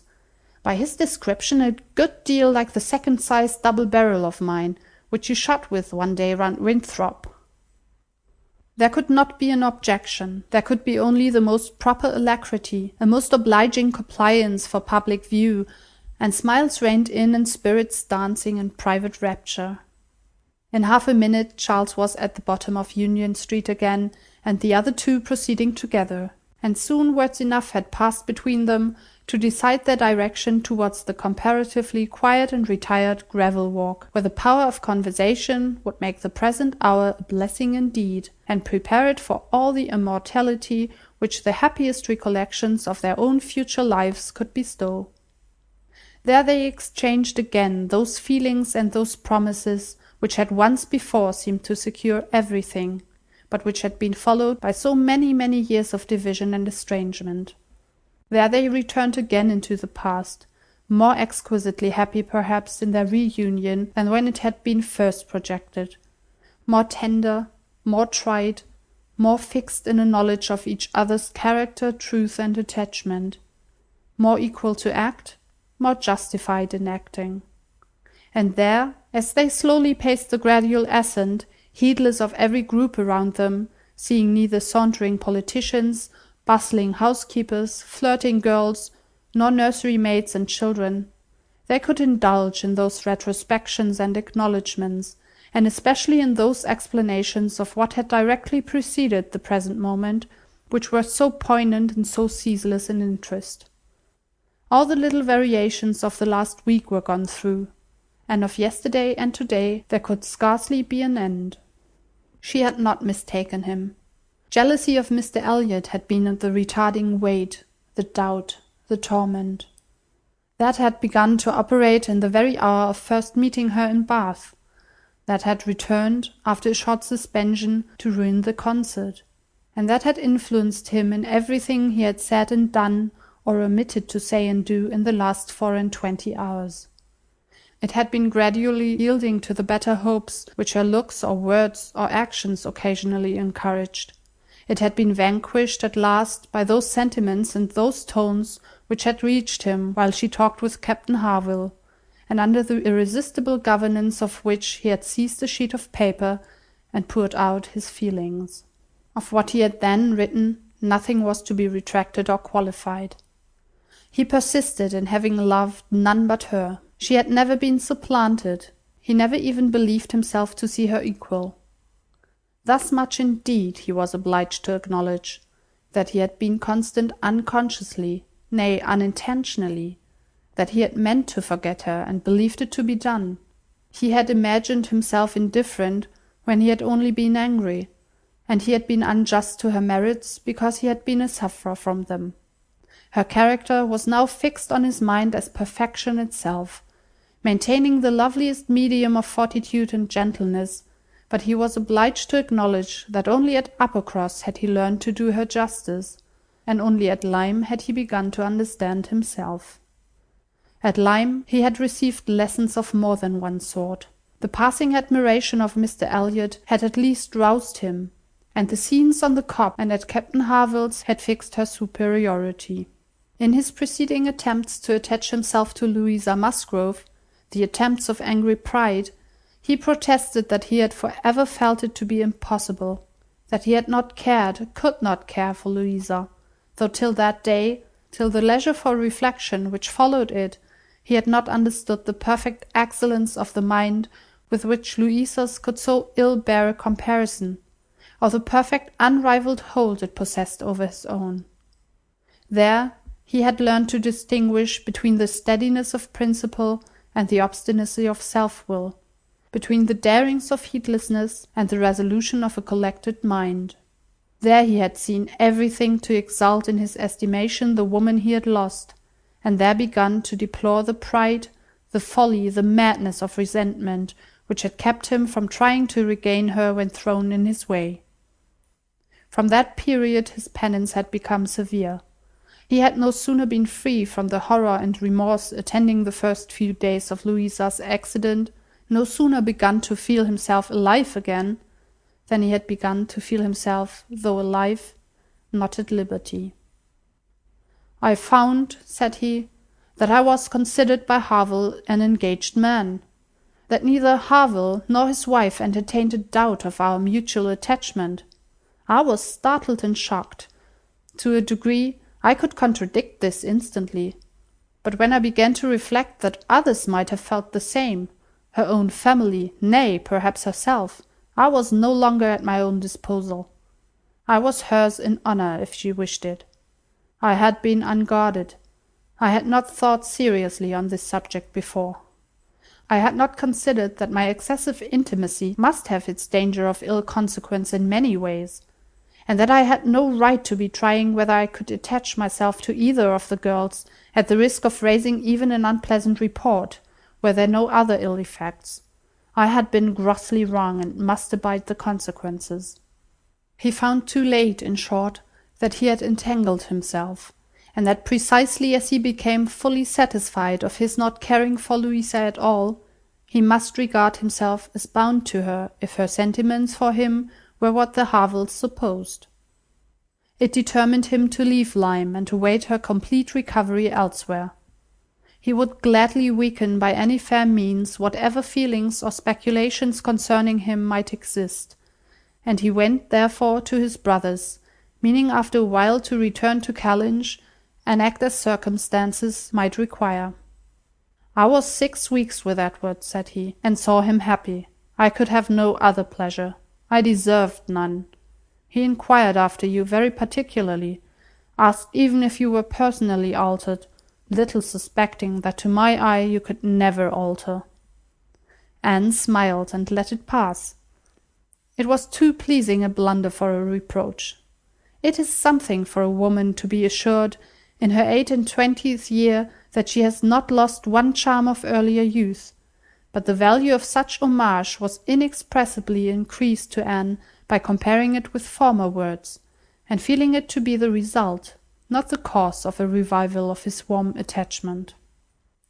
He had remained in Shropshire, lamenting the blindness of his own pride and the blunders of his own calculations, till at once released from Louisa by the astonishing and felicitous intelligence of her engagement with Benwick. "Here," said he, "ended the worst of my state, for now I could at least put myself in the way of happiness. I could exert myself, I could do something. But to be waiting so long in inaction, and waiting only for evil, had been dreadful. Within the first 5 minutes I said, 'I will be at Bath on Wednesday,' and I was. Was it unpardonable to think it worth my while to come, and to arrive with some degree of hope? You were single. It was possible that you might retain the feelings of the past as I did, and one encouragement happened to be mine. I could never doubt that you would be loved and sought by others, but I knew to a certainty that you had refused one man at least of better pretensions than myself, and I could not help often saying, 'Was this for me?'" Their first meeting in Milsom Street afforded much to be said, but the concert still more. That evening seemed to be made up of exquisite moments. The moment of her stepping forward in the octagon room to speak to him, the moment of Mr. Elliot's appearing and tearing her away, and 1 or 2 subsequent moments, marked by returning hope or increasing despondency, were dwelt on with energy.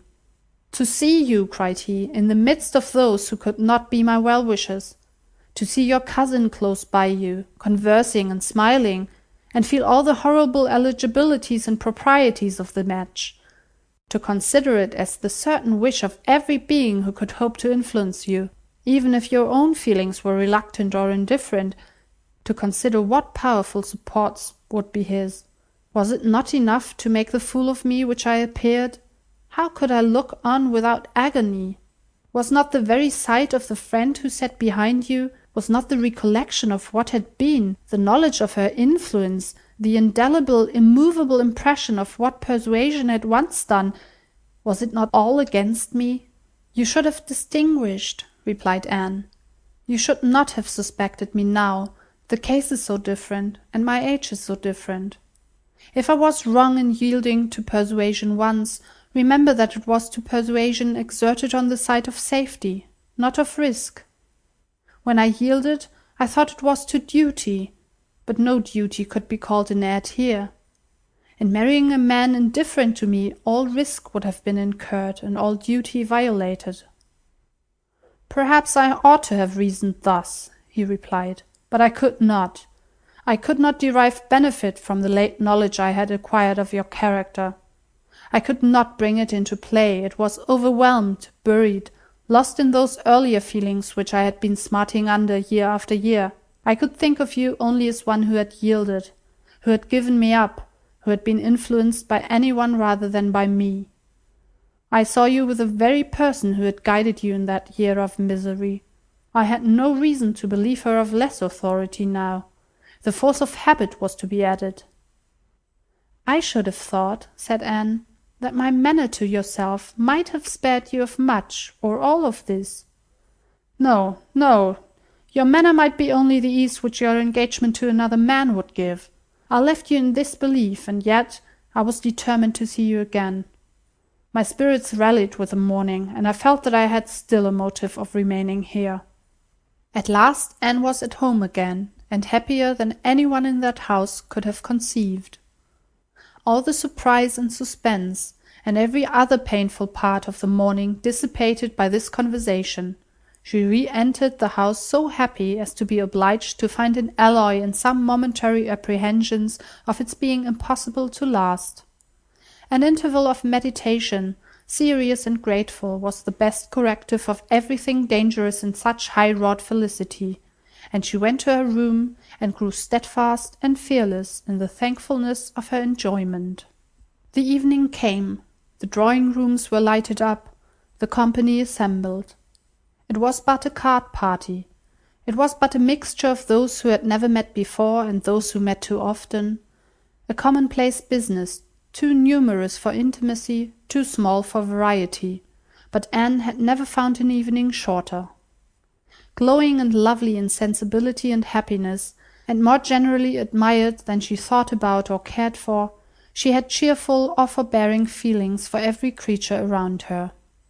Mr. Elliot was there, she avoided, but she could pity him. The Wallaces, she had amusement in understanding them. Lady Dalrymple and Miss Carteret, they would soon be innoxious cousins to her. She cared not for Mrs. Clay, and had nothing to blush for in the public manners of her father and sister. With the Musgroves there was the happy chat of perfect ease, with Captain Harville the kind-hearted intercourse of brother and sister, with Lady Russell attempts at conversation which a delicious consciousness cut short, with Admiral and Mrs. Croft everything of peculiar cordiality and fervent interest which the same consciousness sought to conceal, and with Captain Wentworth some moments of communications continually occurring, and always the hope for more, and always the knowledge of his being there.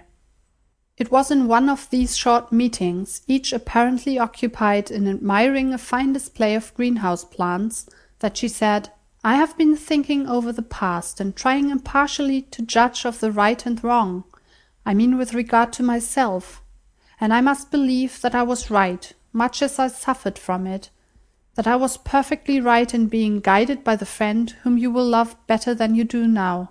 To me she was in the place of a parent. Do not mistake me, however.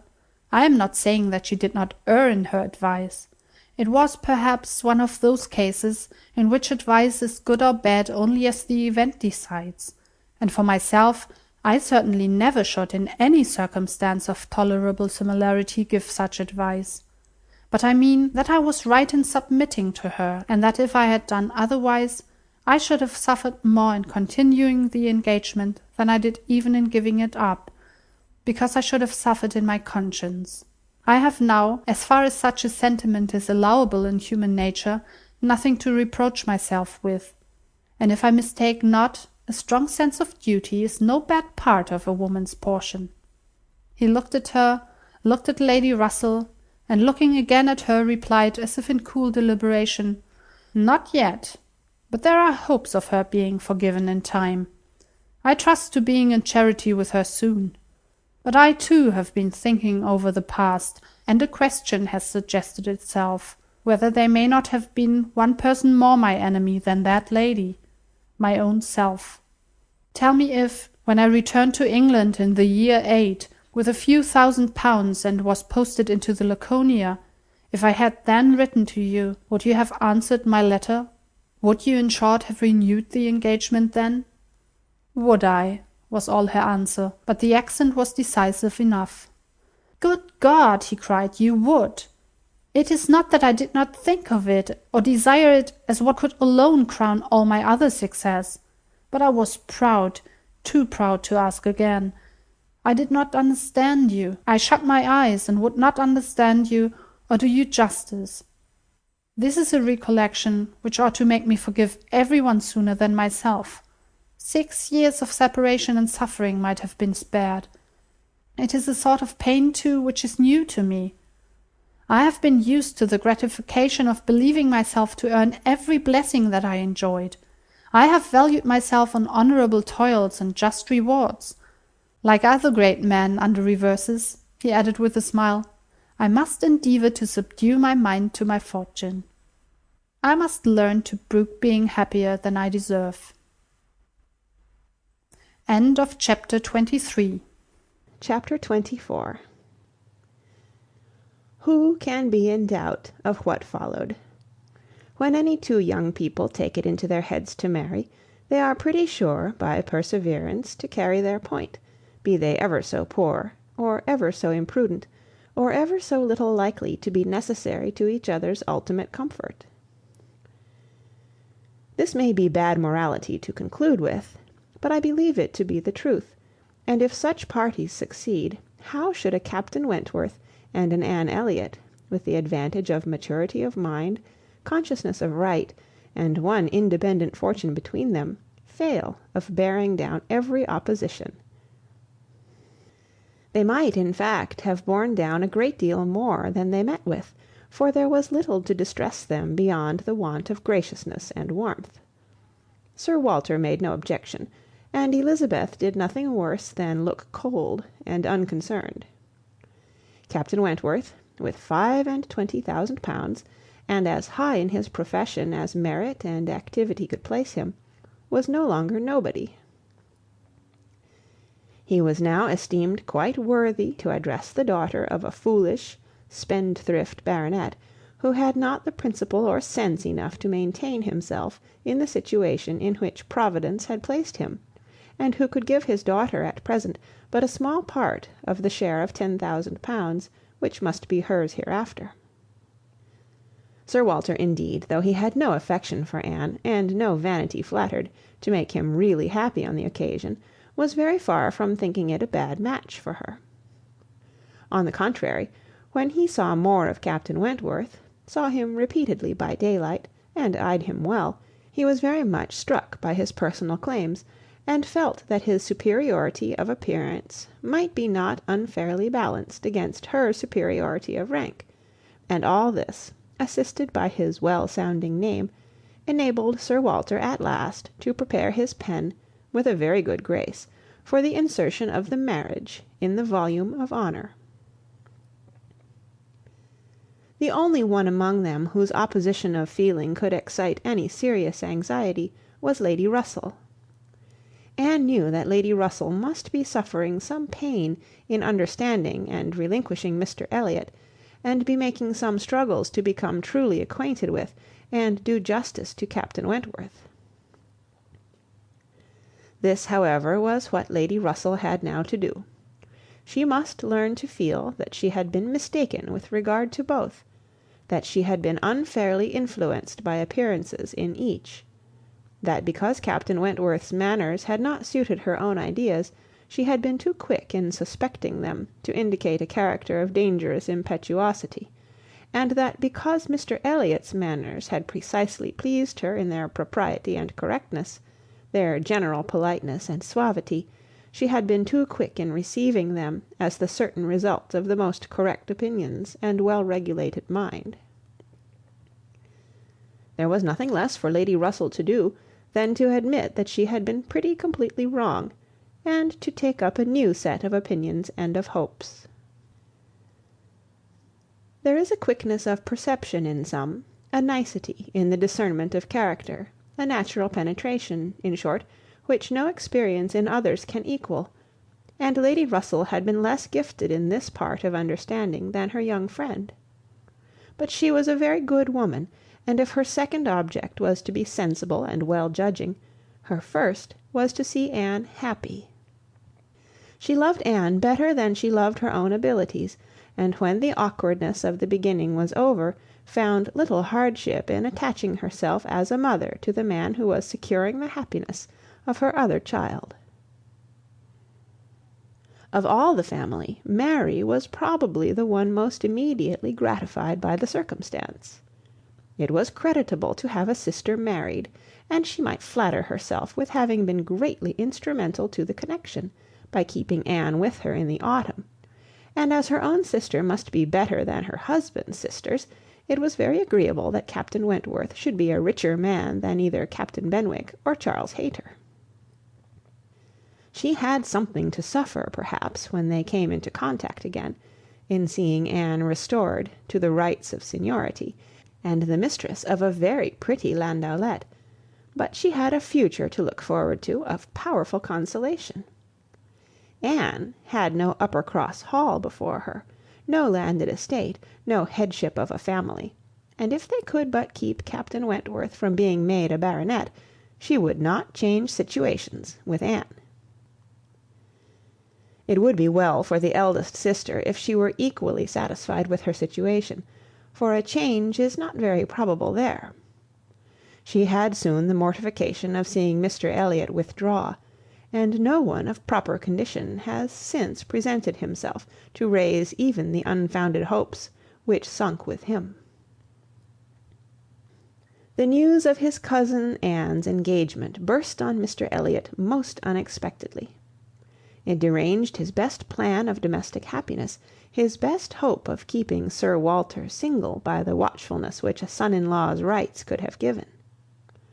But though discomfited and disappointed, he could still do something for his own interest and his own enjoyment. He soon quitted Bath, and on Mrs Clay's quitting it soon afterwards, and being next heard of as established under his protection in London, it was evident how double a game he had been playing, and how determined he was to save himself from being cut out by one artful woman at least. Mrs Clay's affections had overpowered her interest, and she had sacrificed, for the young man's sake, the possibility of scheming longer for Sir Walter. She has abilities, however, as well as affections, and it is now a doubtful point whether his cunning or hers may finally carry the day; whether, after preventing her from being the wife of Sir Walter, he may not be wheedled and caressed at last into making her the wife of Sir William. It cannot be doubted that Sir Walter and Elizabeth were shocked and mortified by the loss of their companion, and the discovery of their deception in her. They had their great cousins, to be sure, to resort to for comfort, but they must long feel that to flatter and follow others, without being flattered and followed in turn, is but a state of half enjoyment. Anne, satisfied at a very early period of Lady Russell's meaning to love Captain Wentworth as she ought, had no other alloy to the happiness of her prospects than what arose from the consciousness of having no relations to bestow on him which a man of sense could value. There she felt her own inferiority very keenly. The disproportion in their fortune was nothing; it did not give her a moment's regret; but to have no family to receive and estimate him properly, nothing of respectability, of harmony, of goodwill to offer in return for all the worth and all the prompt welcome which met her in his brothers and sisters, was a source of as lively pain as her mind could well be sensible of under circumstances of otherwise strong felicity. She had but two friends in the world to add to his list, Lady Russell and Mrs. Smith. To those, however, he was very well disposed to attach himself. Lady Russell, in spite of all her former transgressions, he could now value from his heart. While he was not obliged to say that he believed her to have been right in originally dividing them, he was ready to say almost everything else in her favour, and as for Mrs. Smith, she had claims of various kinds to recommend her quickly and permanently. Her recent good offices by Anne had been enough in themselves, and their marriage, instead of depriving her of one friend, secured her two. She was their earliest visitor in their settled life, and Captain Wentworth, by putting her in the way of recovering her husband's property in the West Indies, by writing for her, acting for her, and seeing her through all the petty difficulties of the case with the activity and exertion of a fearless man and a determined friend, fully requited the services which she had rendered, or ever meant to render, to his wife. Mrs. Smith's enjoyments were not spoiled by this improvement of income, with some improvement of health, and the acquisition of such friends to be often with, for her cheerfulness and mental alacrity did not fail her, and while these prime supplies of good remained, she might have bid defiance even to greater accessions of worldly prosperity. She might have been absolutely rich and perfectly healthy, and yet be happy. Her spring of felicity was in the glow of her spirits, as her friend Anne's was in the warmth of her heart. Anne was tenderness itself, and she had the full worth of it in Captain Wentworth's affection. His profession was all that could ever make her friends wish that tenderness less, the dread of a future war all that could dim her sunshine. She gloried in being a sailor's wife, but she must pay the tax of quick alarm for belonging to that profession which is, if possible, more distinguished in its domestic virtues than in its national importance. End of chapter 24. Read by Kara Schallenberg on March 1st, 2007 in Oceanside, California. And the end of Persuasion.